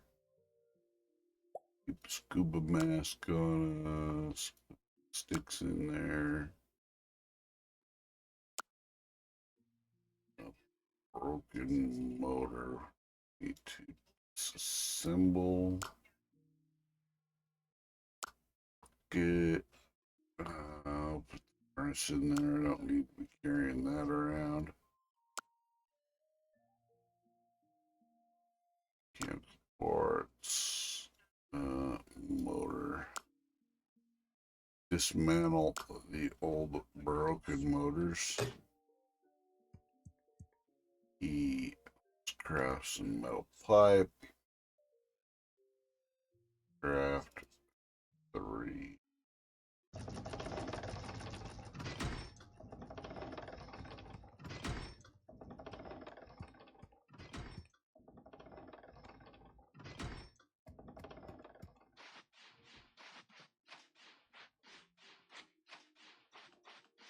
Meow, meow, meow. Got like a floaty tail. Meow.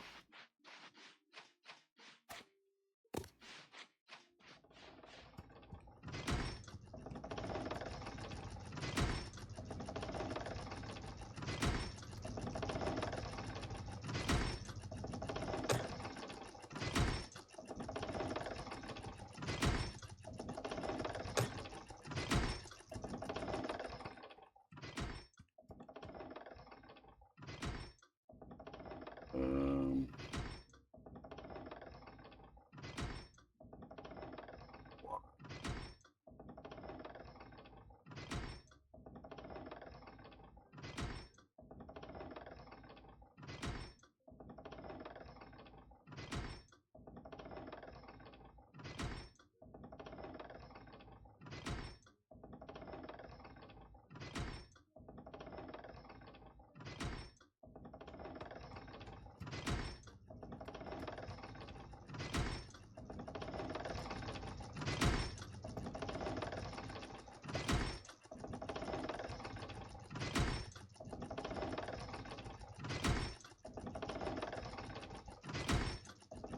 Fabricator is actually kind of slow.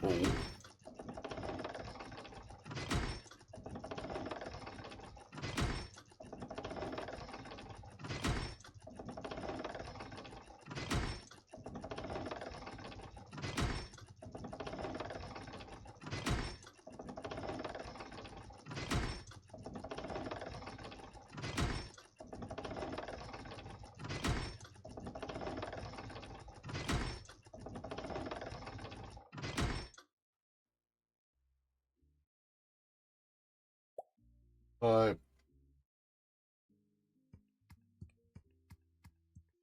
let's go fix this.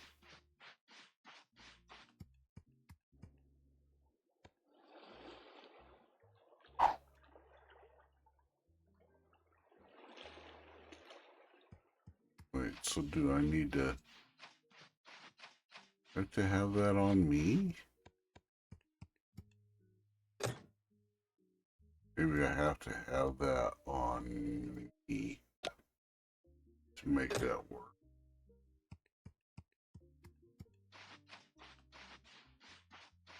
Have to have it on me to fix it.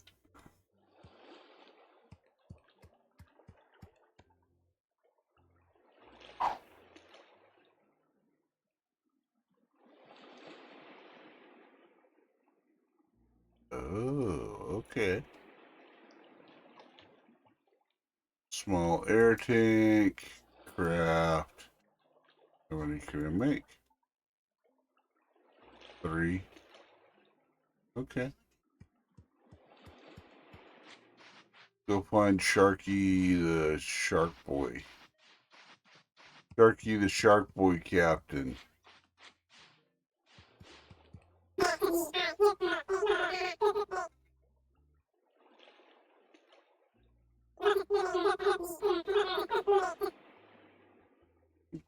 Make use of it if you got the time for an old shark's errands. Oh, apparently, of course I do. You recover a bit of cargo that I lost a while ago. Mark down. Look, a lot of these guys seem a little on the shady side. I don't know if you guys noticed, but they seem a bit shady.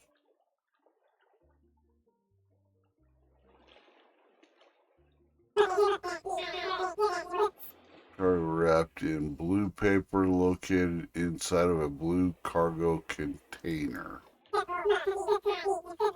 Down deep. So you might need a refill on your air tanks. Here, this be an old empty tank that I had laying about. Use the station to fill it back up before you go.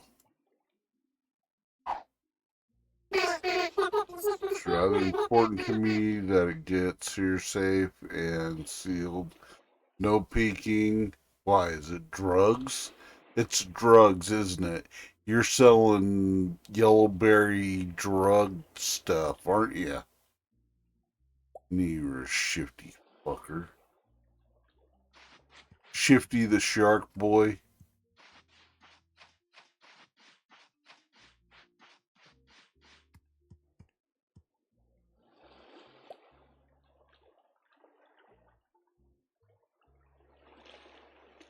3, 2, 1. Pick up small air tank. Craft. One more small tank. That will give me 4. We'll go make a watering can. In the meantime,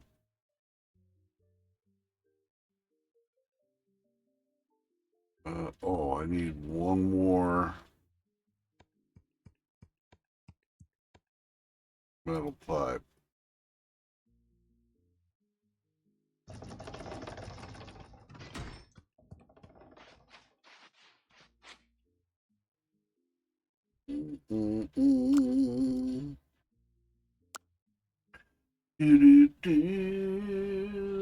Holy shit, 10.5 hours.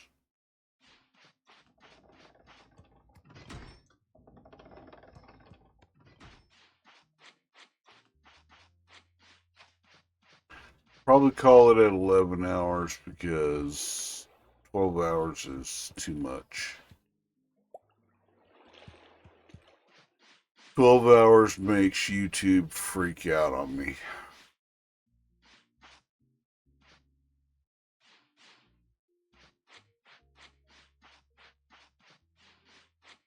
Meow, meow, meow. Meow, meow, meow, meow. The metal pipe. Let's do watering can so we'll be able to grow stuff the next time we're on.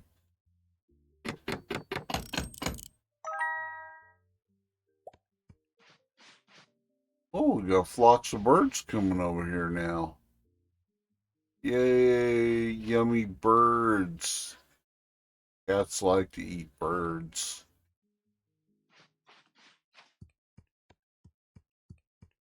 Open. Put the bucket in here.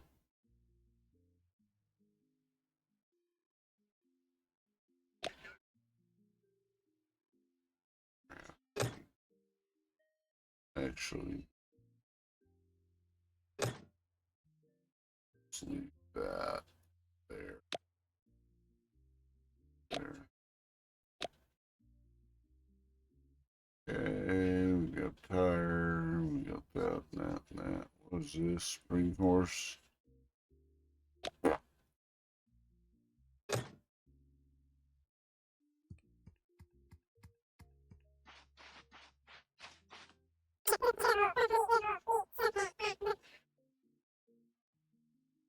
And I guess I lost my bet with Sammy. Hands on a watering can. You're going to need to make a small garden planter. You're going to need those to grow plants. Disassemble broken ones on the island. Learn how to make rip enough of them apart. And I'm sure even you can figure it out. I think I've already done that. Finished. I'll come make sure you made it right. Blah, blah, blah-bitty blah.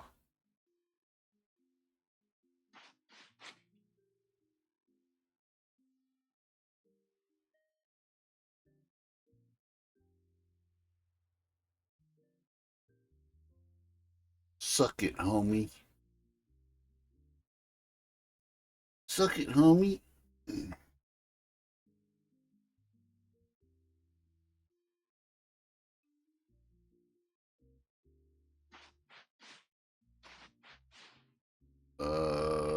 Let's see.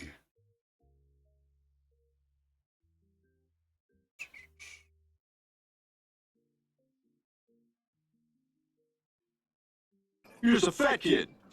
Sorry about that, fatty. Tom, he's just a fat kid. Aren't you, fatty? He's just a big old fat kid. Here's some chocolate, fatso.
Okay.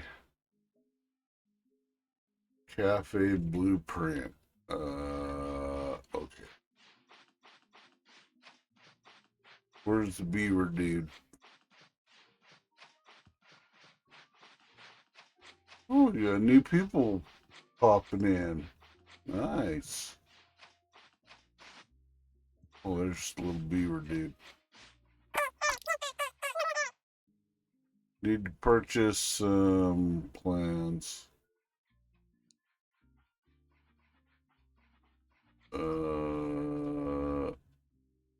Okay.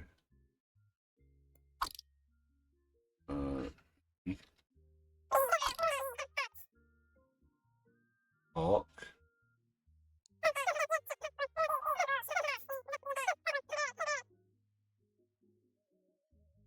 Tuesday.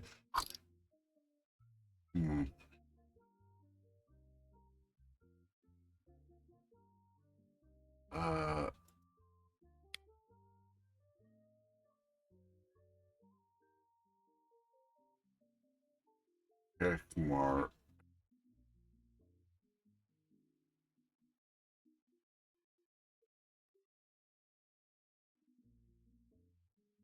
Check mark a person?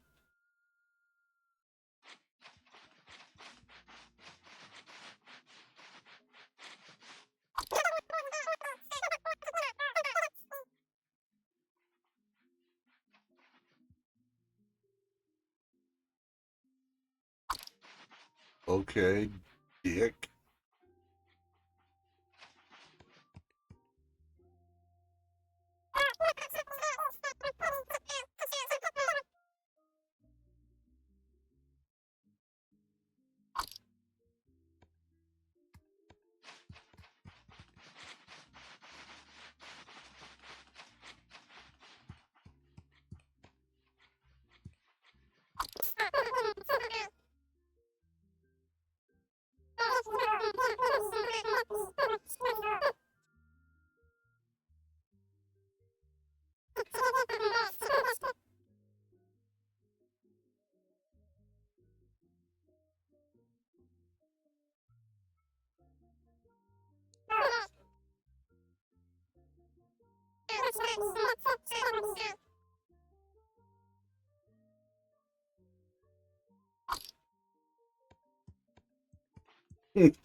Everybody else is kind of a dick to me. Well, fuck them. You know what? Keep looking, bitch.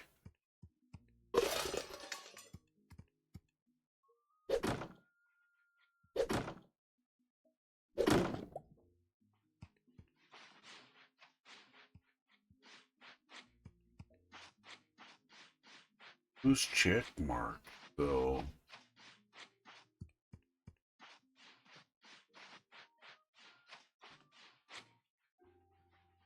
Blueprints for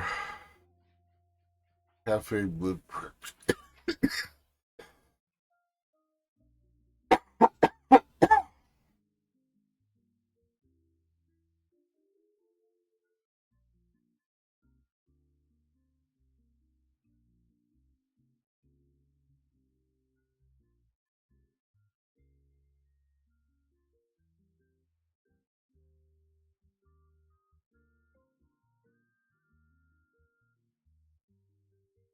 Oh, shit.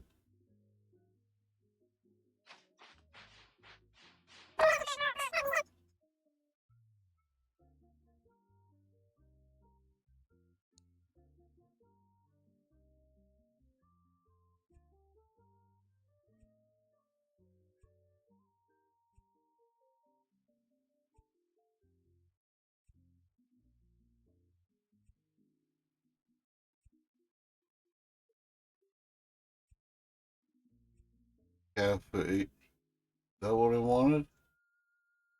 I don't have $200. Well, that one's fucked. That mean I gotta go sell some stuff to Weasel Dude over here?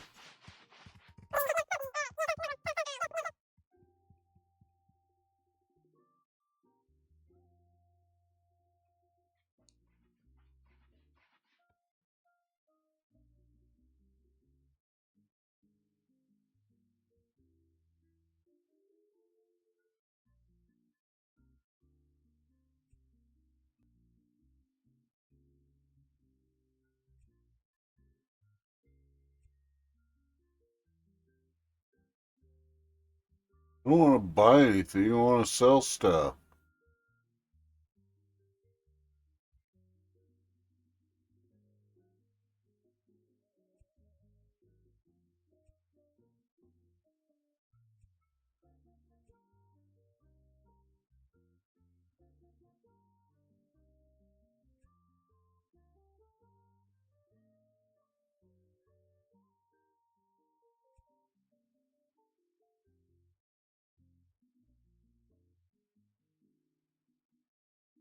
Um,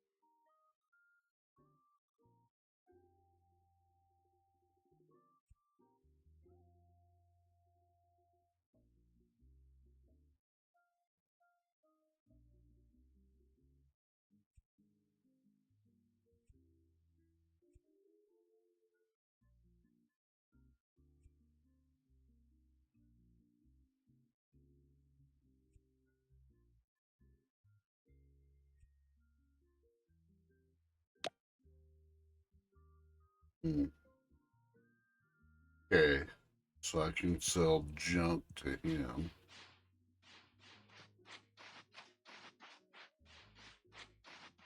We need to make $200, so gotta go rob our chest.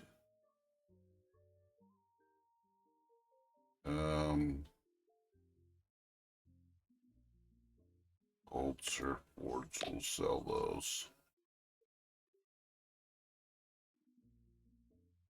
Broken motors. Bloom.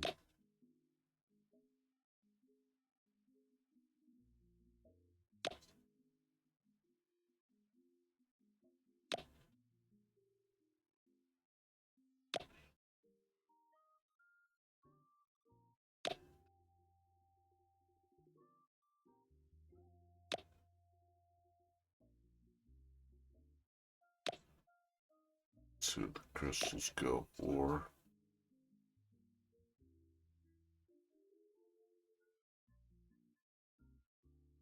Use stamina oxygen used in cooking.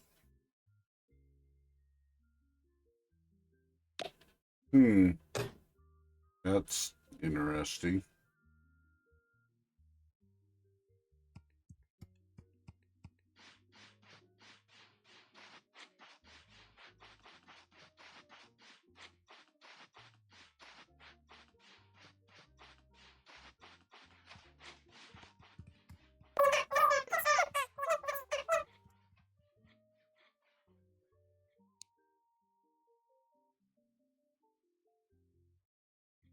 Um,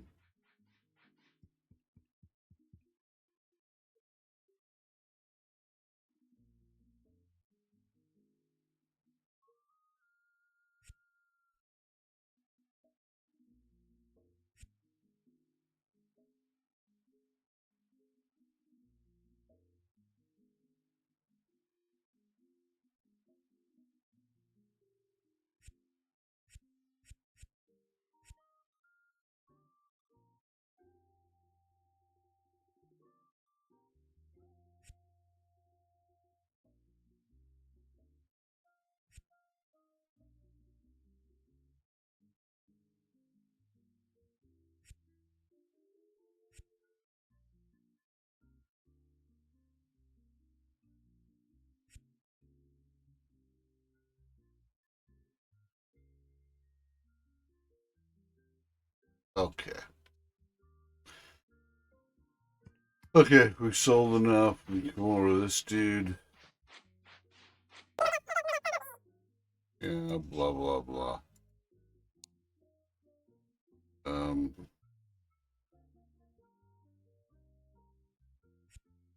was cafe blueprints, right? Inventory. Blueprints. Cafe blueprints.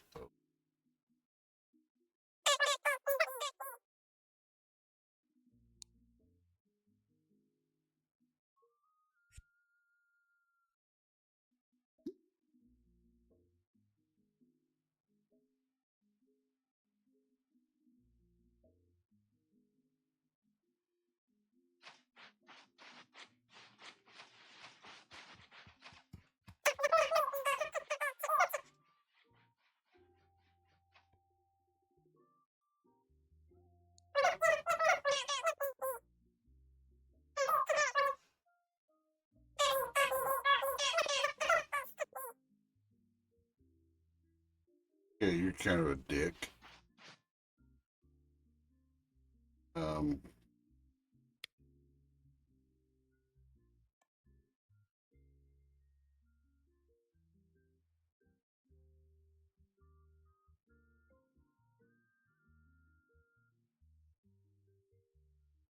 Where is cafe? Cafe is right there.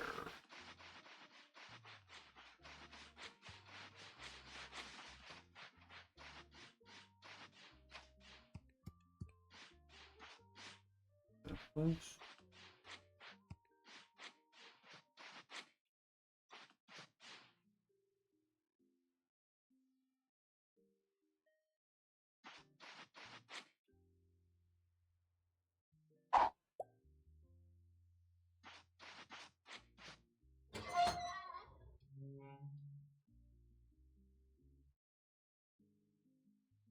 Why can't I take stuff out of my chest and put it in there? Okay, I need... gotta sacrifice my cooking station. 5 metal plates, 10 bricks. And 20 planks. Okay.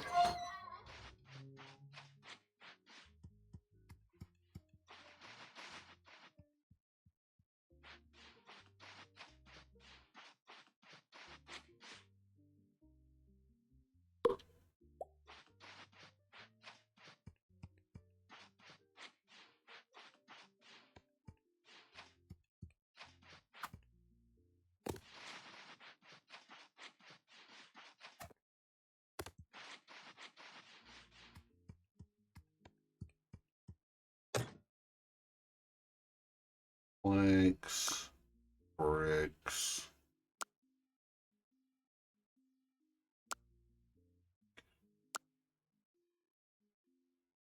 What else did I need?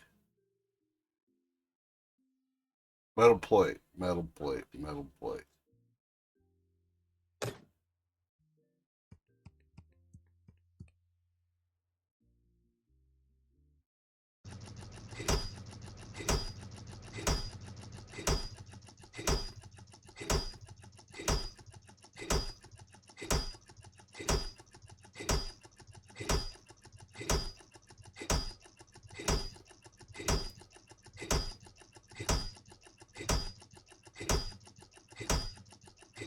Sean crossed his arms and clutched his body tight as he sat, legs extended into the room of his one-room apartment. A teacher by day, Sean was used to loads of free time during the summer months. Cool 65 degrees. Fear can do that to you, he thought. He had closed all of his windows and pinned up all the shades in case a phantom breeze revealed what he suspected was lurking outside of the glass. Directly to the right of him, although slightly above him since he was sitting on the floor, was his work desk. Fascinated by stories of the paranormal, he spent his leisure time doing amateur ghost hunting for people in his county. 5 metal He knew that they plates. were desperate, and he took advantage of that. Nothing ever came up in a paranormal investigation, but it was fun to try, especially if he was making money in the process. A little jump here and a slight gasp there could do all the I need convincing to someone with 4 the more mindset metal of plates. believing what it wanted to. Then he would leave with slight Damn. assurance that whatever had been, or still was, lurking in the person's house was of no immediate concern to them, and if they should hear or feel anything in the future, anything at all, they should give him a call. What a great salesman he was. Laid out on his desk were fresh case files from Mary Jane's 2-story split-level house a few blocks over. She got a hold of Sean through a newspaper ad entitled Paranormal Investigation. Don't let what you can't see control your life. Obviously, the investigation turned out empty, but he would be lying if he said he didn't get a sharp pain in his gut from time to time. Guilt from many days on the job of lying. Being careful not to make a sound, Sean reached his right hand up and grabbed the edge of his desk. He stood up with his right leg slowly. The floorboards creaked under the stress, and he stood still for a moment, then proceeded to glide his way over to the chairs situated in the front of his desk. He placed his hands at his side and sat up straight, trying to blend in with the chair. If someone could see through the light white shades on his windows, Okay. it would surely only be So shadows. now, while that's doing that, Making it seem like a single silhouette. The moon was shining bright that day. let's go find this. Sean ran through all the possible scenarios in his mind. It wasn't the first time he'd been in that situation, and by then he had become accustomed to the ins and outs of it, but the fear had always remained the same. Sean tried to control his shivering by pressing harder against the chair. This could just be paranoia, well. Sean thought. Hopefully it's just my paranoia. Although Sean was not a religious man, he was praying nonetheless. The praying that he would let his mind rest. It was then that he noticed the shadow gliding over the bottom. His window shades. Was that true? Sean stopped in tracks. Felt cold. But it was untrue. Sean Ow. I had white shades that moved his light onto the Dream's face. Cast it on my flame shades. White faces on my hands with jackets. Ooh, headed right for it. The shadow came again. This time Sean was taking the edge of folders. I dragged his head down so slowly to the right, just enough to consciously take him as he turned. The silhouette moved slowly just above the bottom right corner of the shade, straight across, about 40 way over. It dropped straight down by the sun. Tree, it's only a tree. Although he wasn't wrong, the moon shined brightly on his plain white shades, and the silhouette appeared again, this time on the left side of his natural projection, making the same movements. It was symmetrical in appearance. Sean shivered again. Maybe it was a story of a bird. It wouldn't have been the first time a bird crashed into my window. I hate it when those damn things did that. That would scare the shit out of me the first time. It sounded like someone threw a large wet paper towel with the splat it made, left behind a single black feather and a small white distortion, like someone rubbed their fingers on it, leaving behind their oil. Not good for aspiring criminals. It was then that Sean got a bright idea. I'm gonna crawl over to the window and peek outside. The left side caused the drapes to be slightly more open. If I drop down to the floor, there's no space behind me, so I should blend in with the floor. From the perspective of the outside, it would look like nothing was moving. Plan in motion, Sean shivered a single time.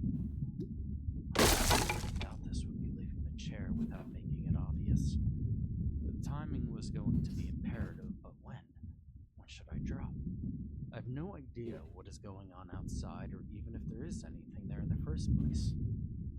Well, maybe I'm going crazy. A jolt went up Sean's spine. Even if he was imagining the whole thing, he didn't want to take any chances. He knew that this was the time. He slid down into the chair a couple of inches, his knees bent slightly, and his back uncomfortably. He grabbed the back of the legs of his chair with his hands, still trying to camouflage, and then turned his head directly to the left to get a full view of plain white window shades.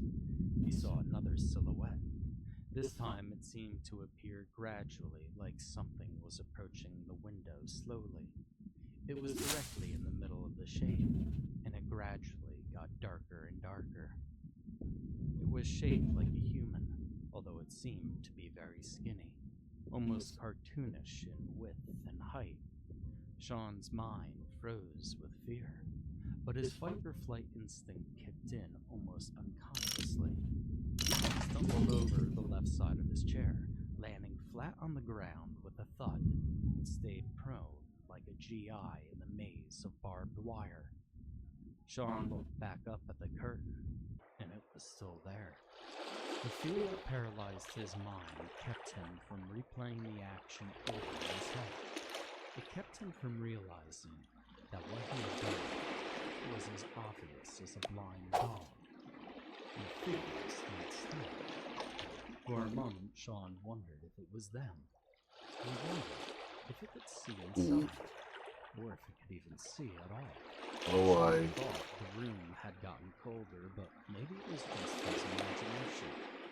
He shivered. He was blended in with the floor, and unless things he feared could see inside, he would have no trouble reaching the window undetected. Sean crept inches at a time. He stayed silent, moving one arm forward, then pushing with his toes. Even if it took a while for him to reach the window, It was better to be safe than sorry, especially if one of them was outside. The whole time Sean crept over, the shadow remained still, almost too still. It was like a statue.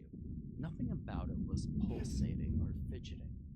And for some reason, in his mind, he flashed back to the old vampire movies where the creature would be standing still outside the large glass windows of its victim, watching over them as they slept during their most vulnerable time. It would strike. The tension was building up in Sean's body, and he was almost at the window. No more than a few movements, and he would reach his destination.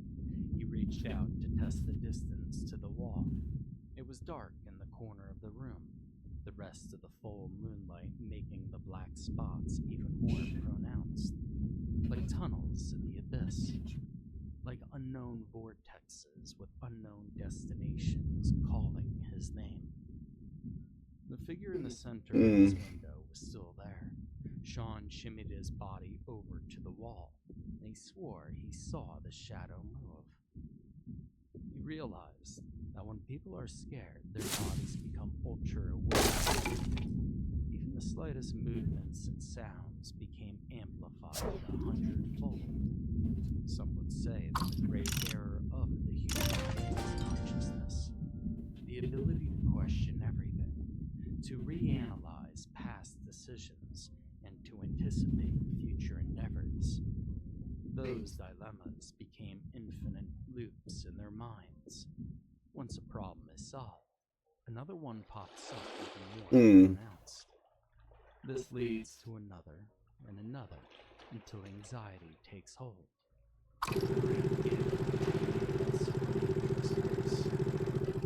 Sean tried to rationalize what he saw in his mind. The sheriff was progressive. It would actually make no sense for the object to move. Life was simple. Death was harmless. His doctor's conclusion that his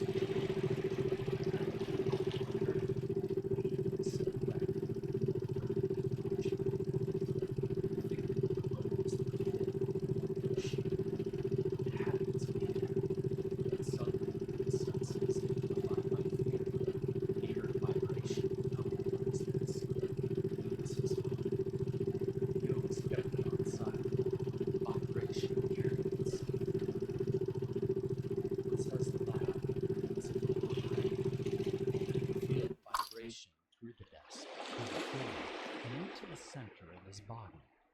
It reminded him of nightmares when the bass was so pronounced that he could feel his insides vibrate with the music. Suddenly, the figure dropped. It didn't leave the way it came. It dropped downward out of sight, like it was standing on a crate that got pulled out from underneath it. Sean bolted over to his phone, still staying close to the ground. He grabbed it with his left hand, reaching above the desk. He fell to his back, pulling it close to his chest. He pressed the end button on his keyboard and shoved it inside his shirt. Looking up at the pearly white window shade, he could see nothing. Whatever was there by his window was gone, at least for now. And Chicago Repair Cafe. He lifted up the collar of his shirt with his right index finger against the phone. Unknown caller. Well, we need to figure out how to refill the tanks.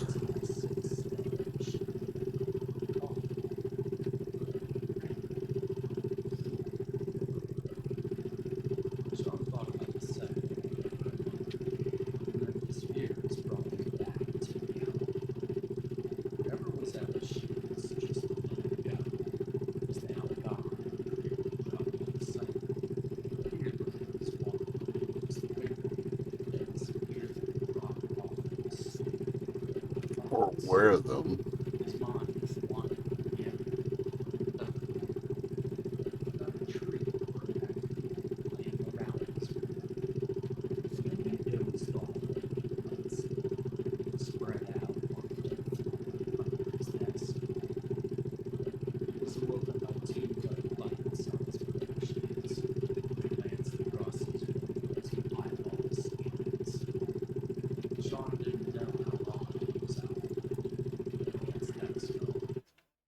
been 15 minutes.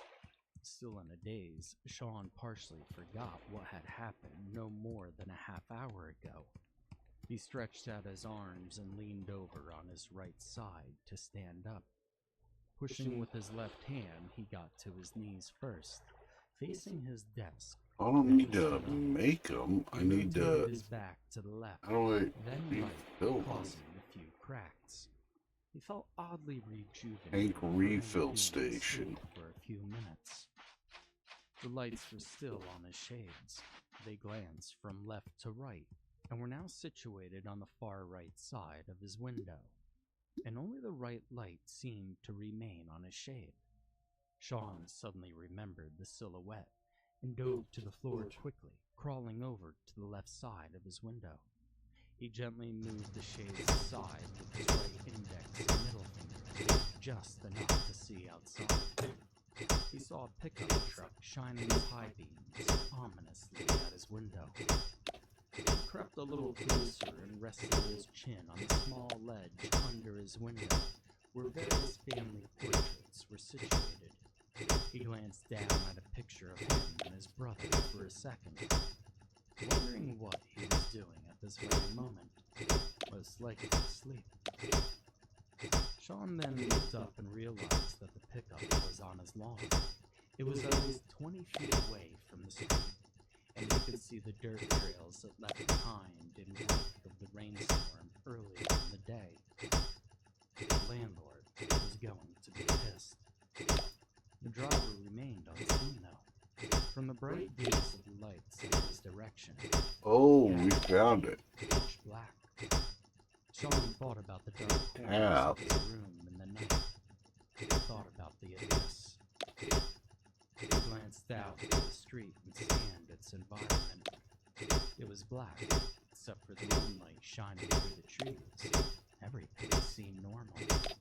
There were a few lights on in the apartments across from him, most likely from Sarah, who worked in customer relations for a large computer company. She specialized in the foreign markets. Sean's eyes scanned from the truck to its right, across the apartments ahead of him, and onto the forest to his left. It was then that he noticed footprints leading from the woods across his neighbor's property.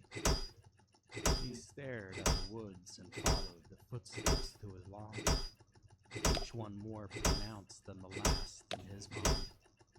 They even had strides somewhat bigger than the average human, but it was their shape that caused the sharp pain in Sean's lower abdomen. They seemed to have 4 appendages. The left and right ones were long, almost double the size of the middle 2, which were close together like somebody placing their middle and ring fingers together. The 2 outside appendages were further apart from the middle ones, and the heels slanted down almost to a point. He couldn't tell how large they were from his window, but they seemed rather lengthy, comparing them to the bushes against his building.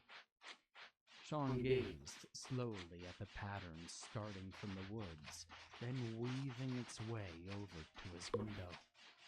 They stayed against his building the whole time, almost like it was trying to blend in with it. Taking a page out of my book, Sean thought. Sean wondered if it set off any automatic driveway lights. Not that it mattered anyway.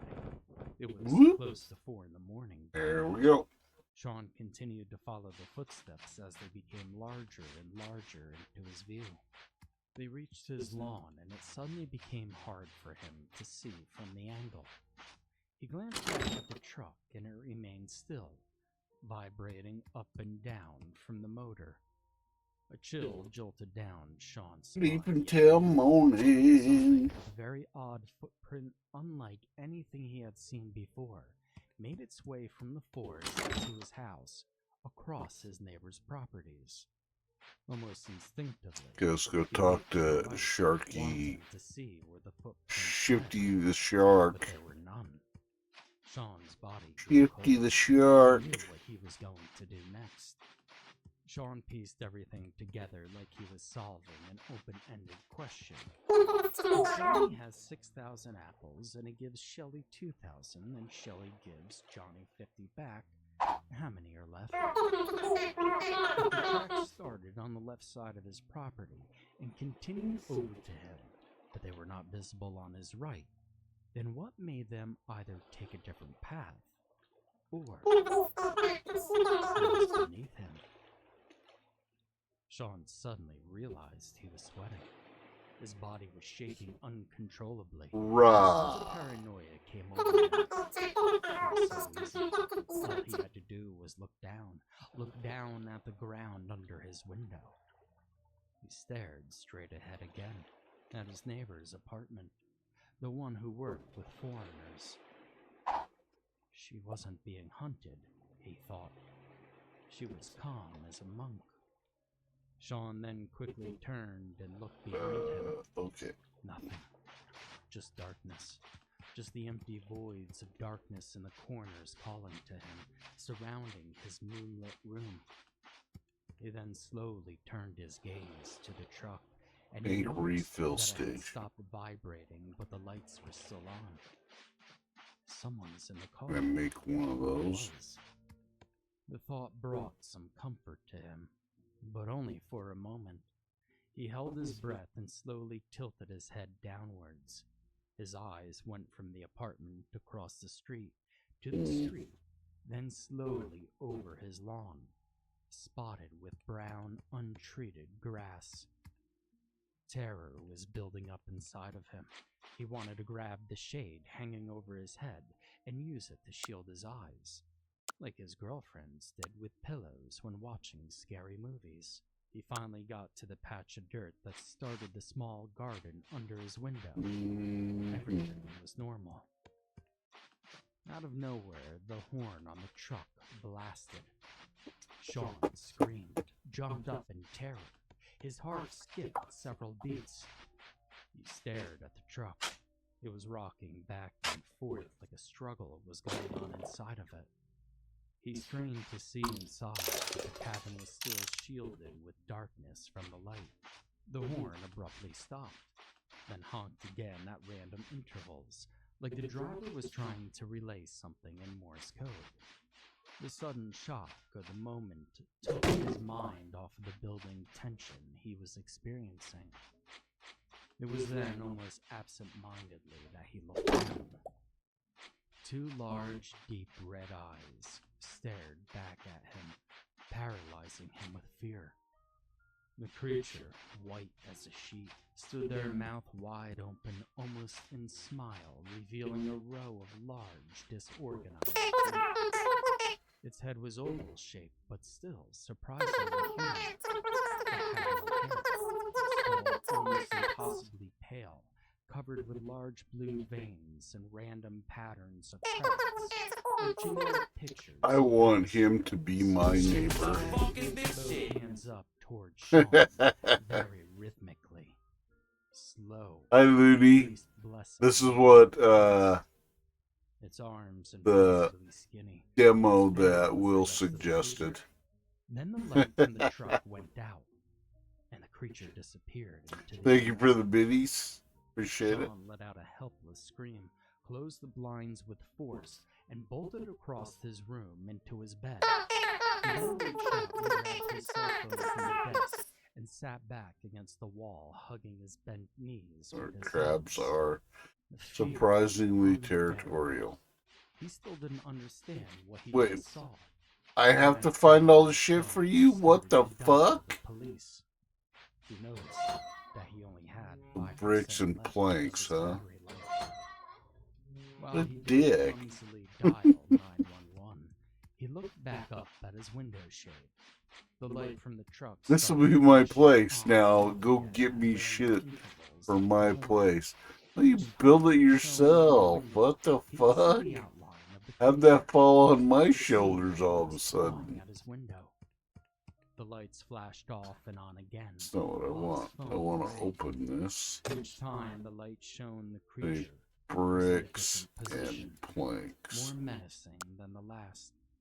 its crude, thin shape almost dancing in a strobe light. The phone stopped ringing. 911, what's your emergency? Better not be shitting on my beach and covering it up, kitty boy. Help, please, they're here.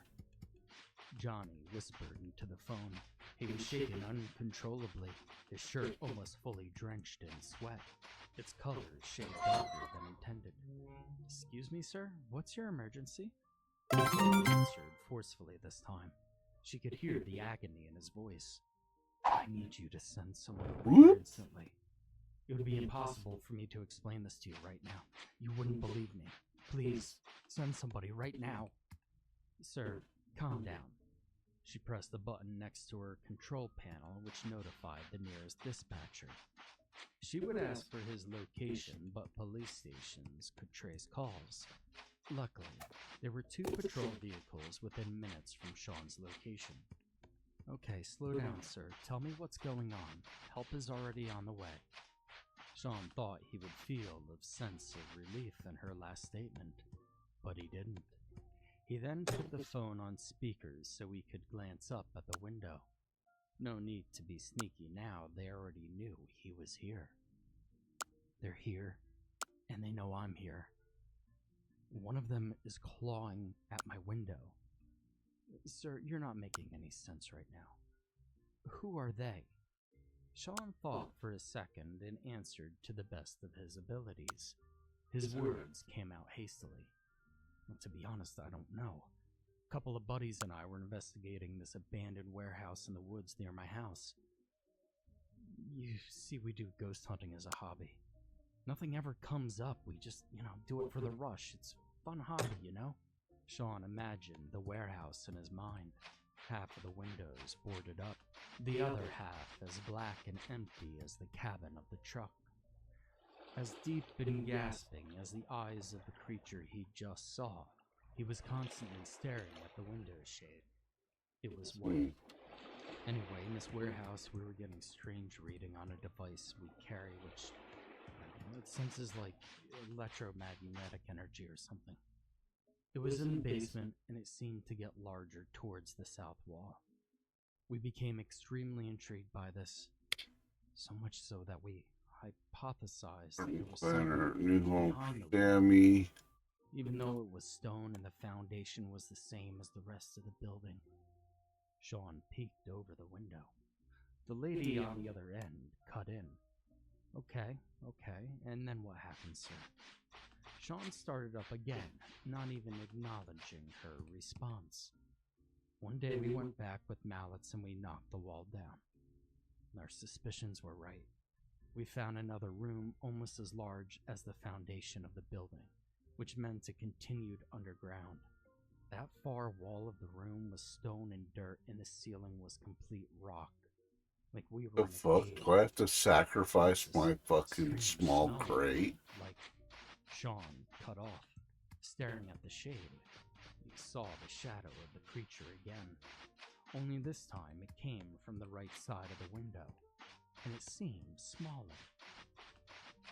Could be the illusion of the light on the shade, he thought. That's all human vision is anyway, an illusion. He noticed it was holding something or someone in its hands. It seemed like a limp doll, very human in shape. It was wearing a large cowboy hat and seemed quite sizable. Maybe 200 pounds, he thought. Sir, are you still there? Help is almost at your location. Are you okay? Sean's heart sank. From the left side of the shade came another figure, equally lanky and equally menacing. There were 2 of them. The new apparition grabbed the person and tugged at it like 2 children fighting over a doll. The one on the left then bit into the person's left leg and tugged like a dog fighting over a pull toy. The creature on the left hissed at the one on the right. Then it too bit into the side of the person's neck. You could hear splatter on his window, most likely blood. Are you still there? I'm going to stay on this line until I get an answer. The woman's voice seemed almost as desperate as Sean's now. It's horrible. That's all Sean could mutter. Just enough to respond to her question, just enough to let her know he was still alive. The two silhouettes then ripped and teared at the person until all that was left was its right arm and a stump of its right thigh. Sean tried to believe his eyes, but he couldn't. The fact that he was staring at a projection of shadows did just enough to pull him away from a panic attack. "Stay with me, sir. Help is almost there." Sean continued to look dumbfounded as the creatures picked up Talk chunks to of flesh Pokey. and ripped them like a lion that just caught its prey. They stopped after a few moments, then dropped the body, their faces turning towards the window, where he lay on his bed against his will. The curtains in the window was the only thing saving Sean now. He was Bucko. drenched in sweat, his body was shivering, and he could feel the adrenaline pumping through his head. Getting Already have emotional seen. during each pump of his heart, which was now running a marathon. Then he heard them, the sirens. Oh, thank God. I could hear the sirens now. "Stay with me, mister. It's not over till it's over. Are you still okay?" The last sentence had a hint of worry in it. "Yeah, I'm fine. But they're staring at me now. They know I'm in here. I'll be back. I'll finish the story when I get down to the station." His tone turned from pure horror to slight relief. It was almost over.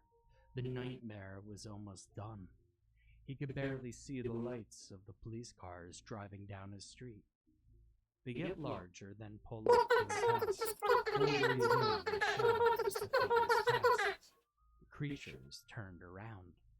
He could now see them almost as clear as he did when he was staring into their eyes. When you, Up and down the curved I'm sure ceiling you'll of the find features some that possessed. other crazy He was uses for finally them. able to get his wits about him. "Please, don't move. We have you surrounded." The forceful voice of the policeman amplifier shattered the silence. He's a dick, but he's still not a dick like the dragon, dude. For a moment, Sean felt even more terrified. He grasped his legs even harder now in anticipation. What the hell are... Before the officer could finish, they darted towards the left side of his window and out of his vision. He could see that the officers were following it with their searchlight. Sean, now almost fully relieved, walked towards the window and opened up the blinds. He could see the redness of the sky. Oh, you mother... Red sky in the morning. Sailors gave warning. His window was covered in random smears of blood. He looked down and saw a half-consumed corpse of a person, most likely the driver of the truck. The police light dashed back into the window and blinded Sean. He almost fell back from the impact like someone flashbanged his room. "You're safe now, sir. You could come out now. Whoever they are now are gone, and we got a lead on them." Sean knew they didn't have a chance of finding them. Nobody did, except for him. He ran over to his door and opened it slowly. He placed his right forearm over his eyes as the spotlight was still on him. He turned his head to the left and saw the mauled corpse of the truck driver. His torso was slit open, his left arm about a foot away from where his head used to be. Beyond his body, he could see the footsteps in the damp soil of his garden. They then trod off into the woods. At one point, they forked off to the left, most likely their escape route. The oddness of the shape of the footprints didn't bother him now that he had seen their faces, their whole complexion. He had looked into their eyes and saw their soul, or lack of it. "Please come towards us, sir. Stay away from the body. You're safe." As Sean walked past the truck, he could see blood spatter on the inside of the windowsill. He finally could see inside the dark cabin, revealing that it didn't actually lead into the abyss. The other officer was examining the vehicle. "My God," the officer muttered as he ran his flashlight up and down the vehicle. The bed was empty, save for a few long planks of wood. I never felt so sorry for someone in my whole life. Best believe that. Sean didn't know if he was talking to him or his partner. Either way, he was relieved to be safe. He approached the officer, calling his name. He was a tall, skinny man with a very stern complexion. He sported a very prominent mustache that hit his upper lip, and his skin looked a little aged. He was possibly in his mid-50s. Sean glanced over his name tag. Mike. "You alright, son?" Officer Mike said. "When we got the call, we just assumed it was a routine break-in or robbery. What the hell were those things on your window?" Sean looked down at his feet and let out a sigh. Turning his head to the left, he took note of the truck once again. He noted the cool breeze of early morning and the chirping of mating birds. He turned his head back over to Officer Mike, opening his mouth slightly with the intention of answering his question, but he never did.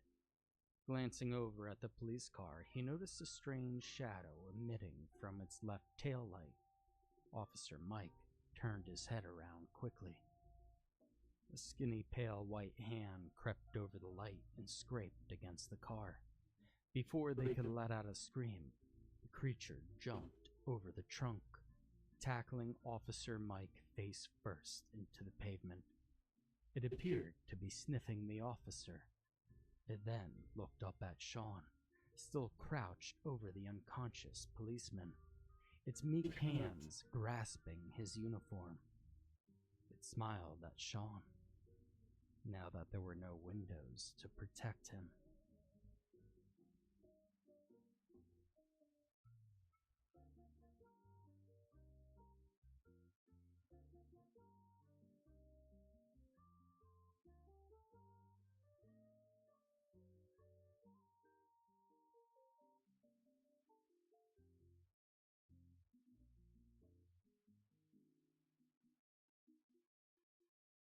Alright.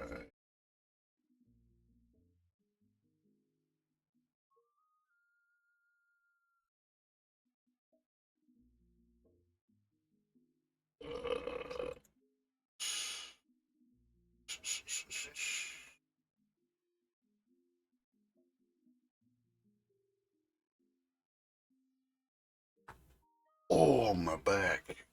Okay, we're gonna call it a day right there. We're gonna go raid Silence. She's a good friend of the stream. Till tomorrow or later today, depending on how you want to look at it. I will be back. We might play a little more on this tomorrow. Might not. It's becoming a very task-heavy game. But till tomorrow, I love y'all. Thanks for hanging out and watching me play this weird little demo. It's fun. It's cute. Probably great for kids. If you got kids in your life. But yeah, till tomorrow. Love you guys. I will see all of your wonderful faces again. And until next time, remember, at the end of the day, it's just a game. Have some fun with it. Good night, everybody.